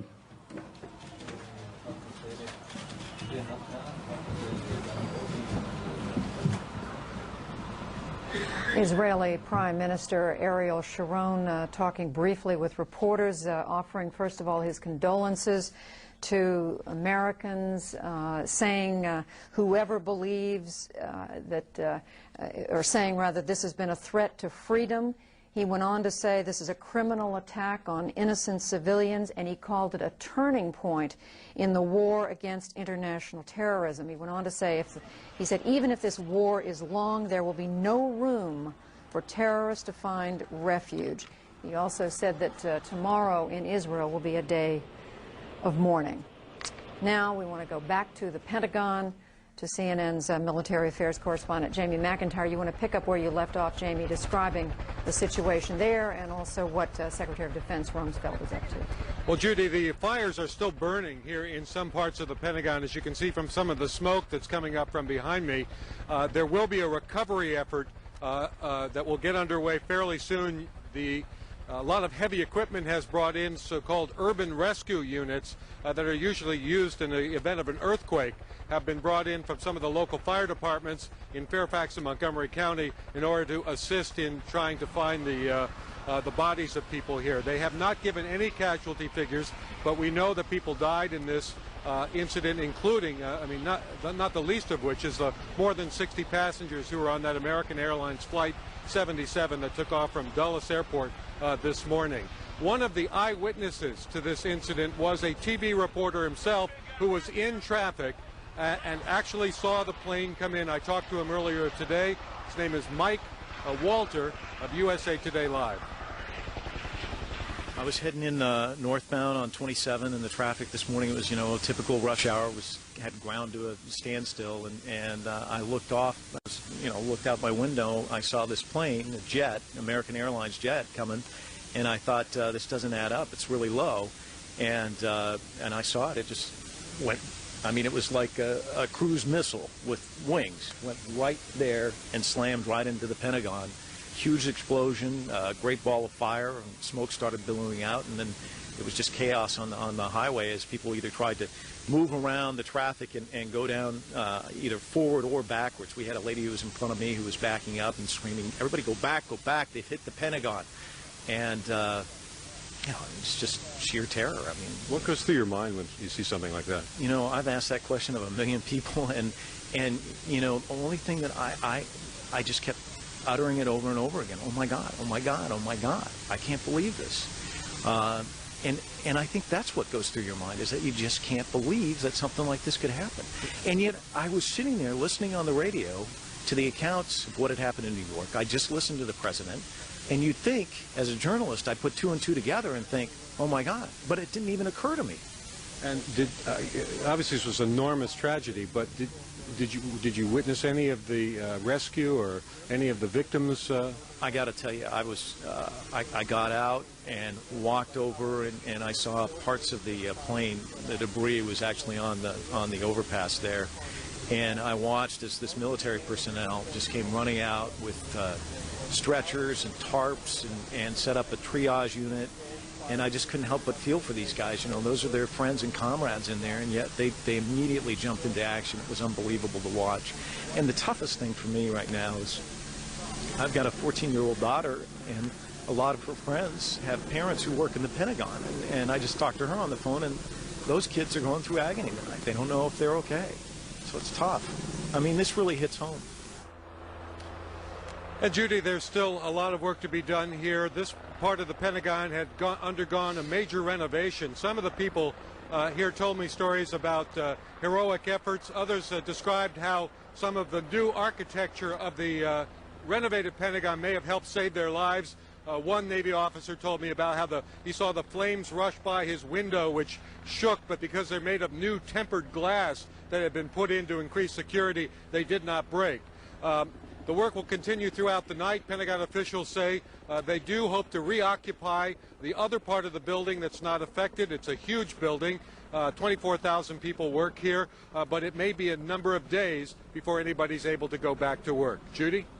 All right, Jamie McIntyre reporting from the Pentagon. And Jamie, your interview reminding us that first and foremost, this is a horrific human tragedy. Families with hearts broken in New York, in Washington, and all across this nation. Just a quick word on what we've been learning. We do expect tonight President George Bush will speak to the nation in a televised address. We don't have much more information than that in terms of when. In addition, we are told that the 4 leaders of Congress, the House Speaker Dennis Hastert, the House Democratic leader Richard Gephardt, and over in the Senate side, Tom Daschle, the Democratic leader, and Trent Lott, the Republican leader, all 4 of them will come together at, I'm told, 7:30 on the east front of the Capitol for a news statement, perhaps a news conference.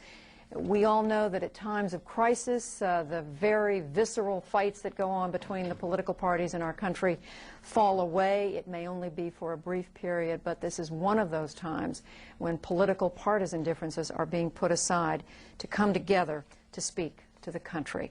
Joining me here in the Washington studio, a familiar name, a familiar face, best-selling author of so many novels, Tom Clancy, mysteries at the heart, Tom Clancy, of the military community, the intelligence community.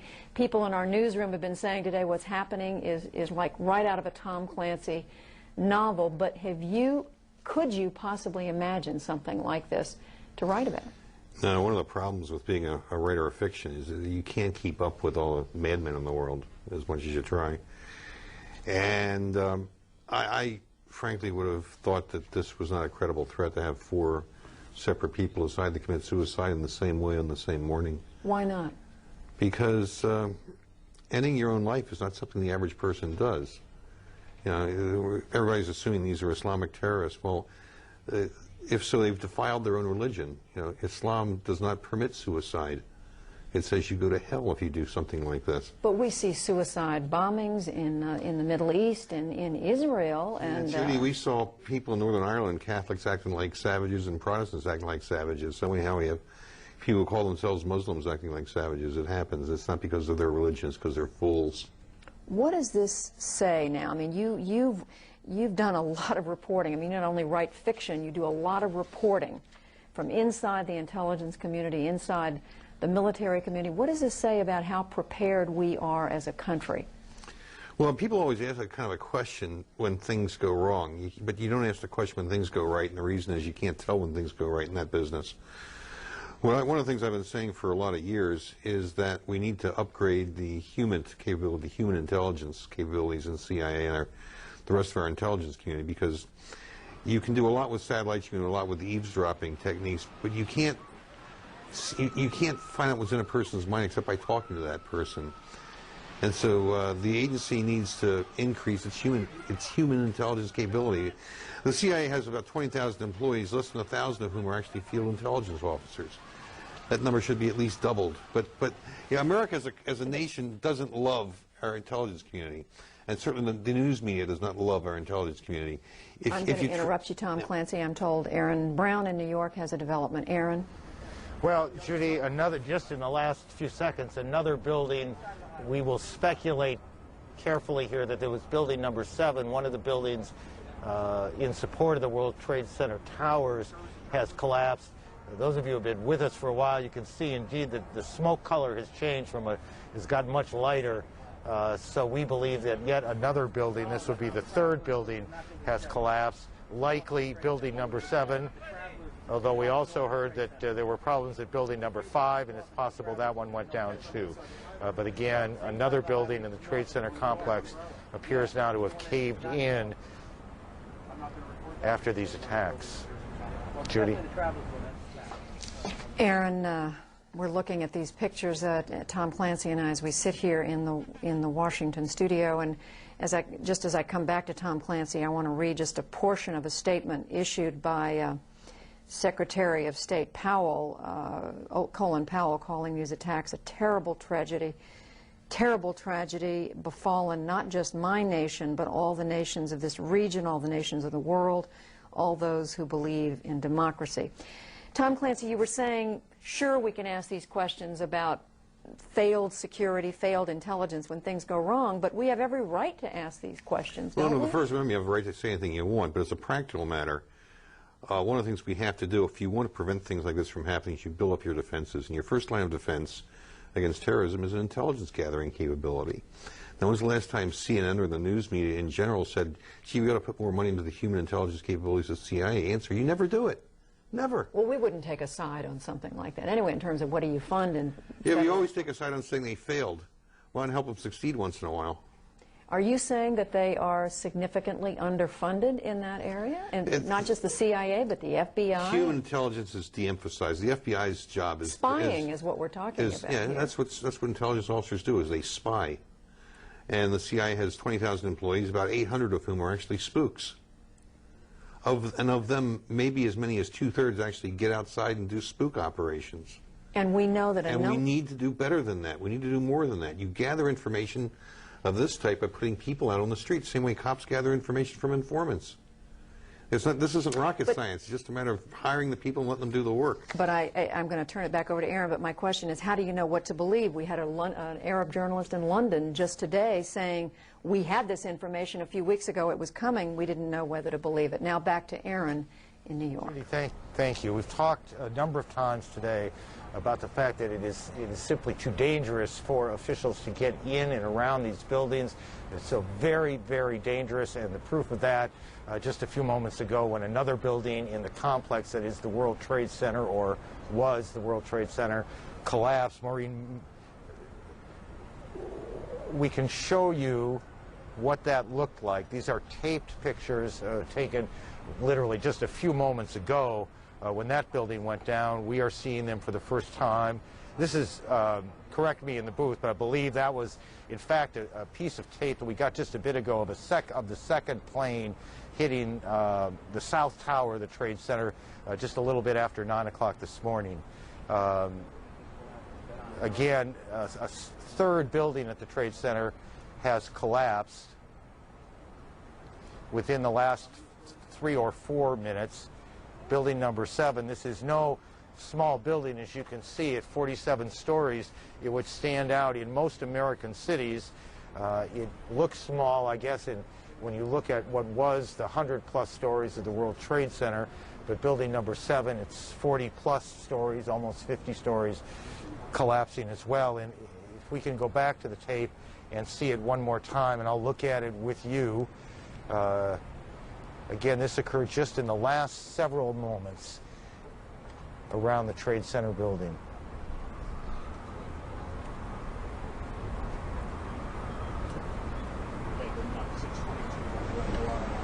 Building number 7, 47 stories. Maureen Madden, CNN producer, is in the area. Maureen, what can you tell us? What did you see? Well, about 2 minutes ago, we happened to see 7 World Trade Center go down, which holds the Office of Emergency Management for the City of New York on the 23rd floor there. When we heard from the fire department of NYPD, is that the whole south part of the building was engulfed in flames at one point, and it was a matter of time to collapse. They're just waiting for it to collapse, which we've been waiting for about a half hour. When it went down, it was quick, it was quiet, and we saw a lot of smoke come up. And now the smoke has pretty much gone off to the side, going towards the east side of Manhattan. So unlike the collapse of the first of the towers way back this morning, around 10 or so this morning, and then the second tower, which collapsed shortly thereafter, at least where building number 7 is concerned, a building that, among other things, housed this emergency response team of the City of New York, at least they had some warning. They had signs that this might happen, and they were able to get as many people away from the area. And the people in the area, of course, are firefighters, EMS personnel, and literally thousands of police officers who have cordoned off the area. Correct. About 5 minutes ago. For those of you who have been with us throughout the day, we have shown you a number of times a piece of video, pictures of a plane coming into the building. We have now another piece of video that will show the same thing, different angle, and if we can roll that and take a look now. This again was shortly after the first. Wow, oh my gosh. I wonder, this comes to us from PAX TV. I wonder, guys, if we can re-cue that in a moment and show that again. You see the fire coming out of the first building there, the plane on the lower left side of your screen. And it looks to me, and I'll confess I don't have the greatest monitor here, that you could almost see the nose of that plane coming through the other side of the building. That may have been an illusion as we looked at it here, but that's how it looked to us.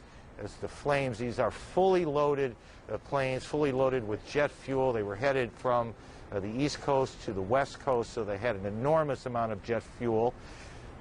Jeffrey Beatty, a security consultant, said to us a little bit ago, this was low-tech, high-concept. The plane was the bomb, and you just saw the bomb go off. That was around 10 o'clock this morning. That was around 9 o'clock this morning, about 9:08 this morning. Ben Wiedemann, who normally reports for us, I'm sorry, we'll get to that. Let's go back to Washington and CNN's Judy Woodruff. Judy? Aaron, again, pictures that have everyone here riveted. We're told, I don't know whether we have this picture right now available to show our viewers, but I'm told that just a short time ago, driving up Massachusetts Avenue, which is one of the main thoroughfares here in the nation's capital, goes all the way from the Capitol out to northwest Washington, beyond the Naval Observatory where the Vice President lives, and beyond on out into the Maryland suburbs. There was observed a convoy of military vehicles, Humvees, military vehicles, driving up slowly, patrolling, appearing to patrol the area, going out away from the Capitol toward northwest, toward Maryland. Now, perhaps this is just a patrolling effort, but the sight of it has to be something to cause comment, because normally at this hour in Washington you would see an enormous amount of just rush hour traffic, but today is not like the other day. Now to our own senior White House correspondent, John King, who's just about a block and a half from the White House on top of an office building up above the 10th floor there. John? Judy, a few quick bits of information. As we have been reporting, the President is on his way back to Washington, and we can now say definitively that when he arrives in Washington, he will address the American people tonight. I am told by sources plans are for an address from the White House. The target time, 9 p.m. That could be moved up a little, but 8 or 9 p.m. we are now told is the target time. But for now, the administration will not confirm that the address will be broadcast from the White House. There have been security concerns throughout the day. We see now on the grounds of the White House, which was evacuated hours ago, some bomb-sniffing dogs and other security personnel securing the area around the White House. But we are told by administration officials the President will be back in Washington shortly and will address the American people tonight. And as we reported a bit earlier, congressional leaders who also, as part of the protocol, the emergency evacuation protocol, were taken to secure locations themselves outside of Washington.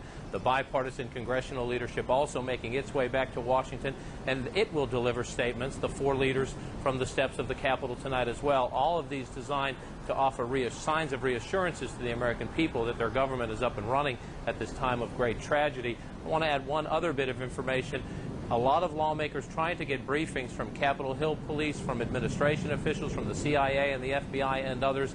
We are told that in those briefings there has been some speculation, and again the law enforcement officials saying this is just speculation at this moment, that that plane that crashed outside of Pittsburgh may have been heading toward Washington. In those briefings, I'm told by several sources, 3 potential targets were listed. 1, the presidential retreat at Camp David. 2, the White House. And 3, the United States Capitol building. Again, though, lawmakers and other officials being given those briefings told that is speculative, but based on the flight paths and everything else we've seen unfold on this tragic day, that law enforcement officials believe at this moment that the potential targets for that plane, which crashed outside Pittsburgh, were perhaps Camp David, perhaps the White House behind me, or perhaps the United States Capitol. Judy? John, and we can only imagine the struggle that must have gone on board that aircraft in the cockpit or wherever in order to keep the plane from going where the people who wanted to bring it to Washington, they were obviously prevented from reaching their target. Air travel throughout the United States, domestic air travel, has been shut down today since these terrible incidents in New York City and here in Washington. In fact, there's no air travel until at least noon tomorrow on order of the Federal Aviation Administration. But right now we want to go to one of the airports in the Washington area, that is Dulles International. This is the site of where the American Airlines flight 77 that left this morning on its way to Los Angeles and ended up plowing into the Pentagon a very short time later. CNN's Eileen O'Connor is there at Dulles. Eileen? Well, there has been some activity here, Judy. The FBI has arrived, and they have been seen going in and out of the building. They brought some equipment in to check through the building. We do know from airport personnel and the airport authority that both National and Dulles are shut down till 11 o'clock at least tomorrow morning, but also that they immediately implemented an emergency drill procedure. And that means that they called in all of their police, and they have their own police force and their own fire personnel, and they also have all of their operational staff here at the airport. They are securing the airport. You can see actually behind me, they have actually erected barricades, concrete barricades, with some of these forklifts. Have been operating over the last hour, erecting these barricades. Also, there's barricades right now in the entrances to the airport to prevent anyone from coming back here. As you also said, United and American Airlines, obviously they are the ones that lost flights. They have been issuing statements saying that they are trying to help the families, both of these airlines issuing statements. They've also said that they have accounted for all of their other flights and that they are all safely on the ground. They want to make sure people know that. And they also say that they will do everything they can to make sure that their customers, the people who were traveling, are comfortable until they can fly on to their destinations. Judy? And Eileen, any other people around there? I mean, we see you, obviously, and we see a few other people, but presumably not much other activity there at all. No, and they have actually tried to stage some of the, obviously there are relatives, concerned relatives from the American flight that took off from this morning, and we are being told by airport authorities that they are trying to send those relatives over to a nearby hotel and to try to give them information. Both airlines have issued phone numbers for for people to find out about loved ones. One of those airlines is United. Their number is 800-932-8555. But they are saying that people should stay away from the airports. These airports are shut. Again, they're under emergency procedures. And also, you know, Judy, for here, an investigation is taking place. The FBI is already here. They've had sniffer dogs around the airport. They want to see how the security was breached. We are also told that the tarmac has been secure, that the airplanes that are currently on the ground were very quickly secured after it was decided to shut these airports down. Judy? Eileen, just reiterating, there were 8 cities in the United States involved with these aircraft that plowed into the Trade Center building complex, into the Pentagon, and then into the ground in Shanksville, Pennsylvania, south of Pittsburgh. 2 planes took off from Boston, 1 from Newark, 1 from Dulles near Washington, where you are. 3 of those flights were headed for Los Angeles, 1 for San Francisco. Of course, none of those flights reached their intended destination. Now back to Aaron in New York. Judy, thank you. It is, I know for many of you around the country, you are making your way home. You have not necessarily been with us all day long. Life has gone on, I suppose, with TVs on in most offices, but life has gone on. I just wonder if we can take a shot of the building behind me, the World Trade Center building, and just take a moment to try and absorb, not with the facts, not with the pieces of information, but just look at that scene and think about what happened today. There were 50,000 or so people who came to work on a beautiful late summer morning here in New York, in those 2 towers that are now gone. These are people with families, with children, people who had offices and have them no more, people whose lives are forever changed. And it happened in a space of very few minutes. 8:48 this morning it began. A few minutes later, at about 9:08, a second plane zoomed towards the unhit tower, the second tower. You see it in the lower part of your screen. And it just slices that tower in half. If we can re-rack it and show it again so you'll know where to look, you'll see the plane first in the lower left side of the screen coming at it, and there it goes.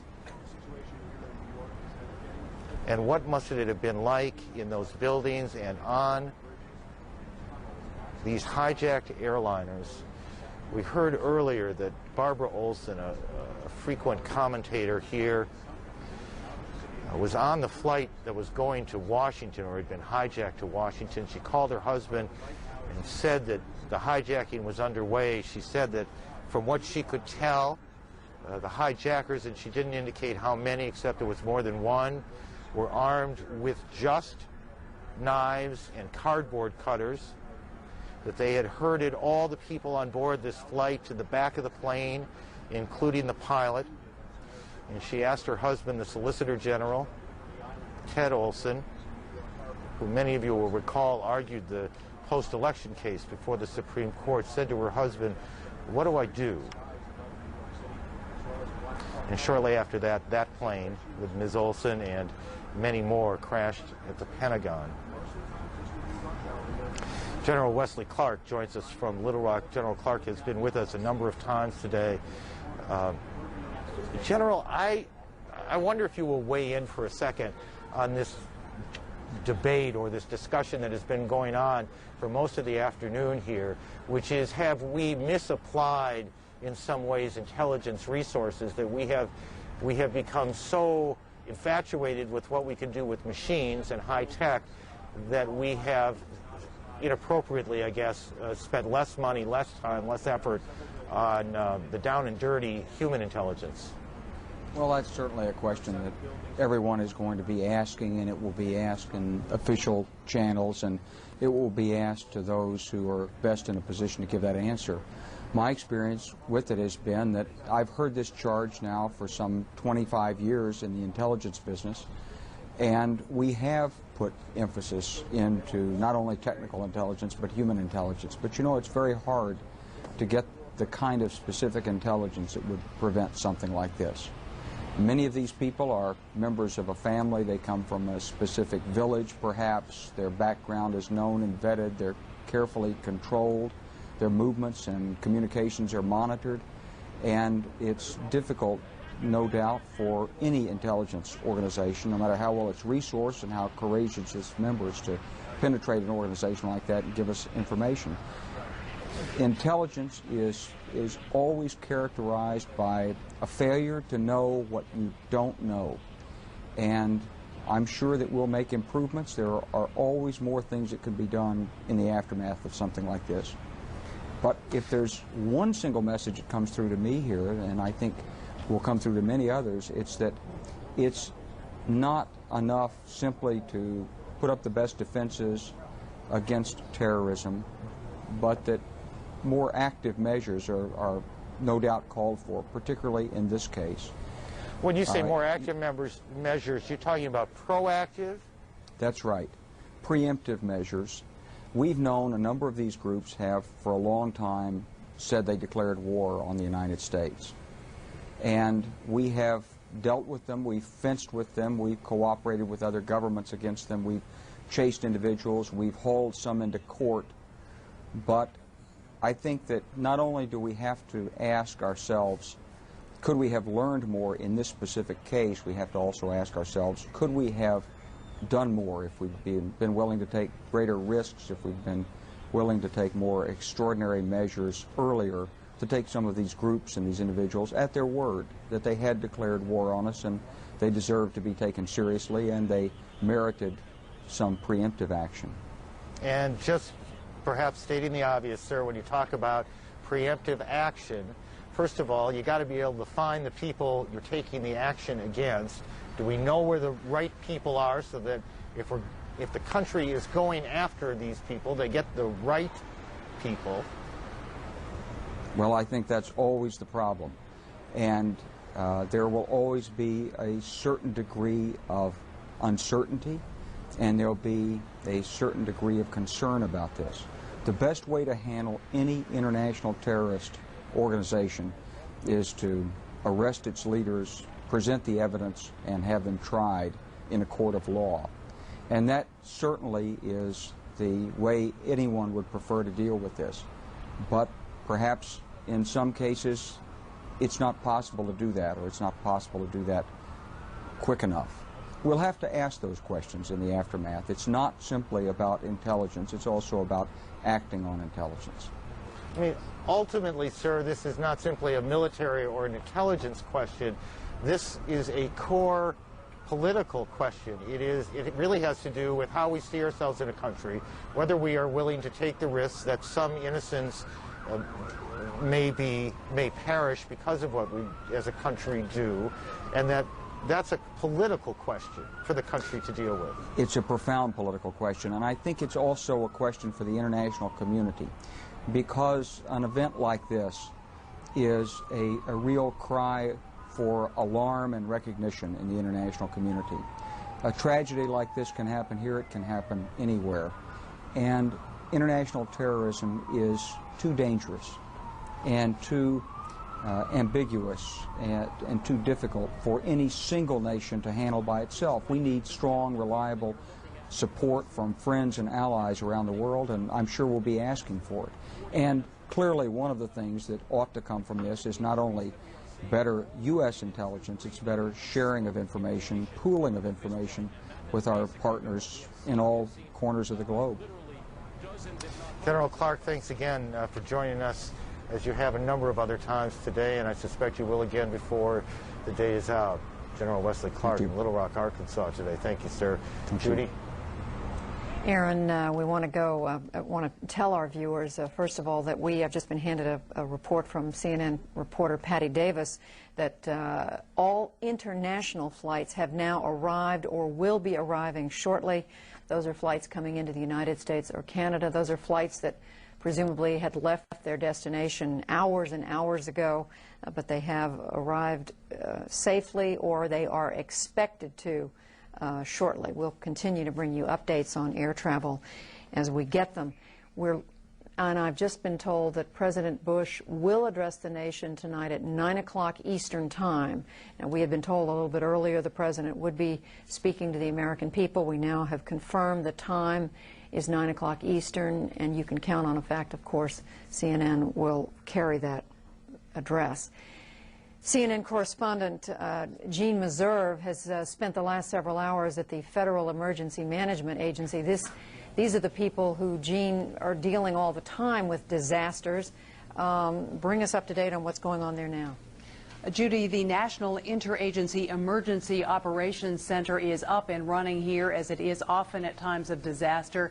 We went up and looked at that a couple of hours ago. There are about 40 people up there. They represent 28 different government agencies and offices, also the Red Cross and the Salvation Army. What they do is try and figure out what local and state officials need to help them deal with a disaster situation, and they have already made some moves today. They have dispatched urban search and rescue task forces. 4 of them have been sent to the Pentagon. 4 are en route to New York City. Another 4 have been activated, 3 of those in California, 1 in Missouri. Last time I was able to speak to an official here, they were trying to figure out how to get them to New York City. Apparently it was going to take a military airlift because, of course, there is no commercial air traffic at this time. Each of those task force consists of 62 people and about 60,000 pounds of equipment. That's medical gear, tools, dogs, food. The idea is they are supposed to be able to be self-sufficient for 72 hours at a stretch. They provide a wide array of services. They will do search and rescue. They can shut off utilities.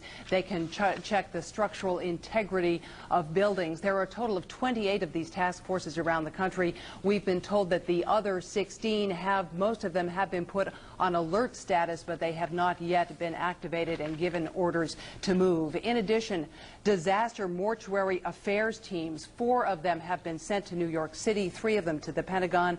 30 people on each of these teams. What they do is help take care of the bodies after they have been extricated from the wreckage. Also, there are disaster medical assistance teams, 4 of them to New York, 3 to the Pentagon, 35 people on each of those teams. Those would be doctors, nurses, and paramedics to help, of course, with the medical situation. I should mention that the director of this agency, Joe Alba, was not in Washington when these events took place. He was out in Montana at a conference of the National Emergency Managers Conference. This is all the state emergency directors from around the country. He, of course, immediately made moves to get back to Washington. We believe he is now on his way here. Judy, back to you. All right, Jean Meserve telling us about the teams of experienced people who are being deployed from FEMA. That's the nickname for the Federal Emergency Management Agency, headquartered here in Washington.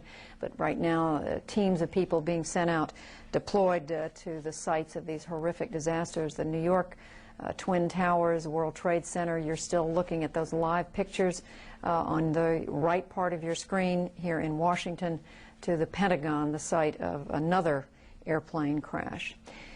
Joining us now from Charlottesville, Virginia, former Secretary of State Lawrence Eagleburger. He was Secretary in the administration of the first President, George Bush. I want to ask you, Secretary Eagleburger, so many people, we've been talking to a lot of people today, but it seems to me that many Americans now are going to want to strike back to get back as soon as we can and as hard as we can at whoever was behind this. How realistic is that? Oh, boy, that's a very tough question. Well, it won't be quick, I think.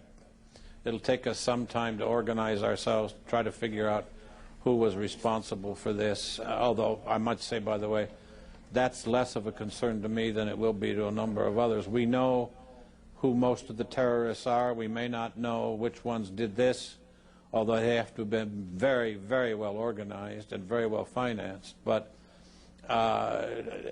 getting back at it almost is the wrong way, I think, to put this. So that's what a lot of people will want. What I think we need now to understand is this really is a war with terrorism, and we need to be prepared to act as if we are at war, and that does not necessarily mean that you have to strike back only at those that you know were the perpetrators of this thing. Well, what does it mean? We know a lot of terrorists around the world, and we know a lot of governments that have financed and supported terrorism. And you start with Osama bin Laden, I suppose, and you start with the Afghans. Well, what can you do, Mr. Secretary? What you do, and this is what you do, is you strike at them militarily. I mean, I know this is going to sound awful, but my point is there's only one way to begin to deal with people like this, and that is you have to kill some of them, even if they are not immediately, directly involved in this thing. We do know that the Taliban and the government of Afghanistan has mothered Osama bin Laden for years. They need to be hit. Either they need to be hit, or they need to understand very quickly that they have got to stop supporting terrorism, and then make it evident that they're stopping the terrorism. So you're not talking about a long, drawn-out investigation, as we had with Pan Am 103 over Lockerbie. I hope not. A long, drawn-out effort to extradite possible suspects. I hope not. I hope not, because if that's the case, well, you saw what happened with Pan Am 103. I mean, by the time it was all done, first of all, many people had lost all interest in the subject. This is an act of war. When they compare this to Pearl Harbor, I don't think they're wrong in the sense that it's a surprise attack. And I suspect, if we are wise about this, Pearl Harbor brought the American people together and made us recognize we had something we had to deal with. Perhaps this will do the same thing for all of us. All right. Former Secretary of State Lawrence Eagleburger. Can I make one more point? Yes, Mr. Secretary, you may. We need to find out what happened that these planes could be hijacked. That, to me, is the most critical question of all. How was it possible to hijack these aircraft? I thought we had dealt with that problem before. If, in fact, if they had not been hijacked, none of this would have happened. Well, we did hear just from a fragment of information, Mr. Secretary, reportedly from Barbara Olson, the conservative commentator, the wife of the United States Solicitor General, told her husband and others in a phone call these were men who had hijacked. This was the American Airlines flight that left Dulles, that these men, as far as she could tell, only had knives and paper or cardboard cutters on them as weapons. We want to thank Secretary Lawrence Eagleburger for joining us. Joey Chen in Atlanta.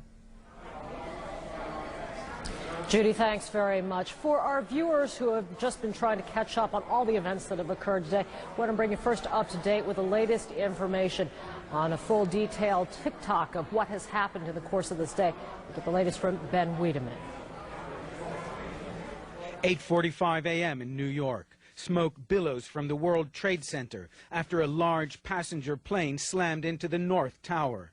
Initial reports suggested it was an accident.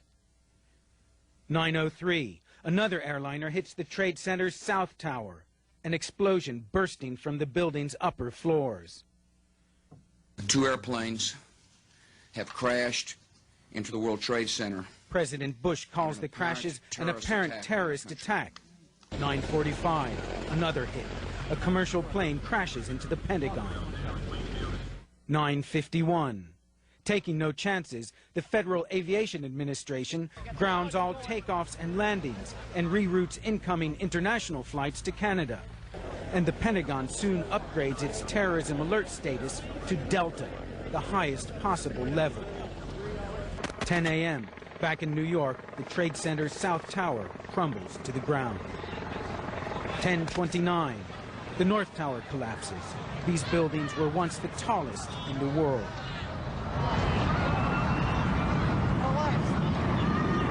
Lower Manhattan, home to the city's financial district, is shrouded in smoke, dust, and ash. 10:10 a.m., a half hour earlier, United Flight 93, bound from Newark, New Jersey to San Francisco, crashes into western Pennsylvania. Police there say initial reports suggest there were no survivors.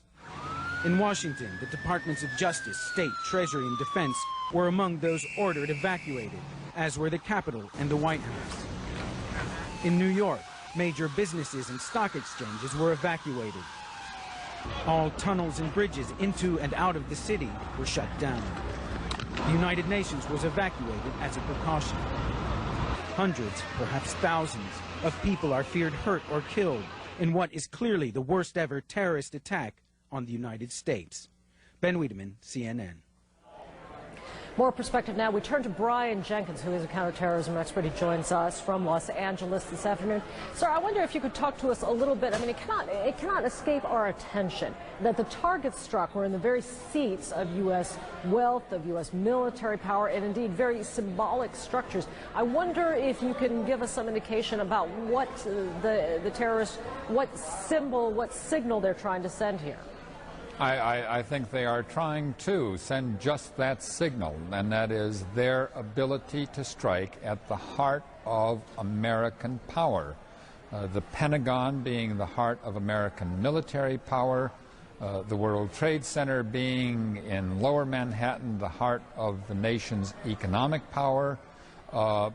Both of these structures, the Pentagon and the World Trade Center, in addition being great symbols of these cities, great symbols of America. Their ability to strike those is intended to create alarm and panic throughout the United States.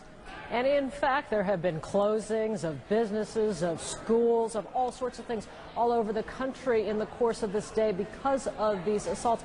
I'm wondering if you can give us any of your perspective. Obviously, you don't have a crystal ball to look at these things, but should we regard this as being done at this point? It has been silent for much of the rest of the day since this morning.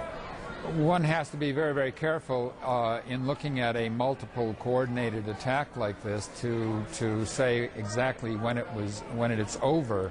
I mean, it was 31 years ago, almost to the day, that in a single day, 3 airliners were hijacked. One of the hijackings failed, but the other 2 airliners, plus an airliner that was hijacked on the following day, were flown to Desert Airfield in Jordan, where the hijackers, members of the Popular Front for the Liberation of Palestine, held the hostages for a number of days. All right, Ms. Jenkins, I'm sorry to have to interrupt you here. We do have some late developments. As you see at the bottom of your screen, there are reports from CNN's Nick Robertson in Kabul, Afghanistan, of explosions there. I want to get some additional information now. CNN's Aaron Brown from his rooftop vantage point in New York. Oh, actually, this is Nick Robertson now in Kabul. Nick, what can you tell us out there?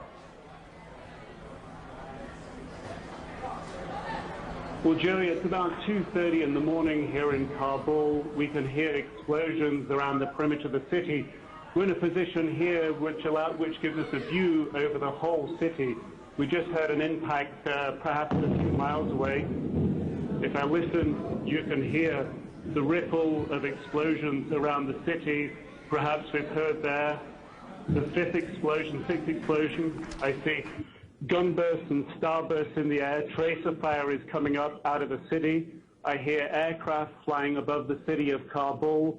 Perhaps we've heard half a dozen to 10 detonations on the perimeter of the city, some coming from the area close to the airport. I see on the horizon what could be a fire on the horizon, close perhaps to where the airport might be. A flash came up then from the airport. Some ground fire coming up here in Kabul. A lot of flashing reflecting off clouds towards the horizon here. We thought that might have been a thunderstorm before.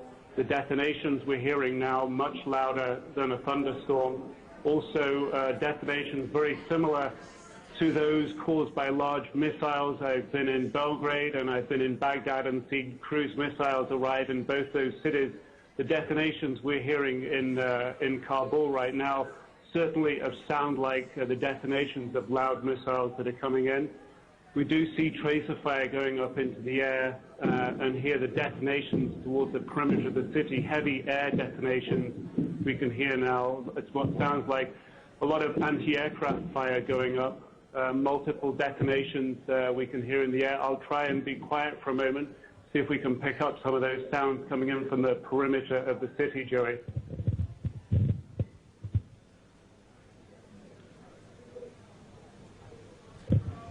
Very quiet at this particular moment. The city still tracer fire, rockets going up around the airport, tracer fire flying across the city in the direction of the airport. The city at this stage still very well illuminated. The electricity supply is still on in the city, illuminating the city. Detonation coming in from towards the airport. Multiple detonations now going off again towards the perimeter of the city in the direction of the airport. We see one fire on the horizon at this moment. Kabul is surrounded by mountains. The detonations reverberate from those mountains, so it's difficult to get an accurate fix on exactly where the impacts are happening. Certainly, certainly it would appear that the Afghan defense systems have detected a threat in the air. They are launching what appears to be anti-aircraft defense systems at the moment. Certainly I can see that fire that was blazing on the horizon. It was a faint yellow. It's now a bright orange blazing. Several other detonations going off around the city, multiple areas. Rockets appear to be taking off from one end of the airport. I can see that's perhaps located about 8 or 9 miles away from where we stand, Joey. Nick, we want to ask you to please keep your line up to us. We're having difficulty reaching you on another line, but please keep your line up. We can see the pictures coming to us by the video phone. Again, this is very advanced technology that CNN is using, but you will see some of the digital effect. It is not quite as clear as your average television signal, and so to our viewers, we apologize for that. But this is certainly the only video that you're going to get from Kabul, Afghanistan at this point, and you're watching it on CNN. Again, we are hearing from our correspondent, Nick Robertson, who's on the scene in Kabul with his team there, and he has reported the sounds of tracer fire. He has reported the fire burning there in Kabul, the seat of Afghanistan's power and the seat of its Taliban government. Again, we are watching their picture coming to us on the video phone, and it is very hard, of course, to see exactly what you're looking at, but you are looking at Kabul. Again, you see some tracer fire there coming across the scene. Nick Robertson, can you hear us? We're being told, Joey, I can hear you if you can hear me. Certainly, big detonation there, missiles flying across the city. We're being told from sources in Kandahar, that's the spiritual capital of Afghanistan, 300 miles south of here, that there is no rocket activity like this south of here in Kandahar. Certainly in Kabul, very, very active at this stage. Multiple detonations. It is nighttime here. It is dark. It is difficult to get an accurate fix on exactly what we're seeing and exactly what we're hearing. Certainly the sound, what appears to be the sound of large missiles incoming and landing in the city. Certainly a big fire on the horizon of the city at the moment. And certainly anti-aircraft fire coming up from the city and rockets being launched and flying across the horizon of the city. Rockets perhaps going at the speed of several hundred miles an hour, the sort of speed that one might expect to see cruise missiles traveling across the horizon at, burning with a white glow coming from their tails rather than a yellow glow. There's fire on the horizon that we can see from here, burning furiously now. Perhaps it would be accurate at this stage to suspect that that was a fuel dump that's been hit by the way that it's burning, flames leaping, and that fuel dump must be perhaps 5 to 8 miles from where I am. flames leaping up from that fuel dump now leaping up right into the air. It was a low-burning fire before, but it's now really increased in its ferocity, perhaps indicating that it is a fuel dump. Looking across the rest of the city, that fuel dump, perhaps the only big fire we can see at this time. From our vantage point here at the Kabul Intercontinental Hotel that overlooks the whole of the city of Kabul, that is in a basin surrounded by mountains, the whole city is laid out in front of us. The gunfire that was coming up from the city seems to have subsided for now. We're not hearing any more detonations at this moment. And as I say, the fire on the horizon really burning furiously at this time, flames leaping way up in the air this moment. Joey? Nick, if you can talk to us a little bit about your circumstance. It is 6 o'clock in the evening here in Atlanta. It must be quite late at night there in Kabul. Indeed, 2:30 in the morning here, Joey. We're eight and a half hours ahead of East Coast time in the United States. And it was about 5 hours ago that the foreign minister of Afghanistan, Wakil Ahmed Mutawakil, briefed journalists. I hear more detonations going off now. He said that the Taliban had not taken precautions against the possibility of there being an air attack against Afghanistan. He said because it was not necessary. The Taliban spiritual leader, Mullah Omar, had also made a statement saying that they felt Osama bin Laden wasn't responsible for what had happened in the United States. He said his country was a peaceful country. He wanted it to be at peace, and he wanted peace in other countries around the world. Certainly what we're seeing in Kabul these early hours of this Wednesday morning is very far from peace. Certainly multiple explosions happening in and around the city. There is a front line about 50 miles north of the city where the Taliban are fighting a battle against the Northern Alliance here. We could hear detonations coming from that northern area as well. But on the perimeter of the city, particularly in the direction of the Kabul airport, which is about 5 to 8 miles from where we are, detonations coming from there. I remember standing on this balcony about 4 years ago watching fighter jets bomb that airport as part of Afghanistan's ongoing civil war. The flash at the airport to us hearing the detonation at the hotel is about the same duration, so I am using that as an estimate to gauge that those missiles again are falling in the area of the airport. First we're seeing the flash, and then we hear the detonation some several seconds afterwards, and they appear to be coming from that airport area, in some cases several miles away from us. There is still a lot of flashing we can see in the air reflected off clouds. That could be thunder and lightning. However, there's a possibility that those reflections are missiles landing elsewhere. The flashes as they explode and reflecting off the clouds. But it's not a good indication. We certainly don't hear any detonations coming from that particular direction at this time. The anti-aircraft fire that we were seeing a little while ago is not coming up from the city. The city, apart from the detonations we were hearing a few minutes ago, appears very, very calm. The visibility here is excellent. We can see all the way across the city. It lies on a plain that's surrounded by the mountains here in Kabul. We have high mountains to the right. These mountains were used by the Mujahideen as vantage points for shelling the city several years ago during the Mujahideen infighting in Kabul. The last 5 years, the Taliban have been in control of this city, have been trying to extend their control over and across Afghanistan. And the foreign minister this evening telling journalists and CNN that he didn't believe that Afghanistan would be attacked. He said if Afghanistan was attacked, then they would call it, the Taliban would call it an act of state-sponsored terrorism. Joey. All right, that is CNN's Nick Robertson. Again, please keep the line open to us. Nick Robertson there in Kabul, Afghanistan. For our viewers who are watching this with us on the air, again, we're getting this from video phone technology. You're seeing this exclusively on CNN. It is a very new technology, and so you could tell from the audio line it is not as clear as our typical TV feed, and the visuals obviously are not as clear, but you are looking at the city of Kabul in Afghanistan. This is the seat of the Taliban government there, not its spiritual center, but its government center in any case.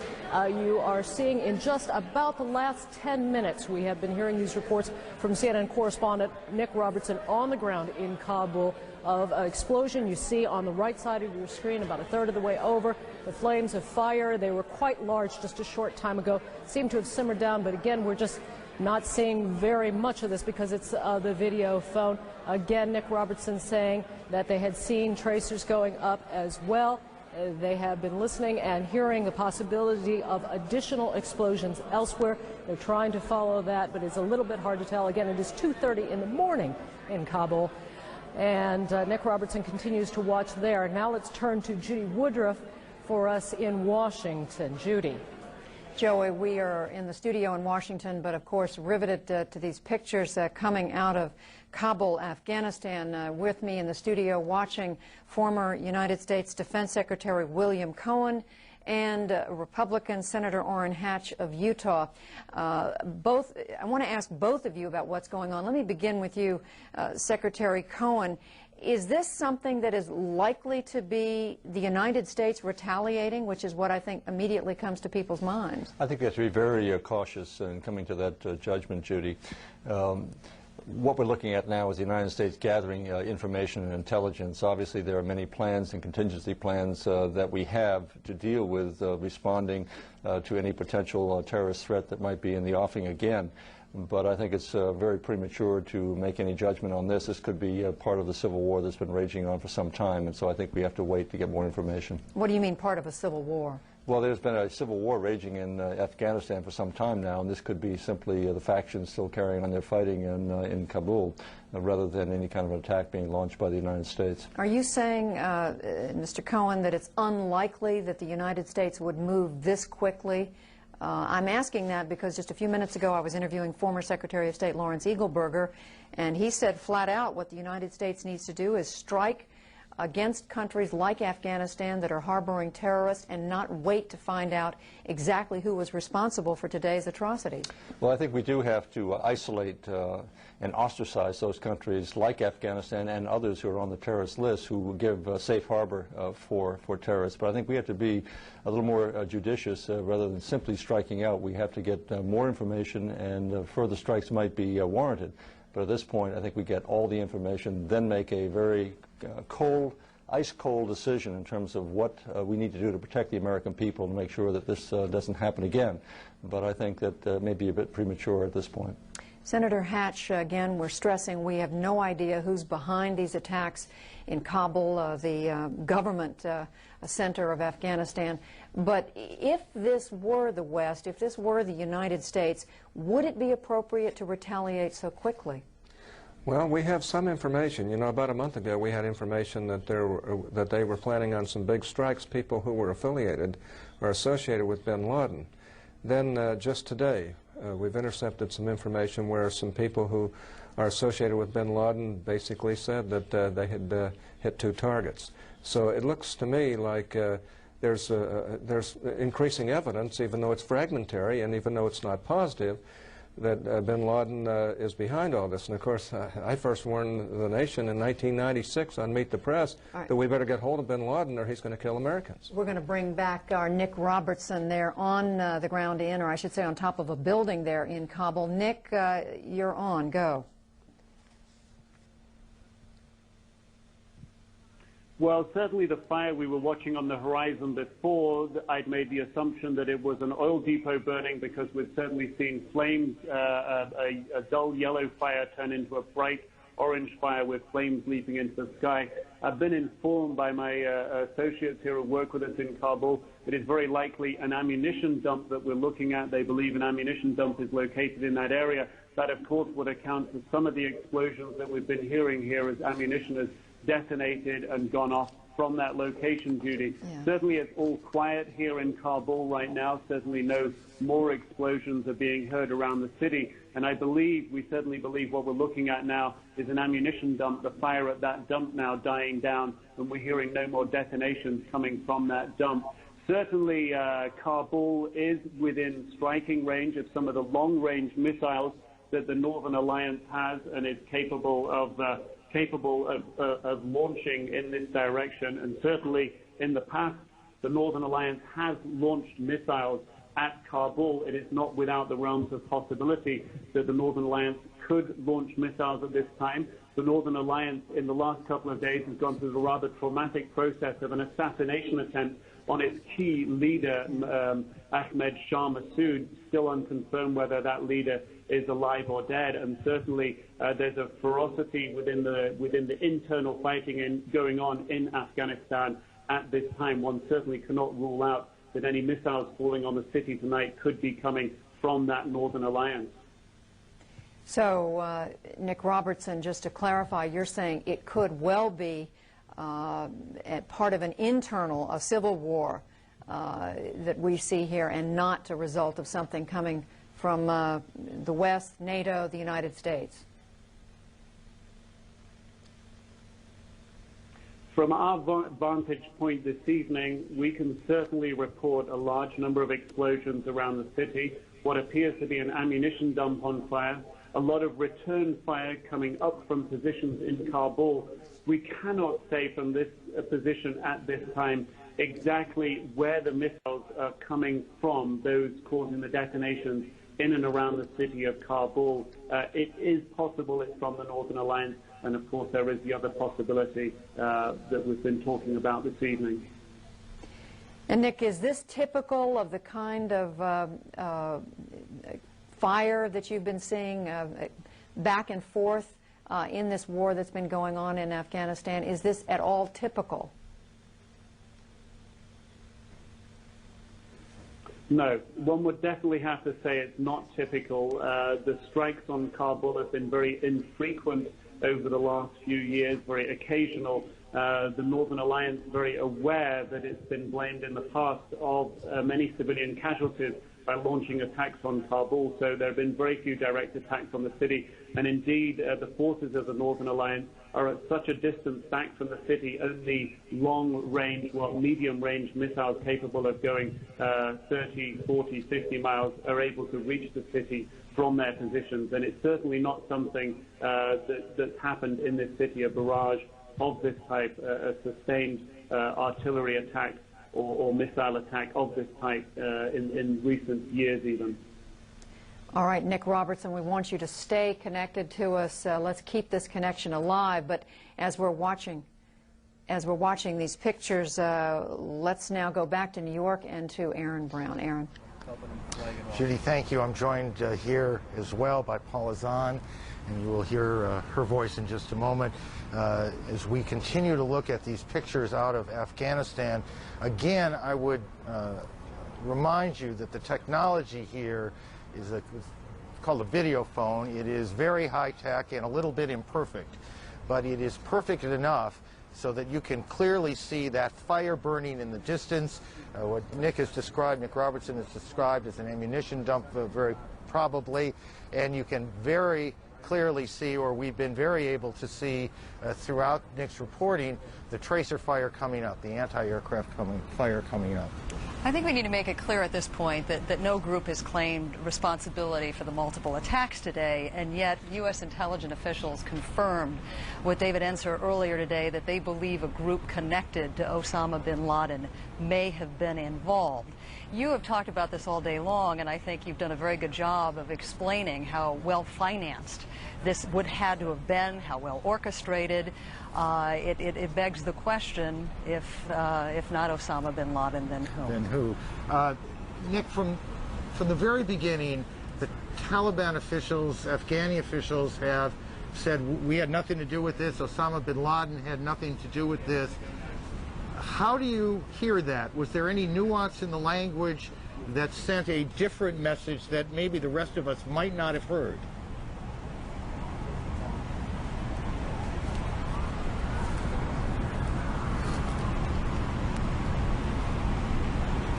Well, perhaps we have lost at least the audio portion here. Jamie McIntyre has been outside the Pentagon. Jamie, can you hear us?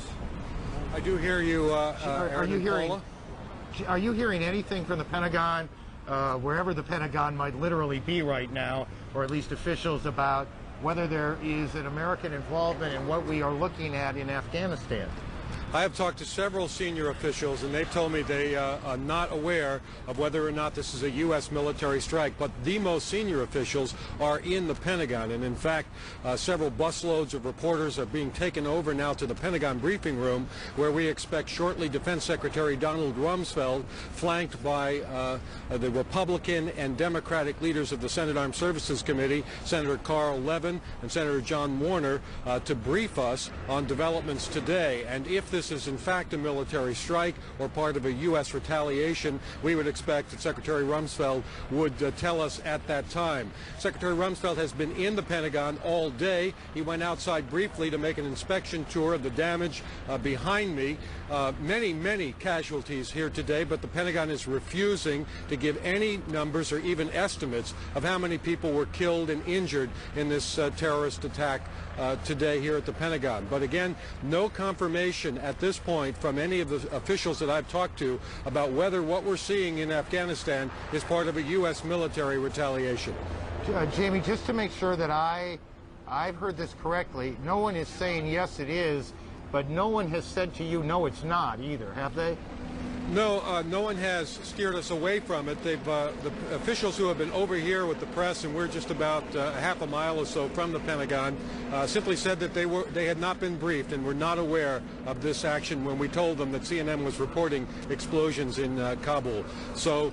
But again, several officials speculated that if this were the case, that might explain the reason for Secretary Rumsfeld's appearance. And of course, being flanked by the bipartisan support of Congress is clearly designed to send the message that there may be squabbles between the Pentagon and Congress, but when it comes to something like this, there's absolute unanimity. That may also account for the reason that despite the damage to the Pentagon, that they want to hold this event in the Pentagon briefing room, which is on the other side of the building, which was not damaged by the plane crash into the side of the building, in order to show a portrait to the world that the United States military headquarters is still up and functioning, and that the United States is still capable of reaching out and touching its enemies. All right, thank you very much, Jamie. Right now, we're going to have Senator Orrin Hatch join us to provide some insights as to what might be going on. Senator Hatch, I don't know how much of our coverage you've been listening to, but there seems to be a conflict of opinion as to whether we would be capable of pulling off this kind of attack if indeed that is what we are witnessing. What do you suspect is going on in Afghanistan right now? Well, let's understand we're capable of pulling it off if that's what it is, but it's probably more likely the followers of Shah Massoud, who was deliberately bombed just yesterday and who was seriously injured, if not killed. Now, his representatives say he was injured, but he's all right, but there is some indication that he may have died in the attack, and he was, of course, the opposition to the Taliban over in Afghanistan, so it's a very serious situation over there as well. But what about what former Secretary of Defense William Cohen just mentioned, that you would want to know who actually carried off these attacks before you planned any kind of retaliatory strike if this is not a result of some conflict within Afghanistan? Well, I agree with Secretary Cohen. We have to be very cautious. On the other hand, I thought Secretary Eagleberger was very honest when he said that, look, the Taliban have been harboring Osama bin Laden. Osama bin Laden has said that it is the duty of every Muslim to kill Americans. There's every indication that he has been behind some of the attacks against American installations, and we happen to know just today that we've got information that indicates that representatives who are affiliated with Osama bin Laden were actually saying over the airwaves that the private airwaves at that they had hit 2 targets. If you go back to the Millennium scare that we had before the year 2000, Osama bin Laden was in the middle of all of that, and the people associated with him and affiliated with him was in the middle of that. So this is a very serious situation. So they should not be harboring this criminal, and we've got to, it seems to me, go after him. And it does look, although the evidence is fragmentary, as though he's had a major role in what's happened here today. Secretary Cohen, are you as convinced as Senator Hatch is that Osama bin Laden played some role in this tragedy here today? I think if you were to cast the searchlight of probability on these footprints, they would lead to Osama bin Laden, but I still think that we have to get more evidence. This is not evidence that you would need in the prosecution of a criminal act. I distinguish between terrorism and a criminal act. And so I would think you just need more evidence than we have right now, but it doesn't have to be something you can use in a court of law. I think that the probability is it points to Osama bin Laden himself or the groups that he supports. And therefore, I think we ought to keep our focus very much on him, but not exclude others. And so I think a little more time is necessary, but I don't disagree with Secretary Eagleburger that we need to respond swiftly and very strongly to those who have inflicted this great tragedy upon the American people. Secretary Cohn, it's Aaron Brown.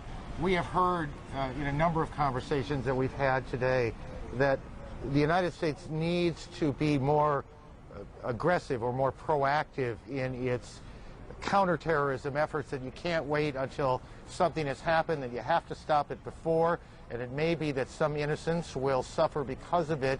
That's a political problem, isn't it?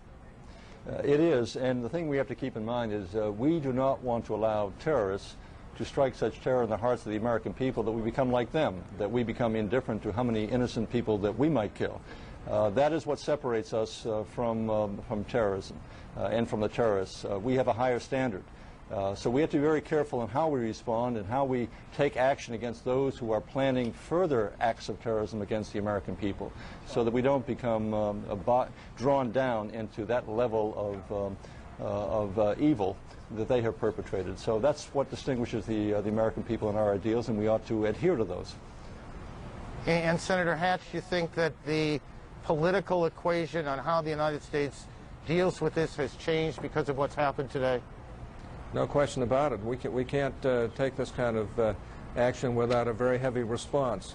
And we have some information. It may be fragmentary, but the fact is we have some information that indicates that that Osama bin Laden and many of his affiliates and associates, he's certainly the motivating force behind these people. He certainly has the money, and he certainly has the ability to motivate antagonistic forces against the United States, and he said he wants to do that. So it looks very much like that, although we're not absolutely certain at this point.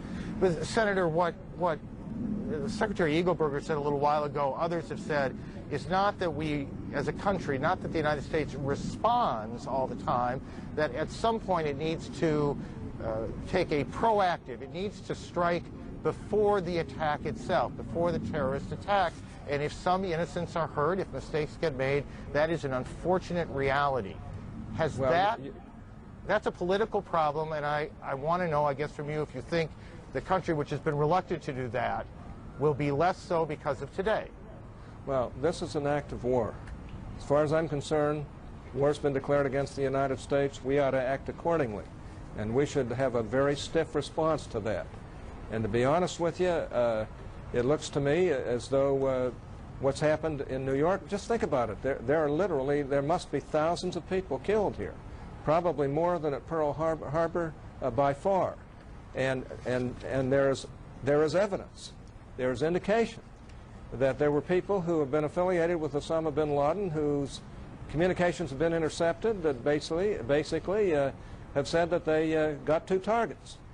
There's a lot of other information that is coming forward, although it's fragmentary and nobody can absolutely be guaranteed in the surety of it, but we all know that Osama bin Laden is doing everything he can to antagonize American forces, to try and hit against Americans. He's called for the death of Americans, and we ought to respond forcibly.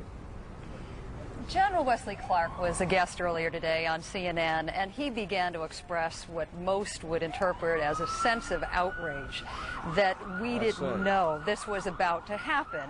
There is a feeling that perhaps even during the last administration, too much emphasis was put on technical intelligence and not human intelligence. Well, you got that right. Do you buy that analysis? Well, I surely do. As a matter of fact, we haven't been putting enough money in to the intelligence community, and we certainly haven't been putting enough human on the ground. That means human intelligence on the ground. And we've got to start doing that. And we've got to do a lot of other things. I reported last Sunday with Wolf Blitzer here that it's amazing, with all of the economic difficulties that they have, that the Russians have a better tactical fighter than we do, that it's more maneuverable, it is faster, and our pilots can fly it better than our F-15, which is becoming quite old, and we've been allowing our military to deteriorate. But not only that, our intelligence, we haven't been beefing it up like we should, and we know that terrorism is a reality out there, and especially against the United States, and we also know many of the people who are doing it. And the people who are excited about this over in the Middle East, who are dancing in the streets, who are making fun of the United States, we ought to remember who they are, because they're enemies of our country. All right, Aaron and I would like to come back to you, Senator Hatch and Secretary Cohen. Right now, though, we're going to go back to Kabul, Afghanistan, where Nick Robertson has an update for us. Nick?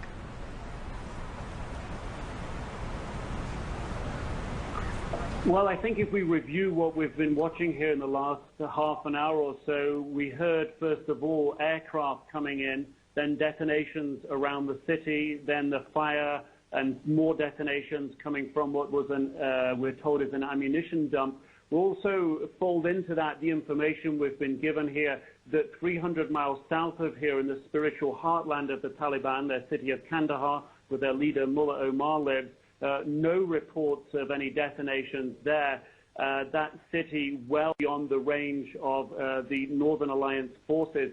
Certainly the Northern Alliance forces, their commander, their key and pivotal commander, enemy number one of the Taliban, in fact, Ahmed Shah Massoud, attacked in a suicide attack on Sunday. Certainly the Northern Alliance in a position right now to be feeling very, very aggrieved with the Taliban, and certainly very much in a mood for taking the battle to them on their terms. So looking across the city of Kabul now, it is very quiet, just dogs barking, the fire from the ammunition dump continuing to burn on the horizon. But evaluating everything we've seen here this evening, what we could have heard was some of Massoud's Northern Alliance jets flying in here. This is something that they do very occasionally. Certainly the Northern Alliance very aggrieved at this stage. And then detonations and anti-aircraft fire coming up at the same time. Again, from our vantage point here over the city, very difficult to tell those details, to tell whose aircraft they were, how many detonations there were, whether they were all missiles from aircraft. Details like that, very difficult to tell at night. It's about 3 o'clock in the morning here. We expect to get a clearer idea, perhaps as daylight comes upon the city in 3 or 4 hours. The Northern Alliance holds about 5% of the territory of Afghanistan. They've been holding out against the Taliban now for the last 5 years, since the Taliban took control of this city, Kabul, in September 1996.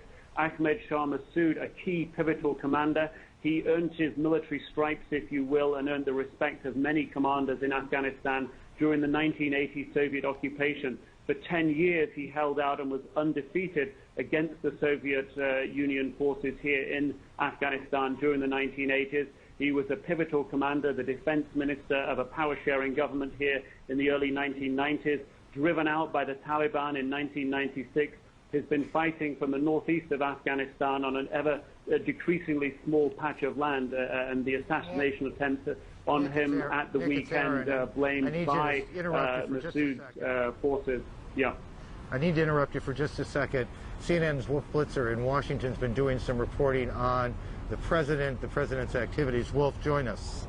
Thank you, Aaron. We've now been told by Ari Fleischer, the White House press secretary, telling the pool of reporters always accompanying the president on his way back to Washington, that the explosions that we heard in Kabul, Afghanistan, were not part of a U.S. retaliatory strike. Once again, repeating the explosions that Nick Robertson has just been reporting about in Kabul, not part of any U.S. military strike, clearly indicating this is part of the continuing civil war that's been underway in Afghanistan now for some time. The president is on his way back to Andrews Air Force Base right outside of Washington. We're told that Air Force One is expected to land in about 15 minutes. We're also told it's being flanked by 3 U.S. Air Force fighter jets, 2 F-15s, 1 F-16, a remarkable situation, a remarkable development. All of my years covering the White House, I don't remember ever Air Force One returning to Andrews Air Force Base with protective cover by fighter jets. The president, as you know, is expected to address the nation around 9 p.m. this evening, but before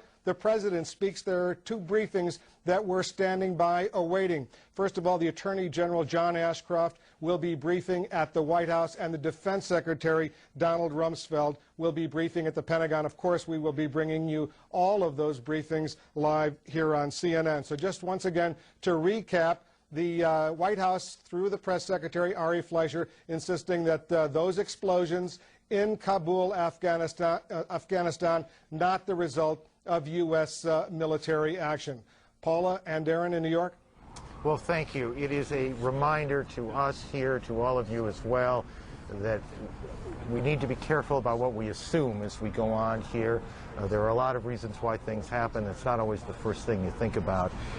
There are certain things we know that have happened, and we know that just after 8:45 this morning, 8:48, the first of the planes hit the Trade Center.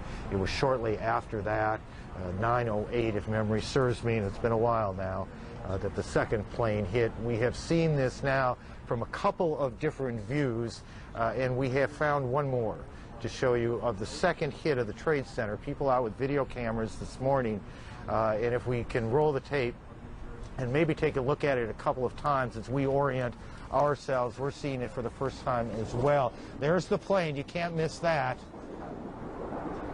Holy shit!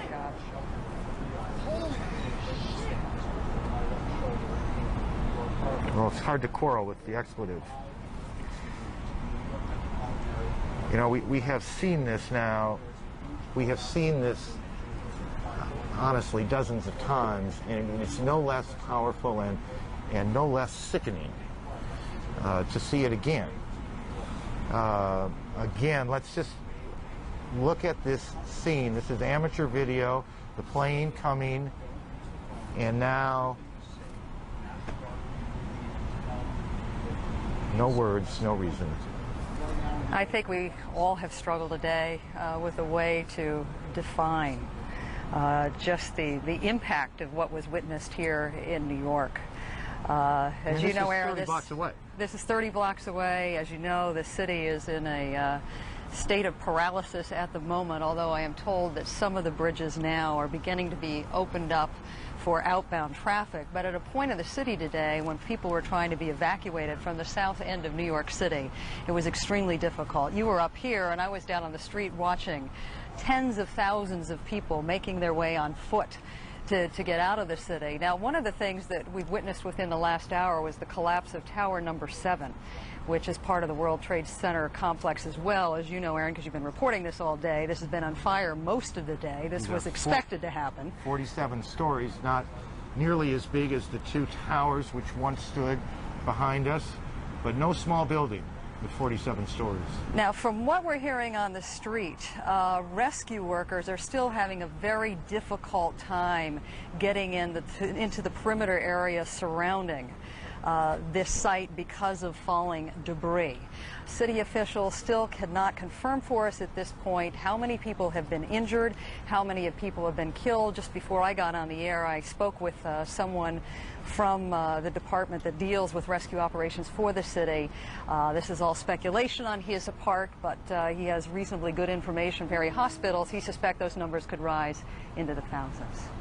So, Aaron, we're going to leave you right now, and we're going to check back in with Bill Hemmer, who joins us now from Atlanta with another part of the story. Bill? Paula, Aaron, thank you. I'm Bill Hemmer, live in Atlanta, continuing CNN's coverage of America under attack. Some 9 hours now after terrorists hijacked airliners and crashed them into U.S. buildings. Some kind of attack, as we mentioned, was taking place in Afghanistan, but Wolf Blitzer was reporting there.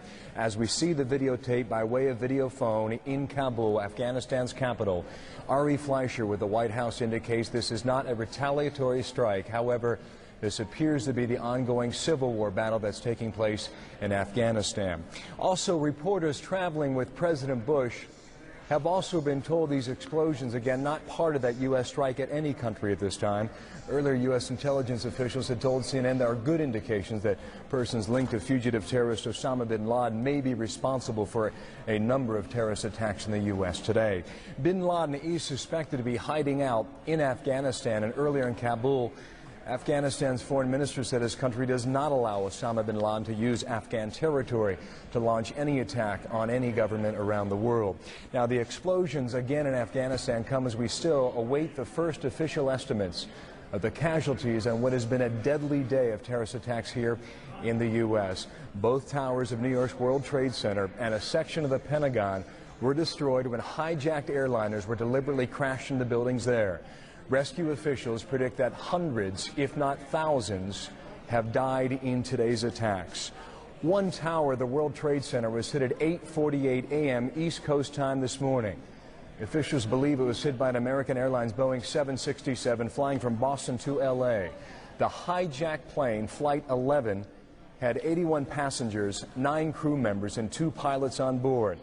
About 18 minutes later, as emergency crews were rushing to the scene, a second airliner flew into the other tower, the World Trade Center. Officials believe this hijacked plane was United Airlines Flight 175, again from Boston to L.A., with 56 passengers on board, 2 pilots, and 7 crew members. About 10 a.m. Eastern Time, the South Tower of the World Trade Center collapsed. By then, authorities had closed down the tunnels and bridges leading into the island of Manhattan, and the FAA, the Federal Aviation Administration, had ordered all U.S. airports closed. The North Tower of the World Trade Center collapsed at 10:29 a.m.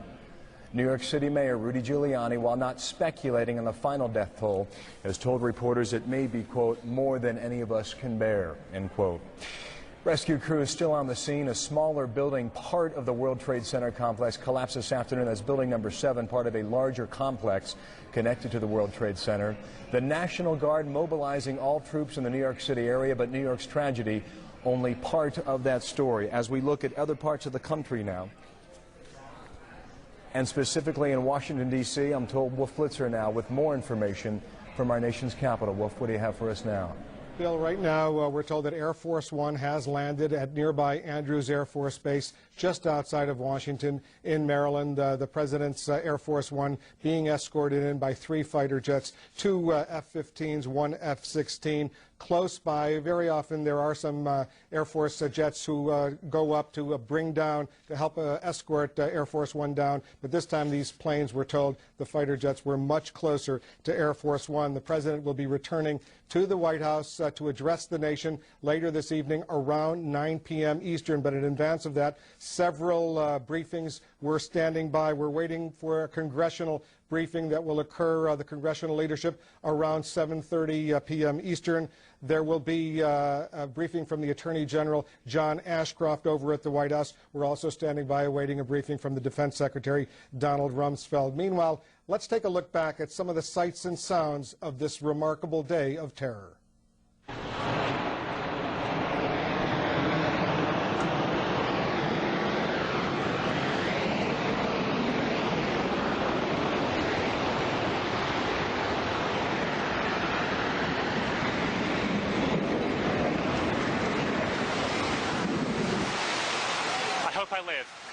I hope I live. It's coming down on me. Here it comes. I'm getting behind a car. It's incredible. Okay, I'm gonna have to go find people who need help. I don't think I'm one of them. You okay, sir? Okay. Can I just get a toot off your respirator? Can I get a toot? I'm just getting a couple of clean breaths. That's good. Okay. Back to you.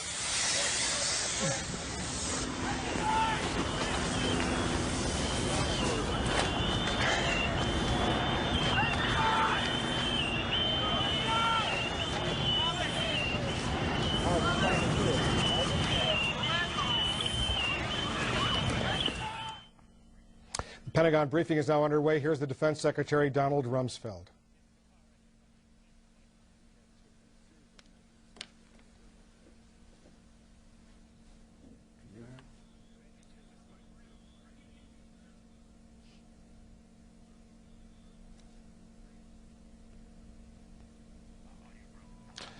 Unfortunately, we're having some audio problems from the Defense Secretary. We're going to try to fix that. In the meantime, Orrin Hatch is standing by. Senator Hatch, you're a member of the Intelligence Committee. You're not surprised that the bombings that we heard about, the explosions in Kabul, were not the result of U.S. military action? No, I'm not surprised because just yesterday, and it looks like it's tied together, the Osama bin Laden forces attacked Shah Massoud, who is their enemy in the north and who is also one of the 12 tribal leaders. Senator, I think we've fixed the audio with Secretary Rumsfeld at the Pentagon. He's briefing reporters. Let's listen. Offering their sympathy and indeed their assistance in various ways. I'm very pleased to be joined here by Chairman Carl Levin and Senator John Warner. Senator Warner called earlier today and offered his support and was kind enough to come down and has been with us. We've very recently had a discussion with the President of the United States. Chairman Hugh Shelton has just landed from Europe. Secretary of the Army Tom White, who has a responsibility for incidents like this as executive agent for the Department of Defense, is also joining me. It's an indication that the United States government is functioning in the face of this terrible act against our country. I should add that the briefing here is taking place in the Pentagon. The Pentagon's functioning. It'll be in business tomorrow. I know the interest in casualty figures, and all I can say is it's not possible to have solid casualty figures at this time. And the various components are doing roster checks, and we'll have information at some point in the future, and as quickly as it's possible to have it, it will certainly be made available to each of you. I'll be happy to take a few questions after asking first General Shelton if he would like to say anything, and then we will allow the others to make a remark or two. Thank you, Mr. Secretary. Ladies and gentlemen, as the Secretary just said, today we have watched the tragedy of an outrageous act of barbaric terrorism carried out by fanatics against both civilians and military people, acts that have killed and maimed many innocent and decent citizens of our country. I extend my condolences to the entire Department of Defense families, military and civilian, and to the families of all those throughout our nation who lost loved ones. I think this is indeed a reminder of the tragedy and the tragic dangers that we face day in and day out, both here at home as well as abroad. I would tell you up front, I have no intentions of discussing today what comes next, but make no mistake about it, your armed forces are ready.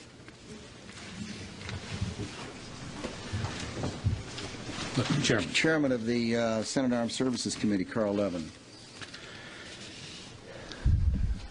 Our intense focus on recovery and helping the injured and the families of those who were killed is matched only by our determination to prevent more attacks and matched only by our unity to track down, root out, and relentlessly pursue terrorists, states that support them, and harbor them. They are the common enemy of the civilized world. Our institutions are strong, and our unity is palpable. Senator John Warner. Thank you. As a past chairman preceding Carl Levin, I can assure you that the Congress stands behind our President, and the President speaks with one voice for this entire nation.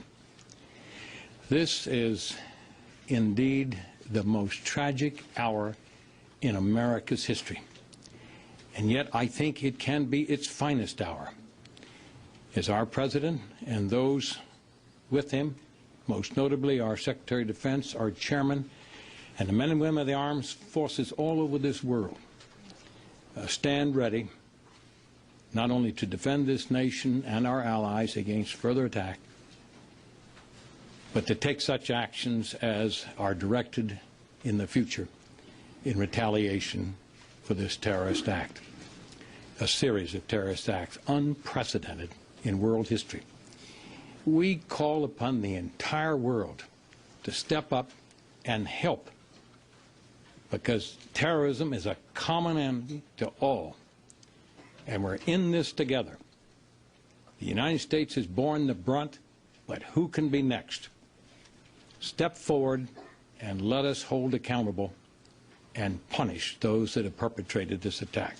Again, I commend the Secretary, the Chairman, and how proud we are. We spoke with our President here moments ago. He's got a firm grip on this situation, and the Secretary and the General have a firm grip on our armed forces and in communication of the world over. Thank you very much. We'll take a few questions and then we'll adjourn. Charlie. Mr. Secretary, did you have any inkling at all in any way that something of this nature and something of this scope might be planned? Charlie, we don't discuss intelligence matters. I see. And how would you respond if you find out who did this? Obviously, the President of the United States has spoken on that subject, and those are issues that he will address in good time. Mr. Yes. Secretary, we are getting reports from CNN and others that there are bombs exploding in Kabul, Afghanistan. Are we at the moment striking back, and if so, is the target Osama bin Laden and his organization? I've seen those reports. They, in no way is the United States government connected to those explosions. What about Osama bin Laden? Do you suspect him as the prime suspect in this? It's not the time for discussions like that. Mr. Secretary, you said you could not be specific about casualties. Can you give us some characterization of whether it's dozens or hundreds in the building? Well, we know there were large number, many dozens in the aircraft that flew at full power, steering directly into between, I think, the first and second floor of the opposite the helipad. You've seen it. There cannot be any survivors. It just would be beyond comprehension. There are a number of people that they've not identified by name, but identified as being dead, and there are a number of casualties. But the FBI has secured the site, and the information takes time to come. People have been lifted out and taken away in ambulances, and the numbers will be calculated, and it will not be a few. Mr. Secretary, could you tell us what you saw? Mr. Secretary, do you consider what happened today your here? We're looking also at a picture while we listen to the Defense Secretary Donald Rumsfeld of helicopters that we believe are returning to the White House from Andrews Air Force Base. Marine One is the helicopter that has the President on board and lands on the south lawn of the White House, which is the routine procedure when the President returns to the White House from Andrews Air Force Base. These are helicopters that we're now seeing approaching the south lawn of the White House. That's a picture of downtown Washington that you're seeing right now. President Bush just landing only a few minutes ago at Andrews Air Force Base, returning to the White House, getting ready to address the nation around 9 p.m. Eastern tonight. Once again, Marine Corps helicopters that we believe are one of them carrying the President and his party returning to the south lawn of the White House. There are 6 helicopters there altogether, 6 Marine Corps helicopters. The people who work in this building do so voluntarily. They're brave people, and they do their jobs well. Mr. Secretary, can you give a sense of what happened? What did you see when you left your office, ran down to the site, and apparently helped people on stretchers and then returned to the command center? I felt the shock of the airplane hitting the building, went through the building and then out into the area, and they were bringing bodies out that had been injured, most of which were alive and moving, but seriously injured. And a lot of volunteers were doing a terrific job helping to bring them out of the buildings and get them into stretchers and into ambulances and into airlifts. Secretary, can you tell us how many of the dead were soldiers and how many were civilians? Have you been able to determine that? Absolutely not. Yes. Mr. Secretary, today we saw military planes both in New York and in Washington. How much more of a military presence will we see now that this incident has occurred for the next week?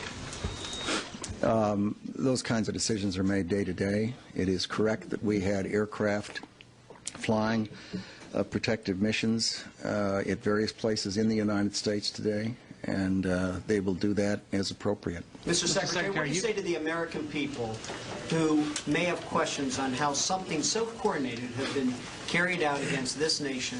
What do you say to them who might not have confidence that our intelligence and our security are what they should be? I say to them that the President of the United States will be making some remarks to them this evening that will address those subjects. Mr. Secretary, you've declared, the Pentagon has declared ThreatCon Delta forces around the world. Could you tell me why? Have you received any threats, or has anyone claimed credit for this?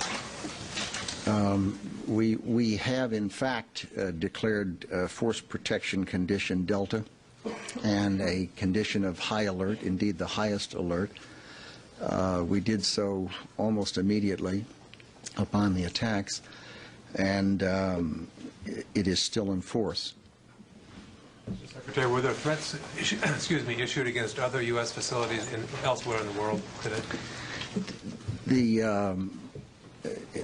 I don't know that there's a day that's gone by since I've been in this job that there haven't been threats somewhere in the world to some facility somewhere. It's one of the complexities of the intelligence business that you have to sort through those kinds of things. But we don't get into the specifics. Yes. You raise your hand there? Yes. So, just a second. Rumors earlier in the day. Let me interrupt the Defense Secretary, Donald Rumsfeld, to report that this is, we believe, Marine One, the President's helicopter, now landing on the south lawn of the White House, which is the usual procedure, bringing President Bush back to the White House from Andrews Air Force Base. The President began this day in Sarasota, Florida, where he was going to be promoting his agenda on education, then flew to Louisiana, then flew to Nebraska, and finally, when the Secret Service and U.S. law enforcement thought it was safe, now bringing him back to the White House, where later this evening he will be addressing the nation. Air Force One about to touch down on the south lawn of the White House. John King, our senior White House correspondent, is standing by. John, what do you have over there? Wolf, as you watch Marine One land here on the South Lawn, we have just been allowed back into the White House. We were evacuated as well earlier today. First, let me read you a statement from the President. This during his travels back to Washington. The President telling his National Security Council, quote, "We will find these people and they will suffer the consequences of taking on this nation. We will do what it takes. No one is going to diminish the spirit of this country." Now, the President will return to the White House. One of our cameramen, Mike Bannigan, also just a short time ago shot pictures of Laura Bush coming back to the White House in her motorcade. We do not know where she was, being kept in a secure location at this time, but the First Lady is also back in the White House. Also, after Secretary Rumsfeld finishes his briefing at the Pentagon, a number of Bush administration cabinet officials will brief here at the White House to bring us up to date on the activities of their agencies. One, we're told, the Health and Human Service Secretary Tommy Thompson, who is involved, of course, in the medical help, blood banking and others, so he will bring us up to date on his agency. Attorney General John Ashcroft also on his way to the White House as well, we are told. All of this leading up, all these briefings from administration cabinet members leading up to a nationally televised address from the President tonight to the American people from the Oval Office. You see there Marine One sitting on the south lawn of the White House, a virtual ghost town throughout much of the day as it was evacuated. The President now back in Washington and at the White House. Wolf. John, the trips to Louisiana and Nebraska that the President took today, that was designed, we're told, and we see a Marine officer walking off Marine One as the President, we expect to emerge from Marine One any second now. We assume that was because security personnel thought it was too dangerous for the President to come right back to Washington. Is that right? The first stop at Barksdale in Louisiana was designed so the President could get to a command and control center that is fortified and structured so that he could be in contact. You see the President there emerging from Marine One, saluting his Marine escort on the south lawn of the White House. The direction he turned, it appears he is heading straight into the Oval Office. Had he gone straight, that is the path into the White House residence. The President turning left, indicating he will go straight into his office, the Oval Office. The President saying nothing as he walks by there. The first stop was to get him to a command and control facility so that he could have secure conversations with the Vice President, who is here at the White House, and with the National Security Council. At that point, we had been led to believe by some sources the President would come directly back to Washington.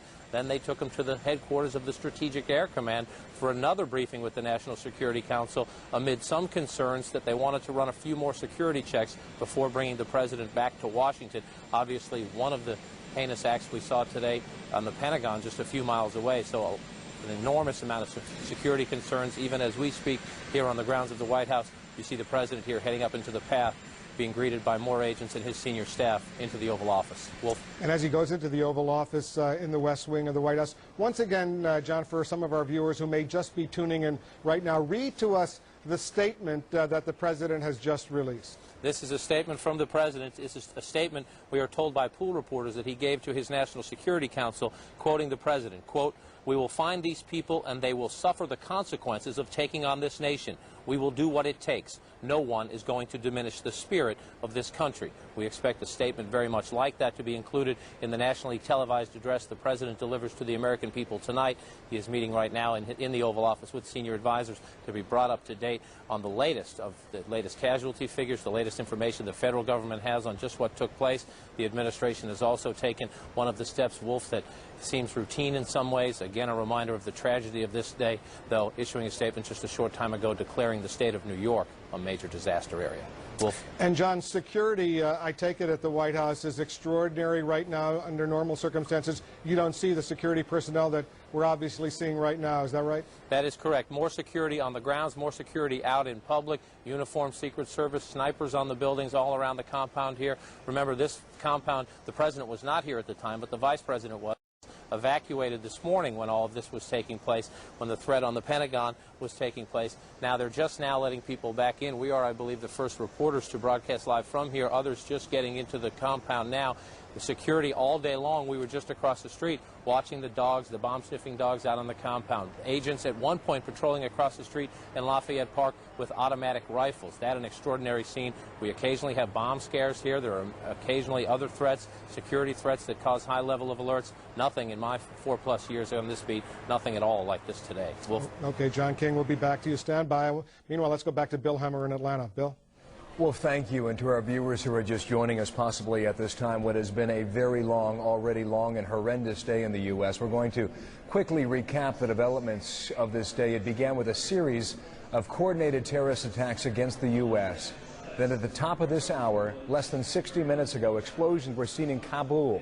That's the capital city in Afghanistan. However, reporters traveling with the President and the White House also tells us these explosions are not part of a U.S. strike against the country. Afghanistan's Taliban has been harboring fugitive terrorist Osama bin Laden.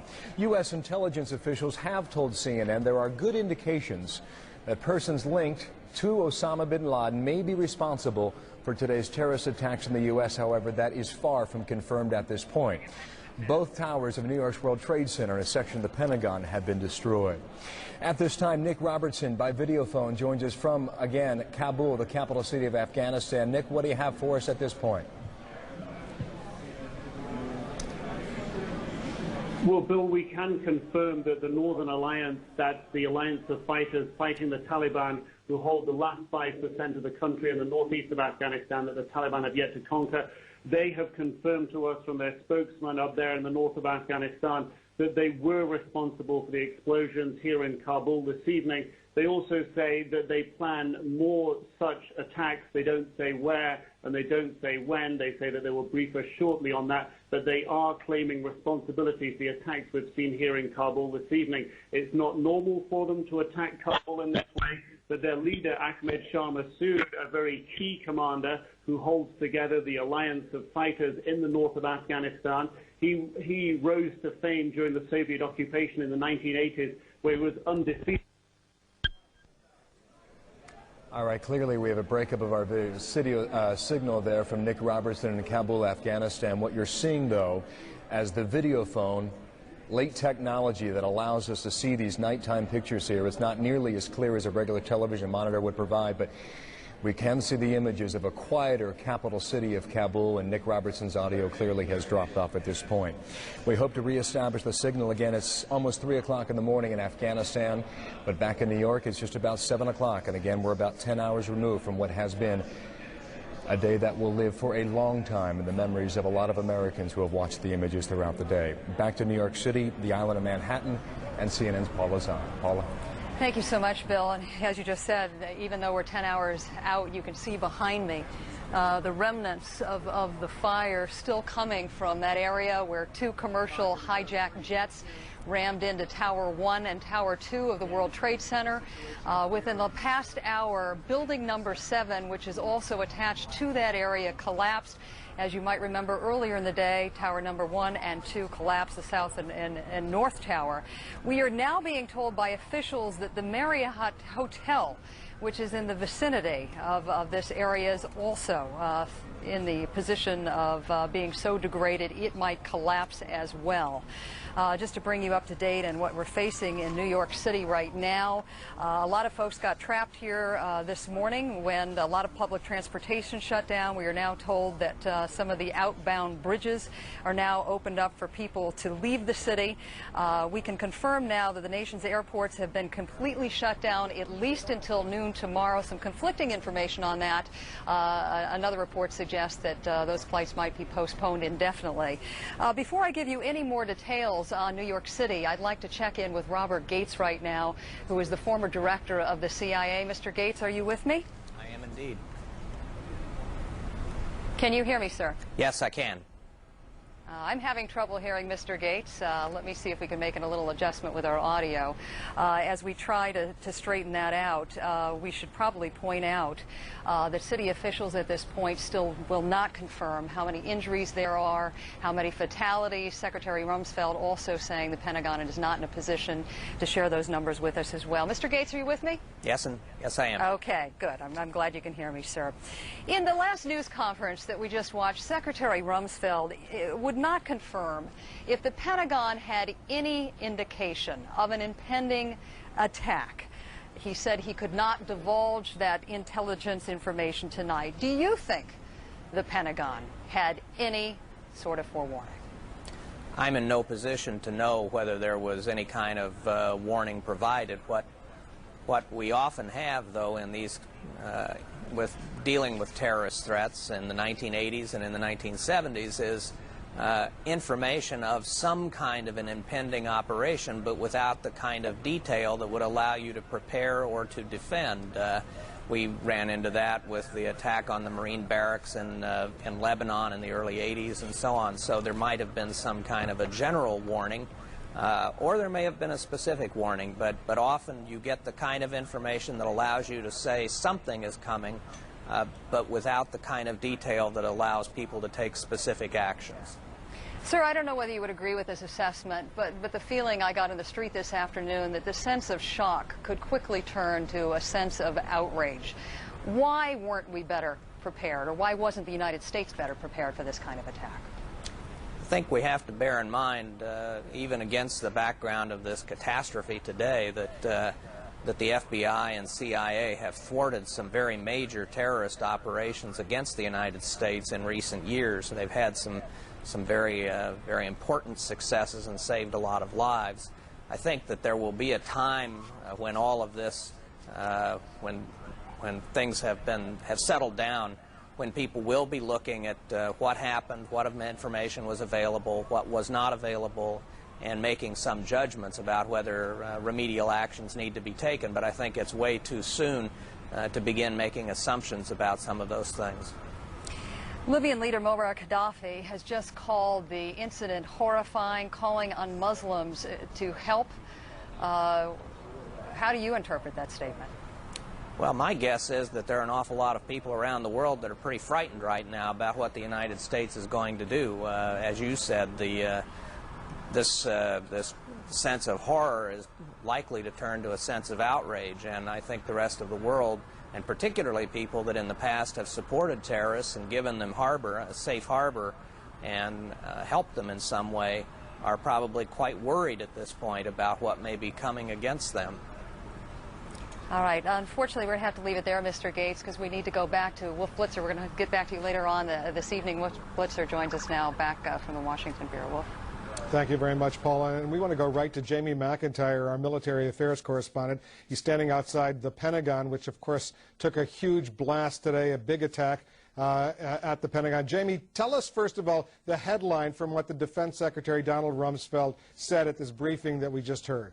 Well, what's probably the headline is what he didn't say, which is what the United States will do next, except to hint that the U.S. has firm resolve in this matter. Perhaps the biggest hint coming from Joint Chiefs Chairman General Hugh Shelton, who said he doesn't want to talk about what's going to happen next, but he said to the American public, rest assured, make no mistake, your armed forces are ready. So the United States clearly hinting that they are willing to take military action as soon as they can determine who is responsible for hijacking these planes and then crashing them into these buildings. Here at the Pentagon, the building is still smoldering, but the Pentagon, the head of the incident command team says that they believe they have the fire contained. It's not yet under control, and they think that they'll have the fire under control shortly.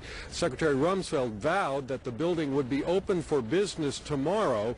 He's talking about, of course, the other side of the building where his offices are located, where the Pentagon briefing room is located. And the Pentagon wanted to make a point tonight of having Rumsfeld in the briefing room to show that the U.S. government and the headquarters of the U.S. military is operating. And he was flanked with bipartisan support from Capitol Hill, the leading Democrat and Republicans from the Senate Armed Services Committee there to show support that the United States, when attacked, has no divisions in its political will. Again, the Pentagon will not comment on how many casualties there are here. We know that there are probably at least 100, perhaps more. Incident teams, special urban rescue teams from the neighboring counties around here have been brought in to help sift through the rubble and look for survivors, despite the fact that when you have a smoky fire like this, it's almost impossible for people to survive. The rescuers say that they still have hope, that in these cases there still can be people trapped in areas perhaps where there was some air where they could survive, and they will not be giving up hope until they go through all of this wreckage. Wolf? Jamie, and just to recap, the devastation at the Pentagon, at that corridor at the Pentagon, several corridors, indeed the result of a hijacked American Airlines flight, Flight 77 from Washington Dulles Airport, scheduled to fly to Los Angeles International, hijacked and flown from Dulles Airport, which is about 15 to 20 miles or so from the Pentagon, crashing into the Pentagon, causing that devastation. Did we get any hard numbers killed and injured in the attack? No, the Pentagon is absolutely refusing to even speculate, even though we know the numbers are fairly high. For instance, we know that there were 65 people on that plane. We know they all perished. We know that there are people in those offices that were right in an area of the Pentagon that had just been renovated, part of the multi-billion-dollar renovation here at the Pentagon. We know there have been bodies taken out. In fact, Rumsfeld made a comment at one point that he wasn't going to talk about what comes next while they're still removing bodies from the Pentagon. But apparently, in an effort to just stop any speculation about it, they're just not giving any numbers out here on the killed and on the injured. All right, Jamie, stand by. We're standing by for a briefing at the White House with cabinet members who will brief on the U.S. response, the emergency response that is obviously underway in New York and here in Washington. You're taking a look at a picture of the White House briefing room. We're expecting Joe Alba, the FEMA director, the Secretary of Health and Human Services, Tommy Thompson, and the Attorney General, John Ashcroft. In the meantime, let's bring in Senator Chuck Hagel of Nebraska. He's a Republican. He's a member of the Foreign Relations Committee. You've been briefed on what's going on. What's your initial assessment, Senator Hagel, about who may have been responsible for this coordinated attack? As has been said here tonight, we don't know. We will untangle this mess.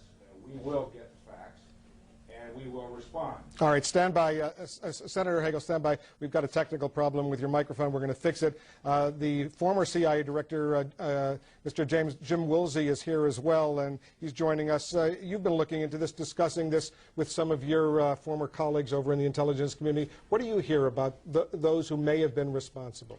Wolf, no one really knows right now, but I do think the following. It's clear now, as it was on December 7th, 1941, the United States is at war. The question is with whom? In December of 41 we knew. Today we really don't. And now one of the reasons we don't is because when the World Trade Center was attacked in 1993, the Clinton administration had a very fine FBI agent in charge of the investigation, Jim Fox, and he had strong suspicions that the Iraqi government might have been behind that terrorist operation. He was relieved. He died a few years later. It was never really checked out thoroughly and effectively. But there are a number of people who have strong suspicions that Ramzi Youssef may, who is in prison for the bombing out in Colorado, may have had strong ties to the Iraqi government. Now, if that had been checked out at the time, we might know more now than we do. It's at least interesting that Youssef was behind two plots, the one to bomb the World Trade Center and the other to blow up a number of American airliners in the Pacific, the one that he was caught while trying to perpetrate in 94, 95. So this plot that was hatched today, in a way, is a kind of a combination of the earlier two Youssef plots. I think we need to very carefully look at all of the history of these terrorist operations and every shred of evidence that we may have on this one and see if there's any chance there was state involvement behind it, because indignation and action is not enough.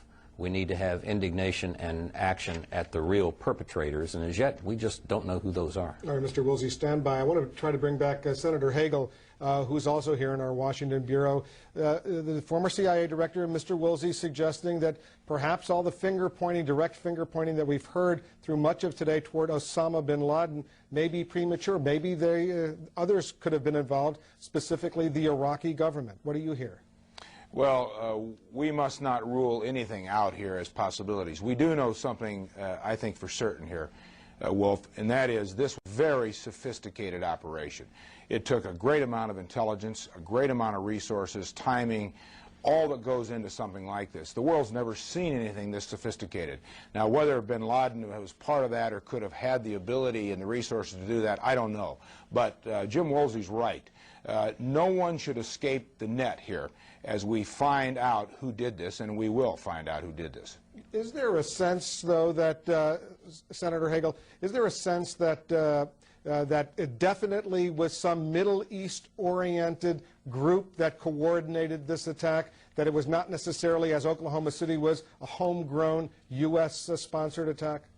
I don't know the facts here, but I would think it quite unlikely that it would be a homegrown domestic group involved here. I just don't think that would be the case. What part of the area of the world these perpetrators and cowards are from, I don't know. Stand by. Here's the Attorney General in the White House briefing room, John Ashcroft. Today, America has experienced one of the greatest tragedies ever witnessed on our soil. These heinous acts of violence are an assault on the security of our nation. They are an assault on the security and the freedom of every American citizen. We will not tolerate such acts. We will expend every effort and devote all the necessary resources to bring the people responsible for these acts, these crimes, to justice. Now is the time for us to come together as a nation to offer our support, our prayers for victims and for their families, for the rescue workers, for law enforcement officials, for every one of us that has been changed forever by this horrible tragedy. The following is a summary of the known facts surrounding today's incidents. American Airlines Flight 11 departed Boston for Los Angeles, hijacked by suspects armed with knives. This plane crashed into the World Trade Center. United Airlines Flight 175 departed Boston for Los Angeles, was hijacked and crashed into the World Trade Center. American Airlines Flight 77 departed Washington Dulles for Los Angeles, was hijacked and crashed into the Pentagon. United Airlines Flight 93 departed Newark for San Francisco, was hijacked and crashed in Shanksville, Pennsylvania. crime scenes have been established by the federal authorities in New York, in Washington, D.C. area, in Pittsburgh, in Boston, and in Newark. The full resources of the Department of Justice, including the Federal Bureau of Investigation, the Immigration and Naturalization Service, the U.S. Attorney's offices, the U.S. Marshals Service, the Bureau of Prisons, the Drug Enforcement Administration, and the Office of Justice Programs are being deployed to investigate these crimes and to assist survivors and victim families. Thousands of FBI agents in all of the field offices across the country and in the international Legat offices, assisted by personnel from other Department of Justice agencies, are cooperating in this investigation. The FBI has established a website where people can report any information about these crimes. That address is www.ifccfbi.gov. That address again, www.ifccfbi.gov. Individuals can report any information they know about these crimes to that website. It takes courage for individuals to come forward in situations like this, and I urge anyone with information that may be useful and helpful to authorities to use this opportunity. The Office of Victims of Crime has established a toll-free 800 number for family and friends of victims. They can call 800-331-0075 to leave contact information for a future time when more information is available, to find out information about a victim, or to find out information about the rights of victims and the services available to victim survivors and victim families. The determination of these terrorists will not deter the determination of the American people. We are survivors, and freedom is a survivor. A free American people will not be intimidated, nor will we be defeated. We will find the people responsible for these cowardly acts, and justice will be done. Tommy.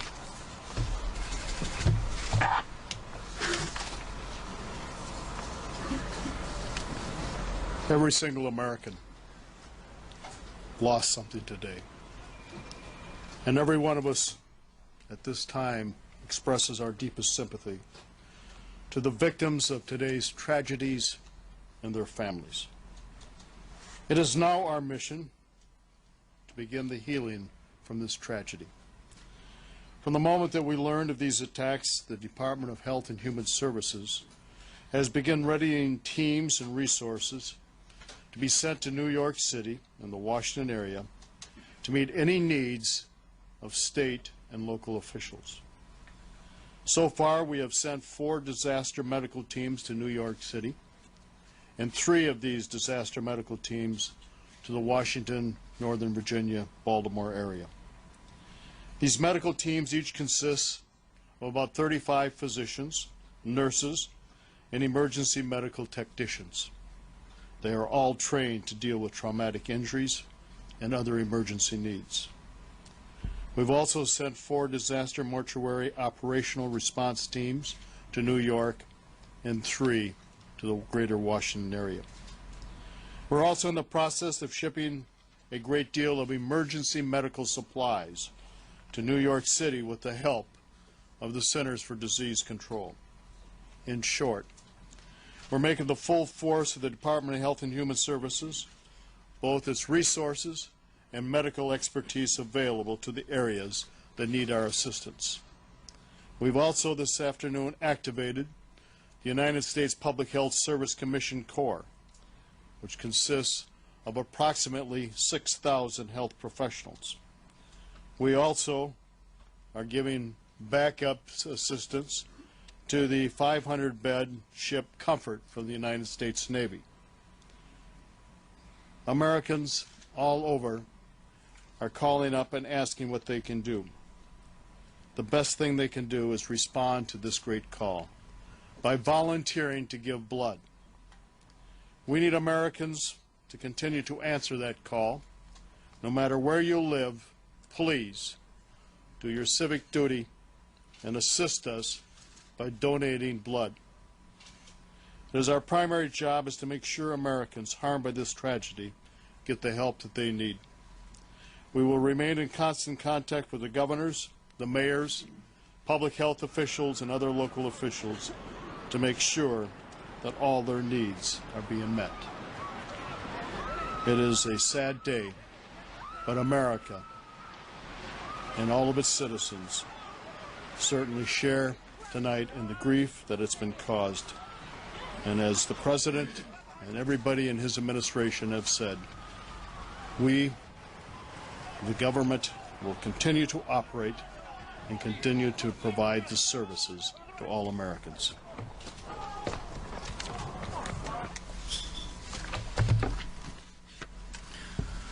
One of the most cherished freedoms is the freedom of movement, the ability to move freely and safely. But today that freedom was attacked. But we will restore that freedom throughout the national transportation system as soon as possible. We're looking at a picture also on Capitol Hill where the Senate and House leadership is preparing to speak, flanked by hundreds of members of the U.S. Congress. Here's the Speaker of the House, Dennis Hastert. The hearts and souls and feelings of the victims and the families that were a part of this great tragedy that happened in this country today. Our prayers and thoughts and words of consolation goes out to all those who have suffered.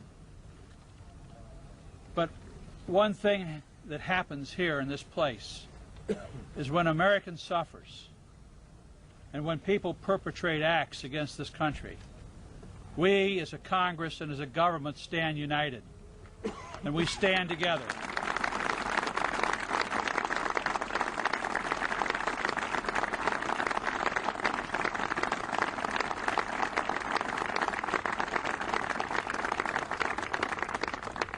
Senators and House members, Democrats and Republicans will stand shoulder to shoulder to fight this evil that's been perpetrated on this nation.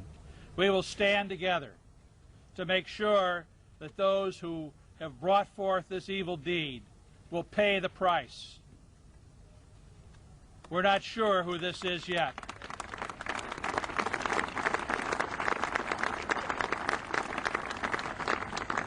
But we have our suspicions. And when that is justified and when those suspicions are justified, we will act. We will stand with the President, we will stand with this government, and we will stand as Americans together through this time. Thank you.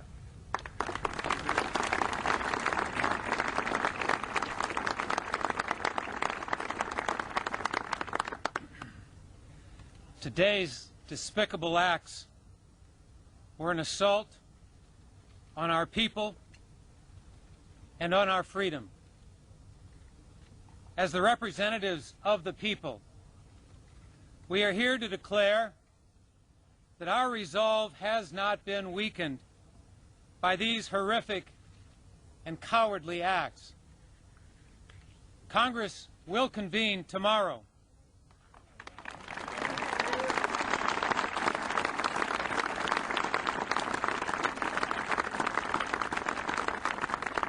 And we will speak with one voice to condemn these attacks, to comfort the victims and their families, to commit our full support to the effort to bring those responsible to justice. We, Republicans and Democrats, House and Senate, stand strongly united behind the President and will work together to ensure that the full resources of the government are brought to bear in these efforts. Our heartfelt thoughts and our fervent prayers are with the injured and the families of those who have been lost.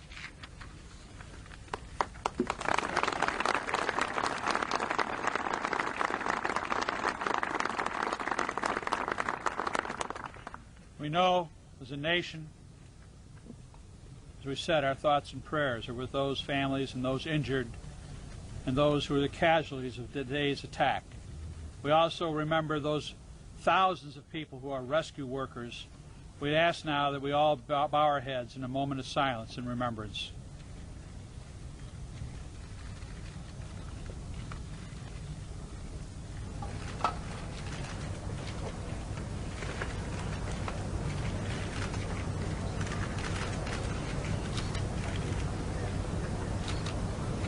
Thank you.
A pointed display of bipartisan unity at this critical moment in U.S. history. It seemed like a spontaneous singing of God Bless America by scores of members of the U.S. House of Representatives and the U.S. Senate, seriously trying to send a message of unity during this difficult moment.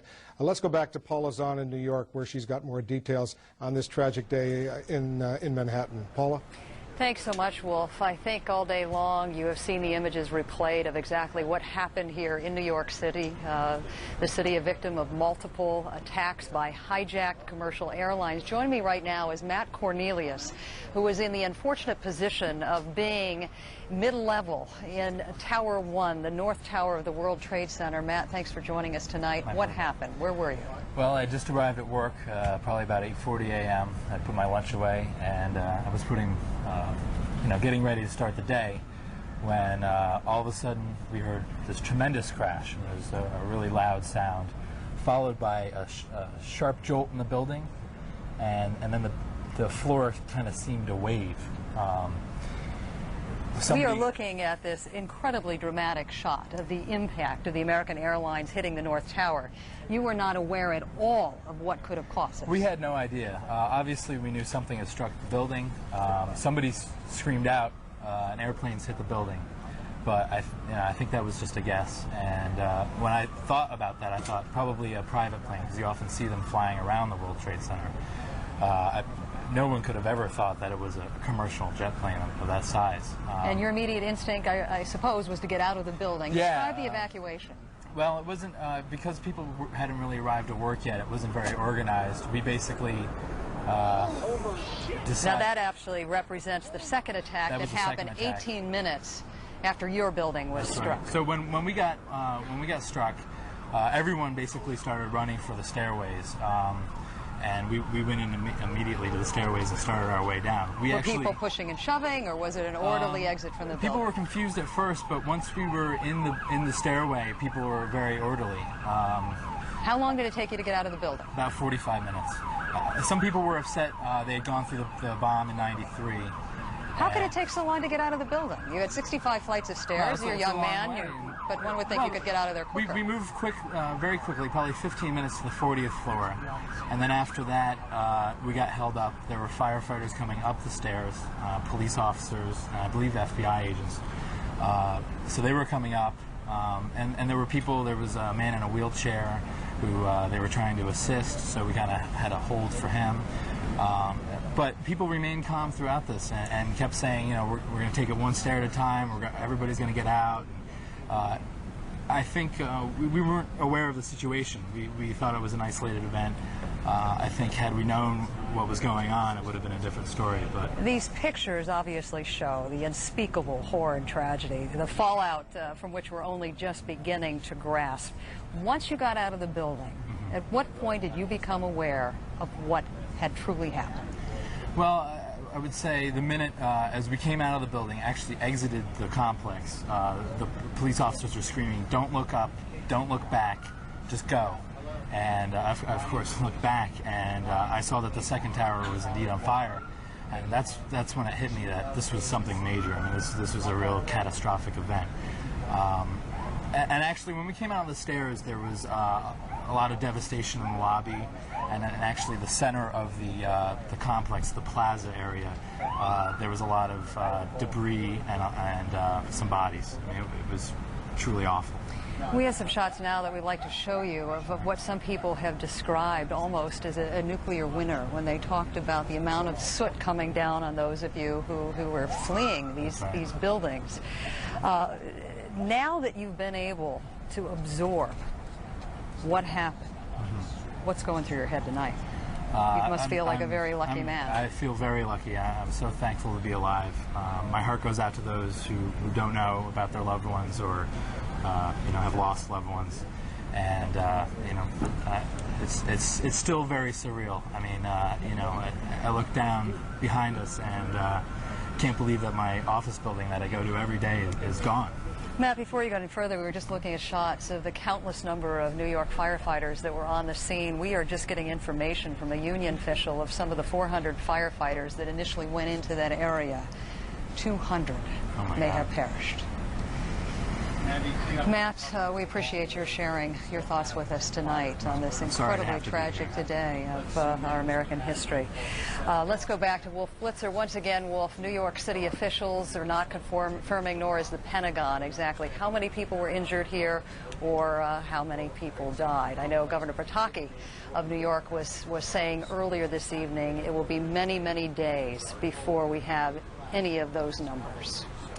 Those numbers are being collected, but I'm sure it's way too early, as you point out, Paula, to have even a rough guess how high that number will eventually go. Just to recap once again, President Bush preparing to address the nation in less than an hour or so, around 8:30 p.m. Eastern, an Oval Office address for President Bush from the White House. CNN senior White House correspondent John King is back on the North Lawn of the White House. John, you're back in the briefing room now. John, you were listening to that briefing when we went to the Capitol Hill congressional leadership statements that were being made. Was there any hard news that came out of that briefing? Indeed, there was, Wolf. Some details on the emergency responses taking place. The Department of Health and Human Services, the Federal Emergency Management Agency, other agencies taking steps to provide medical and other disaster relief personnel, but also from the Treasury Secretary, Norman Mineta, a glimpse of what will be the near future, at least, for Americans now traveling around the country. Mr. Mineta saying as a result of this, first and foremost, that he will make the decision tomorrow if and when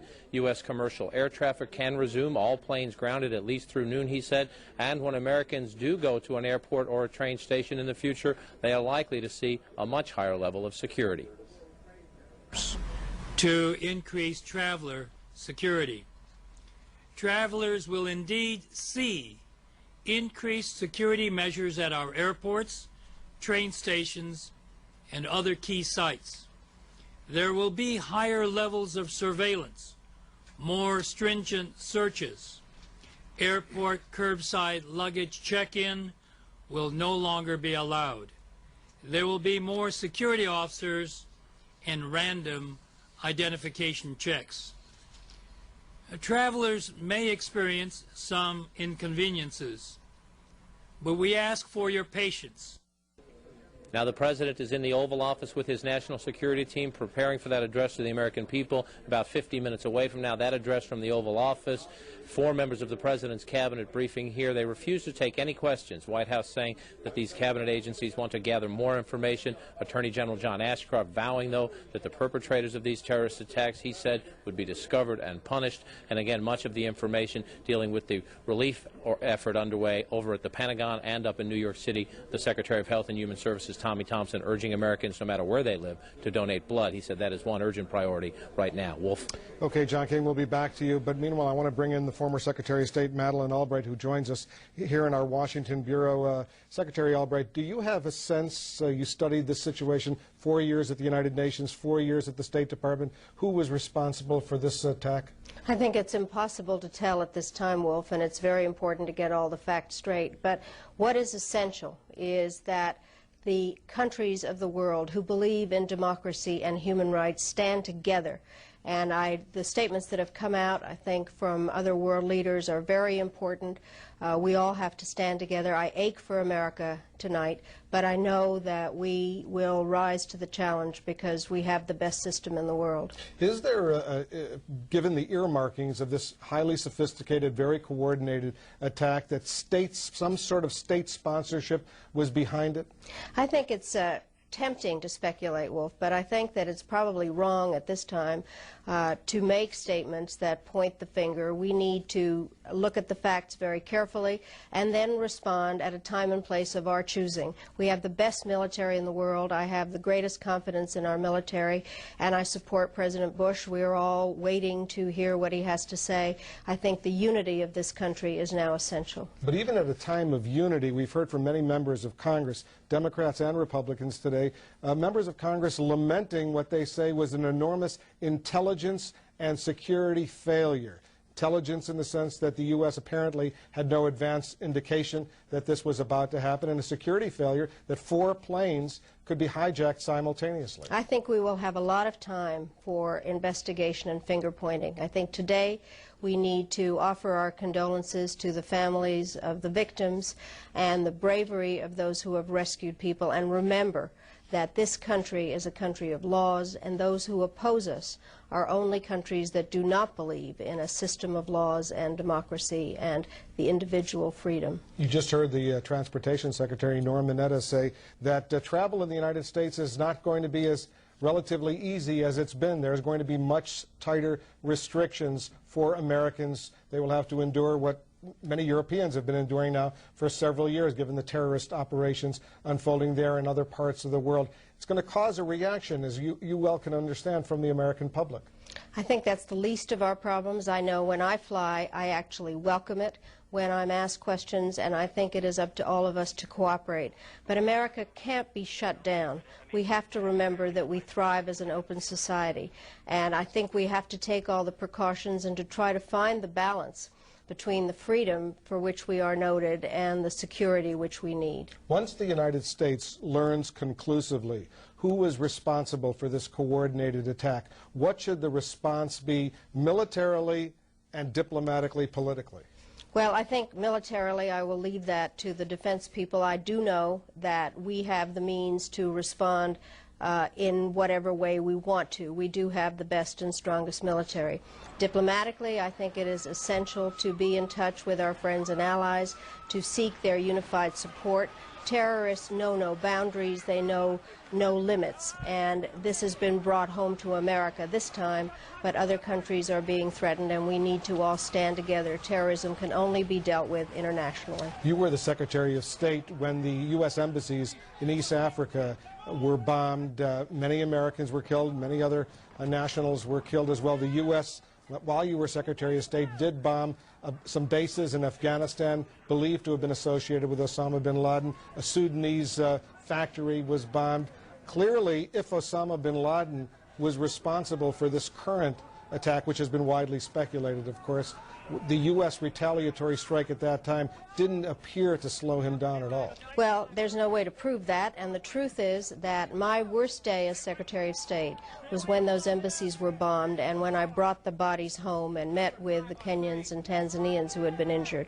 The United States has to respond. We have to respond on the basis of the facts we have, not on the basis of speculation, and I think that the important part is for us to all stand together and be supportive of President Bush. We're going to be showing some pictures, Madam Secretary, of some U.S. warships. Recently, we're in Norfolk, moving out into the Atlantic Ocean, up the Atlantic coast to get out of port. We're taking a look at some destroyers and some frigates now.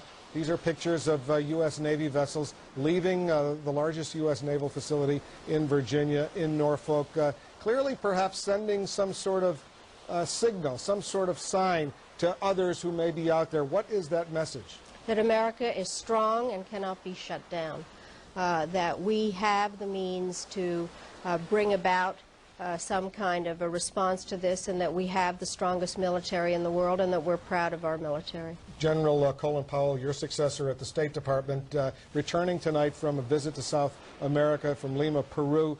What should he be doing right now? What do we assume he is doing to generate international diplomatic support for the United States position and for perhaps some retaliatory U.S. response? I can understand that he must be very frustrated not to be in Washington, because I was not in Washington when the embassy bombings happened. I was in Rome, and I came back right away, and what I'm sure he is doing is being in touch with his counterparts and mustering the kind of international support that is necessary, and I'm sure will be forthcoming from our friends and allies, because we're in all of this together. Madam Secretary, it was good for you to join us on this horrible day in American history. Thank you so much. Thank you, Wolf. Back to you in New York, Paula. Thanks so much, Wolf. We're going to try to give you a better perspective of the state of paralysis here in New York City tonight. Once again, we cannot confirm the number of injured, the number of killed here today, but we have just gotten confirmation from a union representing New York City firefighters that as many as half of the 400 firefighters that were initially sent to the World Trade Center area are presumably dead tonight. We have been told that victims have been transferred to some 70 area hospitals. There are pleas for donations of blood from New York City residents. I, in fact, tried to donate blood today, and there was as much as a 5-hour line of volunteers all trying to heed this plea. Right now, I'm going to check in with Greg Clarkin, who joins us from St. Vincent's Hospital, where more than several hundred of the injured were taken. Greg, what can you tell us tonight? Yeah, we're about a block away from St. Vincent's Hospital in Lower Manhattan. This is one of the locations that has been set up since, for a triage unit, as a triage unit since early this morning. Really an incredible scene at the hospital. What you see is dozens of hospital workers outfitted in their scrubs, just basically awaiting victims to treat. At this point, what we're hearing is that the pace has slowed down considerably. We've just been briefed by the president of St. Vincent's, David Campbell. He says at the moment there are 319 patients at St. Vincent's. Of that, 50 to 55 are listed in critical condition. He also confirmed that there were 3 deaths at St. Vincent's.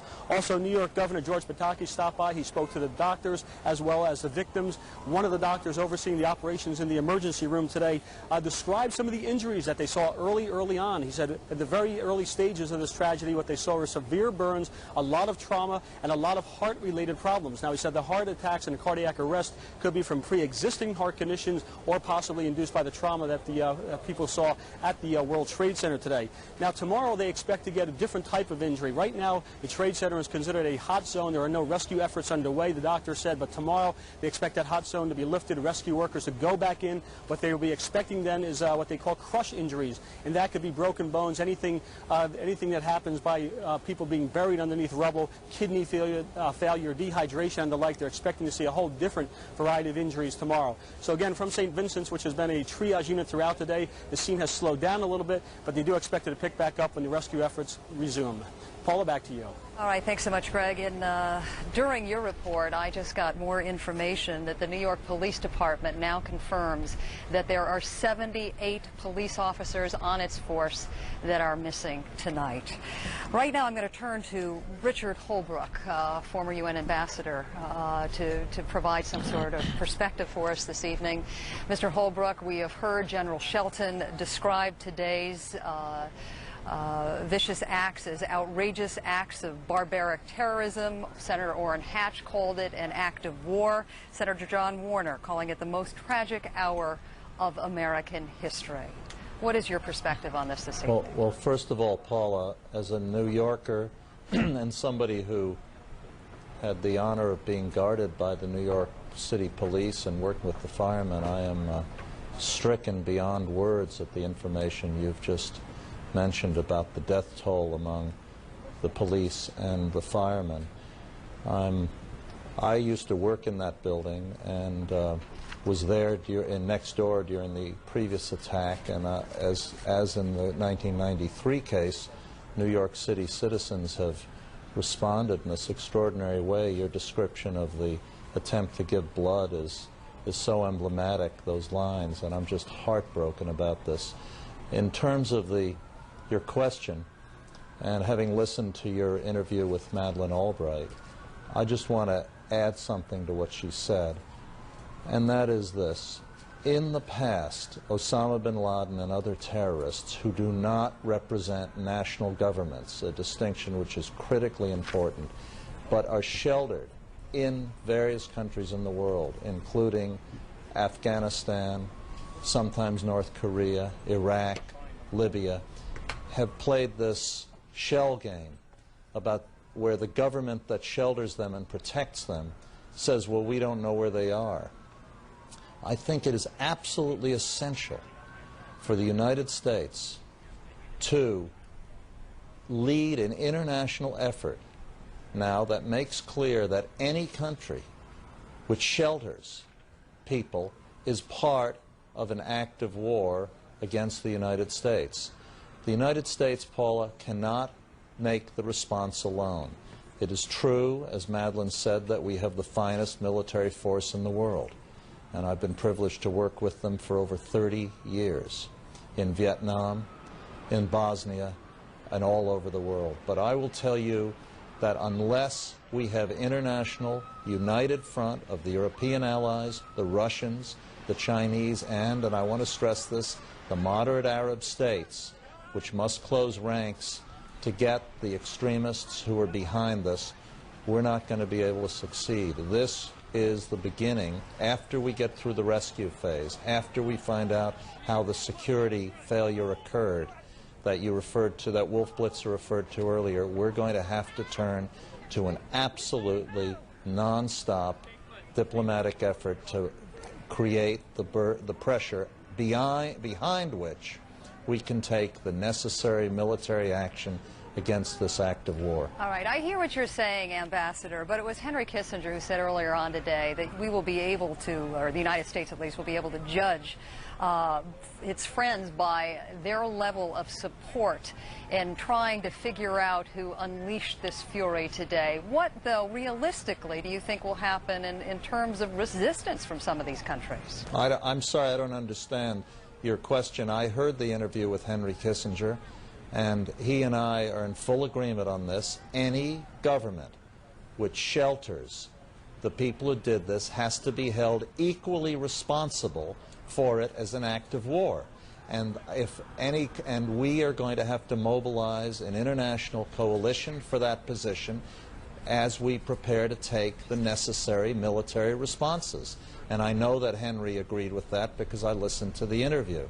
Oh, no, I don't think I'm saying that anybody has misinterpreted the interview here, but I think there's been some suggestion by other guests that you may not get complete support here. No, I don't know whether we'll get complete support or not. The Taliban is denying any influence in this thing, but all the evidence seems to suggest that. John King and others on your excellent coverage have suggested that the administration is 90% sure it's Osama bin Laden. If some countries don't participate, let them understand that they're joining a coalition of terrorists who have declared war on the United States. The key nations involved are going to be the moderate Arab states, the Russians, and the Chinese, and other countries which must isolate the cause of this. Osama bin Laden is not a government, but if he is indeed, as the administration appears to believe, behind this, anyone trafficking with him should be on notice that that is tantamount to an act of war by a government. And I talked this afternoon to the Secretary General of the UN, Kofi Annan, who is trying to deal with the consequences of this for the UN. He's going to have to decide whether to postpone or cancel some major UN meetings that are coming up in New York, a children's summit in 10 days.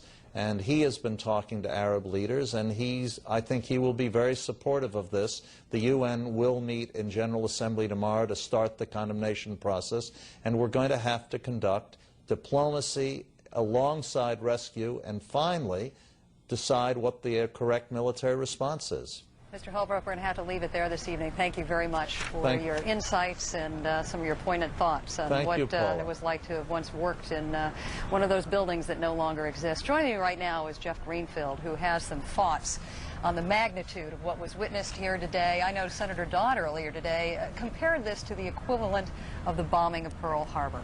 Right, and you know, he said, I don't think that overstates it. We may find out it will understate it. When Franklin Roosevelt told us that many American lives were lost on that December 8th speech, he was talking about 2,400 American servicemen and women.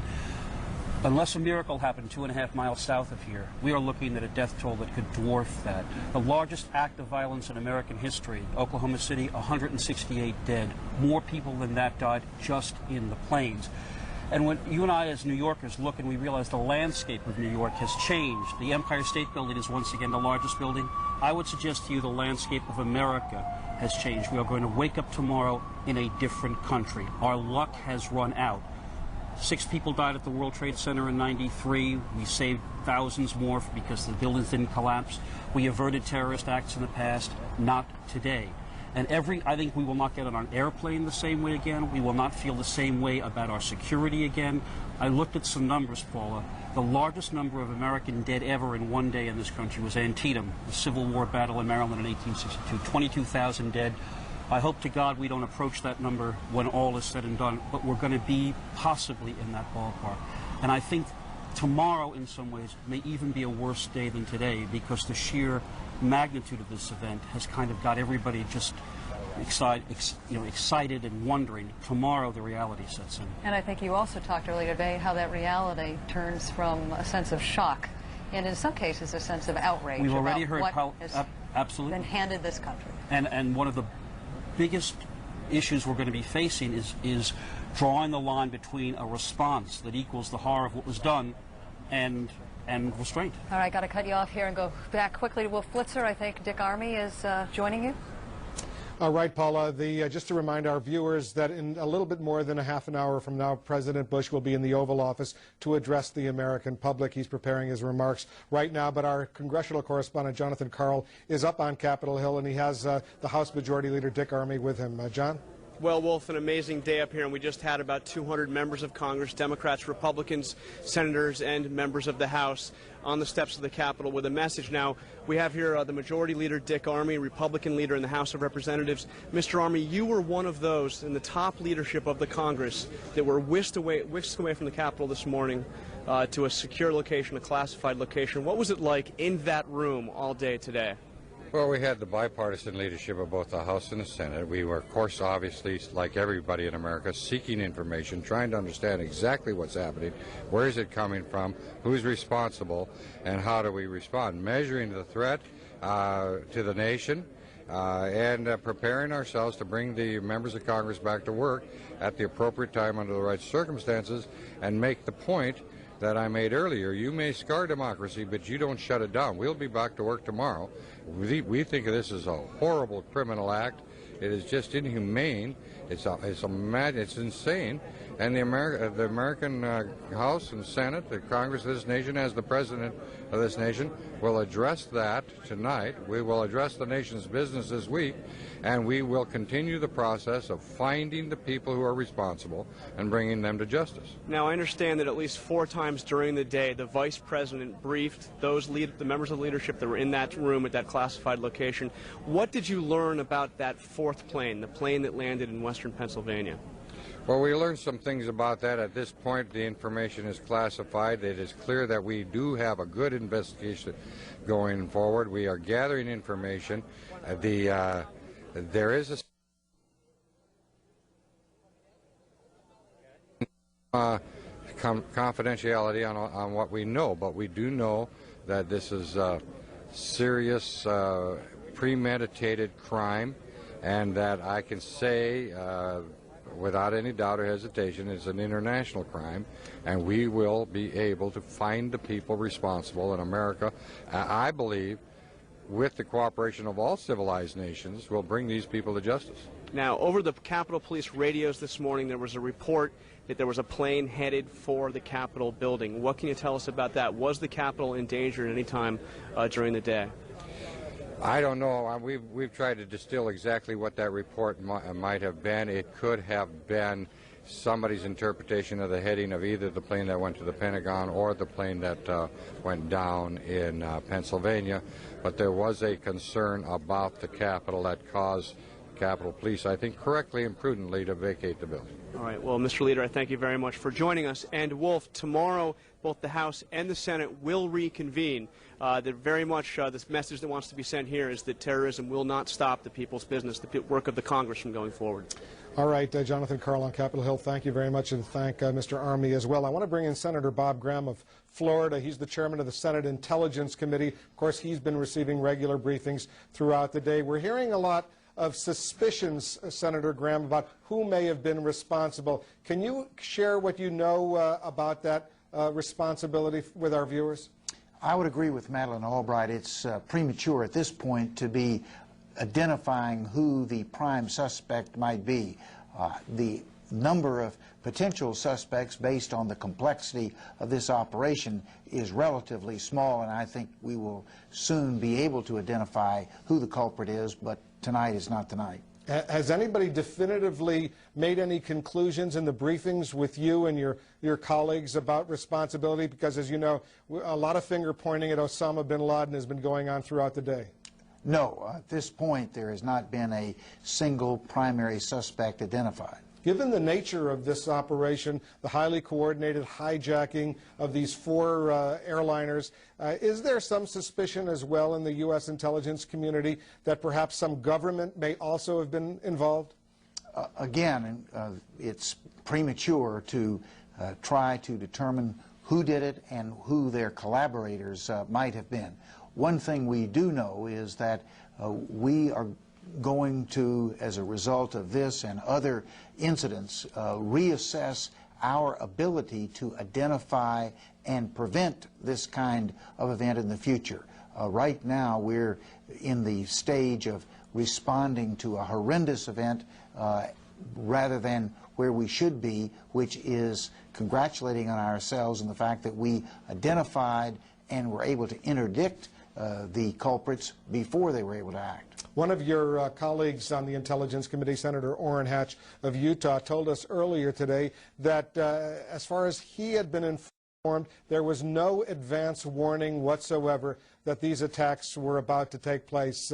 Is that what you're hearing as well? Yes. There had been a general heightening of concern about the potential of terrorism over this summer. But no operational information that would have allowed us to have taken interdictive action against this specific event. Does that suggest to you, Senator Graham, that there was an enormous intelligence failure here, that the massive resources of the U.S. intelligence community had no indication whatsoever about this highly sophisticated attack? Well, what we do know is that there are several areas in which we have allowed our intelligence capability to degrade. We've allowed our human intelligence, spies, the people who can get inside the cells of a terrorist organization and give us information on motivations, intentions, capabilities that would allow us to interdict. We know that we have lost some of our eavesdropping capability, listening to what our potential adversaries are saying. We also know that we've not been making the investment in the analysis of the information that we collect so that we can use it effectively to avoid an incident like this. I believe this occasion will drive home the point that the only real protection against terrorism is the best possible intelligence, and that is the only intelligence that the citizens of the United States should be prepared to accept. Senator Graham of Florida, the chairman of the Senate Intelligence Committee, thanks so much for joining us. And I want to go back to our congressional correspondent, Jonathan Karl. He's up on Capitol Hill, and I believe he has the junior senator from New York, Hillary Rodham Clinton, with him. John? That's right, Wolf. We're joined here by Senator Clinton of New York. Senator Clinton, you've been on the other side of Pennsylvania Avenue when something like this has happened, of course, when our embassies were bombed around the world. What do you think the president needs to come out and say when he comes out and addresses the nation shortly? Well, I do have, some understanding of how difficult a time this is for the entire country, and we're all united behind the president. We are, as you saw earlier with the legislative leadership of our country from both houses of Congress on both sides of the aisle saying just as clearly as we can that this was an attack on America, and the President of the United States is our President, and we will support him in whatever steps he deems necessary to take, both in the retaliation that will be called for, and also in the very important work of rebuilding New York and the Pentagon. We can't let these evil acts in any way deter us from, making it clear that the United States is resolute, and we are going to support the President. And are you getting any new information from law enforcement out of New York about just the extent of the loss in New York? John, I don't think we even have an inkling of the devastation. We've not really had the kind of coverage at Ground Zero that would show what I'm hearing. Rubble sometimes up to your waist. Our firemen and police officers wading through dangerous circumstances trying to see if there are any survivors. The numbers of people who are injured and who we fear are casualties, I think, will be terrible once they are fully understood. I'm very proud of New York City. The mayor, the police, the fire, all the people working in the emergency front lines have done a superb job. But, New York is the global city. It's the symbol of American leadership, and, these terrorists made a direct hit on who we are as a people, and New York has responded, and the national government has to stand behind us. And Senator, you had told us earlier that you had spoken at length with former President, your husband. What is Mr. Clinton saying? Well, he's outraged and, deeply angry, as I think all of us are, but is absolutely behind whatever this administration chooses to do, because he knows how important it is to speak with one voice on behalf of our country. This is something that he and I believe strongly, having been on the other end of Pennsylvania Avenue. And let me say, too, that our country not only has to retaliate directly against those who perpetrated this attack, but we have to make it very clear that we cannot permit any state, any government, any institution or individual to pursue terrorist aims that are directed at the United States or any country with impunity. So I'm hoping that this is the kind of dramatic, terrible catastrophe that unites the entire civilized world, so that it's not just an attack on the United States, it's an attack on everyone who cares about, freedom and dignity and justice and humanity.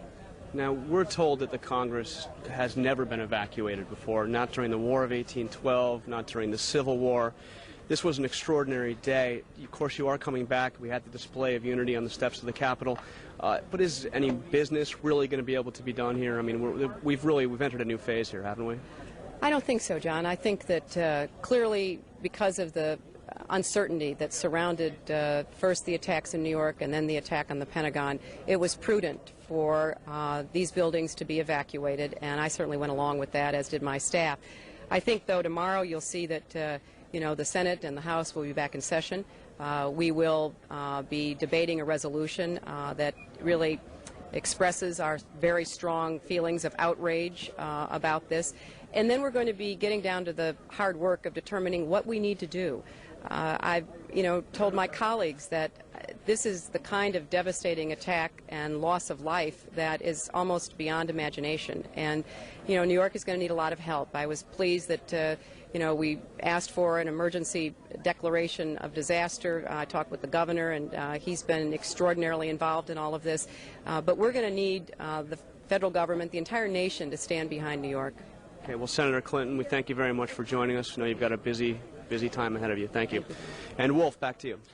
Thank you very much, John. Just to remind our viewers, we're standing by. In about 24 minutes or so, President Bush is expected to be in the Oval Office to address the American public on this tragic day in U.S. history here in Washington at the Pentagon early this morning. An American Airlines Flight 777, a Boeing 757 en route from Washington Dulles Airport to Los Angeles was diverted after being hijacked and was slammed in, crashed in to the Pentagon earlier this morning. Paula, this has been a traumatic day in New York as well. Paula Zahn. Yeah, some of the images, Wolf, we're about to see again will be forever etched in our consciousness. They'll The whole life of the city, as Jeff Greenfield said, changed forever at 8:45 in the morning. You're actually looking at the second attack on the South Tower of the World Trade Center there. The attacks were 18 minutes apart. We're going to show you images of thousands and thousands of people leaving these buildings that are on fire. Some 50,000 people work in this World Trade Center complex. Many of the roads and bridges were closed today by the city, causing people to have to find their way home on foot.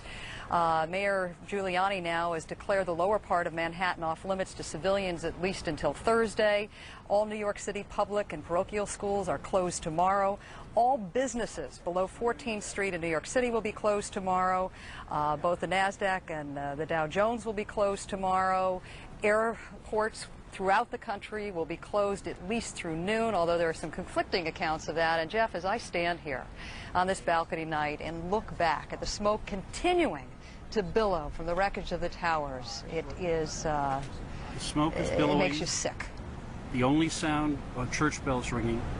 There's not a single sound of a commercial airline in the skies, which usually fill the night sky, and the Empire State Building, which is usually lit up at night, is dark in morning. It's a scene as a lifelong New Yorker, I could not have imagined in my worst nightmares. I think one of the more poignant images this evening was watching our Congress sing God Bless America. It actually was one of the more affecting things. You got a sense that the political community, which so often offers prepared statements and goes in a partisan battle, this time they are simply overwhelmed by what happened, and that was a kind of small effort at affirmation. What happens tomorrow? I think the numbness is really going to start hitting, and so will the casualty lists. We have to confirm now that the New York Police Department is saying that at least 78 members of its department are missing tonight. A union representing firefighters here in New York City is saying of the 400 firefighters who were initially called to the scene, 200, Jeff, are presumed dead tonight. And that's only the people that have been counted by an official city agency. If 200 firefighters perished in the collapse of one of those towers. This is why I think tomorrow is going to be, as I said, a tougher day than today. We had earlier a gentleman on who was working on the 65th floor of the North Tower, the World Trade Center, and he said this is just becoming real to him for the first time. But I can imagine across the country, this sense of shock really will turn to outrage. And I think in terms of the impact of this, when people wake up tomorrow, when we begin getting the casualty lists, people are going to want to strike as hard as they can, and the question will be when and at whom. We're going to go back to Washington now, where Wolf Blitzer is standing by for another update. Wolf? We've heard so far, Paula, from the congressional leadership, from members of President Bush's cabinet, from the Defense Department, the Defense Secretary Donald Rumsfeld, the chairman of the Joint Chiefs of Staff, on this horrific day throughout the United States. We're looking at these pictures earlier today at the Pentagon when an American Airlines Flight 77, a Boeing 757 en route from Washington Dulles Airport to Los Angeles, was commandeered and was forced to slam into the Pentagon. We do not know the number of killed and injured, although the number is expected to be very, very high. I want to show our viewers the extraordinary newspaper editions of both the Washington Post and the Washington Times are now coming out with special editions. Here is the headline, "Horror," in a special edition of the Washington Times. Similar edition of the Washington Post was put out today as well. On this day, we're standing by. In about less than 20 minutes, President Bush will be in the Oval Office to address the American public. Bill Hemmer is in Atlanta. He now has more. Bill? Well, thank you. So much of our concentration for our coverage today has been focused on Washington and New York City, but there's another element to the story. In Somerset County, that's in western Pennsylvania, southeast of Pittsburgh, United Airlines Flight 93, bound from Newark, New Jersey to San Francisco, went down in a field.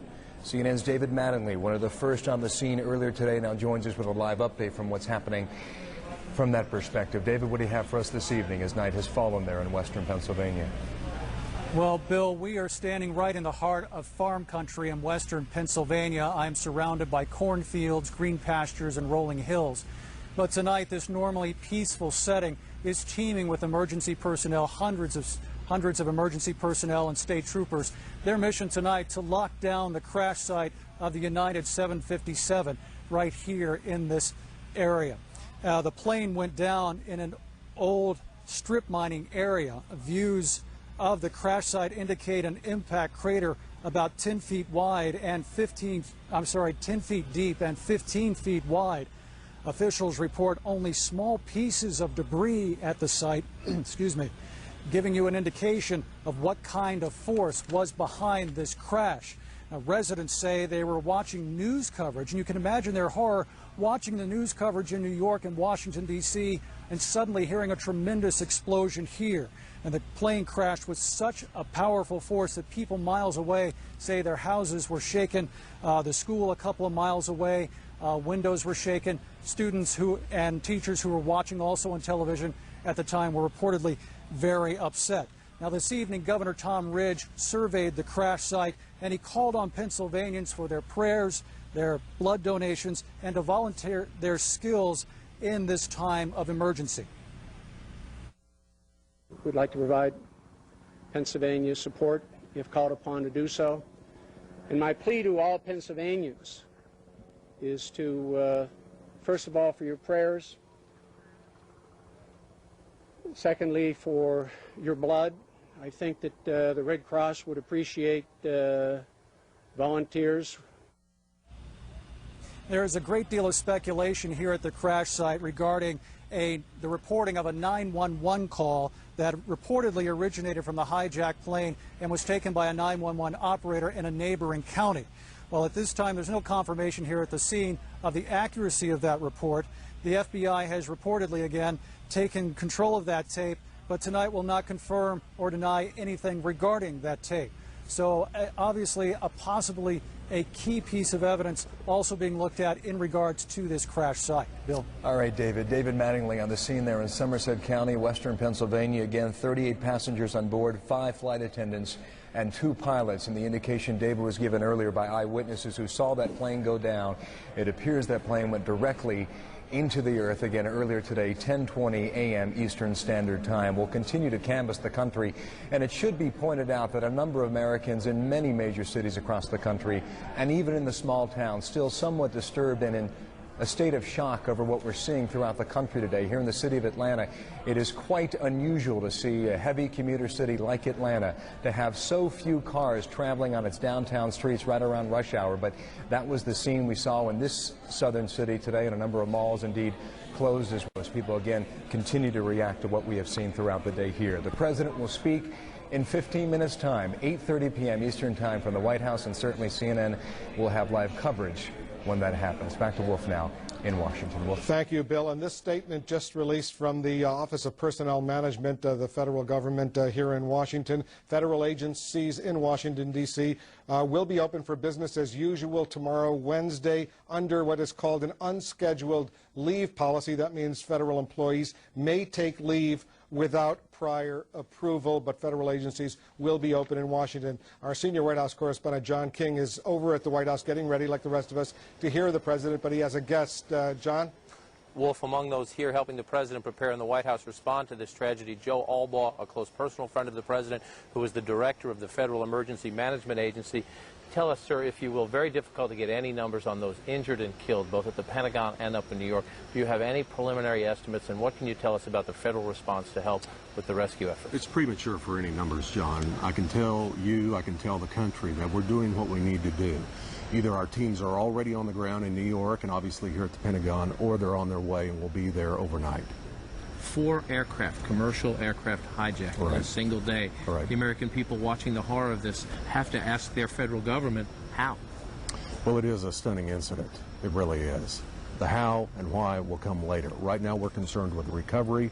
Those folks that are missing, their loved ones tonight that won't be home, those are the folks we need to keep in our minds and in our hearts. We'll get to them as quickly as we can.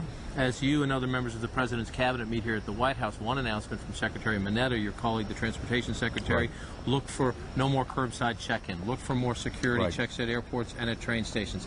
Has the country, has our freedom to move about forever changed today? I'm not sure that it has. For the short term, it will, and I think most Americans will appreciate that. They will understand it. They will leave for their airports or railroads earlier.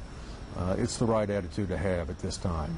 I know your focus is on the emergency responses. Absolutely. Have you been in these briefings today? Any indications at all that the United States government has any firm evidence of who is responsible for this? That's not my department. I'm focused on the recovery right now. We have others that are focusing on that as we speak. And lastly, I know you need to get back inside the White House. What numbers are we talking about? How many people from the federal government and people that are at your disposal are responding to these? Well, we have over 5,000 people at FEMA, and I know everyone is deployed as we speak right now at some part of the country. All right, Joe Albaugh, We'll Director. do all we can. Thank you very much, sir. We know You you're bet, very John. busy tonight. Thanks for joining very us. much. Please You keep bet. us posted. Wolf, back to you now. Thank you very much, John. And I want to bring back CNN's Nick Robertson. He's in Kabul, Afghanistan, where he's been reporting for us via video phone. Nick, tell us the latest. We heard those explosions earlier tonight. What is going on right now?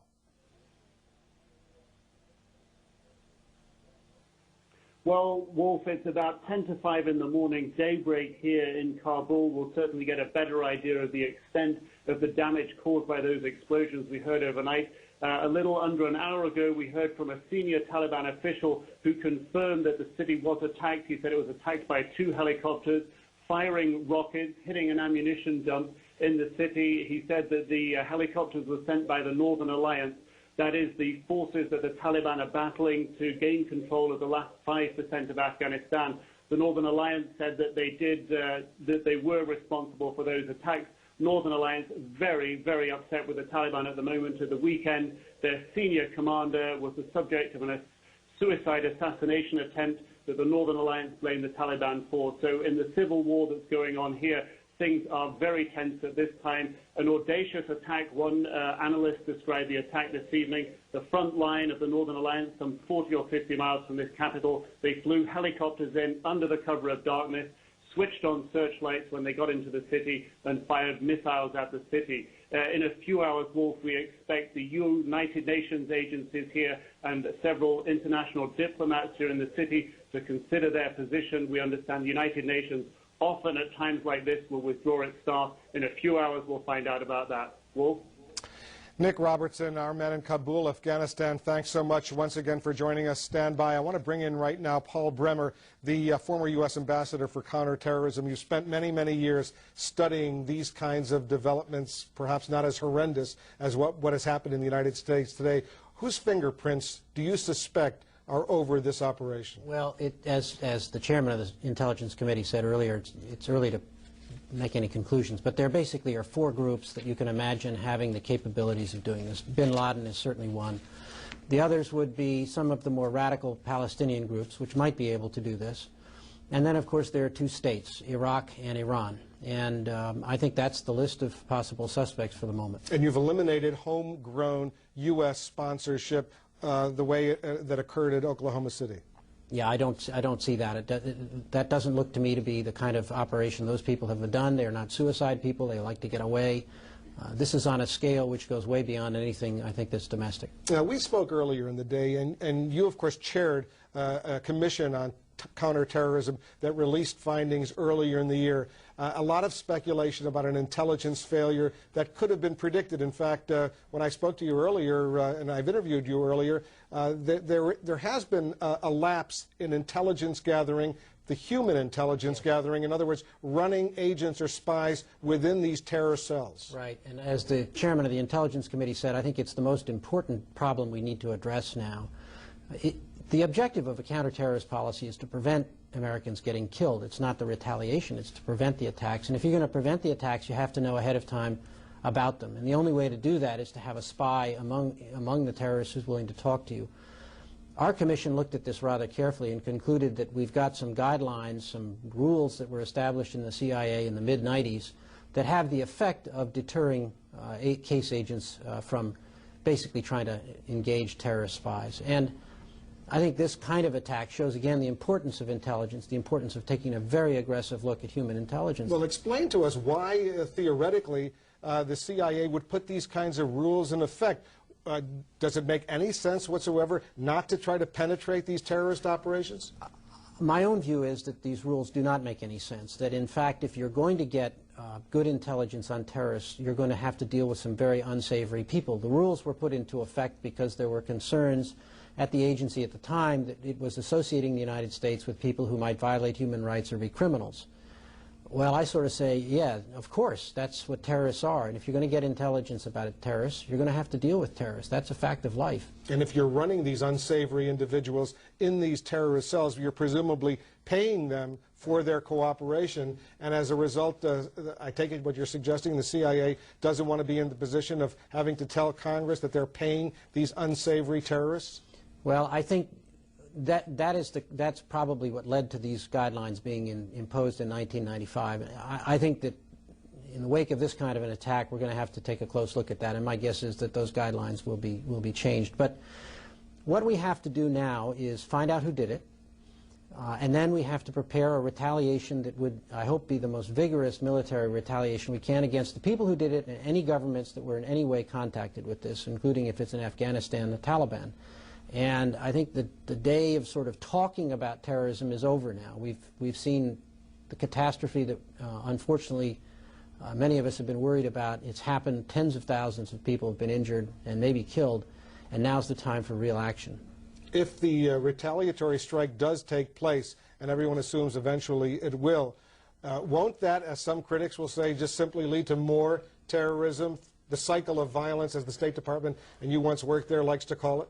Well, I think you have to be careful not to talk yourself into a Hamlet syndrome when fighting terrorism. You can always make an argument against military retaliation because it's going to lead to something else. You can always say that diplomacy won't really work because other countries won't support you. You can say that economic sanctions don't work because other countries will violate them. And you can go down the whole list of options that are there and persuade yourself that none of them make any sense, and at the end you do nothing. And effectively, if you do nothing, then this is the kind of thing that happens. And I think the American public will, when they take a deep breath, want and indeed deserve a very strong reaction to this. And I think it will be interesting to see how many of our allies who are today giving statements of full support, how many of them are really going to be with us when the time comes for retaliation. Then's when we'll know who our real friends are. All right. Ambassador Bremer, it was kind of you to join us. Thank you very much. Good to see you. Let's go back to New York, and CNN's Aaron Brown is standing by. Aaron? Well, thank you. We are waiting for the president whose day began in Sarasota, Florida, where he was going to make a speech on education. He then went to Shreveport, Louisiana, and then to Nebraska, to where the Strategic Air Command is based, and finally back to Washington. There are, it seems to us, moments in a president's term, the Challenger for President Reagan, the Gulf War for President Bush, Oklahoma City for President Clinton, now this, where the country looks to a president for information and reassurance. Our senior White House correspondent, John King, I expect we'll hear both today. Expect you will, Aaron, on a day that defies description. The president, we are told, wants to deliver a message of, quote, resolve and reassurance to the American people. Mr. Bush back at the White House now for a couple of hours. He has been briefed by the vice president and members of his national security team, the key members of the Bush cabinet here as well, trying to direct the federal government's response to this crisis. Mr. Bush will address the American people, as you mentioned, from the Oval Office here at the White House after a day that began in Florida, saw him go to a military installation in Louisiana, then a second military installation in Nebraska. All this as he tried to stay in touch with the national security team, and all this as the White House, the Secret Service, and the military decided whether or not it was safe to bring the president back to Washington. They very much wanted the political statement of the president returning to the White House to try to dispel any notion that this was a country under siege. Still, this is a key defining moment for this president, 8 months into office. We're just a few minutes away from hearing him on this day of tragedy in the United States address the American people from the Oval Office. And indeed, that political message that the government is functioning, that despite all that's happened, was repeated again and again by officials in Washington. Late today, I remember hearing Karen Hughes. It was almost the first thing she said.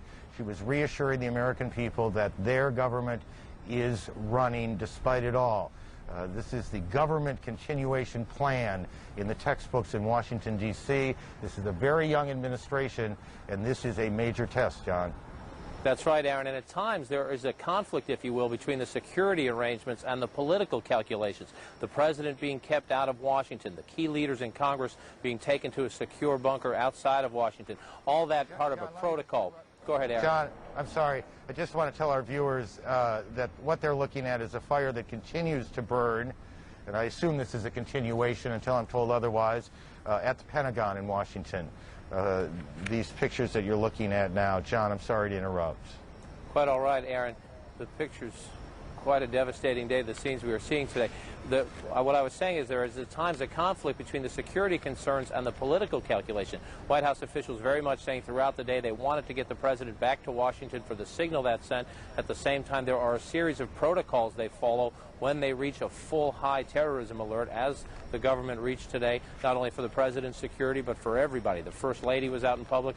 She was taken to a safe location, just brought back to the White House this evening.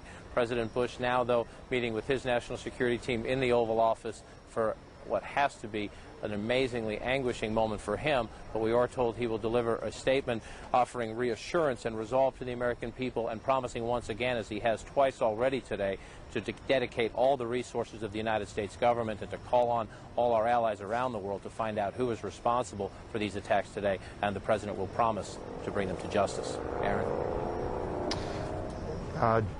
John,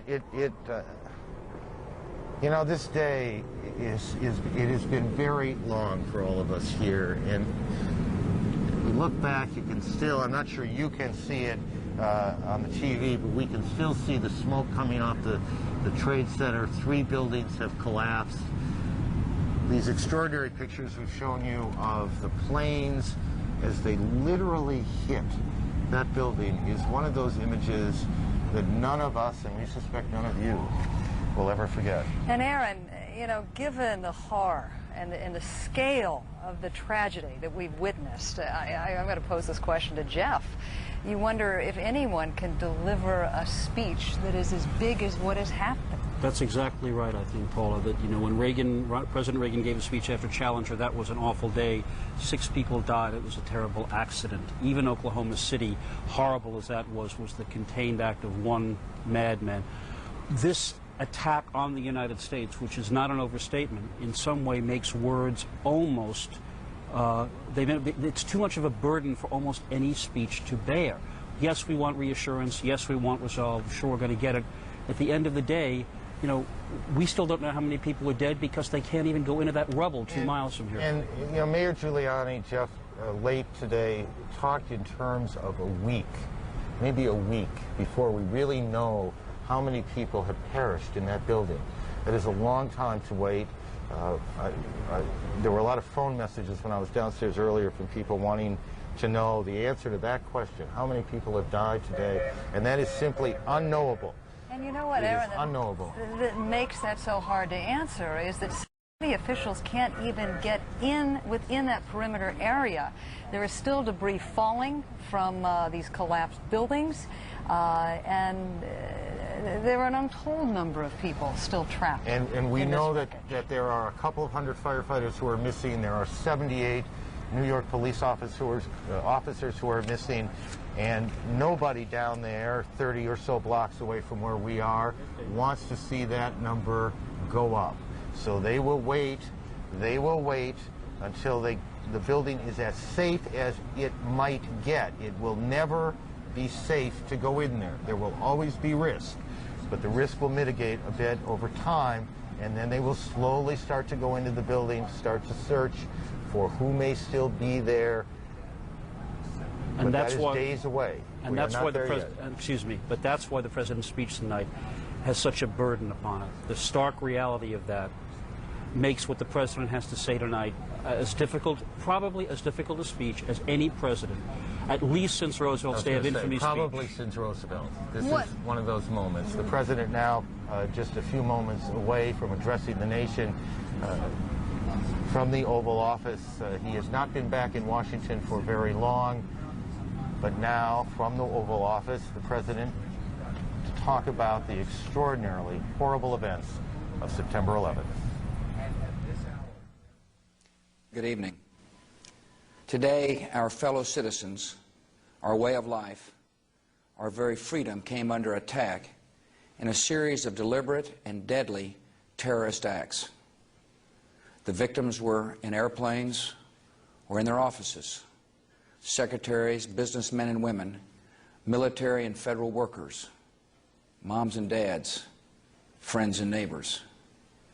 Thousands of lives were suddenly ended by evil, despicable acts of terror.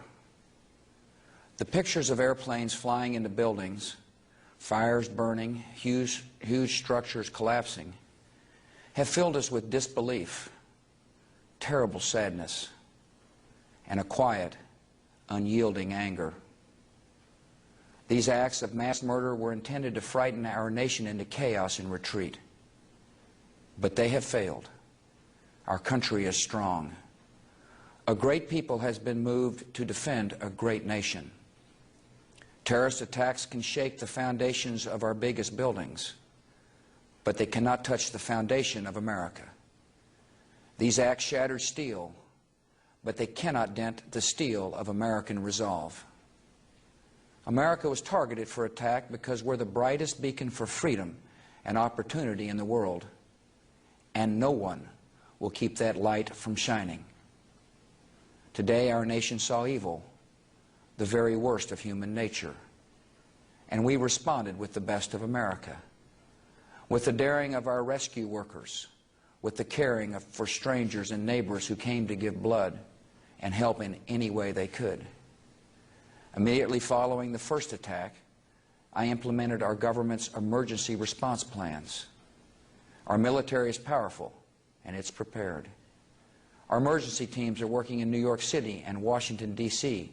to help with local rescue efforts. Our first priority is to get help to those who have been injured and to take every precaution to protect our citizens at home and around the world from further attacks. The functions of our government continue without interruption. Federal agencies in Washington, which had to be evacuated today, are reopening for essential personnel tonight and will be open for business tomorrow. Our financial institutions remain strong, and the American economy will be open for business as well. The search is underway for those who are behind these evil acts.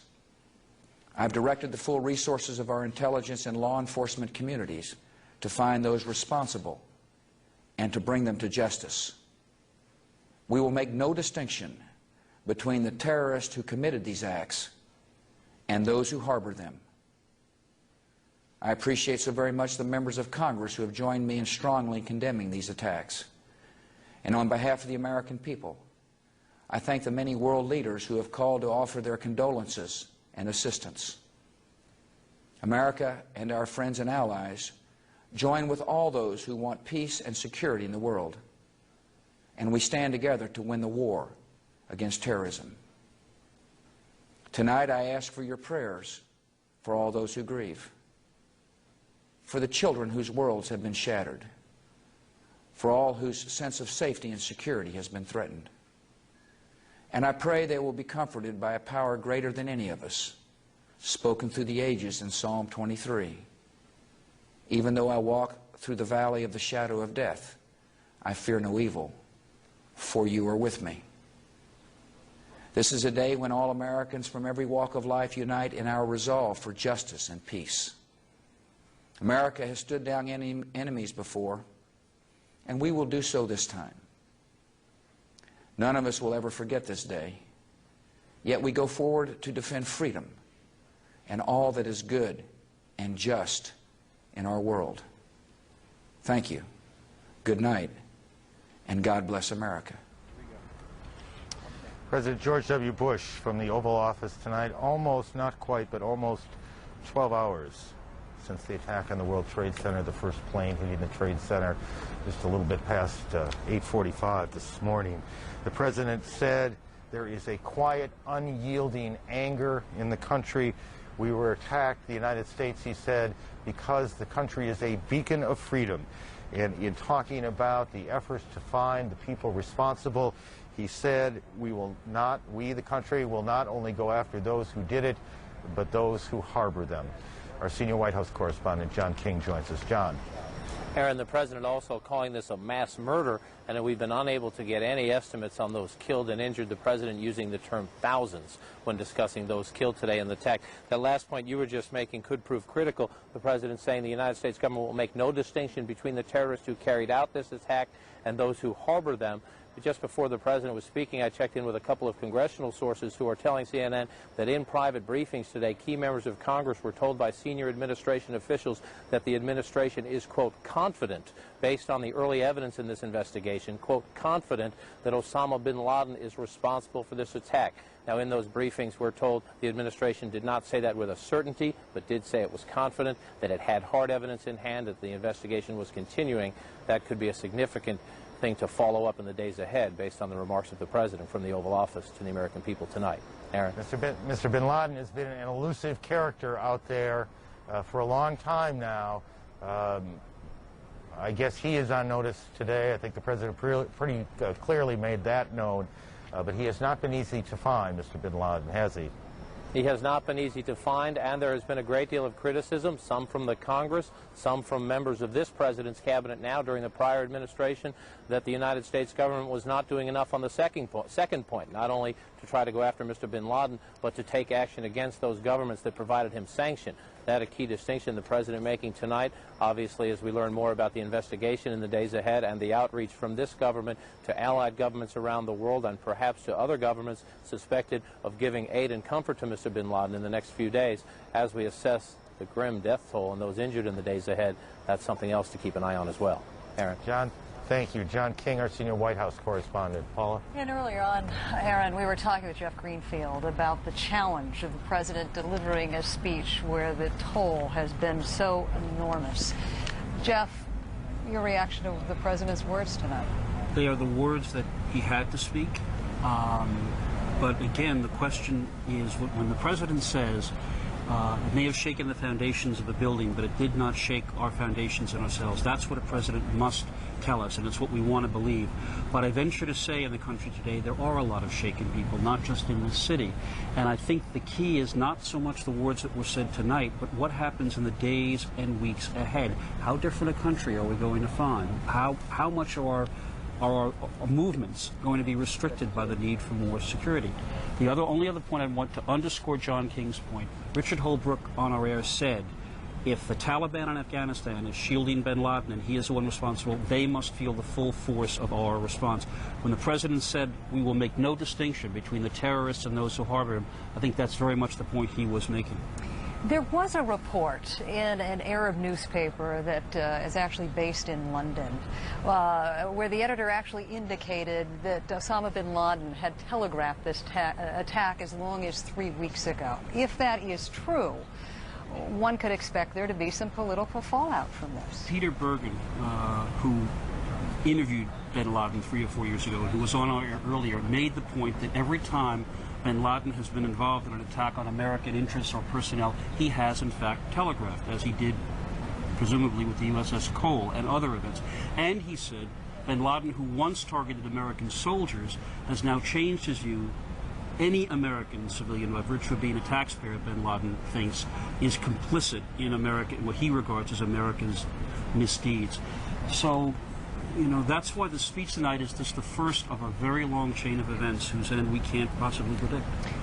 Meanwhile, as we all know, New Yorkers wake up to a completely different landscape here tomorrow. Public schools closed, the stock market closed, all flights in this country, domestic, international, postponed at least until noon tomorrow, maybe even longer than that. Let's check back in with Wolf Blitzer, who also has some more insights right now. Paula, I'm sitting in the Washington Bureau, as is Cardinal Roger Mahony, the Archbishop of Los Angeles. He joins us now. Cardinal Mahony, explain to our viewers what has happened today. Well, I think the very soul of our country has been severely tested. There has obviously been a great wound inflicted upon us. And there's great uncertainty in people's minds. There's great anguish. There's great outcry. But there's a numbness and an emptiness. And I think when the President called upon us to reach into the inner depths of our being and find that source of light, I think he has given us the insight we need. We in this country are people who, by and large, believe in God. We are people who believe in prayer. And I think this is the time, this is the moment when we need to rally our sense of belief, our unity as a people who believes and trusts in God. And as we speak, Cardinal Mahoney, we're taking a look at some videotape of the devastation at the Pentagon, not very far from where we're sitting right now. When parents will try to explain this evil that occurred today, how should they explain that to their children? Well, I think this is a precious moment for parents and families this evening, because I think children will be particularly terrified as they see all of these horrible things unfold on television. I think parents need to gather their children. I think they need to gather the family. And in whatever faith tradition they might have, they need to link today with their scripture, with the Bible, the Hebrew scriptures, the Quran, whatever belief system they have. This is an excellent moment to do it. I think also something that's significant today, as I drove over to the CNN headquarters tonight, and the city is quite dark. It occurred to me that terrorists live in darkness, and their evil deeds, they do not wish those to be seen. So I'd say to parents tonight, gather your family, get out a candle. If you have a candle, light the candle as a family, and let the children in the family see the hope that is in that light. And I'm hopeful that the President is going to declare a day of prayer this week, hopefully for all of us to come together in our various faith communities. But just as the terrorists tried through darkness to bring down the spirit of our people, I'd love to see people light a candle in their home, maybe put one in the front window. Let that light of hope and trust in God's providence in our lives, let that shine across our country tonight and tomorrow. Cardinal Roger Mahoney, the Archbishop of Los Angeles, thank you so much for those words. And I just want to throw back to our Aaron Brown in New York, but to remind our viewers that first crash occurred almost exactly some 12 hours ago when that first plane crashed into the World Trade Center in New York. Aaron? Well, thank you, and particularly thanks to the Cardinal. Those were extraordinary words and much needed, I think, to remind us how we might deal with the issues here with our children. I think all of us at some point today have wondered how we are going to explain this to them. Larry Eagleburger has been a part of a number of administrations in the diplomatic positions. He's, I think, familiar to many of you as well. He joins us from Charlottesville, Virginia, I believe. Again, good evening to you, sir. It's nice to see you again. Good to see you. I want to go back a few hours to conversation you had, because if I remember it correctly, you talked specifically about two things that came up in the President's statement. One is that we need to be proactive. The country needs to be proactive in attacking terrorist groups before they attack the United States. And this is